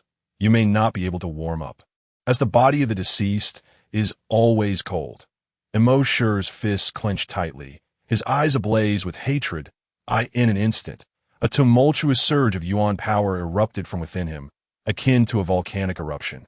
Swirling about like a tempestuous whirlwind, the 7th level of the Yuan Dan realm, Jiang Shaochun faced a formidable challenge ahead. When the grinding stone unleashed its full power, those around him instantly recognized his formidable strength. Upon witnessing this, Qiyin couldn't help but grin, his words laced with genuine concern. "Jiang Shaochun has already attained the 6th level of Yuan Dan. Have you forgotten?" Shun Ji timely reminded from the side. "Of course I haven't forgotten, but the difference between the 6th and 7th levels is a whole realm." Qiyin responded, his expression beginning to grow peculiar. "What is one realm worth? Having known Jiang Shaochun for so long, haven't I seen him challenge opponents beyond his level numerous times? Otherwise, as a master of the 8th level of Yuan Dan, he wouldn't even consider reconciling with Jiang Shaochun. Truly, my concern has clouded my judgment. Is the 6th level of Yuan Dan your confidence?" Looking at the aura radiating from Jiang Shaochun, Mo Shi couldn't help but scoff. Yet despite his derision, a hint of apprehension flickered across his face. Jiang Shaochun has progressed far too rapidly. In just a month or two, he has reached such a formidable realm. If this continues unchecked, the thought sent a surge of murderous intent through him. This youth must not be allowed to live. Today, even if it costs him dearly, he swore to eliminate him. "You are merely at the 7th level of Yuan Dan, and you dare to disdain me?" Jiang Shaochun retorted with a scoff, his face a portrait of disdain. "Someone like you probably couldn't withstand even a single strike from me. Yet here you are boasting. Have you no sense of shame?" He waggled a finger in front of Mo Shi, his smug demeanor provoking Mo Shi's irritation. Upon hearing these words, the disciple from the 13 sects narrowed their eyes. Though Jiang Shaochun is indeed a skilled fighter capable of challenging opponents beyond his level, do not underestimate the ancient Mo Shi. Can he truly defeat his adversary in a single stroke, or has he simply lost his mind? In a single stroke? Ha! Jiang Shaochun, Are you not afraid that your tongue might get carried away? Mo Shi laughed maniacally, his hands suddenly turning pitch black. He gazed at Jiang Shaochun, his eyes brimming with derision. Why waste words? Let us see your true skills. Taste my black cloud palm. As he spoke, everyone felt the elemental force of the world being drawn toward his palm in a frenzied rush.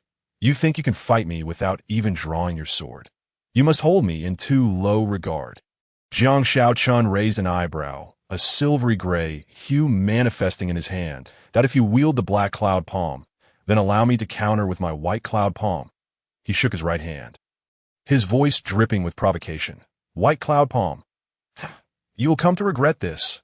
Mo Shi observed Jiang Shaochun's actions with indifference, then gently swung his inky hand. With a resounding boom, as Mo Shi's palm struck, an overwhelming surge of elemental energy erupted forth like a torrential flood, instantly carving a deep scar into the earth before them. Jiang Shaochun's pupils contracted as a dark palm imprint, roughly 10 zhang in size, hurtled towards him with astonishing speed, rapidly expanding in his line of sight. It approached without hindrance, exuding an extraordinary momentum. Though it had yet to reach him, the immense pressure made Jiang Shaochun's garments flutter audibly, while a faint stinging sensation coursed across his skin. That I truly underestimated you. But I'm not lacking either. Jiang Shaochun murmured to himself upon witnessing this scene, that he then mimicked Mo Shi, executing a palm strike of his own, unleashing a milky white imprint. Boom! In the blink of an eye, the two palm prints collided with a thunderous crash, generating a powerful shockwave that radiated outward from the point of impact, sweeping across the surroundings. Jiang Shaochun and Mo Shi bore the brunt of the force, enveloped in a swirling cloud of dust that obscured any discernment of victory or defeat. Your black cloud palm is nothing but this. Amidst the swirling dust, Jiang Shaochun's voice rang out, capturing the attention of the onlookers. As time passed, the dust gradually settled, allowing the crowd to finally discern the condition of the two combatants. Mo Shi stood with a grim expression, while a golden protective barrier shimmered before Jiang Shaochun. Though Jiang Shaochun's white cloud palm appeared equally impressive compared to Mo Shi's black cloud palm, the true potency diverged significantly. After all, one was merely a manifestation of elemental energy, while the other was an actual martial technique, which amplifies the elemental force. Moreover, Mo Shi, being at the 7th level of Yuan Dan, possessed purer elemental energy than Jiang Shaochun. Under these circumstances, Jiang Shaochun was undoubtedly at a disadvantage. Thus, after executing his own white cloud palm, he had no choice but to conjure a protective barrier to mitigate the residual force of the black cloud palm. Even so, his calm demeanor suggested that enduring this attack was not an exaggeration. Chapter 65. Corrosive damage. Jiang Shaochun has indeed withstood it. I was right about him, Shun Ji exclaimed, licking his lips with excitement. However, it is not that simple, Qin Gang interjected, dousing the enthusiasm. The previous clash was clearly unfavorable for Jiang Shaochun. Indeed, his training time is still somewhat limited, Qi Yun remarked with a shrug, expressing admiration. What an extraordinary talent. He can already contend with an elder like Mo Shi. The Serpent Lady squinted, curiosity piquing her interest. I am quite curious about what confidence he possesses to believe he can defeat Mo Shi in a single move. Upon hearing this, Qin Gang and the others fixed their gazes intently on the unfolding scene. Did Jiang Shaochun possess some hidden powerful technique? Nearby, Zishu Yuan clenched her small fists nervously. After pondering, she retrieved a cherished withered branch from her pocket and began drawing circles in the dirt, muttering, "Bad people bully my master. I curse your hand to be severed by my master." Yin Chao, suspended in midair, remained silent, his expression tranquil as he observed the scene, hoping Jiang Shaochun would not give him cause for regret. If Jiang Shaochun could not even deal with Mo Shi, Yin Chao would reconsider whether to team up with him. You speak so grandly, but it seemed you are not much to speak of. Mo Shi seized this opportunity to belittle Jiang Shaochun. Is that so? Jiang Shaochun withdrew his protective barrier and stepped forward, stretching his limbs, a light smile gracing his lips. The warm-up is over. The real performance begins. I withstood your strike. Now, let us see if you can handle mine. As soon as the words left his mouth, he swiftly drew his sword, his gaze sharp. "I told you, you wouldn't withstand even a single blow. Young man, I advise you to be cautious." And Mo sure intended to continue his mockery. But when he felt a surge of formidable elemental energy emanating from Jiang Xiaochun's sword, he involuntarily entered a state of alert. Should he suffer a setback, he would have no face to return to the Jianyun sect. Fearing that his ancestor might deliver a fatal slap, Qing Lang's sword record. First style. Jiang Xiaochun silently channeled his energy, fervently concentrating it into his sword. Enhanced by his martial technique, this energy transformed into a razor-sharp sword force. He gazed at the vigilant Mo Sure, grinning broadly, and stealthily infused a faint black gas into the sword force, concealing it silently. Upon acquiring the corrosive damage skill, Jiang Xiaochun found himself utilizing it in battle for the very first time. Previously, during confrontations with disciples of the same generation from the 13th sects, his superiority and cultivation level alone had sufficed to secure victories, rendering this particular strategy unnecessary. However, faced with such an excellent test subject now, he was eager to put it to the test and discern its efficacy, especially considering the system's promising reputation. There truly no advancement in Jiang Xiaochun's martial arts. Upon witnessing Jiang Xiaochun's reliance on this technique, Shen Ji exclaimed incredulously, "This seems rather implausible." Qi Yun, equally bewildered, scratched his head. The Qinglang sword technique was certainly formidable. It had previously allowed Jiang Xiaochun to dominate in combat, solidifying his reputation as the foremost young talent among the 13 sects. There was no opponent he could not vanquish with a single sword strike. If there was, then certainly two would suffice. Yet now, employing it against Mo Sure seemed utterly inadequate, as Jiang Xiaochun unleashed the Qinglang sword technique. Mo Sure initially felt a sense of relief. Although the current display appeared significantly more formidable than before, he was still confident in his ability to counter it. However, as realization dawned, a wave of indignation washed over him. "Jiang Xiaochun, how dare you underestimate me? I am not like those previous novices who could not withstand your strike," Mo Sure declared, pointing an accusatory finger at Jiang Xiaochun. "Your arrogance is utterly intolerable. Let us see if you can withstand it first." Jiang Xiaochun replied with a casual smile, refraining from further commentary as he slashed his long sword towards Mo Sure to "Go forth, corrosive damage. Let me witness your true power." Mo Sure's expression darkened as he coolly regarded the incoming sword strike, his palm dark as ink as he invoked the black cloud palm once more. In his mind, Jiang Xiaochun's use of this technique did not warrant his own blade being drawn. Yet, suddenly, an inexplicable wave of panic surged within him. As though something terrifying had fixed its gaze upon him, he took a deep breath and began to scrutinize his surroundings. He could see his level of cultivation. Any unwarranted intuition demanded careful consideration. He had previously evaded numerous dangers through such instincts. However, despite his vigilant scanning, he found no concealed threats, leaving him perplexed. Suddenly, a thought struck him, and his pupils constricted as he focused on the sword strike approaching him. Although it bore no significant change from before, his inherently cautious nature compelled him, under the astonished gazes of Shi Pao and others, to draw the sword strapped to his back and employ his most powerful sword technique. Caution is the mother of safety.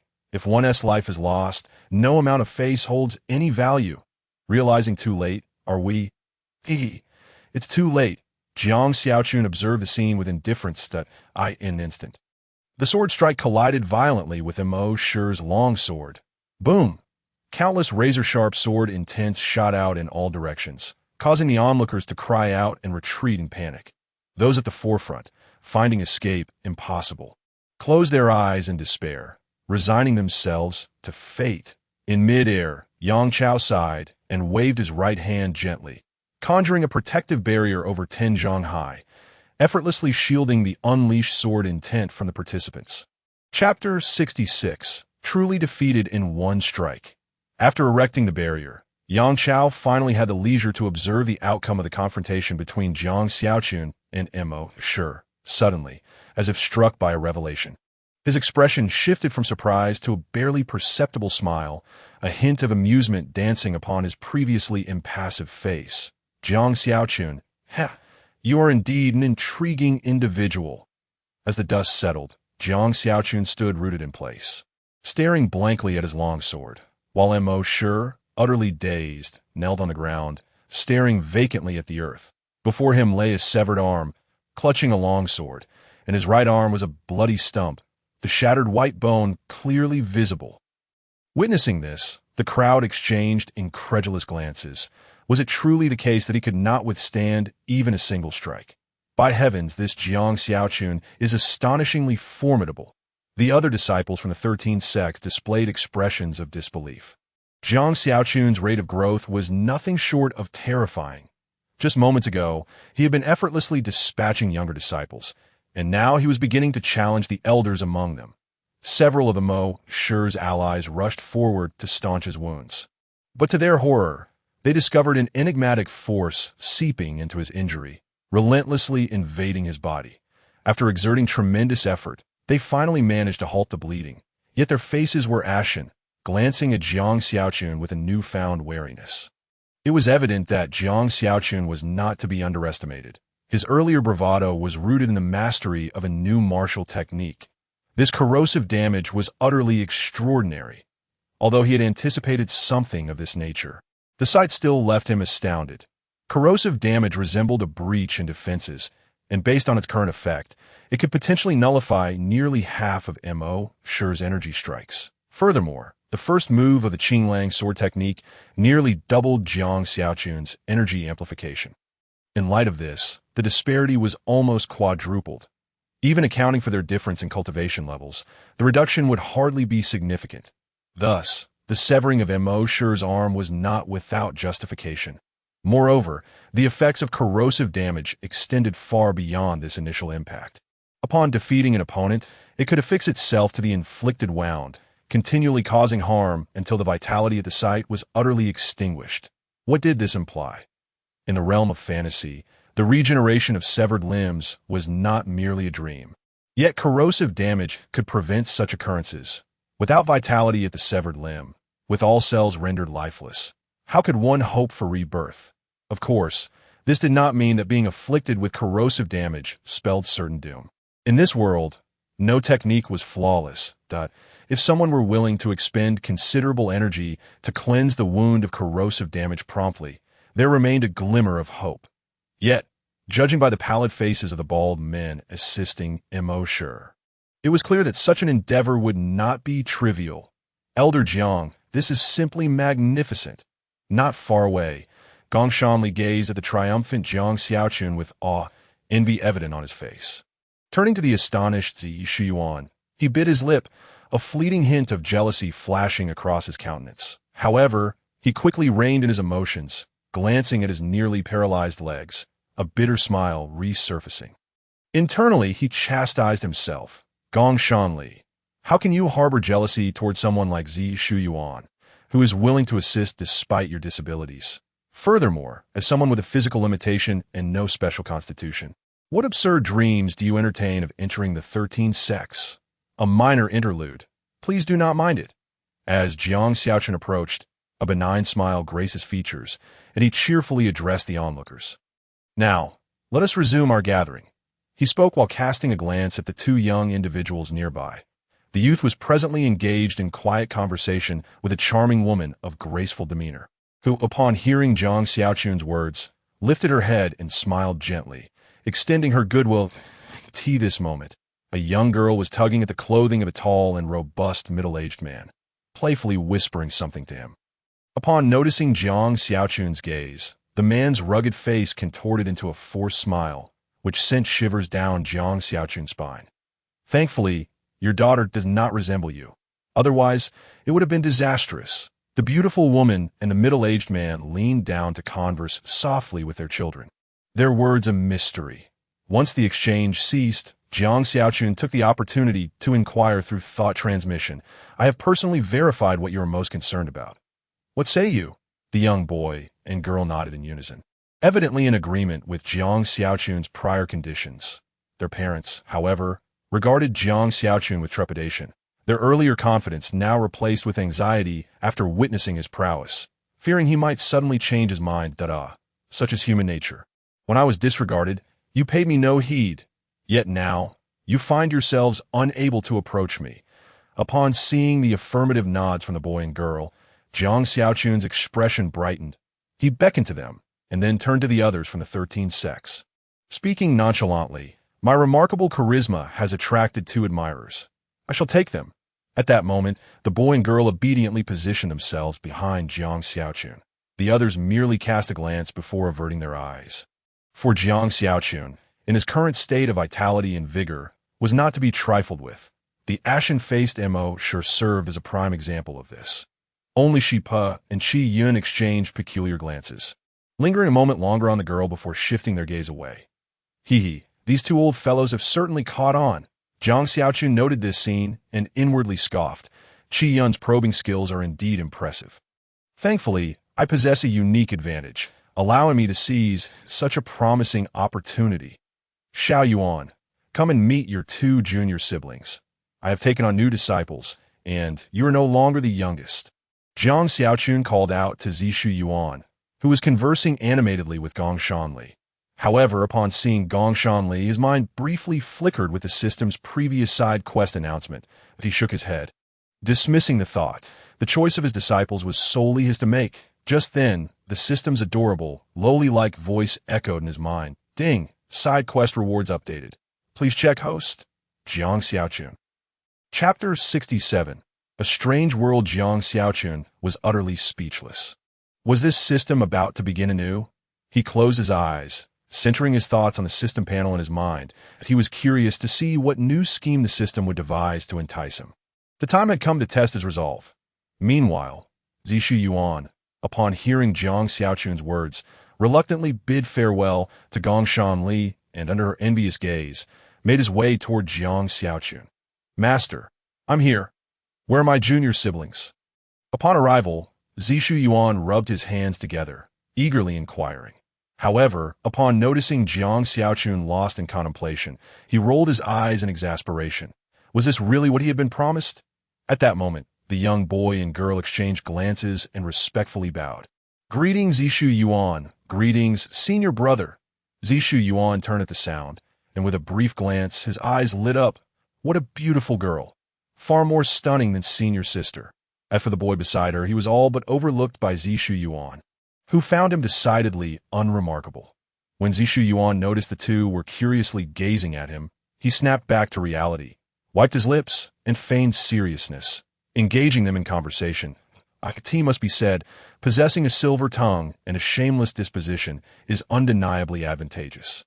In no time, Zishu Yuan had gleaned their circumstances in great detail, down to the minutiae, except for their measurements.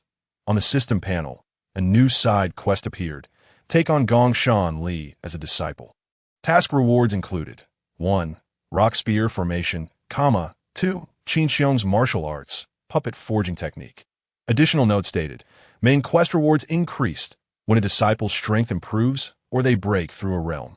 The host shall gain 9-fold the increase in strength. Another note read, Gong Shan, Li's medical plan, overlay your spirit to view. Jiang Xiaochun cast a hasty glance and couldn't help but be taken aback. A 2-fold increase in main quest rewards. Goodness, this is quite a boon. Is the system being unusually generous today? It has presented me with something I value greatly, which is quite out of character for it. Jiang Xiaochun stroked his chin, staring blankly at the 3 rewards. Yet his face betrayed no sign of eagerness. Truthfully, relying on these rewards to accept a disciple even more inept than Zishu Yuan was out of the question. Moreover, he now had 2 exceptionally promising candidates to choose from, whose attributes were on par with the uninjured Gong Shanli, making any comparison moot. Akati should be obvious to anyone with common sense. However, upon seeing the words Gong Shanli's medical plan at the bottom, he pondered briefly before overlaying his spirit. He wasn't intending to change his mind. Rather, he was merely curious to see how the system proposed to heal Gong Shanli. After all, the system panel had explicitly indicated there were certain reasons and inexplicable elements involved. How could one prescribe a remedy without knowing the cause of the ailment? Medical solutions vary according to the host's choices. Different resolutions are available. This was what Jiang Xiaochun discovered upon overlaying his spirit. He was flabbergasted. Was this not akin to stating the obvious? It was utterly absurd, so I need to accept him as a disciple just to learn the specific medical plan? Ha! What a ridiculous notion! Jiang Xiaochun shook his head, intending to conceal the system panel and withdraw from his consciousness. Just then, another line of text appeared on the system panel, one of the 9 streams. The world's strongest puppet master. A wave of heavy, juvenile energy washed over him, prompting Jiang Xiaochun to roll his eyes in exasperation. System, you've gone off the rails. Yet after a moment's thought, he decided to overlay his spirit once more. Surely it wouldn't dare to deceive him again, would it? Upon overlaying, Jiang Xiaochun was suddenly inundated by a torrent of memories, forcefully penetrating his mind like needles, leaving him momentarily dazed and nauseous. Fortunately, this overwhelming sensation was brief, dissipating in mere moments. When Jiang Xiaochun regained his composure, he found himself in a desolate desert, surrounded by swirling dust and sand, evoking an apocalyptic atmosphere fraught with danger. Jiang Xiaochun conjured a protective barrier to shield himself from the sand that threatened to kiss his handsome visage, then began to survey his surroundings with curiosity. Suddenly, recalling something, he grasped a handful of sand, feeling its grainy texture. Very real, devoid of any illusion. This sensation, goodness, this world is truly tangible, or is it? Jiang Xiaochun found himself momentarily perplexed. Good heavens, the system possesses such a feature. His horizons had certainly expanded. Suddenly, amidst the cacophony of wind and swirling sand, Jiang Xiaochun faintly discerned a series of furious roars ahead, accompanied by the palpable vibrations of colliding elemental forces. In such dreadful weather, there were actually individuals engaged in combat. He scratched his head, pondering with a hint of confusion. Did they not fear their hairstyles being disheveled, despite being in an unfamiliar environment? Jiang Xiaochun, emboldened by his skills, resolved to investigate what was transpiring ahead. Before long, he arrived at the scene of the commotion. Before his eyes stood a dozen towering, formidable wooden puppets, encircled in a cohesive formation, seemingly besieging something, displaying a remarkable strategy in their offense and defense. Furthermore, the surging elemental energy emanating from them made it evident to Jiang Xiaochun that they, well, to be honest, he could not ascertain their exact realm. But he was certain they were exponentially stronger than he. This realization left Jiang Xiaochun feeling somewhat embarrassed. Even mere wooden constructs surpassed him in prowess, which was rather humiliating. If these puppets were so formidable, one could only wonder how powerful their master must be. Who could withstand their relentless assault? For a moment, Jiang Xiaochun found himself questioning his very existence. Surely, the puppet master was the individual the system intended for him to observe. Recalling the purpose of his arrival, Jiang Xiaochun craned his neck, eager to glimpse the puppet master and discern their true nature. Chapter 68. The Pinnacle of Battle. Kiki, trapped within my barrier, you cannot escape. At that moment, a chilling voice echoed suddenly. Upon first hearing this voice, Jiang Xiaochun trembled, as if plunged into an icy abyss, surrounded by an overwhelming cold. Even if you haven't snared me, what can you do? Puppet Legion, advance! At that instant, a robust voice resonated, imbued with a sense of righteous vigor. Jiang Xiaochun was jolted, his body quaking at the sound. That was close. I almost froze to death. Jiang Xiaochun gasped, drenched in cold sweat. His complexion as pale as a ghost, reflecting on the harrowing sensation he had just experienced, his eyes filled with terror. Fearing the residual echoes might ensnare him once more, he hastily retreated several paces. Distancing himself, the capability to kill invisibly, merely through sound, was simply astounding. Jiang Xiaochun muttered in trepidation. This is what true divinity looks like. In their presence, I am but a mere insignificant insect. Once he managed to quell his inner dread, Jiang Xiaochun dared to raise his gaze towards the unfolding battle scene. What were the two conversing about moments ago? While observing, he began to recollect their dialogue, when suddenly he perceived an incongruity, his eyes widening in shock. Those dozen puppets were actually ensnared, rather than actively hunting the Dark Master. My entire being feels shattered. Jiang Xiaochun focused intently, and soon noticed that not far ahead, there stood 18 towering black pillars, seemingly resonating with one another. This must be the barrier the Dark Master spoke of, Jiang Xiaochun mused, curious as to why he felt no unusual fluctuations. Could it be that my strength is insufficient to perceive such things? Just then, a tremendous noise erupted in the distance, and Jiang Xiaochun turned in alarm. It turned out that under the command of the puppet master, those dozen puppets simultaneously launched an assault against the besieged Dark Master, seeking an opportunity to break free. With a single strike, the sand disintegrated and vanished without a trace, causing a vast area of the desert to suddenly collapse. Good heavens, when will I possess such power? If not, I wouldn't mind having a dozen of those puppets. Jiang Xiaochun stared in astonishment at the scene before him. This was the first time he had displayed such emotion since arriving in the Zhongshuan continent. Having acquired the system, he had thus far sailed smoothly without encountering significant setbacks, leading to a somewhat inflated ego, believing himself invincible in all endeavors. However, witnessing this genuine pinnacle of combat, he mentally rang the alarm for himself. Recalibrating his mindset, he still had a long journey ahead and much to learn. At that moment, Jiang Xiaochun felt a sudden pang of unease as the entire world seemed to fold and overlap, his vision becoming ethereal and blurred. The once boisterous scene fell abruptly silent, and when he regained his composure, he found himself back within his consciousness. Good grief, I wasn't finished watching yet. Why was I brought back? Jiang Xiaochun exclaimed, visibly displeased. Ding! System energy is limited and cannot sustain further support. The system maintained its usual monotone, stating matter-of-factly, System, do you know who emerged victorious in that battle? Did the puppet master manage to break free from the barrier? Who were those two individuals? Without pausing to voice his grievances, Jiang Xiaochun bombarded the system with questions in rapid succession. I need answers. And quickly. Ding! Host level and strength are insufficient. The corresponding permissions have not yet been attained. If you won't tell me, then don't.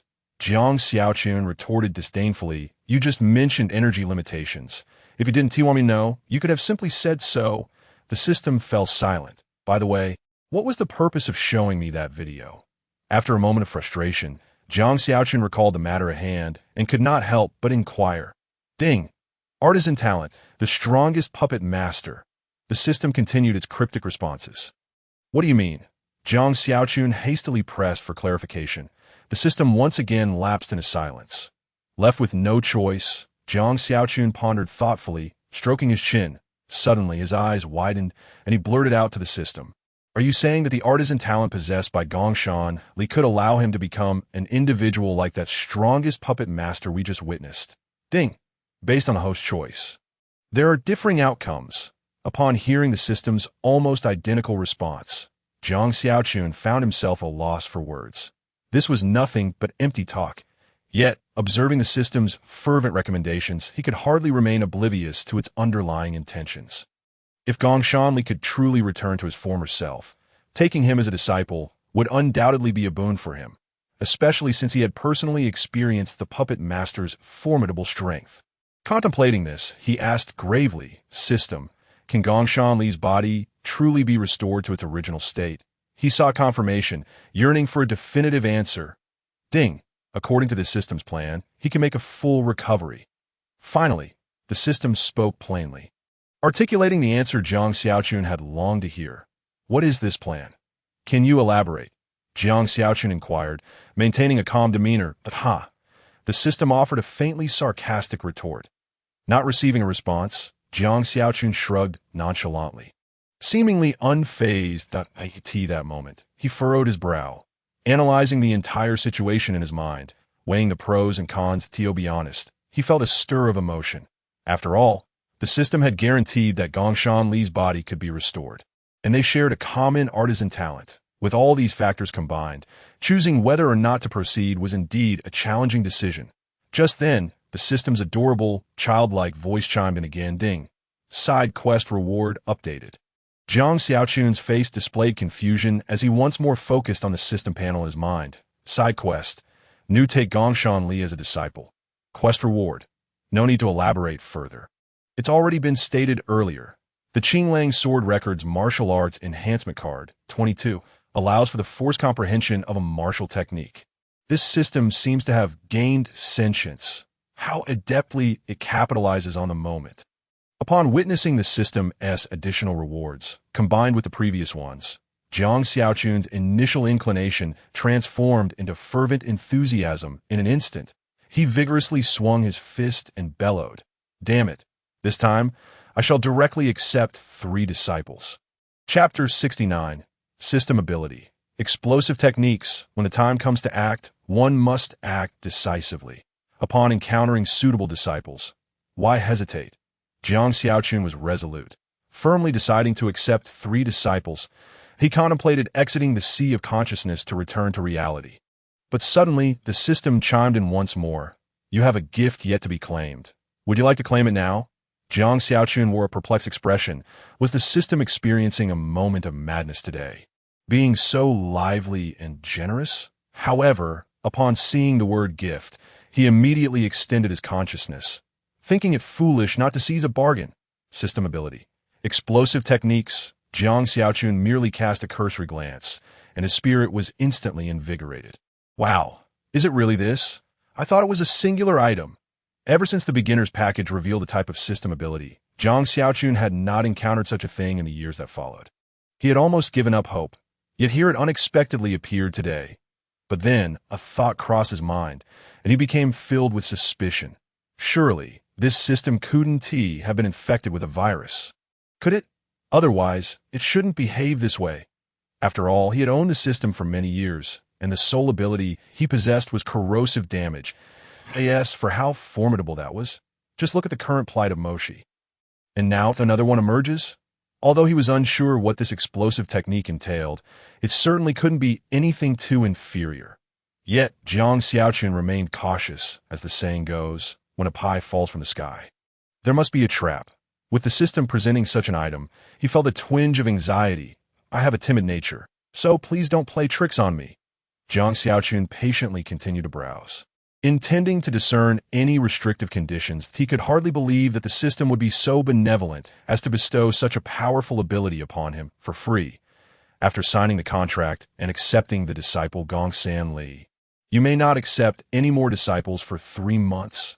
This was the restrictive condition appended at the very bottom of the system message. However, upon reading it, Jiang Xiaochun was left bewildered. I asked at it. So simple. System, what does this mean? When faced with uncertainty, one should not panic, but rather consult the system's little girl, as the words literally imply. After 3 months, I can continue accepting disciples without any adverse consequences. Right?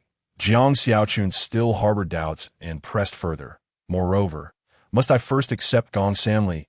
Are there no alternatives? No. Must? No. The system succinctly responded, its words few yet clear. Jiang Xiaochun widened his eyes at this revelation. It truly was that simple. How to choose? Was there even a need for discussion? He hastily exclaimed, Fine, I accept. Quickly now, grant me that system ability. He had no choice. He feared the system's little girl might change her mind. Ding!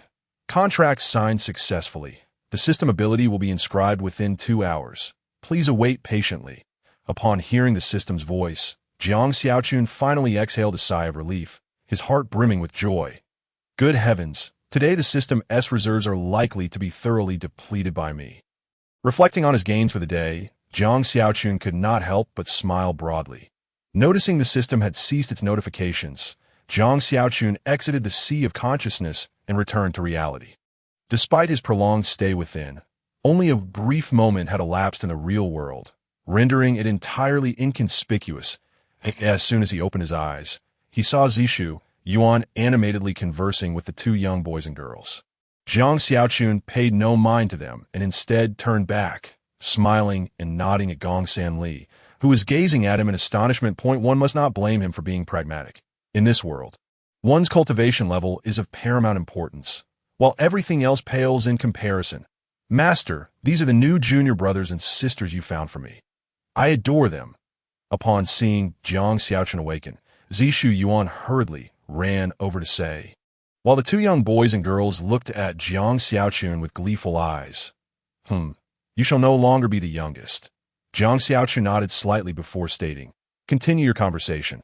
I have some important matters to attend to. With that, he made his way toward Shi Pe and the others. Everyone, the selection of seed candidates is complete. Next comes the ordinary participants, correct? Jiang Xiaochun directly interrupted their discussion, inquiring coolly. Indeed, we are only awaiting the distribution of ordinary participants. Shi Pe nodded in response. Afterward, she glanced toward the young girl, evidently still unable to reconcile with the fact that Jiang Xiaochun had intercepted the girl midway. Jiang Xiaochun cleared his throat, maintaining a calm demeanor as he continued. Then let us commence promptly. We have lingered for too long, and I am pressed for time. Upon hearing this, the others cast disdainful looks at Jiang Xiaochun. You dare to utter the word linger? Wasn't this all you're doing? Jiang Xiaochun rubbed his nose, feigning ignorance of their gazes. As long as I am not embarrassed, the embarrassment belongs to you. Qi Yun chuckled wryly and stepped forward, saying, the selection of ordinary disciples will follow the previous rules. This time, it is your genuine sect's turn, Moshi. As soon as the words fell, all eyes turned toward the pallid-faced Moshi. The regulations of the Na in conference state that the hosting sect has priority in selecting seed candidates, while the remaining seed candidates can be recruited by other sects using various means, excluding coercion or threats. As for ordinary participants, the selection order is determined by the rankings of each sect's elite disciples in the sword-fighting tournament. Enduring the pain, Moshi gazed at the list of names in his hands, the pre-selected names echoing from his mouth, resonating in all directions. Most of those called were taken by surprise, clearly not expecting to be selected. While a few cast resentful glances at Jiang Xiaochun, their eyes filled with envy, it was evident that Jiang Xiaochun's earlier display had left an indelible impression on their impressionable hearts, and they all wished that it was Jiang Xiaochun calling their names instead of the current Moshi. Moshi, you have only 99 slots. You have already selected one. Upon hearing the 99th name, Jiang Xiaochun calmly reminded. Moshi, upon hearing this, unusually refrained from responding, instead lowering the list of names in contemplation. You also have only 99 slots. Do not forget, the bald man, unable to contain his irritation, also cautioned Jiang Xiaochun, then approached Moshi, evidently having learned his lesson and choosing not to engage in a quarrel with Jiang Xiaochun. Chapter 70. The Na in conference concludes. Jiang Xiaochun shrugged nonchalantly, his expression unchanged. The others, witnessing the end of Moshi's selection, breathed a sigh of relief and began to take turns selecting in an orderly fashion. Xiaochun, here is your slot. The others have also received theirs. Seizing the moment while Shi Pe was selecting, Qi Yun approached Jiang Xiaochun with a mischievous grin, mysteriously handing him a piece of paper that he then sighed, feigning regret as he said, What a pity. Your sect is placed last. I wonder how many good seedlings will remain by the end. Jiang Xiaochun, with a puzzled expression, took the document and, upon examining it, realized that it was a list of ordinary candidates meticulously compiled by Qi Yun, whom he deemed worthy of cultivation. Although Jiang Xiaochun possessed an inherent investigative ability bestowed by the system that surpassed Qi Yun's mastery of spells, he could not turn down Qi Yun's goodwill. After expressing his gratitude, he accepted the document with both hands and began to scrutinize it earnestly. As he perused the names on the paper, he combined them with his own investigative skills. After a thorough observation, he discovered an accuracy rate of nearly 60%, which left him somewhat astonished. Internally, he mused, indeed, those capable of mastering secret arts must possess considerable prowess.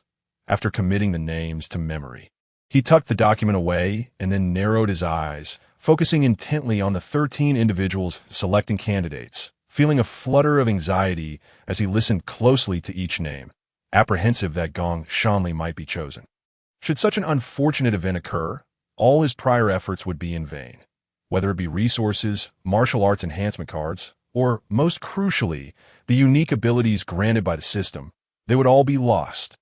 Fortunately, Gong Shanli's earlier performance had failed to pique anyone's interest by the time it was Jiang Xiaochun's turn to take the stage. He had yet to be selected, while Gong Shanli's spirits had already dimmed considerably.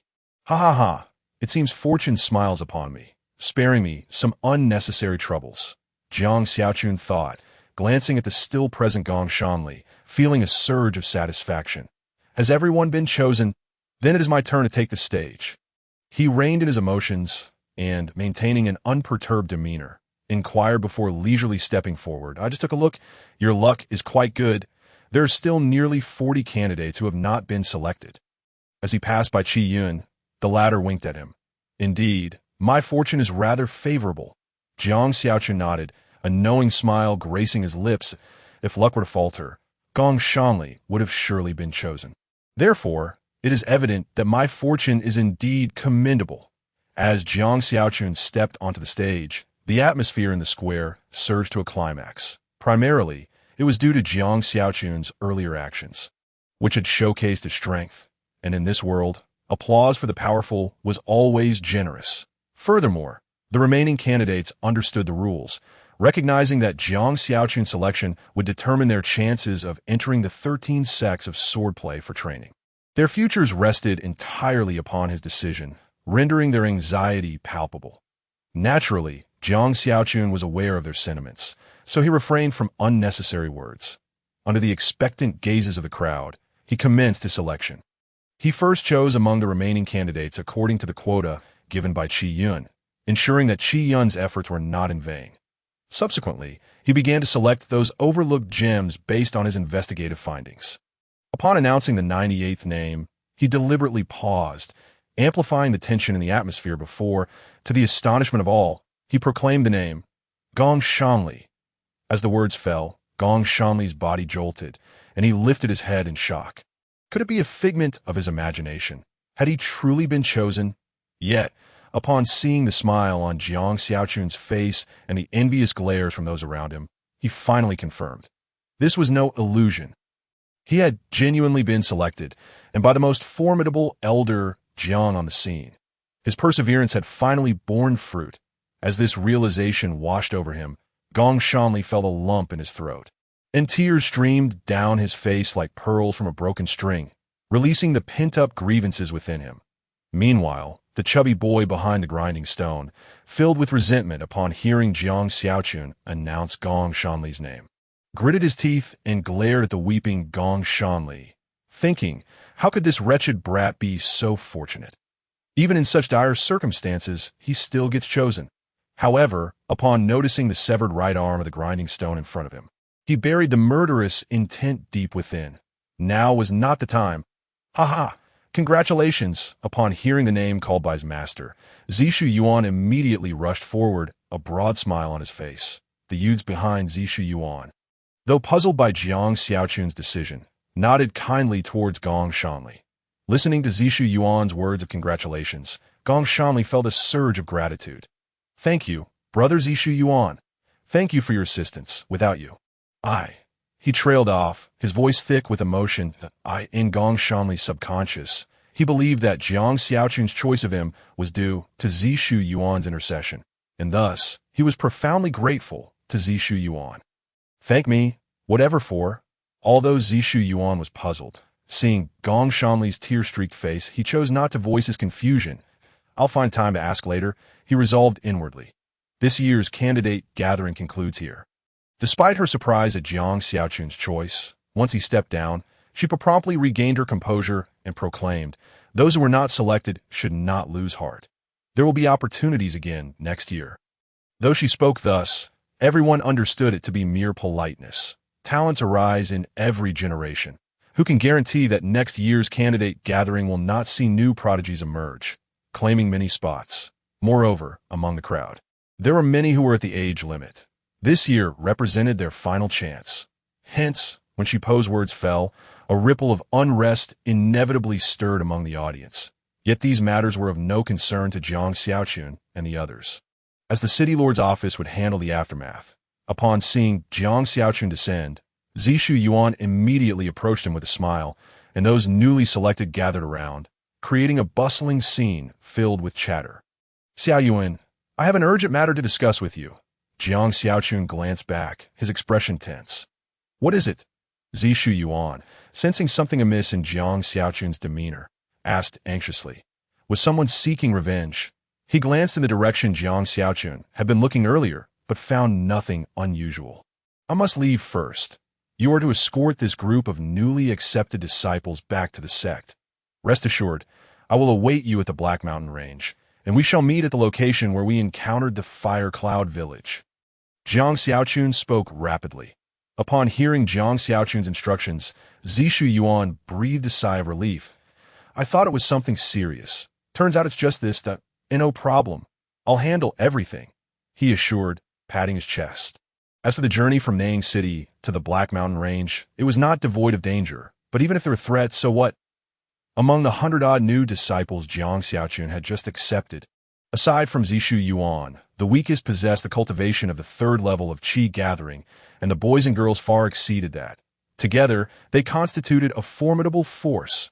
Master, if you truly find yourself yearning for companionship, you may seek out someone to spar with now.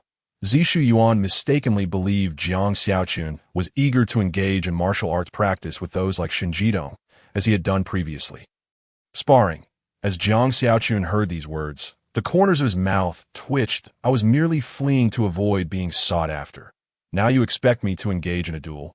He shook his head, refraining from further discourse. With a deft gesture of his hand, he cast a sensing mark upon Zishuyuan and the two young companions, Gongshan Li and the others. This was his most significant gain from the encounter. And it must not go awry. Stay close to your senior brother Zishuyuan. He will guide you back to the sect.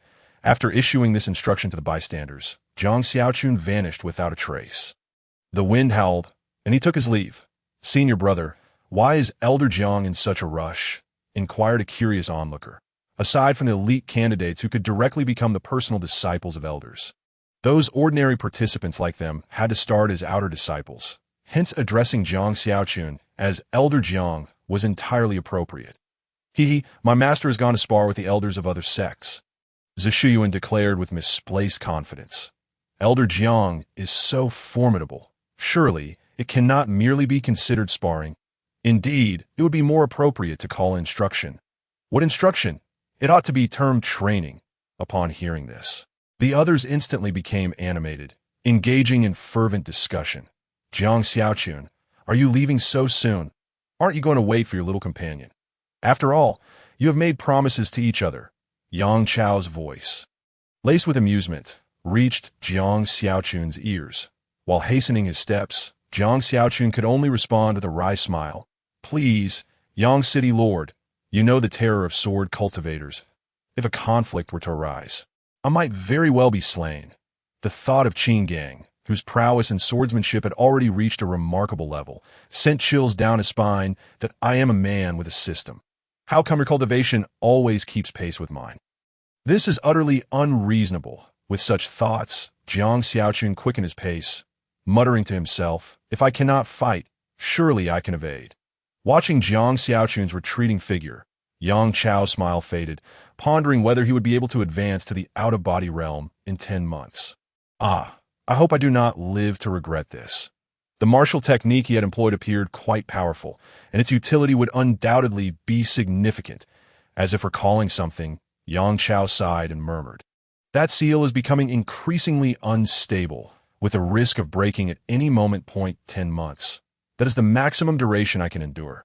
After that, things will become difficult. As he spoke, his form gradually faded from view, leaving behind a profound sense of lament. Meanwhile, Qin Gang had just finished arranging for the newly admitted disciples and now had the opportunity to attend to her own matters. She turned around, surveying her surroundings, and quickly identified her target. Zishuyuan and the others huddled together. Gritting her teeth, her face flushed with fury, she charged toward them. Jiang Xiaochun, you shameless scoundrel! How dare you touch me before? This time, if I do not chop off your hand, I shall not call myself Qin Gang. The thought alone intensified her anger, her face burning red. Whether from genuine rage or embarrassment, it was unclear, and none dared to ask. Zishuyuan, deeply engrossed in discussion, noticed the sudden change in the expressions of those around him, and feeling an unsettling chill at his back, he turned swiftly. Upon seeing Qin Gang approaching with a fierce expression, he scratched his head in confusion. It seems we have not offended this lady, have we? He stood to the side, patiently awaiting her arrival. May I inquire what brings Elder Qin Gang to our vicinity? Before Qin Gang could speak, Zishuyuan preemptively asked, after scrutinizing the area and finding Jiang Xiaochun absent. She curtly inquired, where has your master gone? He has gone to spar with others. Zishuyuan replied earnestly. Spar, you say? Qin Gang glanced at the members of the 13 sects, who were still lingering in the plaza of Nang City. A moment of contemplation led her to grasp the situation, causing her to erupt in fury. That damn lecher has fled. To say he lacks the courage to confront me. What kind of man is he? As Zhiyuan observed the fire blazing in Qinggong's eyes, he swallowed hard, remaining silent and obediently standing by, unwilling to inquire further about the unfolding events. Should he inadvertently provoke her ire, it would surely spell disaster.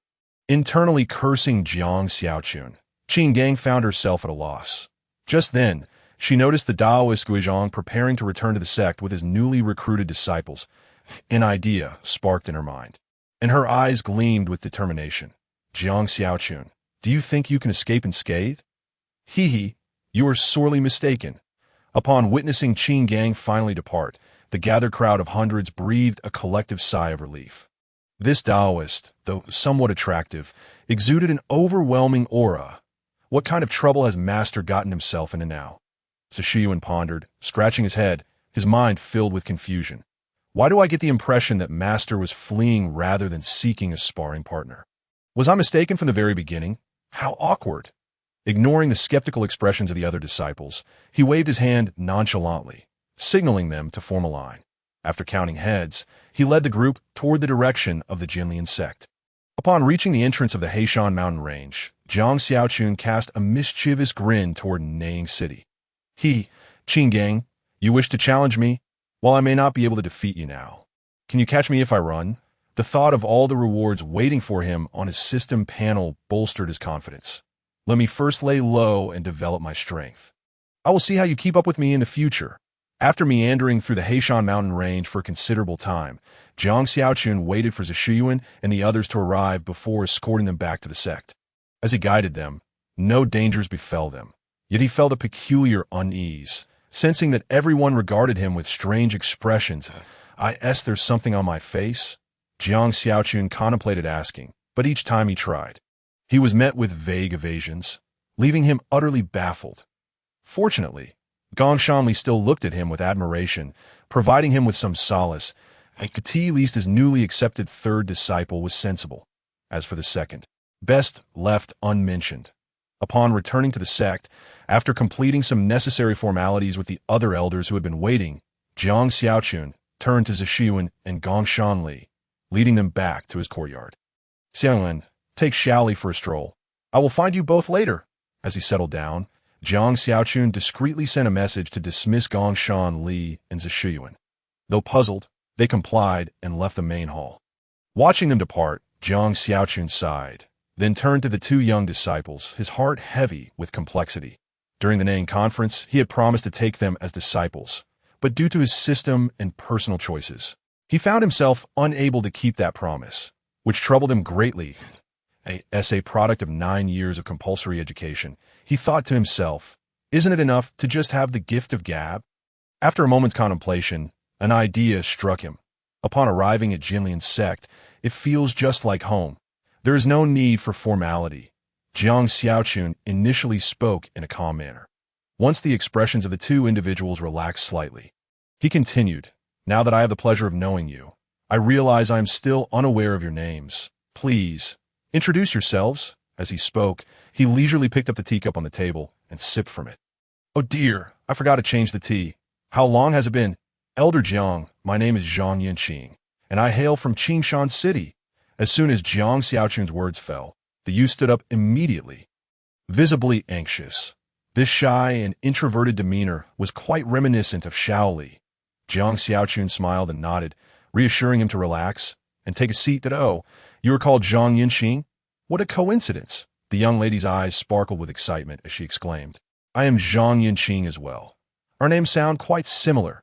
However, I am from Linhai City, which is quite different from yours. She swung her fair and delicate legs as if she had stumbled upon something amusing. Zhang Yanqing's face flushed crimson as he nodded, feeling awkward and unsure how to respond.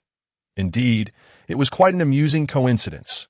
Fortunately, at that moment, Jiang Xiaochun tactfully intervened, but upon noticing that the girl was genuinely introducing herself, his lips twitched slightly. I merely intended to offer a polite remark. Yet you took it to heart. You truly are something, Zhang Yanqing. I am sure you both are eager to learn about your unique physiques. Allow me to enlighten you. Setting down his cool tea, Jiang Xiaochun regarded them with a serious expression, to which Zhang Yunqing and the girl turned their curious gazes. There are countless unique physiques in the world, and those that appear similar constitute nearly half, making the differentiation quite challenging. That if they could identify their unique physiques early on, it would greatly benefit their cultivation, and they could not afford to be careless. Your unique physique is one that sword cultivators yearn for the most. The Annihilation Body, Jiang Xiaochun said with a smile, looking at Zhang Yunqing. When perfected, a single sword can shatter myriad laws of the world. It is indeed immensely formidable. The latter's mouth moved, his expression complex. The unique physique most coveted by sword cultivators.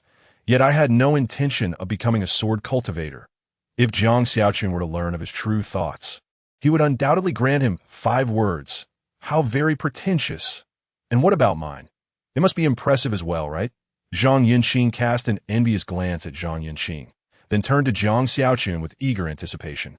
Jiang Xiaochun nodded and replied, "Your unique physique is one that has never been heard of before. The Flash Spirit Shadow Body." Flash Spirit Shadow Body.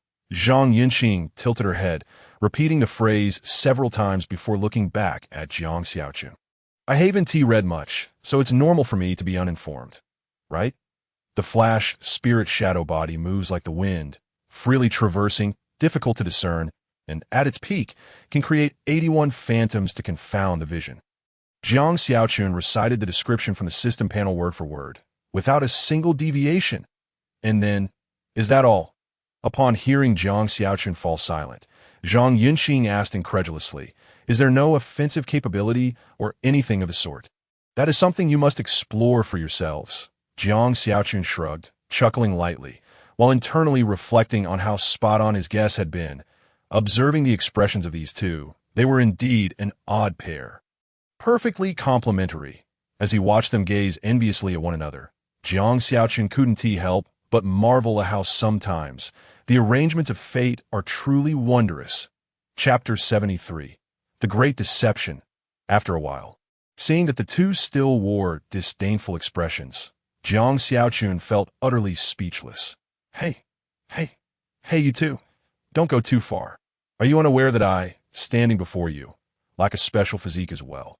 Your pretentiousness is rather hurtful. He feigned a cough to draw their attention, then stated nonchalantly, all right, having a special physique is a gift from the heavens. Possessing one is already quite admirable. So what is there to complain about? Others desire what you have yet cannot obtain. Indeed, the others he referred to was himself.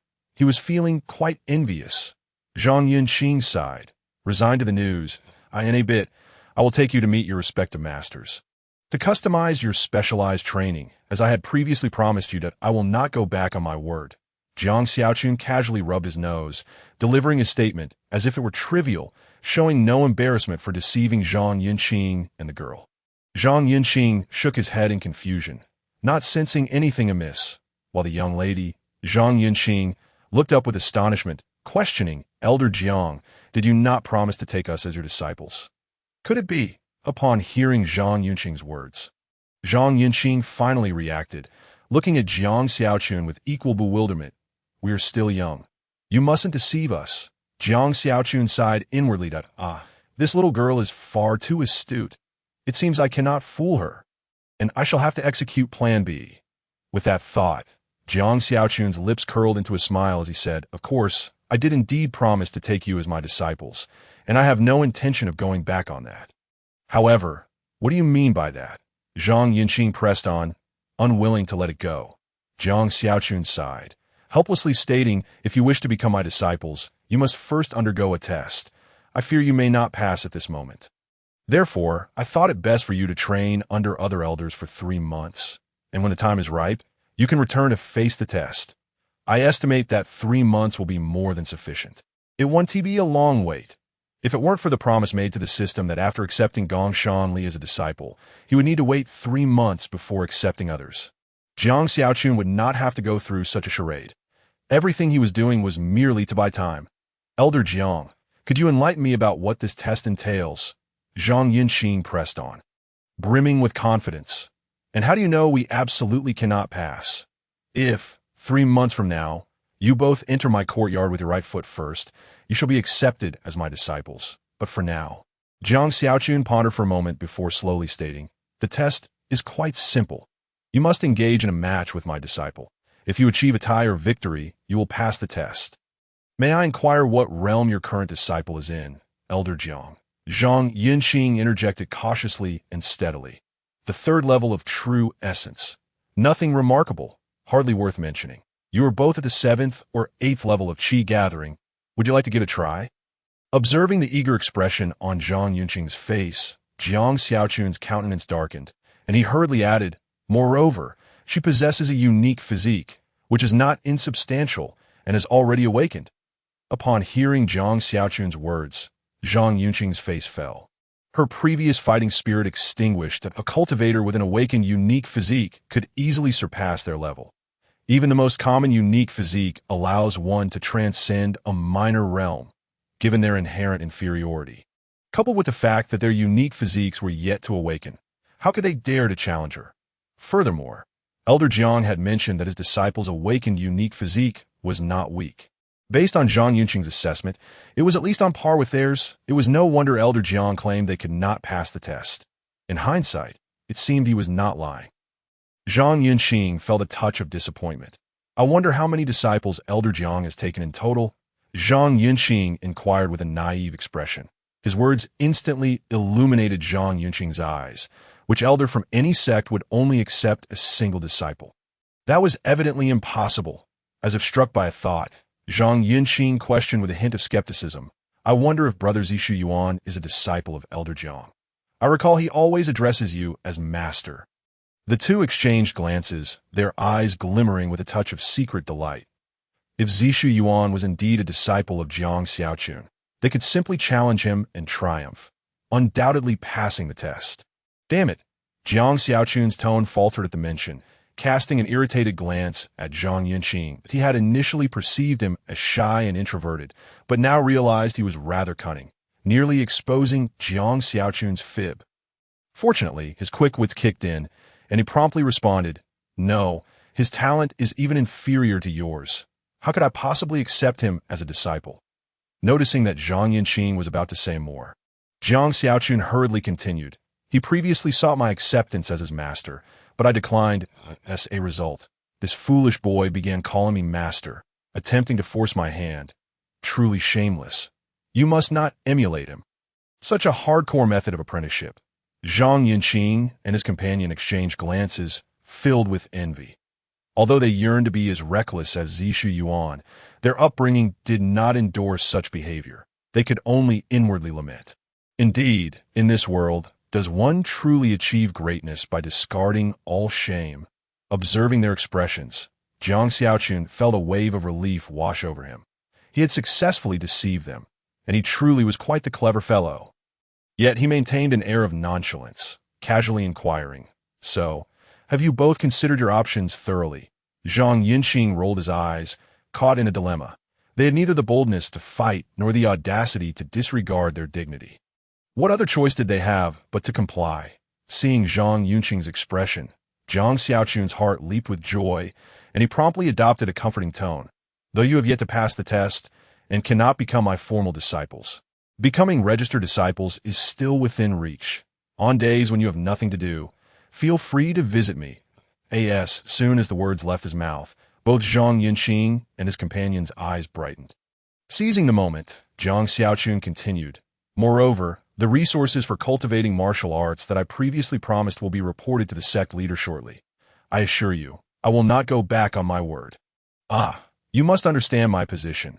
Your talents are so exceptional that I fear I might hinder your progress. Hence, I thought it best for you to follow elders who share your cultivation path. After all, it is only prudent to entrust such matters to those specialized in them for optimal results.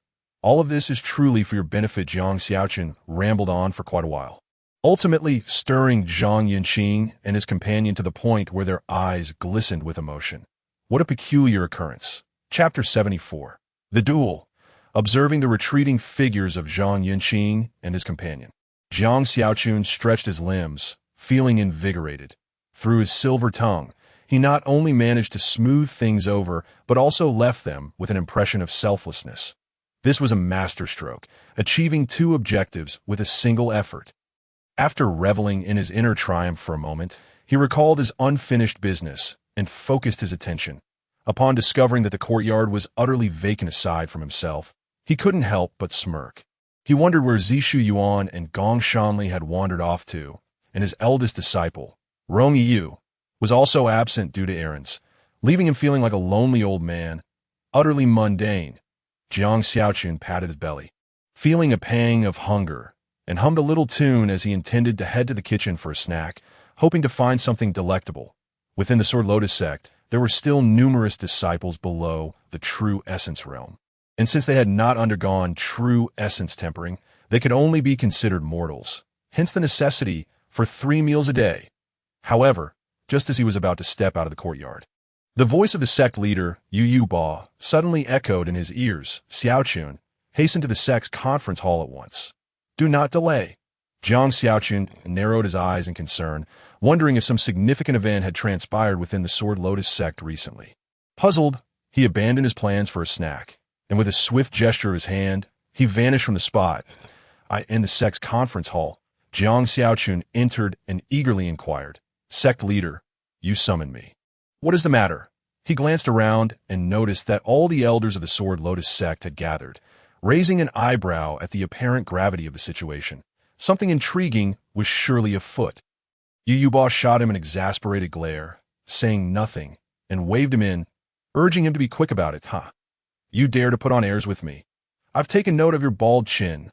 Jiang Xiaochun thought to himself, mentally noting the lack of facial hair on Yu Ba's chin, deferring any further commentary for the moment. Once Jiang Xiaochun was seated, Yu Ba finally spoke, now that everyone is present. The meeting shall commence. The assembly nodded in agreement, leaving Jiang Xiaochun bewildered, his gaze searching as he implored, Excuse me, could someone please enlighten me? I am utterly in the dark regarding what has transpired. Sect leader, what is the outcome of our ancestors' confrontation? Elder Lu, who practiced divination, asked with a heavy expression. Outcome? Ancestors? What on earth is going on? Jiang Xiaochun was about to inquire further when Yu Ba grimaced, replying, 2 out of 3 matches lost. Moreover, Ancestor Jiang has sustained injuries and may require half a year to recover fully. The revelation sent shockwaves through the room. How could this be? Even Ancestor Jiang has been defeated? Elder Li, responsible for the Beastmaster Peak, expressed disbelief. This should not be possible. Ancestor Jiang is reputed to be invincible among his peers. Could it be? As he pondered the sole possibility, his pupils dilated, his voice faltering. Impossible! How could this be? The other elders wore grim expressions, as if they were beginning to grasp the gravity of the situation.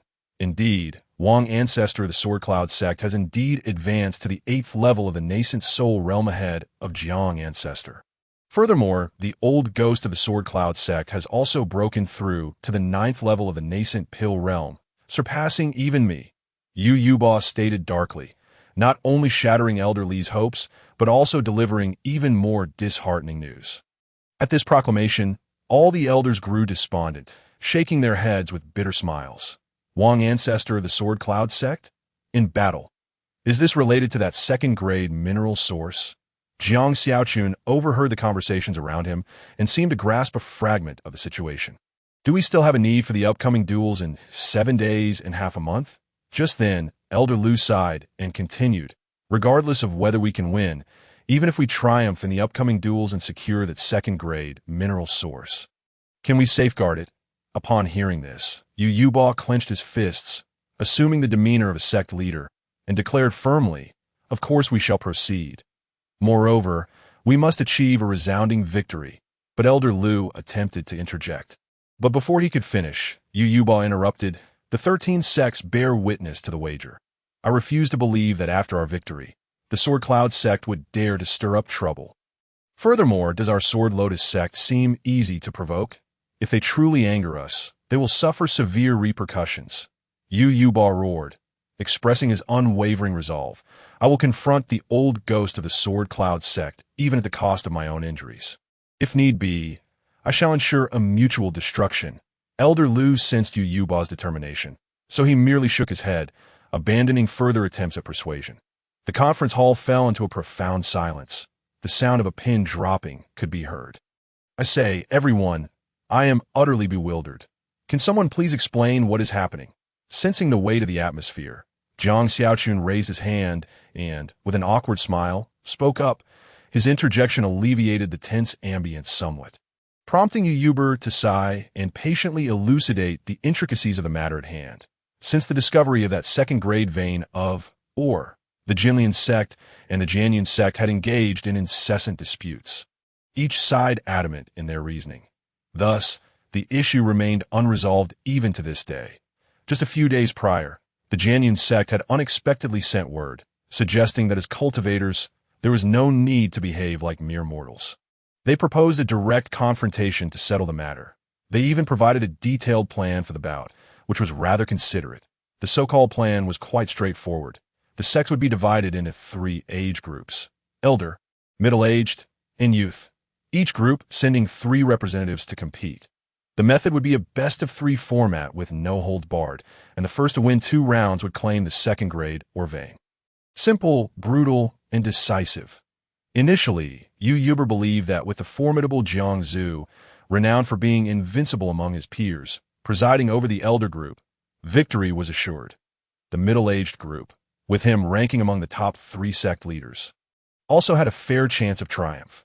Not to mention the youth group, which boasted Jiang Xiaochun, a veritable force to be reckoned with. Thus, upon hearing the Jianyun sect's proposal, he readily agreed, inwardly mocking the Jianyun sect's members for their apparent foolishness. Little did he know, the fool was he. He unwittingly stepped into a trap laid out by others, finding himself in a precarious position filled with guilt. Listening to Yu Yuber's explanation and observing the expressions of the other elders, which resembled that of the walking dead, Jiang Xiaochun rubbed his nose, feeling somewhat helpless. Was the current predicament truly insurmountable? Why did they all appear so certain of their impending defeat? He cleared his throat with a few deliberate coughs, tapping the armrest of his chair to create a noise. As the elders turned to look at him, he shrugged and boldly declared that winning the next 2 rounds required nothing more than having hands. As soon as his words fell, all eyes widened in shock, expressions of disbelief overtaking their faces. Once they regained their composure, their gazes turned toward Jiang Xiaochun, filled with dissatisfaction. They understood his penchant for mischief. But given the gravity of the situation, his levity seemed utterly inappropriate. Yu Yuber shared this sentiment, sighing as he looked at Jiang Xiaochun with a wry smile. Xiaochun, at this juncture, it would be best if you refrained from jesting. Noticing the disdainful expressions on the elders' faces and hearing Yu Yuber's admonition, Jiang Xiaochun understood that no one believed him. He forced a rueful smile, insisting, "I am not joking. I swear on my conscience that what I said is entirely true." "You are truly outrageous, especially at a time like this." A middle-aged man stood up, pointing an accusatory finger at Jiang Xiaochun. That he intended to continue his tirade, but was abruptly cut off by Yu Yuber's gesture. "Xiaochun, you have always been clever. Since you have made such a bold claim, you must have devised some plan in your mind, correct?" Yu Yuber looked at him with hopeful anticipation, as if he had just glimpsed a glimmer of hope. "Master, he has no such plan." The middle-aged man attempted to interject, but upon seeing Yu Yuber's expression, he swallowed his words, returning them to the recesses of his mind. Yet, he was not one to easily back down. Devising another scheme, he contemplated uniting with the other elders to pressure Jiang Xiaochun and Yu Yuber. But in the next moment, he found himself stunned. The other elders were gazing at Jiang Xiaochun with keen interest, clearly eager to hear any useful ideas from him. Witnessing this, he clenched his fists in frustration, feeling a surge of indignation. Is there no fairness in this? Are my words not worthy of consideration? Yet, realizing the futility of his efforts, he crossed his arms, sulking in silence. Upon hearing Yu Yuber's words and seeing the other elders' intrigued expressions, Jiang Xiaochun nodded with satisfaction and calmly stated, "With my intellect, I have formulated a solution. This matter is, in fact, quite simple." Unbeknownst to him, he was subtly inflating his own stature. The elders exchanged glances, their faces reflecting a mix of exasperation. When would he ever learn to curb his penchant for boasting? They wished he would simply get to the crux of the matter instead of dragging it out. Truly, they felt an overwhelming urge to drown him in spit. Observing the dubious gazes of the other elders, Jiang Xiaochun decided to temper his bravado, offering a sheepish grin before continuing. As for the use bout, I shall be present. That is a certainty, is it not? After receiving nods of agreement from the assembly, he elaborated, thus, the crux of the issue lies within the middle-aged bout. If we wish to secure victory, we must prevail in this round. At this point, Jiang Xiaochun raised his hands in a playful gesture and remarked, however, we face a significant challenge. The Grindstone Old Ghost from the Jianyun sect has advanced to the 9th level of the Yuan Dan realm before our sect leader could even compete. And his presence poses the greatest threat in our second bout. After all, none among our middle-aged cohort can match him. Should they cross paths, they would be utterly crushed as soon as he finished speaking. Jiang Xiaochun's piercing gaze swept across the assembly. Under his scrutiny, the others hung their heads in shame, unable to meet his eyes. A single representative from the Jianyun sect could stifle their entire middle-aged contingent. And among those of the same age, who could escape the shame? Xiaochun, we understand your concerns. This is precisely what troubles us. What method do you propose to address this dilemma?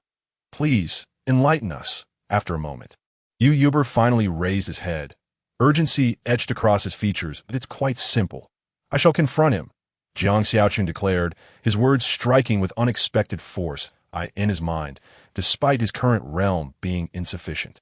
Lagging far behind the Grindstone Old Ghost, the experience cards granted by the system for peak Yuan Dan realm strength would more than suffice to contend with him, even if the opponent harbored undisclosed formidable techniques.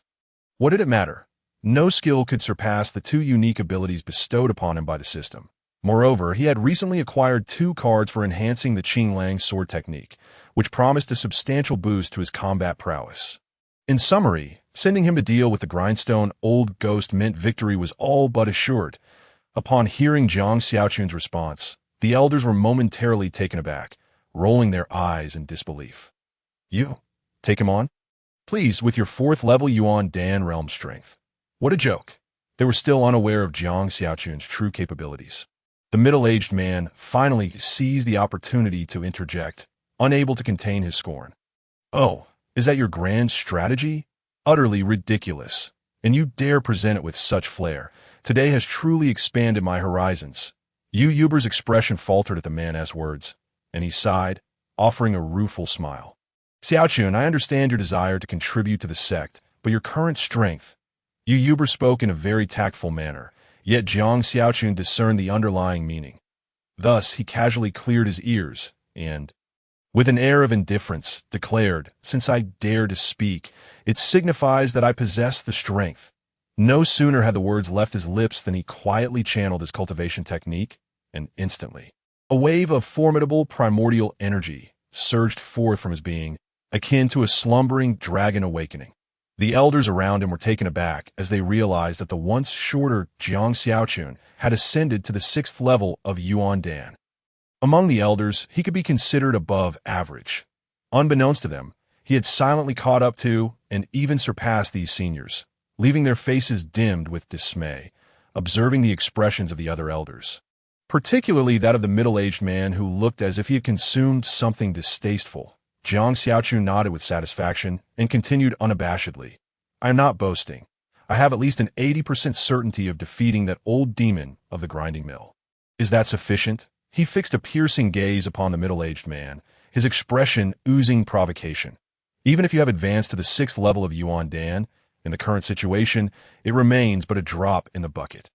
To claim an 80% certainty, I suspect you are faced with Jiang Xiaochun's taunts. The middle-aged man had initially contemplated retorting with harsh words to reclaim some dignity. However, upon unexpectedly meeting Jiang Xiaochun's fierce gaze, he felt a surge of fear and lowered his head in trepidation. This deepened his unease, intensifying his fear of Jiang Xiaochun. 80% certainty. Xiaochun, are you truly confident? After all, your strength, while recently elevated, is still only at the 6th level of Yuan Dan. Yu Yuber inquired impatiently. Rest assured, Sect Master, I have recently encountered a fortuitous event.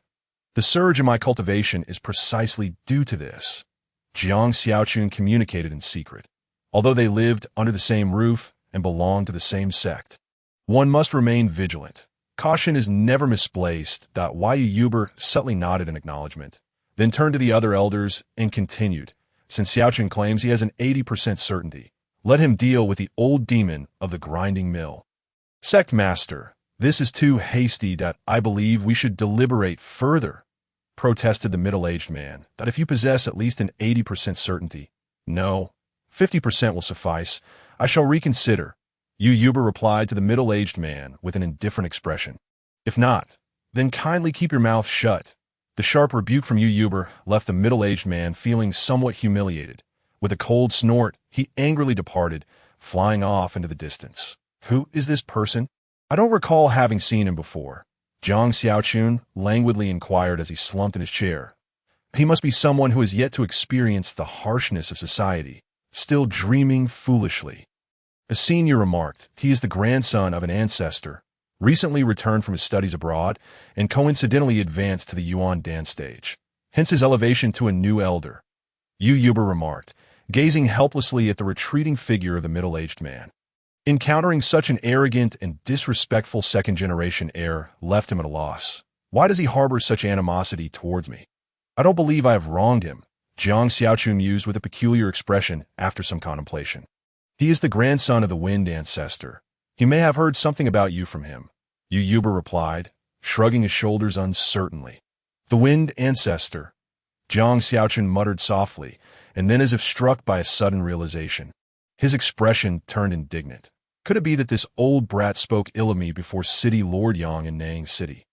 Damn it, I shall remember your beard and ensure to pull it. I must say, everyone, our conversation has not yet concluded, and we have already digressed. Elderly from Beastmaster Peak sighed in exasperation. Who shall we dispatch for the upcoming competition among the younger generation? Damn it, I completely overlooked this matter. What a wretched memory, Yu Yuber exclaimed, his eyes widening in shock.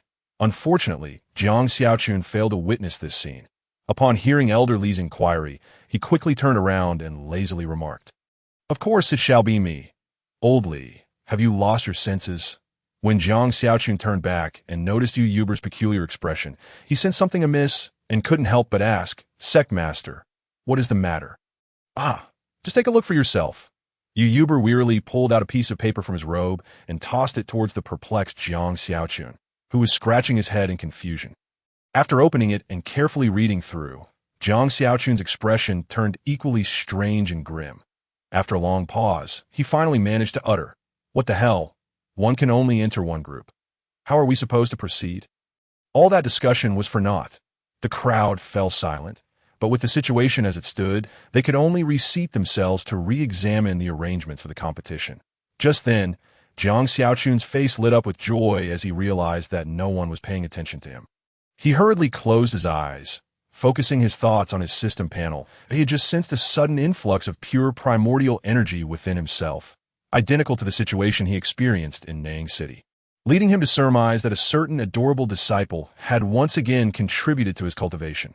System panel, character profile, disciple, first disciple, Rome EU, realm, 4th level of True Yuan, cultivation aptitude, medium, special physique, medicine spirit glaze body, awakened, talent, alchemy, 2nd disciple, Zi Shu Yuan, realm, 2nd level of body refinement, cultivation aptitude, low, special physique, none, talent, divination, task progress.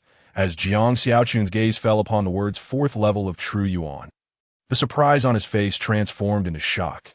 Good heavens, my first disciple must have been chewing on some magical gum recently.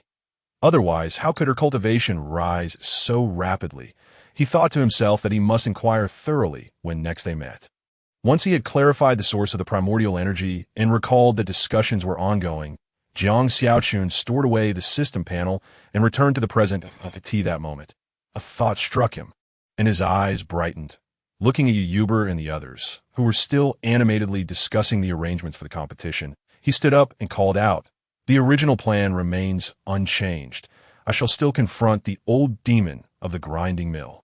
You all continue to deliberate on which young disciples to send into battle, but ensure that you leave one spot for me.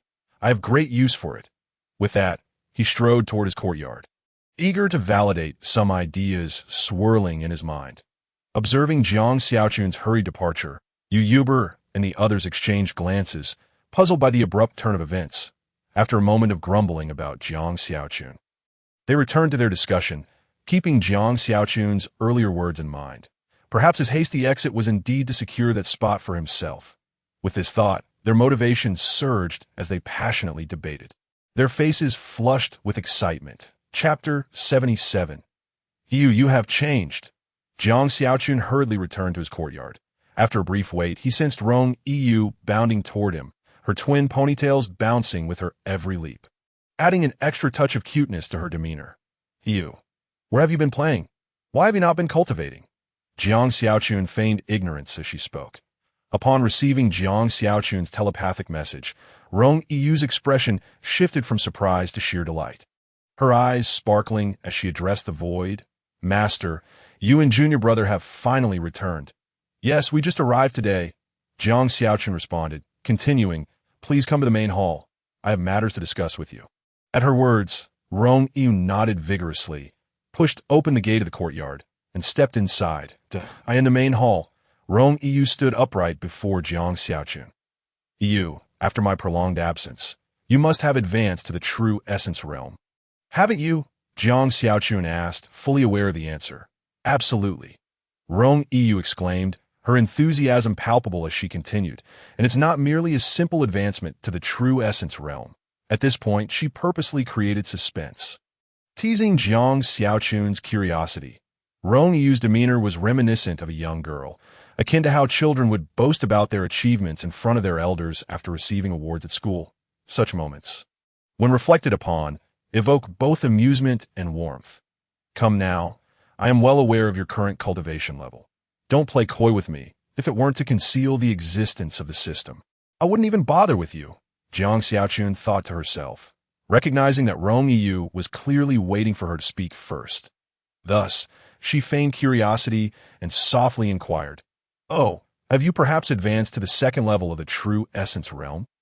It's even more than that. Rong Yu's lips curled into a crescent smile as she replied, Master, take a wild guess. It will surely astonish you.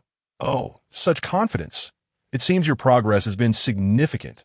Jiang Xiaochun raised an eyebrow, teasingly responding, Could it be that you have already reached? She deliberately elongated her tone, gazing at Rong Yu in astonishment, and only when the latter slightly nodded with a beaming smile did she exclaim, Have you truly attained the 9th level of the true essence realm? It was you who prompted me to guess boldly. Isn't that quite daring? Upon hearing Jiang Xiaochun's words, Rong Yu's smile instantly faded. She had underestimated her seemingly casual master, who was clearly not following the usual script. Casting a discontented glance at Jiang Xiaochun, she replied with a hint of disinterest, I would love to, but how could it happen so quickly? Despite my diligent efforts, I have only just reached the 4th level of the true essence realm. With that, she shrugged her shoulders in a whimsical manner. The 4th level of the true essence realm is quite impressive. Jiang Xiaochun nodded in admiration, then proceeded to inquire about one of the purposes of her visit. How have you managed to advance so swiftly? Rong Yu furrowed her brows, puffing out her cheeks in contemplation before responding. When I first entered the true essence realm, I was already at the 3rd level. As for your inquiry now, I am at a loss. She scratched her head, wearing an expression that conveyed her confusion. As if to say, don't ask me. Jiang Xiaochun reflected on this and realized the truth. Indeed, when he first observed her, the system panel had already indicated she was at the 3rd level, with a wry smile. He dismissed the thought and continued, Then why did you just claim to be at the 4th level? Have you perhaps advanced again recently? Yes, I have been diligently practicing lately, so I have advanced. Rong Yu replied, her head bobbing vigorously like a drum, her joy evident as she declared, I have always remembered Master S teachings and never slackened in my efforts. She smiled brightly at Jiang Xiaochun, resembling a child eager for parental praise. Yes, that's so. Well done, indeed. Such dedication deserves recognition. Jiang Xiaochun nodded approvingly and continued, I have a precious treasure for you, a reward for your hard work. As he spoke, He retrieved a scroll of martial arts from his robes, the very one he had decided to bestow upon Rong Yu after receiving a warm prompt from the system. The Lining Danju. Master, what is this? Rong Yu asked curiously as she accepted the scroll from Jiang Xiaochun. This scroll contains techniques sufficient for you to cultivate to the harmonization realm. Jiang Xiaochun replied nonchalantly. It even includes accompanying martial arts techniques, which are quite formidable. Noticing that Rong Yu remained unfazed by the scroll, Jiang Xiaochun rolled his eyes and chuckled. This scroll is no ordinary one. It maximizes the potential of your unique medicinal spirit, surpassing even the finest techniques in our sect. You must not squander it. I went through great lengths to acquire this. Really? This scroll is that remarkable? Rong Yu exclaimed, her excitement palpable as she added. That's wonderful. My plans can finally be executed more effectively. Recently, she had finally grasped the extraordinary nature of her unique physique, and now hearing of a technique that could fully harness it, her joy was undeniable. Plans? Execution? Jiang Xiaochun, perplexed by Rong Yu's cryptic words, inquired, "What have you been scheming lately?" Realizing she had inadvertently revealed too much, Rong Yu hesitated, wanting to clarify, but ultimately shaking her head with uncertainty. Nothing, master. You must have misheard. Jiang Xiaochun, observing her demeanor, felt speechless. So you truly are the same mold as your peers. Even in deceit, you mirror one another. You have changed. You are now akin to Xiao Yuan, growing distant from your master. Seeing the expression on her master's face, Rong Yu scratched her head, feeling unsure. If there is nothing else, I shall take my leave. Master, please remember to rest well after your travels. With that, she attempted to slip away discreetly. Wishing to avoid her master's probing questions, eager to return to her quarters and explore the wonders of the newly acquired scroll. Sighing to herself, Jiang Xiaochun's thoughts wandered when he noticed Rong Yu attempting to sneak away. He resignedly called out, "Here, take these 2 medicinal pills. They will be greatly beneficial for your cultivation. Remember to use them in conjunction with your techniques, or their efficacy will be significantly diminished." With a gentle toss, 2 radiant pills landed perfectly in Rong Yu's hands. "Master, what are these?"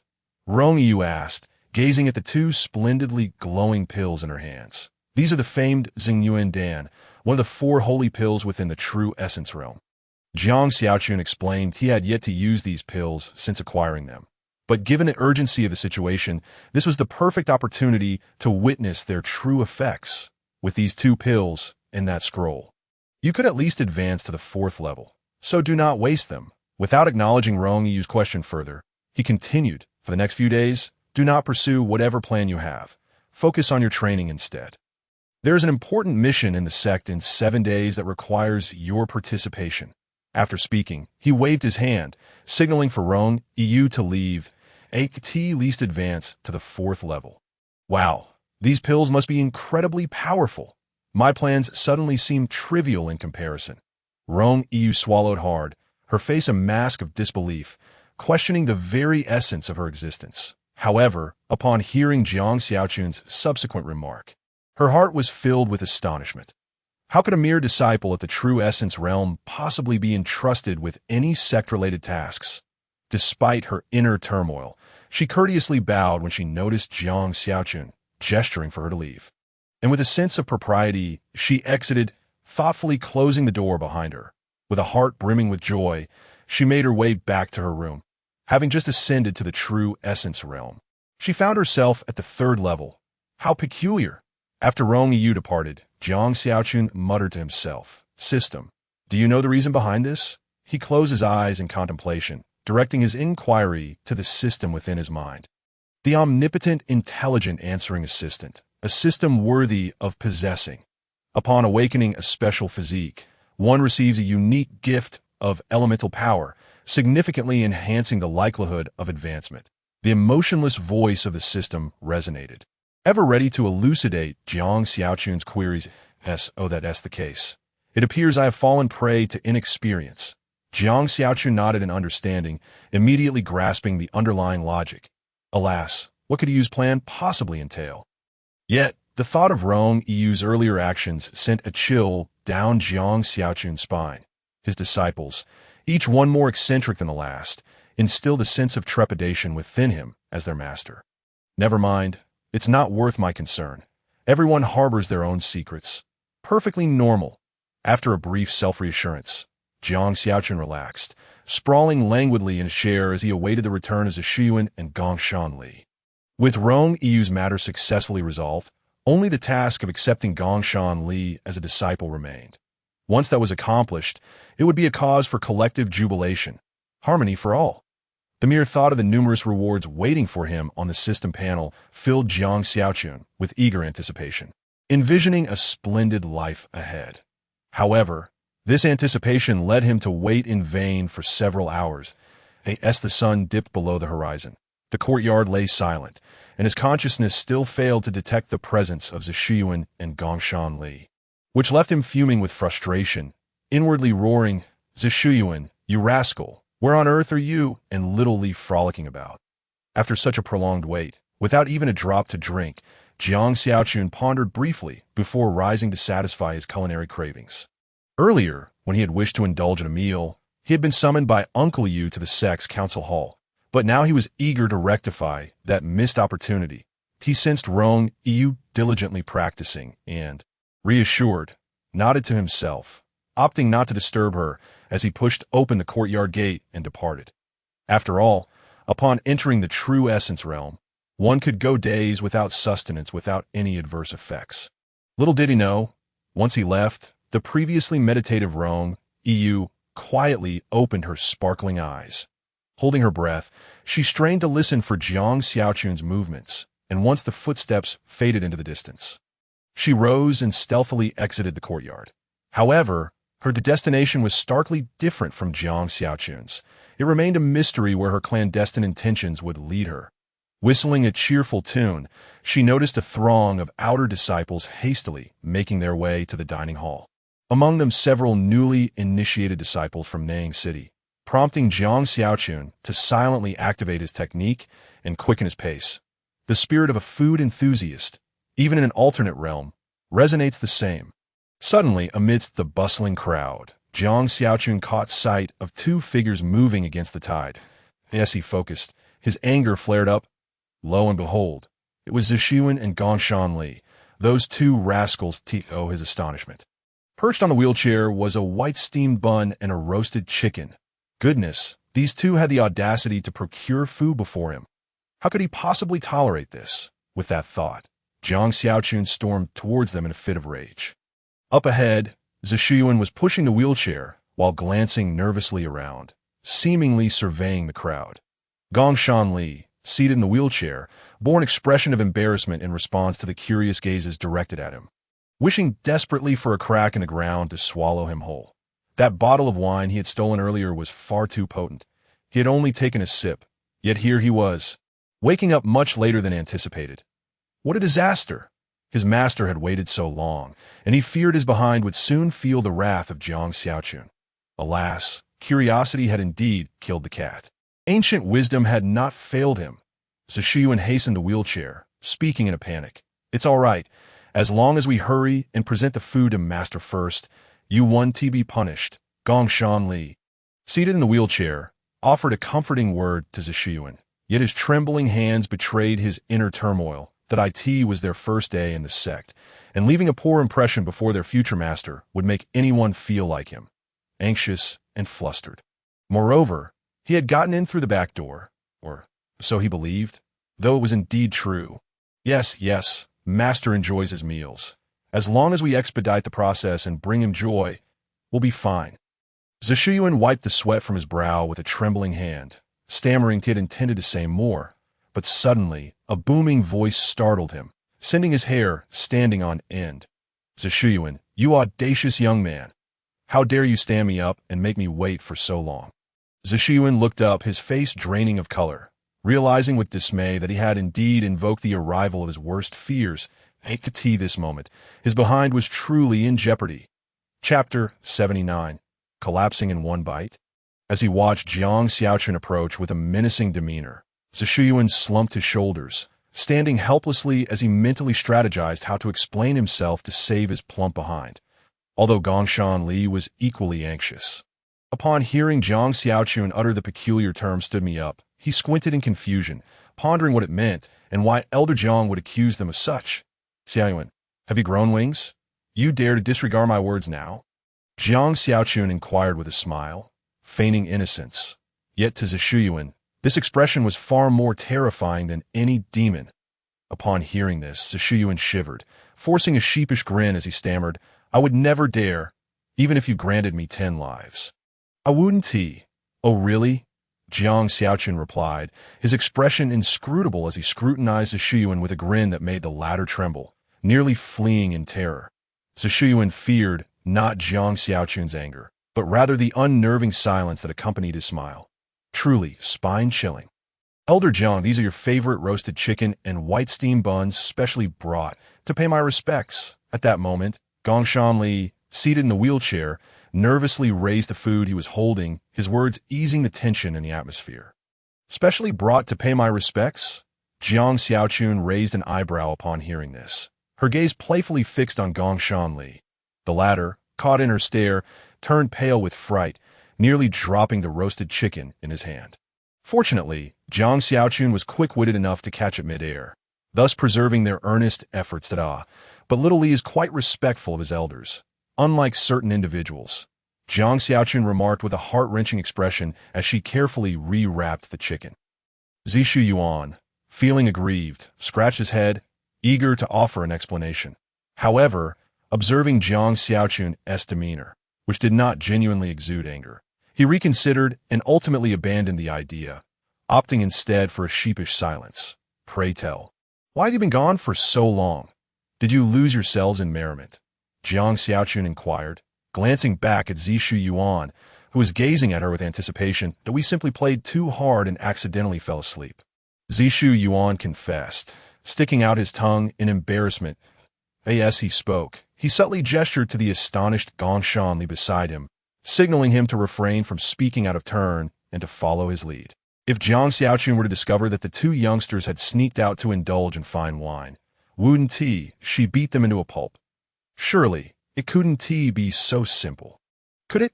Jiang Xiaochun scoffed lightly, her nose twitching as she caught a faint whiff of alcohol. She spread her hands in amusement and said, So you've been pilfering wine? Impressive. Zishuyuan froze in shock, his expression stiffening. Good heavens, master, are you part hound? How could you smell that? He exclaimed. The wine jar was something we fished out by the Peach Blossom River. Initially, we had no idea what it contained. Out of curiosity, we both took a sip and discovered it was exquisite wine. Well, we both downed it in one go. Gongshan Li, who was seated in a wheelchair, looked on in terror as the truth unraveled. They genuinely had no inkling that the jar contained wine, nor did they anticipate its potency. Had they known beforehand that, well, they would still have taken a sip. Truth be told, the flavor was rather delightful, smooth, and not at all harsh. Quite enjoyable. You downed it in one go? Jiang Xiaochun replied, visibly taken aback. Zishuyuan's one gulp could be excused, given that he was merely at the body refinement stage, akin to an ordinary person in his previous life. However, if Gongshan Li had done the same, then this wine must be extraordinary.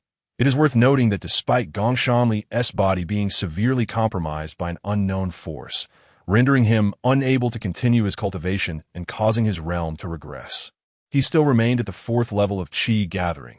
For mundane wine to intoxicate him, one would need several tons. Well, that would mean not just intoxication, but rather a fatal overindulgence. With this thought, Jiang Xiaochun extended her right hand toward Zishuyuan and Gongshan Li, inquiring, What the wine? You haven't consumed it all, have you? If not, do present it to me for a glance. Jiang Xiaochun swore she merely wished to take a look, truly not contemplating a taste. Upon hearing her question, Zishuyuan awkwardly scratched his head, while Gongshan Li, seated in his wheelchair, nonchalantly averted his gaze. Clearly evading the subject, seeing their evasive actions, Jiang Xiaochun's temper flared. You promised to down it in one go, and now it's all gone. Sensing Jiang Xiaochun's barely contained anger, Zishuyuan awkwardly spoke up. We truly only had one sip each. It's just what? Jiang Xiaochun pressed. Did you spill it after getting tipsy? If that is the case, I can understand it, and no, it was tea spilled. Zishu Yuan quickly shook his head. The jar only contained enough for 2 sips, so it's all gone. Jiang Xiaochun exhaled deeply, casting a disgruntled glance at them before retreating into sullen silence. The claim of downing it in one go was clearly a fabrication. They likely desired to continue drinking, but had run out, only to collapse after the effects set in. Master, here is the wine jar. You may examine it. Noticing Jiang Xiaochun gazing skyward in contemplation, Zishu Yuan, filled with guilt, reached into his pocket and produced a jar still caked in soil, its age evident, and timidly handed it over. An antique, freshly unearthed? Upon seeing the jar, Jiang Xiaochun's eyes sparkled with intrigue. If it had indeed been recently excavated, then this jar contained only